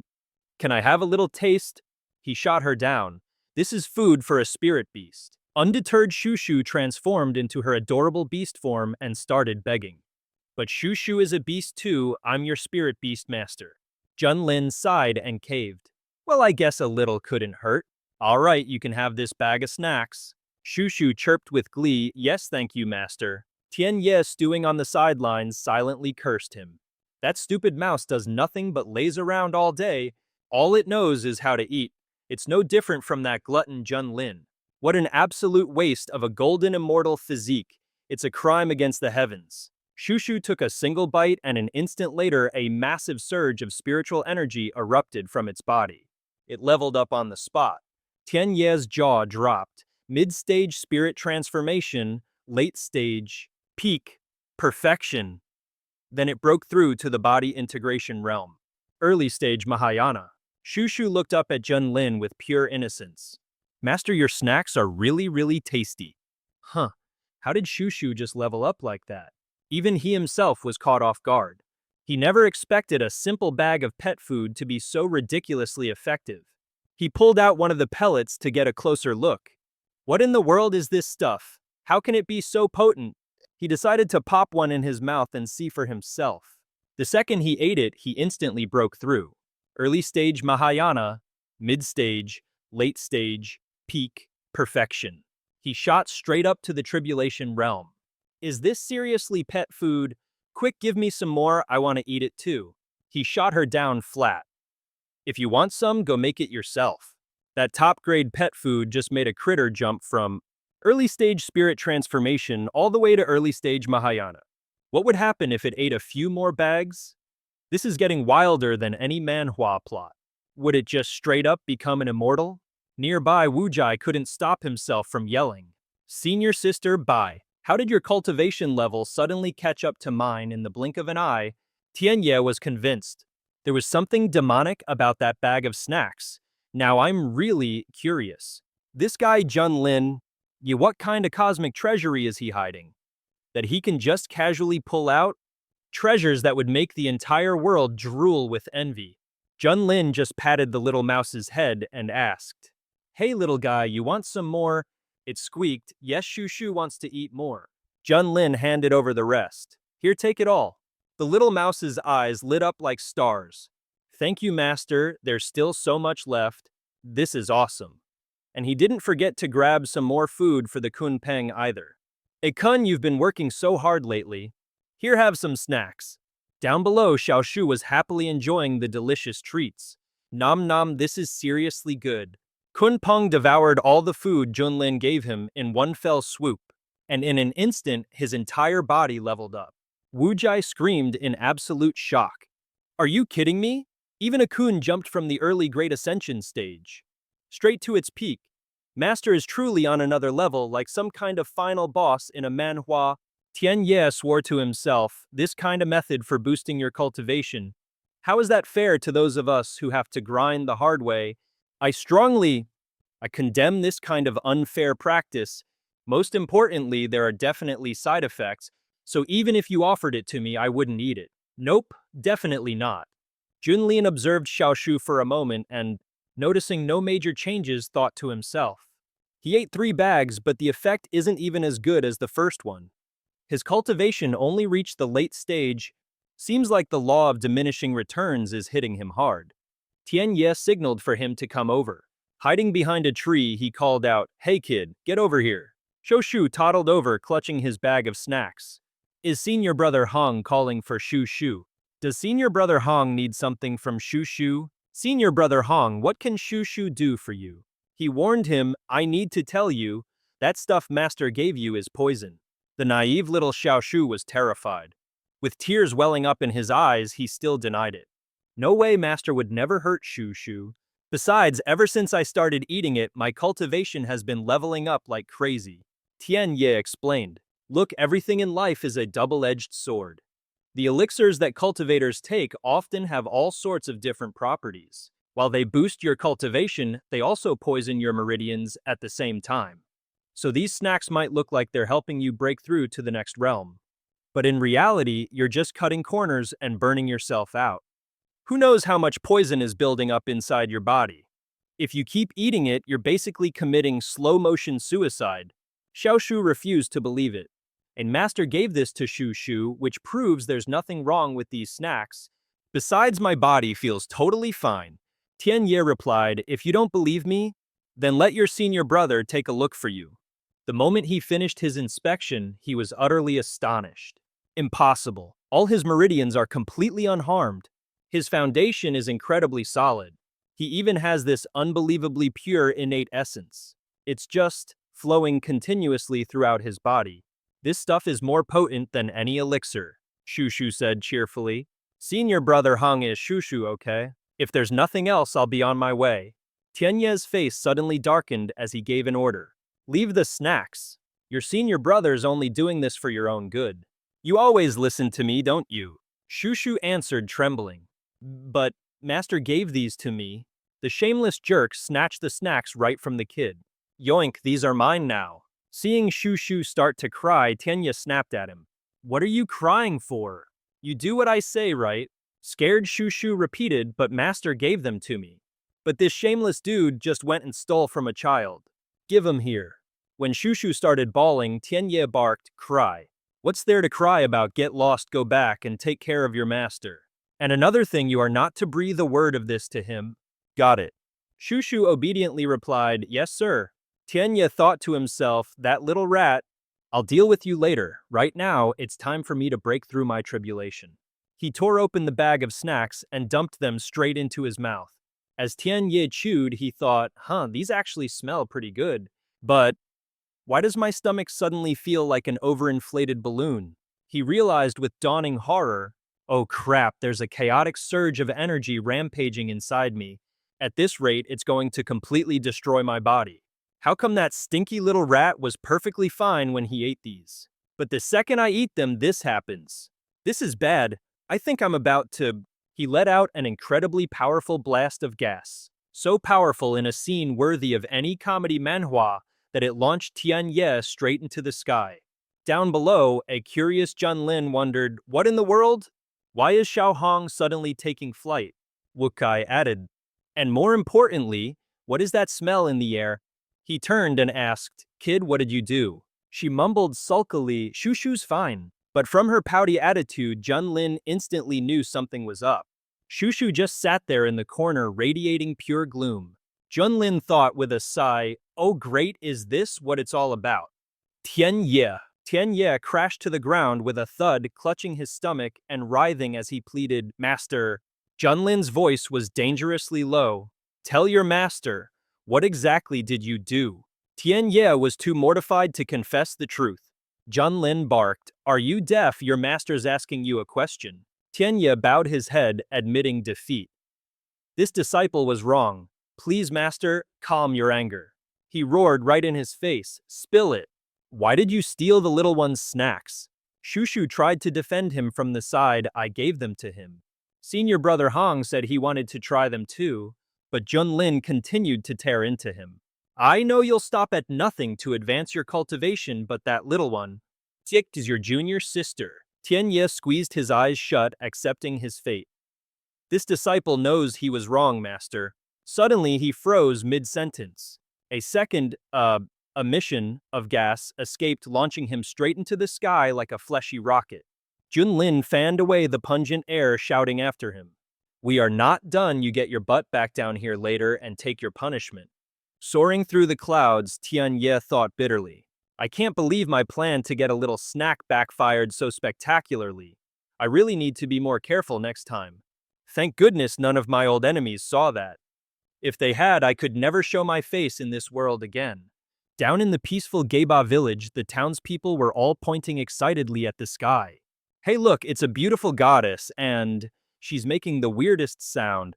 I think that sound is that pretty lady passing gas. Nonsense, a fairy that gorgeous could never do something so crude. This is a goddess blessing our Geba village with her divine air. Everyone hurry, inhale the celestial energy, breathe it deep.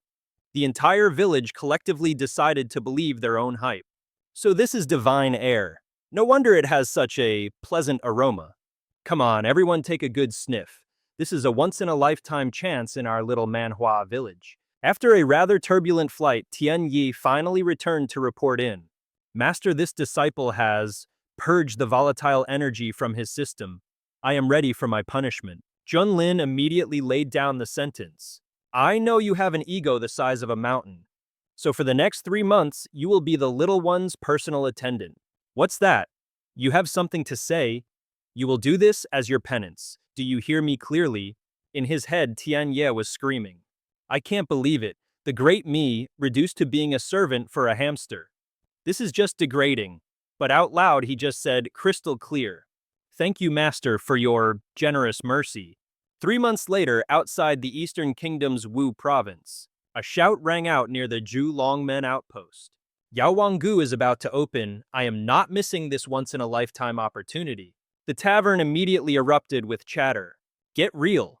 You think Yao Wanggu is someplace you can just waltz into? Hey, anyone can get in. Don't be so high and mighty. According to the rules from Zhu Longmen, only cultivators who've hit the foundation establishment stage and are under 30 years old can even participate. So what you're saying, you qualify, well, that goes without saying. But to actually snag the really rare herbs you need to be at least at the golden core stage. And as for me, I've already perfected my golden core. The boast echoed throughout the tavern. Damn right, Yao Wanggu is an unrivaled treasure trove absolutely brimming with opportunities. Legend has it that Yao Zun, the master of Yao Wanggu, had medical skills so unbelievably divine that cultivators across the entire ancient world practically worshipped him. And that's not even the half of it. He planted all kinds of legendary herbs inside Yaowangu and even set up a massive spirit gathering array. The grand formation inside that valley literally sucks up half the spiritual energy of the entire Wu province just to nourish his garden. In there, you could just randomly pluck a single ordinary-looking treasure herb, and it would be enough to cause an absolute bloodbath in the outside world. It's like a classic overpowered Manhwa setting. Yaowangu only opens its gates once every 100,000 years, and on top of that, the time it's open is limited, and so is the number of people who can get inside. This time, we actually managed to be here for it. The competition is going to be absolutely insane. I heard all the first-class rooms over there are filled with soul formation masters. We're just a bunch of foundation establishment small fry, only good enough to stand around outside and run our mouths. Someone shot back, you think that's a big deal? I heard the top-tier suite. Aguri upstairs has Integration Realm Heavenly Lords in it. But hey, what's the point if you don't at least give it a shot, right? Just then, a swaggering group burst in and barked an order. Fellow Taoists, hand over every valuable you have. Don't force this old master to get his hands dirty. The other cultivators were, to put it mildly, gobsmacked.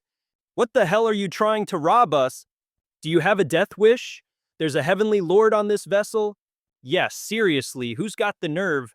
Pulling a highway robbery in broad daylight, are you kidding me? Let's go see what's going on.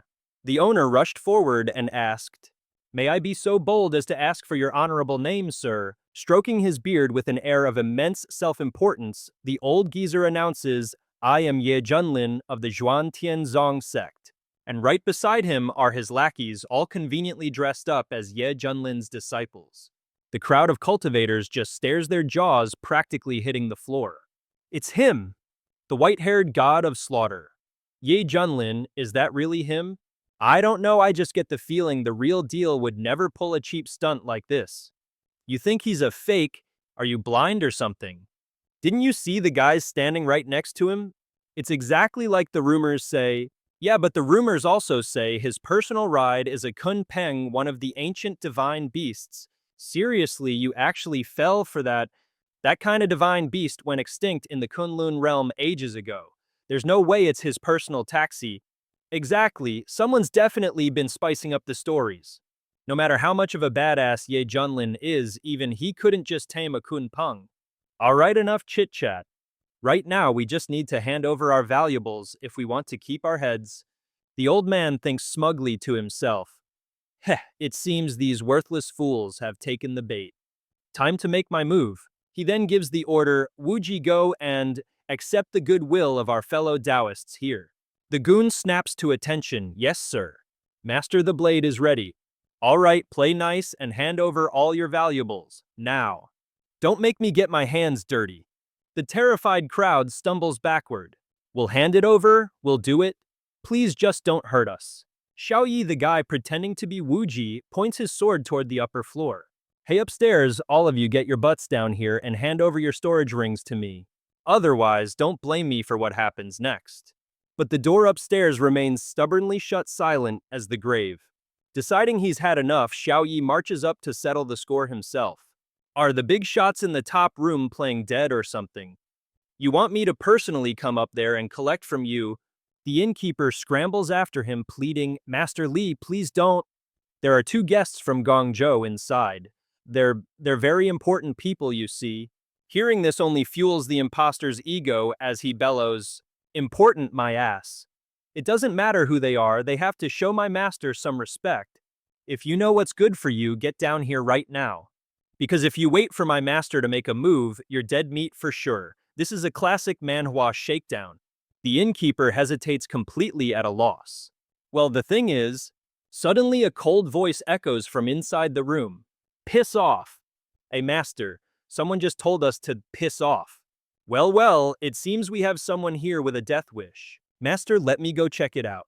"Hold on, don't be reckless. Fellow Taoist, we are from the Wendao sect. Hailing from Gong province, our journey has been inconvenient. We would like to schedule a formal visit to your esteemed Xuantian sect on another day. My companion Xiaoyi has some concerns." "The Wendao sect. Aren't they the top-tier sect in the Eastern Domain? Second only to the Yuhua Gate. I heard they've even produced a few immortals. But who cares? Even the mighty Yuhua Gate would have to tuck its tail and run if they face Junlin. I don't care if he agrees or not, we'll deal with that later. For now, you all get down here for Master Li. Miao Yi opened the door and stepped outside. Xiao Yai immediately started trash-talking her. You rotten little brat. What do you think you're staring at Master Li for? Are you trying to steal the show or something? Miao Yi threw a punch his way. Who are you calling a rotten brat?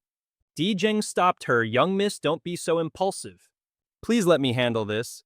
Di Zheng secretly sized up the group of four.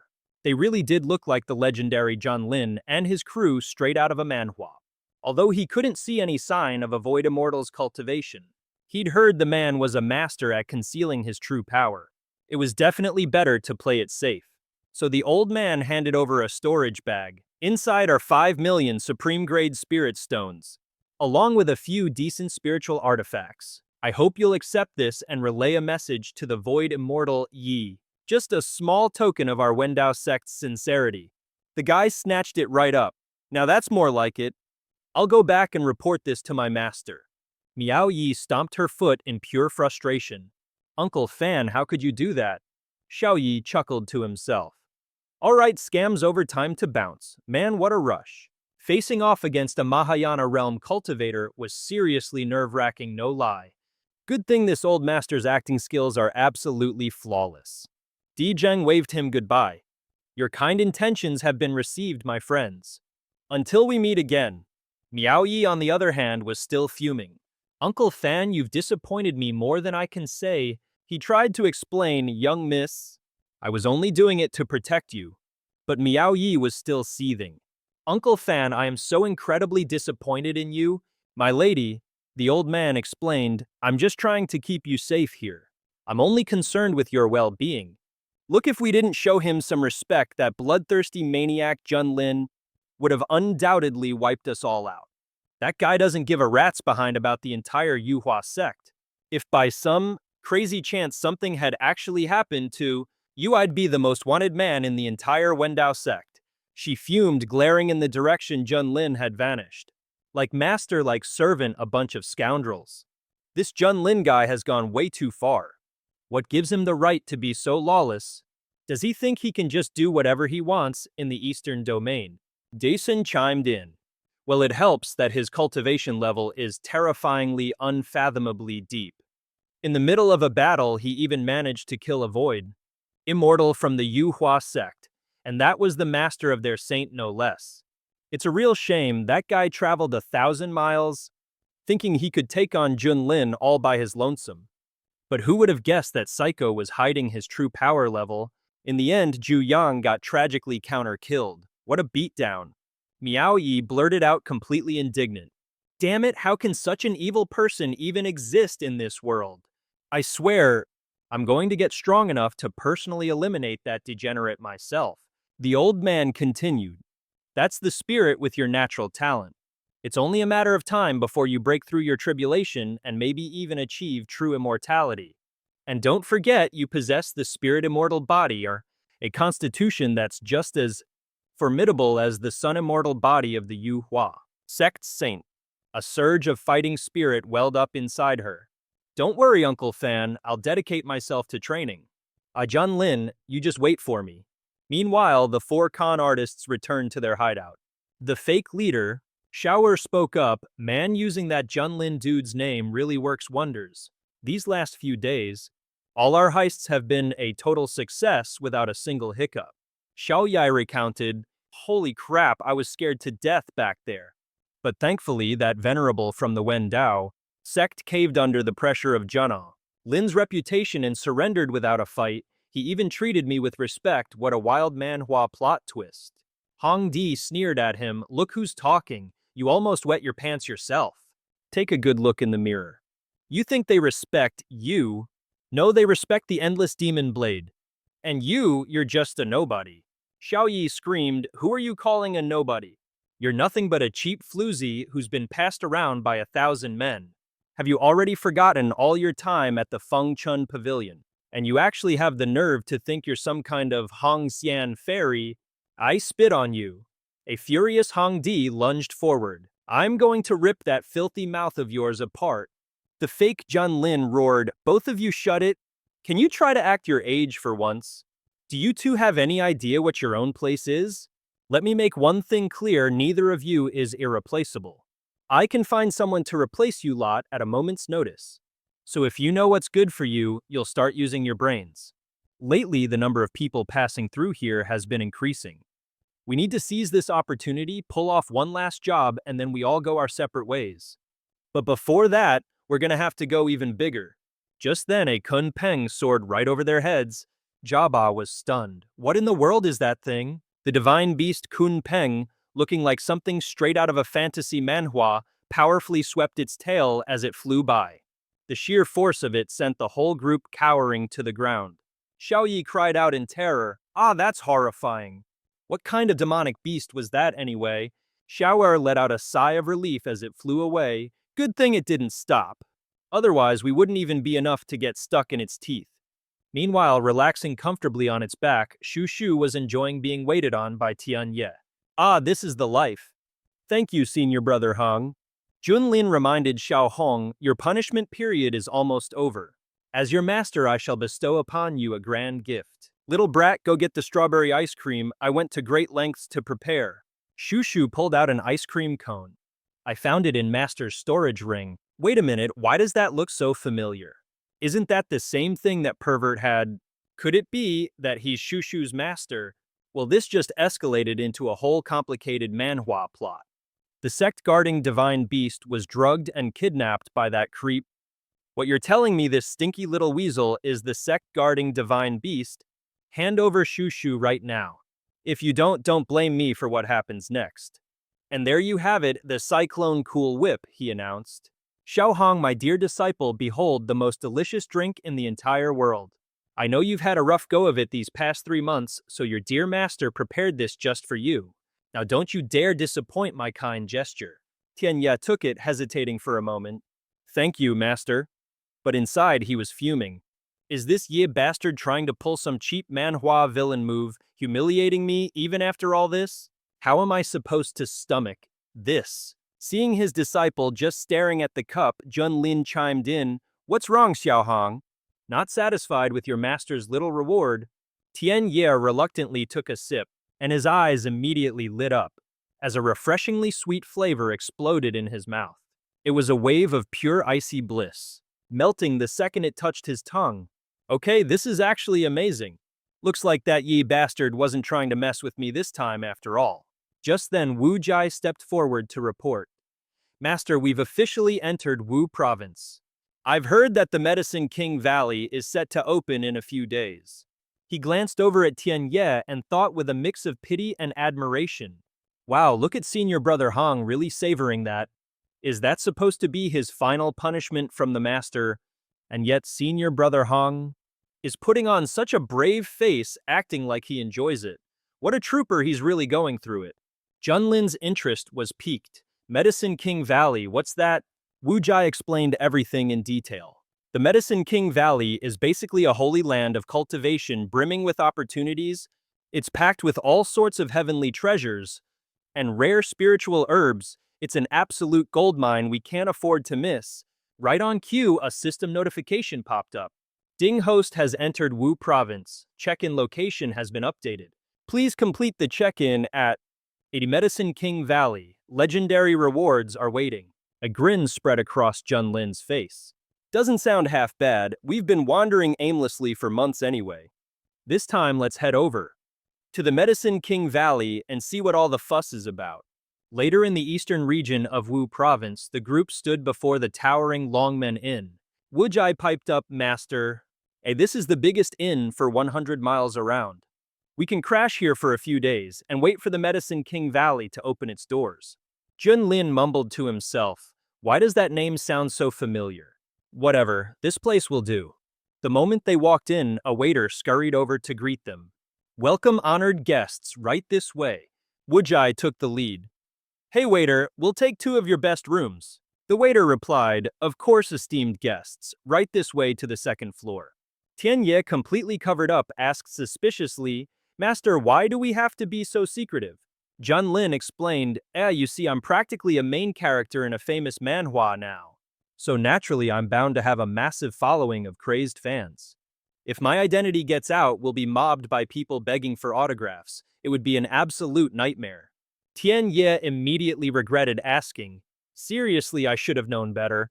You just can't use normal logic to figure out what's going on in this guy's head. Stepping into their private room, Junlin asked, Waiter, what are the most famous dishes you have here? The waiter presented the menu. Allow me to introduce some of our restaurant's specialties guaranteed to be authentic and delicious. Look at this dish, sir. It's called braised lion's head. The head is sourced from a nascent soul stage mad wind lion with crispy skin that's just to die for. We also have this amazing sweet and sour carp. This isn't just any ordinary fish, mind you. It carries a trace of a true dragon's bloodline, making it incredibly flavorful. And the ingredients for this stir-fried beef, they come from a sky blue ox that has reached the spirit transformation cultivation stage. After eating it, you'll feel a surge of boundless power. It's fantastic for boosting your vital energy. Shushu's eyes lit up as she asked, Ooh, then what about this one? Shushu had a feeling this dish was something really special. The waiter praised her, This young lady has excellent taste. Shushu's eyes lit up as she asked, Then, what about this one? Shushu had a feeling this dish was something really special. You have a truly discerning eye. The ingredient for that dish is sourced from the Arctic ice mouse, where every single slice of meat is as translucent as a snowflake. That's how it got its name. I highly recommend enjoying it hot pot style. Hearing this, Shushu clutched her head and started pleading. No, no, no, Shushu doesn't want to eat that. Junlin cleared his throat and placed the order. Ahem, bring us everything you mentioned before, except for that jade snowflake meat. The waiter was ecstatic. It's been ages since anyone ordered these dishes. I've hit the jackpot with this big spender. He replied right away. Honored guests, I'll go inform the kitchen to prioritize your order immediately. Meanwhile, a heartbroken Shushu was covering her ears. Boo-hoo, mice are so cute. Why would anyone want to eat them? Wu Jai asked with curiosity, Master, why didn't we just stay on the Kun Peng's back and wait for Yao Wanggu to open? He explained, that's something you wouldn't understand. Think about it, with Yao Wanggu about to open, things are getting very heated down here. Naturally, we have to come down and experience the atmosphere for ourselves. Who knows, we might stumble upon some unexpected fun. It dawned on Wu Jai. Master, your foresight is truly profound. This disciple is in awe. Tian Ye's expression turned serious as he gestured for them to be quiet. Shh, I think someone's talking about us. Junlin casually remarked, That's perfectly normal. I have plenty of fans. Let your dear master hear what glorious deeds of mine they're chattering about. He perked up his ears only to be met with an absolute firestorm of curses. Well, this is awkward. First I ran into that good-for-nothing scumbag Junlin, and all the spirit stones this old man scraped together his entire life got completely cleaned out by him. Son of a bitch, me too. And it wasn't just spirit stones, he also took 7 treasured artifacts, 30 mystic rank talismans, and 5 earth-grade pills. The bastard swiped it all in one fell swoop. That damn scoundrel Junlin, all the spirit stones this old man scraped together his entire life got completely cleaned out by him. Son of a bitch, me too. It wasn't just the spirit stones, he also took 7 treasured artifacts and 30 mystic rank talismans and 5 earth-grade pills. The bastard swiped it all in one fell swoop. Alright then. Sniffle. It looks like every guest here got robbed blind. And here I was thinking, I was the only unlucky soul being hunted by that phony bastard. Wu Jai furiously gripped the sword at his side. These people are spouting absolute nonsense slandering Master's name. Only Tian Ye was secretly gloating. Well, Junlin. So you also have days where you're being cursed out by the entire world, huh? See that's what you call public opinion. Junlin stopped him. Don't get worked up. This is painfully obvious. Someone's been impersonating me to pull off a scam. It seems they're victims here too. Xiao Hong, if you feel a laugh coming on, just let it out. Don't hold it in, you might make yourself sick. Caught red-handed, Tian Ye immediately switched to a look of fierce loyalty, cracking his knuckles. Damn it, these buzzing flies deserve to die. Master, just give the word, and your disciple will strike immediately, leaving no survivors. Junlin couldn't even watch, the act was just too fake. Xiaohong. They went back to listening to the crowd's gossip. I heard that Fairy Hong is supposed to be devastatingly beautiful, with an unparalleled Ice Queen aura. However, after meeting her in person, I found she's, quite different from the rumors. She's more like a girl you'd find in the red light district. My good sir, you are not wrong. Based on my many years of experience frequenting certain establishments, Fairy Hong's beauty is at best slightly above average. I honestly have no idea why everyone makes such a huge deal about her. The hype feels like something straight out of a manhwa. I guess it's true, rumors are just rumors, seeing is believing. My fellow Taoist, that's a very objective assessment. When I saw that Hong Xianzi, I almost started drooling. Those assets of hers were so magnificent. It made this humble brother want to get a little hands-on. Wu Jai unconsciously glanced over at Tian Ye. His face went dark. Junior brother Li, what do you think you're staring at? Wu Jai stammered out an excuse. Send senior brother Hong, it was just some sand in my eye, I swear you've totally got the wrong idea. Junlin chimed in sarcastically, Oh Xiao Hong, you should learn to be a little more generous. Besides, they're just talking about those imposters. Plus, she's a woman, you on the other hand are not. So why is a dude like you getting so worked up about it? Tian Ye was speechless, but Junlin kept right on rambling. Xiao Hong, don't tell me you've actually come to embrace that Hong Xianzi nickname. If not, why the over-the-top reaction? Tenya denied it, I have not. Junlin just went, oh, and Tenya got so mad he slammed the table. I really have not. The waiter bringing their food timidly spoke up. Honored guests, your dishes are ready. Allow me to serve you now. Shushu's eyes practically lit up when she saw the food. Oh my god, it smells incredible. The waiter bowed. Please, honored guests, enjoy your meal. This humble servant will take his leave. Just call if you need anything. Junlin dropped the subject. All right, let's eat. The fakes will expose themselves eventually anyway. As he walked away, the waiter muttered, why do those guests look so familiar? Meanwhile, Miao Yi was having a meal with De Zheng. She asked, Uncle Fan, have you heard the news? Everyone is talking trash about Junlin and his crew. It's the biggest drama in this manhwa right now. As I see it, that's just how people are, he said, completely unconcerned. Young miss, it's nothing more than idle gossip. A true powerhouse like him isn't going to be fazed by some nasty rumors from the outside. Who cares if 1,000 people are pointing fingers at him? Miao Yi puffed out her cheeks unconvinced. Uncle Fan, why are you always defending that jerk? He replied, all right, this old uncle won't say another word. Just eat. The food here is every bit as good as what we have at the Wendao sect. Go on, give it a try. Junlin's group finished their meal. They bundled themselves up again, completely covered from head to toe. Shushu sighed blissfully. That was to die for so good. They walked right past the table where De Zheng was sitting. The old man eyed the four of them with deep suspicion.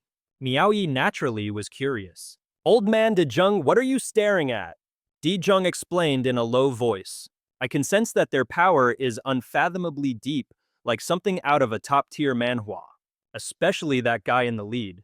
He makes me feel a sense of utter helplessness deep in my bones. Miao Yi followed his gaze. Seriously, how can that be? Don't tell me that's another void immortal. We literally just ran into Junlin, and now there's another one popping up. The old man warned her, in any case, the Medicine King Valley is about to open, and who knows how many ridiculously powerful cultivators are going to flock to this inn. Young miss, from now on, we have to be extra careful whenever we step outside. As night fell, a shady-looking group started creeping about. Oh, magnificent high priest, are you absolutely certain you wish to act now? Lugu, high priest of the snake folk, give the order. To weaken the humans' ability to fight back. Tonight's little massacre plan will begin at this very inn. Move out immediately. Begin setting up the Grand Dream Illusion Array, all for the holy war of the Nether Abyss. They threw open the doors and the other snake people swarmed inside. They began setting up the formation in every corner of the inn. Violet Blood Induction, Nether Scale, Dream Scorch. Single venom, soul eater, 100 curse, heart devourer. Lu Gu carefully instructed his minions. Be extremely vigilant. Cover this entire inn for me, and I mean no mistakes. If you miss, even one person, the entire plan will fall apart. Our evil snake clan has taken down countless human experts with this little trick alone. Any human, cultivator below the void. Immortal realm will be dragged into an endless nightmare, never ever to awaken again. Once the array is complete, not even a golden immortal of the great overarching heaven could dream of breaking it. The human race will be trapped forever in a dreamscape. Once this array is complete, not even a legendary golden immortal will be able to destroy it. All of Junlin's disciples have already been plunged deep into the illusion, and soon the entire human race will be trapped in an eternal dream. Meanwhile, inside Wuji's illusion, on the sacred battlefield of the Kunlun Realm, a lone warrior is single-handedly battling a horde of demonic beasts. A desperate scream rings out. Does heaven truly wish for Kunlun to fall? But against all odds, the demonic horde was being pushed back step by agonizing step. Staring at the figure at the front of the battle, the other warriors were utterly speechless. Who is this powerhouse that's come to save us? Wujai swung his blade down with a mighty slash and answered, "That would be me." The other cultivators saw him, and with tears streaming down their faces, they began to cheer. It's him, the strongest cultivator in all of Kunlun, the #1 blade master in history. We're saved. We're actually saved. Wujai's voice boomed across the battlefield. All who dare to invade my Kunlun shall perish. Blinding flashes of sword energy sliced through the air, reaping the lives of countless invaders. Like a one-man army serving as the hand of heaven, Wujai declared, "I am the shield that protects the Kunlun realm." From below, the cultivators roared in perfect unison. "Blade God Wujai, you are our greatest hero. Long live Wujie." Meanwhile, in Tianye's dreamscape, he was lounging on the main throne in a massive hall announcing, "I hereby declare, the era of the fire worship cult's dominion has finally begun." His followers erupted in a deafening chant. "Our leader's power is infinite. The sacred flame will scorch the heavens. Fire is our god. For 10,000 ages only, the flame's light is eternal." As for Shuzi's dreamscape, the scenery was unsurprisingly an all-you-can-eat buffet. The little guy happily darted from one delicacy to the next. "This is amazing, so delicious. This place is absolute paradise." Back in the real world of our Manhwa, Junlin couldn't sleep, still fuming over what he'd heard earlier that day. Damn it all, I thought my reputation as a hero would be known across the entire Eastern domain. But who knew it would turn into a total black mark on my record instead? And man, times sure have changed, and people's attitudes right along with them. It's been ages since I last logged into the system. So let's give it a try. I wonder if I can even still log in. Let's give it a whirl, maybe it'll still work. Retroactive login compensation. A system prompt appeared. Ping. You betcha, now distributing supplementary login rewards. Congratulations, host. You have received 1 million top-grade spirit stones. Congratulations, host. You have received 5 peak venerable grade flameburst talismans. Congratulations, host. You have received 10 bags of premium quality pet food. Congratulations, host. You have received the #1 flute in all the heavens and myriad realms, the flute of longevity. Now this item caught him completely by surprise. The flute of longevity. Hey system, what's the grade on this thing? The system chimed in, this item has no grade. The flute's power is entirely dependent on the player's skill level. And of course, the host's own cultivation base. Intrigued, Junlin brought the flute to his lips, ready to give it a try. If I recall correctly, my flute-playing skills are already considered legendary, aren't they? Hey, if blowing a little tune can soothe the soul, what's the harm in that? The sound of the flute spread everywhere, and down below, Lu Gu instantly went on high alert. What is that sound? One of his minions had already started dancing with pure joy. This music is amazing. It takes me right back to my childhood. Back when I was still with my tribe. Lu Gu yelled at him, "You idiot, what do you think you're doing? Get back to maintaining the grand illusion array for me now." Seeing his entire squad of minions lose their minds and start dancing, he was completely stunned. "You guys, who in the world is pulling these strings? Get your butt out here and face me." Over in the room where Dejeng was, the sound of the flute had already reached them. An evil minion immediately dropped his magic staff and started busting a move. Thanks to that, Dejeng snapped out of his trance. Phew, I was just caught in a trap. This old man hasn't had a single dream in tens of thousands of years. Who on earth could possibly trap me in a dream that deep? This is bad, young miss, wake up. He was about to tap Miao Yi on the forehead to wake her. Miao Yi slowly regained consciousness. She asked suspiciously Uncle Fu over where Dejeng was. The flute's melody drifted in, and one of the evil minions dropped his magic staff and just started dancing. That sudden commotion was enough to snap Dejeng out of it. Whew! I fell right into their trap. It's been tens of thousands of years since this old man last dreamed. So who in the world could possibly pull me into such a deep immersive slumber? This is bad, young miss. You have to wake up. He prepared to place a spell on Miao Yi's forehead. Ern snap. Miao Yi slowly began to stir. Confused, she asked Uncle Fu, what's going on with everyone? Dejeng replied, we've walked right into a trap. Miao Yi began to understand, a trap you say. No wonder I didn't want to wake up. And the deeper I fell, the more exhausted my spirit felt. He continued. If I'm not mistaken, the enemy has set up a grand illusion dream array. Legend has it that this is one of the most ancient and most sinister formations in existence. It's some seriously scary Manhwa level stuff. It has the power to make people fall into a deep slumber without them ever realizing it, until they simply perish in their sleep without a sound. Miao? Hearing this, Yi was absolutely livid. What a truly wicked scheme. What in the world are those scumbags trying to accomplish by doing this? Are they really just planning to murder everyone for their money? Meanwhile, Dejeng explained the situation. The Medicine King's Valley is about to open its gates. And with tensions this high, anything can happen. Besides, I definitely heard a flute playing just a moment ago. But it's gone silent now. Young miss, whatever you do, don't wander off. I'm going to pop outside and see what's going on. With that, he shot outside like a cannonball, just in time to find a gang of evil snakes completely zoned out. He roared. Those are creatures from the Nether Abyss. The legendary Sun Clan's evil snakes. Back at the grass tent, the snake minions snapped out of their daze and looked to their leader. High Priest, the guy waved them off dismissively. Even though we got interrupted, most of the human cultivators are still deep in dreamland. They're having such a nice time they'll just choose to stay asleep. If we get back to it quickly, we've still got a shot. But Dejeng wasn't about to give them that chance. He charged forward, sword at the ready. You Nether Abyss scum, how dare you lay a hand on our people? The snake priest just shrugged. And what if we did? My grand army from the Nether Abyss will conquer the entire eastern domain eventually. So what's the big deal about taking out a few cultivators? Like you ahead of schedule, it's just moving the plot of this real-life manhwa along. Dejeng bellowed back. You've got some serious nerve, this is human territory. Lu Gu was completely unfazed.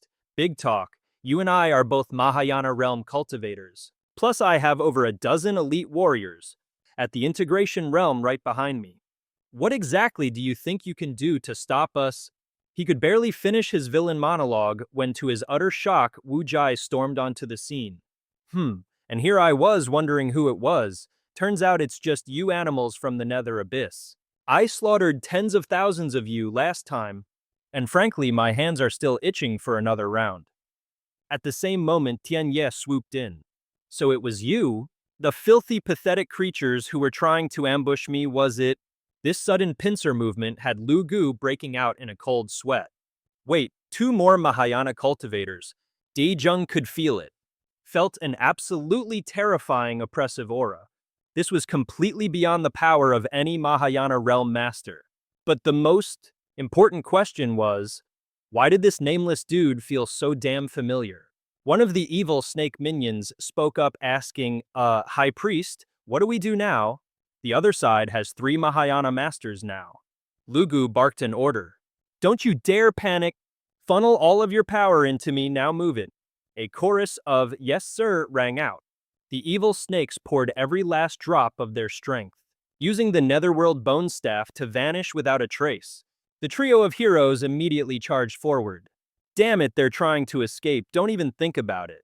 Lugu slammed his staff, which was now pulsing with immense power, onto the ground. It's useless. This staff is a holy relic, gifted to me by the clan leader himself. Even a tribulation transcendence expert would have a hard time stopping us, let alone a bunch of nobodies like you. But then the sound of a flute reached their ears. Wu Jai found himself thinking that this melody somehow made him feel an overwhelming urge to dance. Even Tian Ye froze, letting out a confused Lu Gu, however, screamed in pure frustration. No, not this cursed flute music again. He watched helplessly as his own minions started busting out some sick moves. Please, make it stop, one begged. Tian Ye was completely stunned by the scene. What in the world are they doing? Wu Jai, completely misreading the situation, fumed. Damn it, are they trying to provoke us with a dance-off?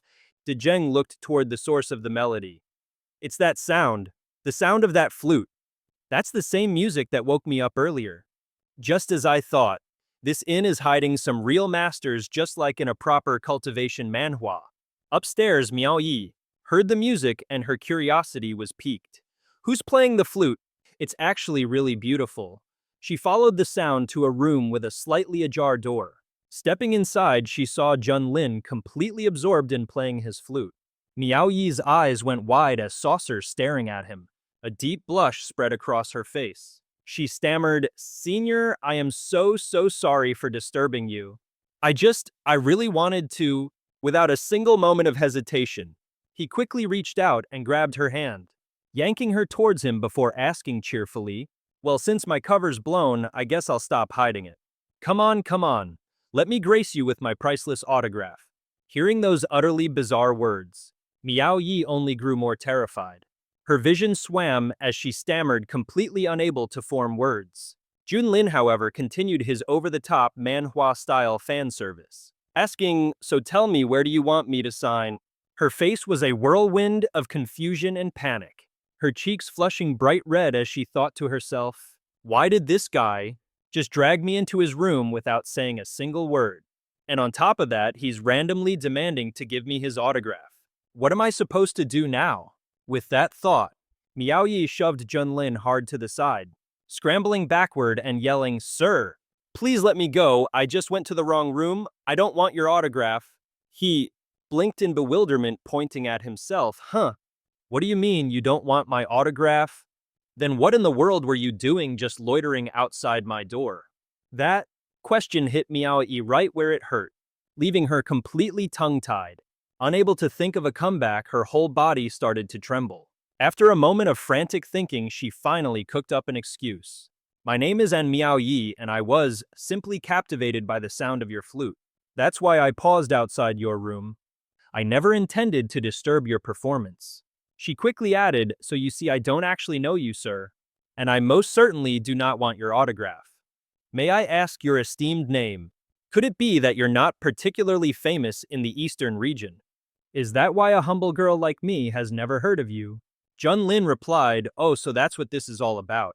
My apologies for being so forward. My name is Ye Fan from the desolate continent. And as for my fame, well, I'd say it's pretty decent." When she heard where he was from, Miao Yi was utterly stunned. Her eyes flew wide open as she exclaimed, You're from the desolate continent." His expression turned serious as he replied, "That's right, is there a problem?" Without a hint of hesitation, she spoke her mind bluntly. "Master Ye, to be honest, I've always had a really terrible impression of the desolate continent. My seniors always said that place was a barren wasteland, the absolute armpit of the eastern domain. They don't even have a single cultivator at the spirit transformation stage." Saying this, her expression actually brightened as she kept going. "But now with the appearance of the Zhuan Tian sect, that's the only reason I've even heard of Huang Prefecture. And I suddenly realized that place has been severely underrated." Like, seriously underrated. Junlin had to ask. "So does that mean you have a good impression of Huang Prefecture now?" He figured her fiery attitude towards the place must have cooled down a bit, but nope, the moment he brought it up, she looked like she was about to pop a blood vessel and screamed. "No, it's a million times worse. That Ye Junlin, the Peak Lord of Misty Peak from the Zhuan Tian sect, He uses his high and mighty cultivation as an excuse to commit every crime under the sun. Just recently, he even dragged his disciples to Yu Prefecture to play highway robber and extort toll money. That monster even killed an inner disciple from my Wu Liang sect, and he stole our sect's most treasured secret technique. This Xuan Tian sect is like something straight out of a villain's playbook in a manhwa, a whole sect of demonic scoundrels. I despise everyone from the Xuan Tian sect, and I loathe Huang Prefecture. With that, she tilted her head back and let out a wild laugh. Hearing this verbal beatdown, Ye Fan started to feel a little awkward. He asked, "Sora, does that mean you hate me too?" Cultivators and even Fan Bobo and I became his victims. For a so-called mighty void immortal at the Tribulation Realm to stoop to such cheap tricks, it's an absolute disgrace to the entire Eastern Domain's cultivation world. Getting absolutely bombarded with these accusations, Junlin couldn't exactly argue back. Seeing as his identity was a secret, he could only plaster on a strained smile and try to explain. "Miss Anne, I'm pretty sure there has been a huge misunderstanding here. In the eyes of us folks from Huang Prefecture, Ye Junlin is the most perfect one-of-a-kind dreamboat in the entire world. Not only is he insanely powerful and morally upright, but he's also got a face so handsome it literally has no bad angles. Heck, even a guy like me nearly swooned when I first saw him. How could a man that magnificent possibly do something so trashy it would ruin his reputation? It's just not possible." But before he could even finish, Miao Yi's face twisted into a terrifying scowl. "Young Master Yi, there's no one else around. You can be honest with me. You don't have to worry about your words getting out and that white-haired old demon taking revenge on you." Junlin forced another smile. Miss An Yu have a very vivid imagination. But she wasn't done yet. Clenching her fists, she declared with righteous fury, "Ye Junlin has used cruel methods to oppress the people of Huang Prefecture. He's forcing you to lie through your teeth. In reality, your fear of that white-haired fiend has probably sunk deep into your very bones. You must be living a miserable, tortured existence every single day, aren't you? Don't be afraid, justice will ultimately triumph over evil. I will work hard to become stronger. Then I'll slay that white-haired old fiend and save the suffering people of Huangzhou." But when she saw the look on Junlin's face, Miao Yi asked with suspicion, "Young Master Ye, judging by your expression, don't tell me. You already know that white-haired fiend isn't just out for simple revenge." Junlin forced a smile and replied, "Miss, your imagination is as wild as a fantasy manhwa." But she was just getting started. Clenching her fists, she passionately declared that Ye Junlin has used cruel methods to oppress the people of Huangzhou, forcing you to turn a blind eye and lie through your teeth. But in reality, your terror of that silver-haired demon has chilled you to the bone. You must be living a life of absolute misery every single day, aren't you? Don't be afraid, justice will always triumph over evil. I will strive to become stronger. And then I will slay that white-haired old fiend and save the suffering people of Huangzhou." But once again, seeing the look on Junlin's face, Miao Yi asked uncertainly, "Young Master Ye, from your expression, am I wrong?" He quickly threw his hands up in surrender. "Nope, you're 100% right. You go, girl, I have complete faith in you. Take down Ye Junlin and save Huangzhou." Receiving this vote of confidence from him, she became even more ecstatic, her eyes shining brightly as she reassured him, "Don't you worry, young Master Ye. I will make it happen. Oh, I think I hear Fan Bobo outside." With that, Miao Yi quickly ran outside. She called out loudly, "Uncle Fan, I'm over here." A man waiting outside replied, "Young miss, what are you doing all the way out here? Didn't I specifically tell you to wait in your room?" She stammered out an excuse. I heard someone playing a flute just now. The melody was so enchanting I just followed the sound and ended up here." The man yelled in astonishment. "Wait a minute, are you telling me you actually found the person who was playing the flute?" Without a moment's hesitation, Miao Yi grabbed Junlin by the hand, yanked him outside, and announced, "That's right, it's him. His name is Ye Fan." The man cupped his hands together, bowing his head respectfully. "Young Master Ye, this humble one, is truly in awe of your skills." He replied, "It's nothing special. I just have a few unique talents up my sleeve." At that very moment from the rooftop above, Tian Ye and Wu Jai appeared at the same time and began to speak. "Whoa there!" Before Tian Ye could even finish his sentence, Junlin shot him a look that screamed, "Play along. Don't blow our cover. Just call me Brother Ye, got it?"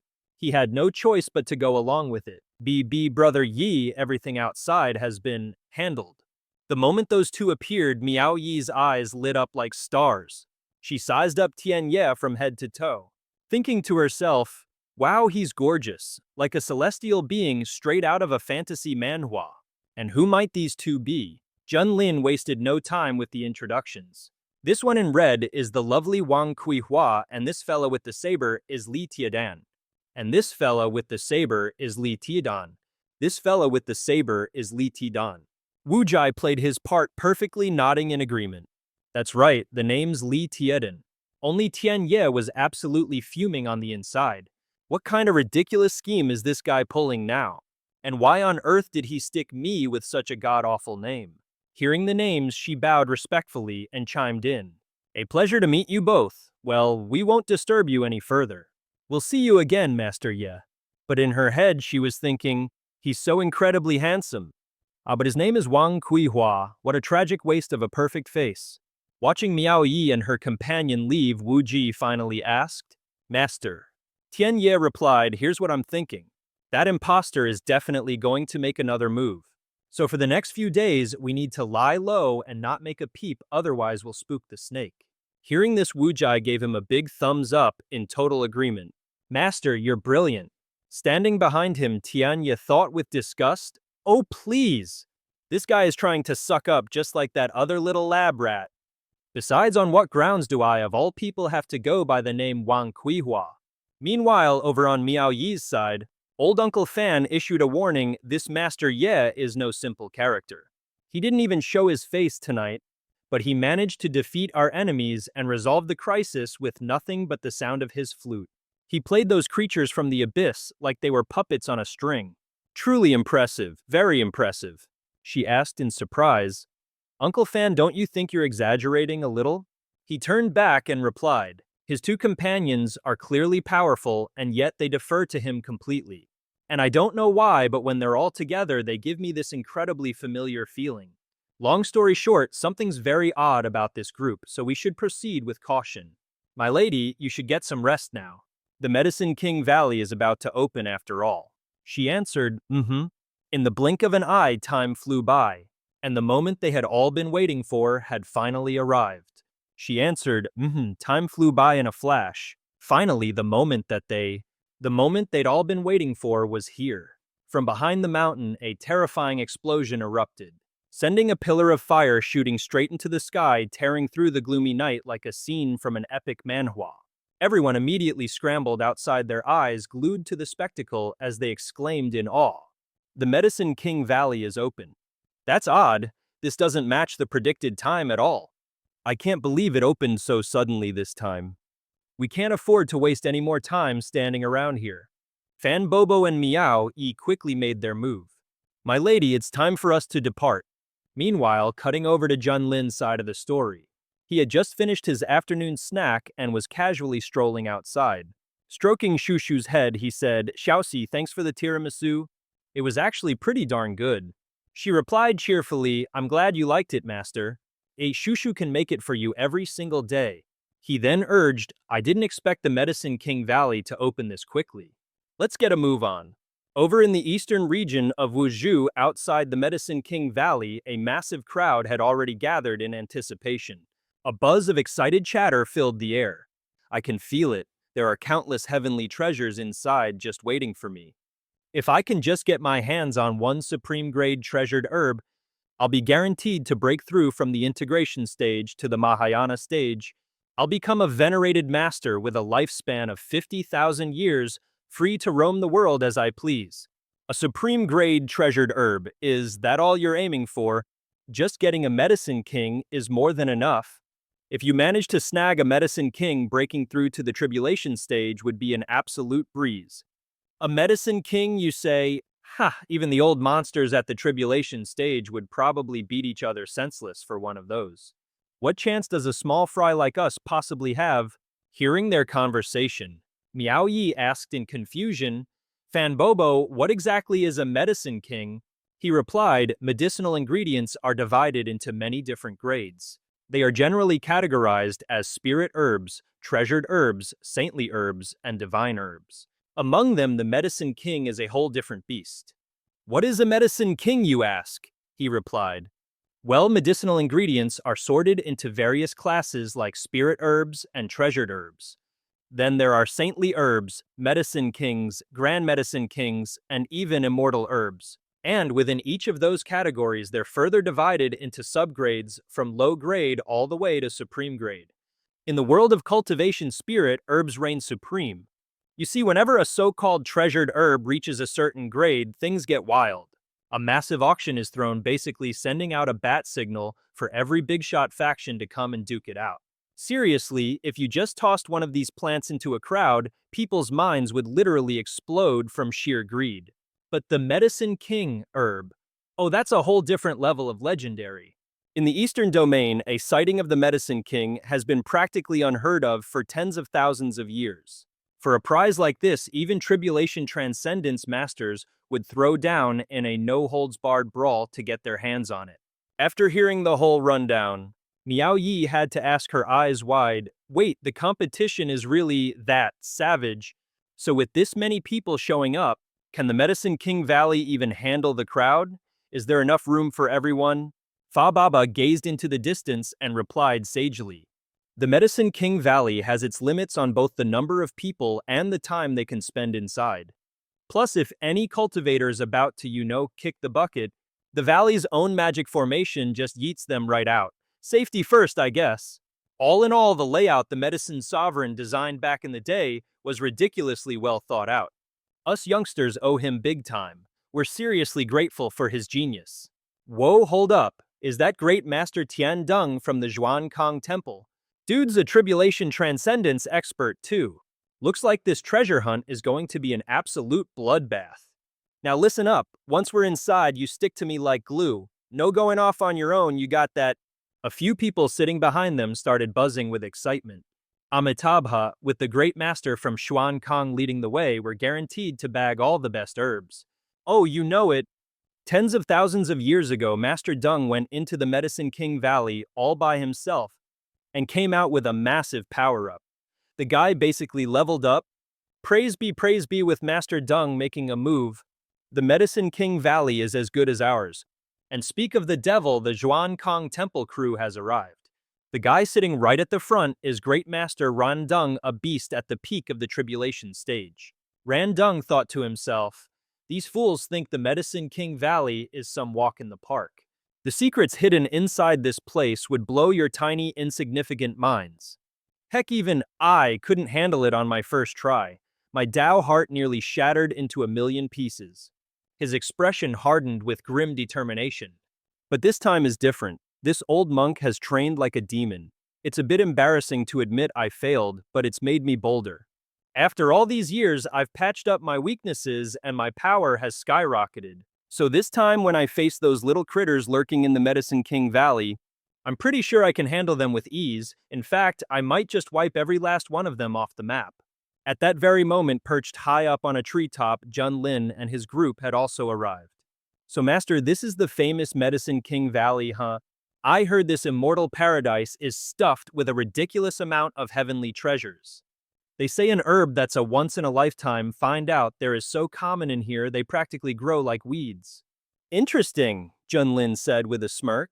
Oh yeah, he was definitely looking forward to this little field trip. He thought to himself, this whole scenario with legendary herbs and hidden realms feels like it's pulled straight from a crazy manhwa. But as magical as these ingredients are supposed to be, they've got nothing on the god-tier rewards my system hooks me up with. Model. Well, since I'm here anyway, who knows, I might just stumble upon something interesting. After a moment, the gates finally swung open. Everyone roared in excitement and charged straight ahead. It's open, it's finally open. At long last, the way is clear. Hurry, let's get inside. Charge. Pa Baba pointed forward and boomed, young miss, let's move. Zhuan Kung, not missing a beat, added his own orders. A few of you stay behind for support. The rest of you follow this old monk inside. Among the crowd pouring in was of course Junlin's crew. Zhuan Kung, not missing a beat, added his own orders. A few of you stay behind for support. The rest of you follow this old monk inside. And plunging right into the chaos was Junlin's team. You could spot Junlin's group in the crowd, their faces practically buzzing with anticipation. The number of people rushing inside just kept making Yao Wanggu more and more crowded. But once they were all inside, the scene that greeted them left everyone speechless. Whoa, so this is what the inside of the legendary Yao Wanggu actually looks like. This place is absolutely epic. It looks like something straight out of a fantasy manhwa. Suddenly, a strange feeling washed over him. Tianye's eyes shot open as he froze in his tracks. He just couldn't believe it. Looking down at himself, he gasped, "What in the world is happening? Has my cultivation realm been knocked all the way back to the 9th level of qi refining?" Wu Jai suddenly realized it too. Stuttering, he added, Me too." Junlin, however, had a different thought. How come my cultivation level hasn't changed at all? It seems the restrictions set by this Yao Zun don't really work on someone with a system like me. The corner of his mouth curled up into a smug, calculating grin. Still, I suppose I can just pretend I'm at the 9th level of qi refining with everyone else. After all, playing the underdog to take out the big dogs is my specialty. Junlin pulled down the hood of his cloak and took a look around. Then he announced to his group, "It seems this Yao Zun has suppressed everyone's cultivation to the same level. This way we can all compete on a level playing field. Plus, it prevents anyone with an absurdly high cultivation level from wrecking Yao Wanggu." Now that's a clever design, Wu Jai added. "It's just a shame the realm's suppression is so intense. My beloved black saber is completely useless now, so I guess I'm stuck with this old kitchen knife." Hearing this, Junlin turned around and exclaimed, "Whoa, hold on. You're telling me you've kept this common-grade artifact all this time?" He replied with a warm smile. "This kitchen knife might be old, but it was the first blade I ever used when I was learning my very first saber technique. Back when I was at my absolute weakest, this thing was by my side. I just never thought that this time around, I'd get another chance to fight alongside it." Junlin nodded, thinking, so that's the story. Suddenly, a system notification popped up. "Host has arrived at Medicine King Valley. Would you like to check in?" Junlin replied flatly, "Check in." The system continued, "Congratulations, host, you have received top-grade enlightenment tea. You can brew a cup in your leisure time." His face instantly darkened at those words. He cursed internally, "System, you little gremlin, what is this garbage reward? You know damn well I don't need to cultivate. Whatever, I guess I can use it to quench my thirst." Standing behind them, Tianye snickered to himself. Looks like that fellow is panicking about his cultivation being suppressed. If we're really on the same level, I just need to find the right moment, and with one full power strike, he's toast." The more he mulled it over, the more ecstatic he became. Just you wait. I'm going to torture you in 1,000 different ways." But just then, Wu Jai, still holding his kitchen knife, chimed in from the back. "Oh, right, I heard that when cultivators fight here in Medicine King Valley, if their life is ever in mortal danger, they get automatically teleported out. So we don't need to hold back, we can just go all out." This news sent Tianye spiraling back into despair. He was so seething with hatred he wanted to tear Junlin limb from limb right there. What kind of bullcrap rule is that? If I can't kill that bastard in here, he'll definitely get his revenge and humiliate me once we're outside. My entire plan is ruined before it even began. Damn it all to hell. Junlin, of course, was aware of this rule and was smirking to himself. This clown must actually think he can use the cultivation suppression to get back at me. It's a real shame. I'd love to see the look on his face when he realizes his grand revenge plot from some second-rate manhwa won't work because my cultivation hasn't changed one bit. And just as that thought crossed his mind, Shushu spotted something pointing urgently toward a bush up ahead. Junlin, of course, was onto him, smirking to himself. This clown is definitely thinking he can get some revenge now that our cultivation levels are suppressed. Too bad. I'd love to see the look on his face when he finds out my cultivation hasn't changed one bit. Just as he was savoring that thought, Shushu suddenly spotted something and pointed towards a bush up ahead. Junlin, of course, was onto him, smirking to himself. This clown is definitely thinking he can get some revenge now that our cultivation levels are suppressed.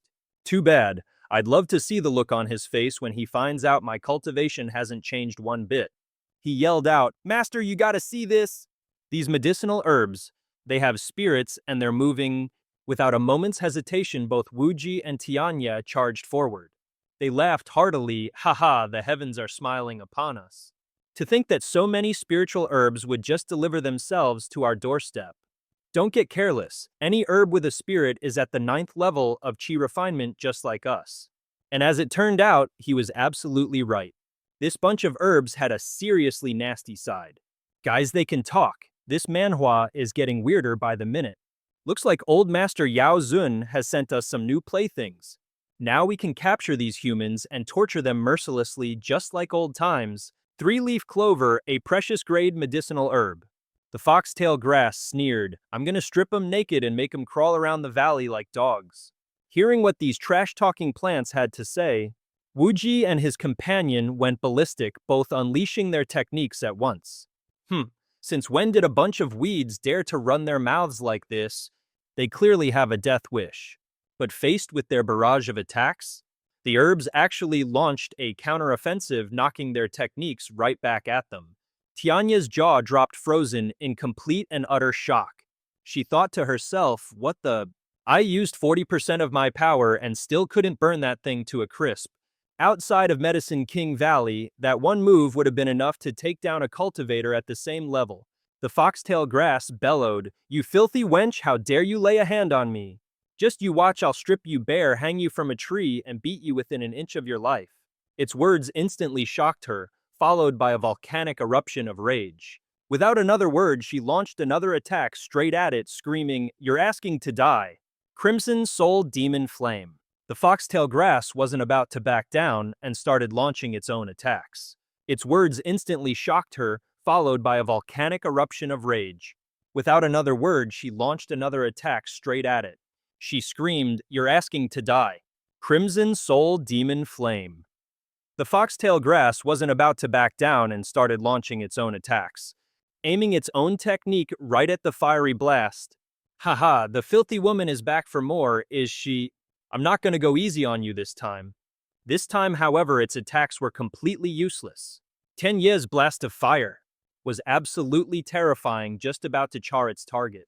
"What are you idiots gaping at? Get over here and help me. I'm about to get torched by this rotten hag." Seeing this, the other medicinal herbs weren't just gonna sit back, they jumped in to protect their own kind. A whole barrage of attacks shot out, knocking the flames that Tianye had unleashed right back at him. He gritted his teeth, seething. "Impossible, my technique, plus the boost from a celestial grade spiritual root. I should be on par with the foundation establishment stage. They shouldn't even be a match for me. So why can't I even scorch this pathetic patch of chi refining stage weeds?"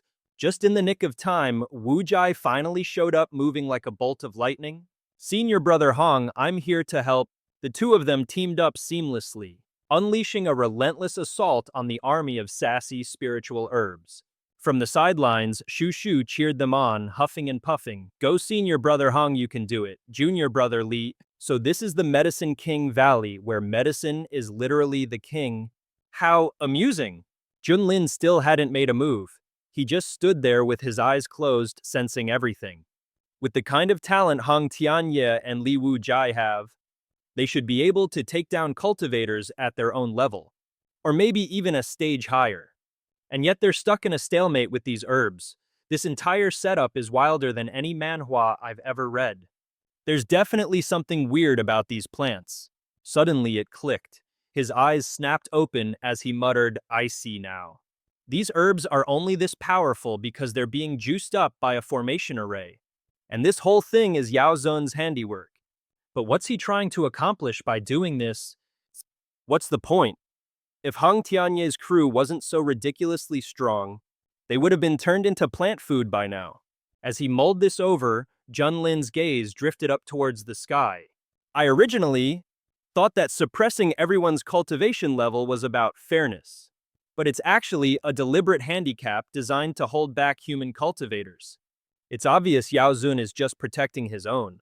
Plus, this isn't the first time Medicine King Valley has opened its doors. And yet, none of the previous participants ever spilled the beans about what this place is really like. It's a classic case of I got soaked, so I'm gonna rip your umbrella. And that just stoked the fire in him to win even more. A smirk crept across his face.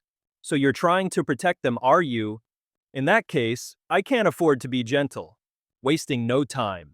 He slowly raised his hand, and then Junlin let out a powerful snap of his fingers. Let's just see how cocky your little weeds can be without their precious formation giving them some Manhwa plot armor. The moment that finger snap echoed, the entire magical formation vanished, returning everything to its original state. This time around, those spirit herbs couldn't take the heat anymore. They took the full brunt of Tian Ye's attack and were getting absolutely wrecked. He roared in absolute delight. Look, they can't take it anymore. Press the attack and burn them all to a crisp. The poor foxtail grass, its entire body, engulfed in roaring flames, could only wonder, wait, what the heck is going on? Why can't I block any of this all of a sudden?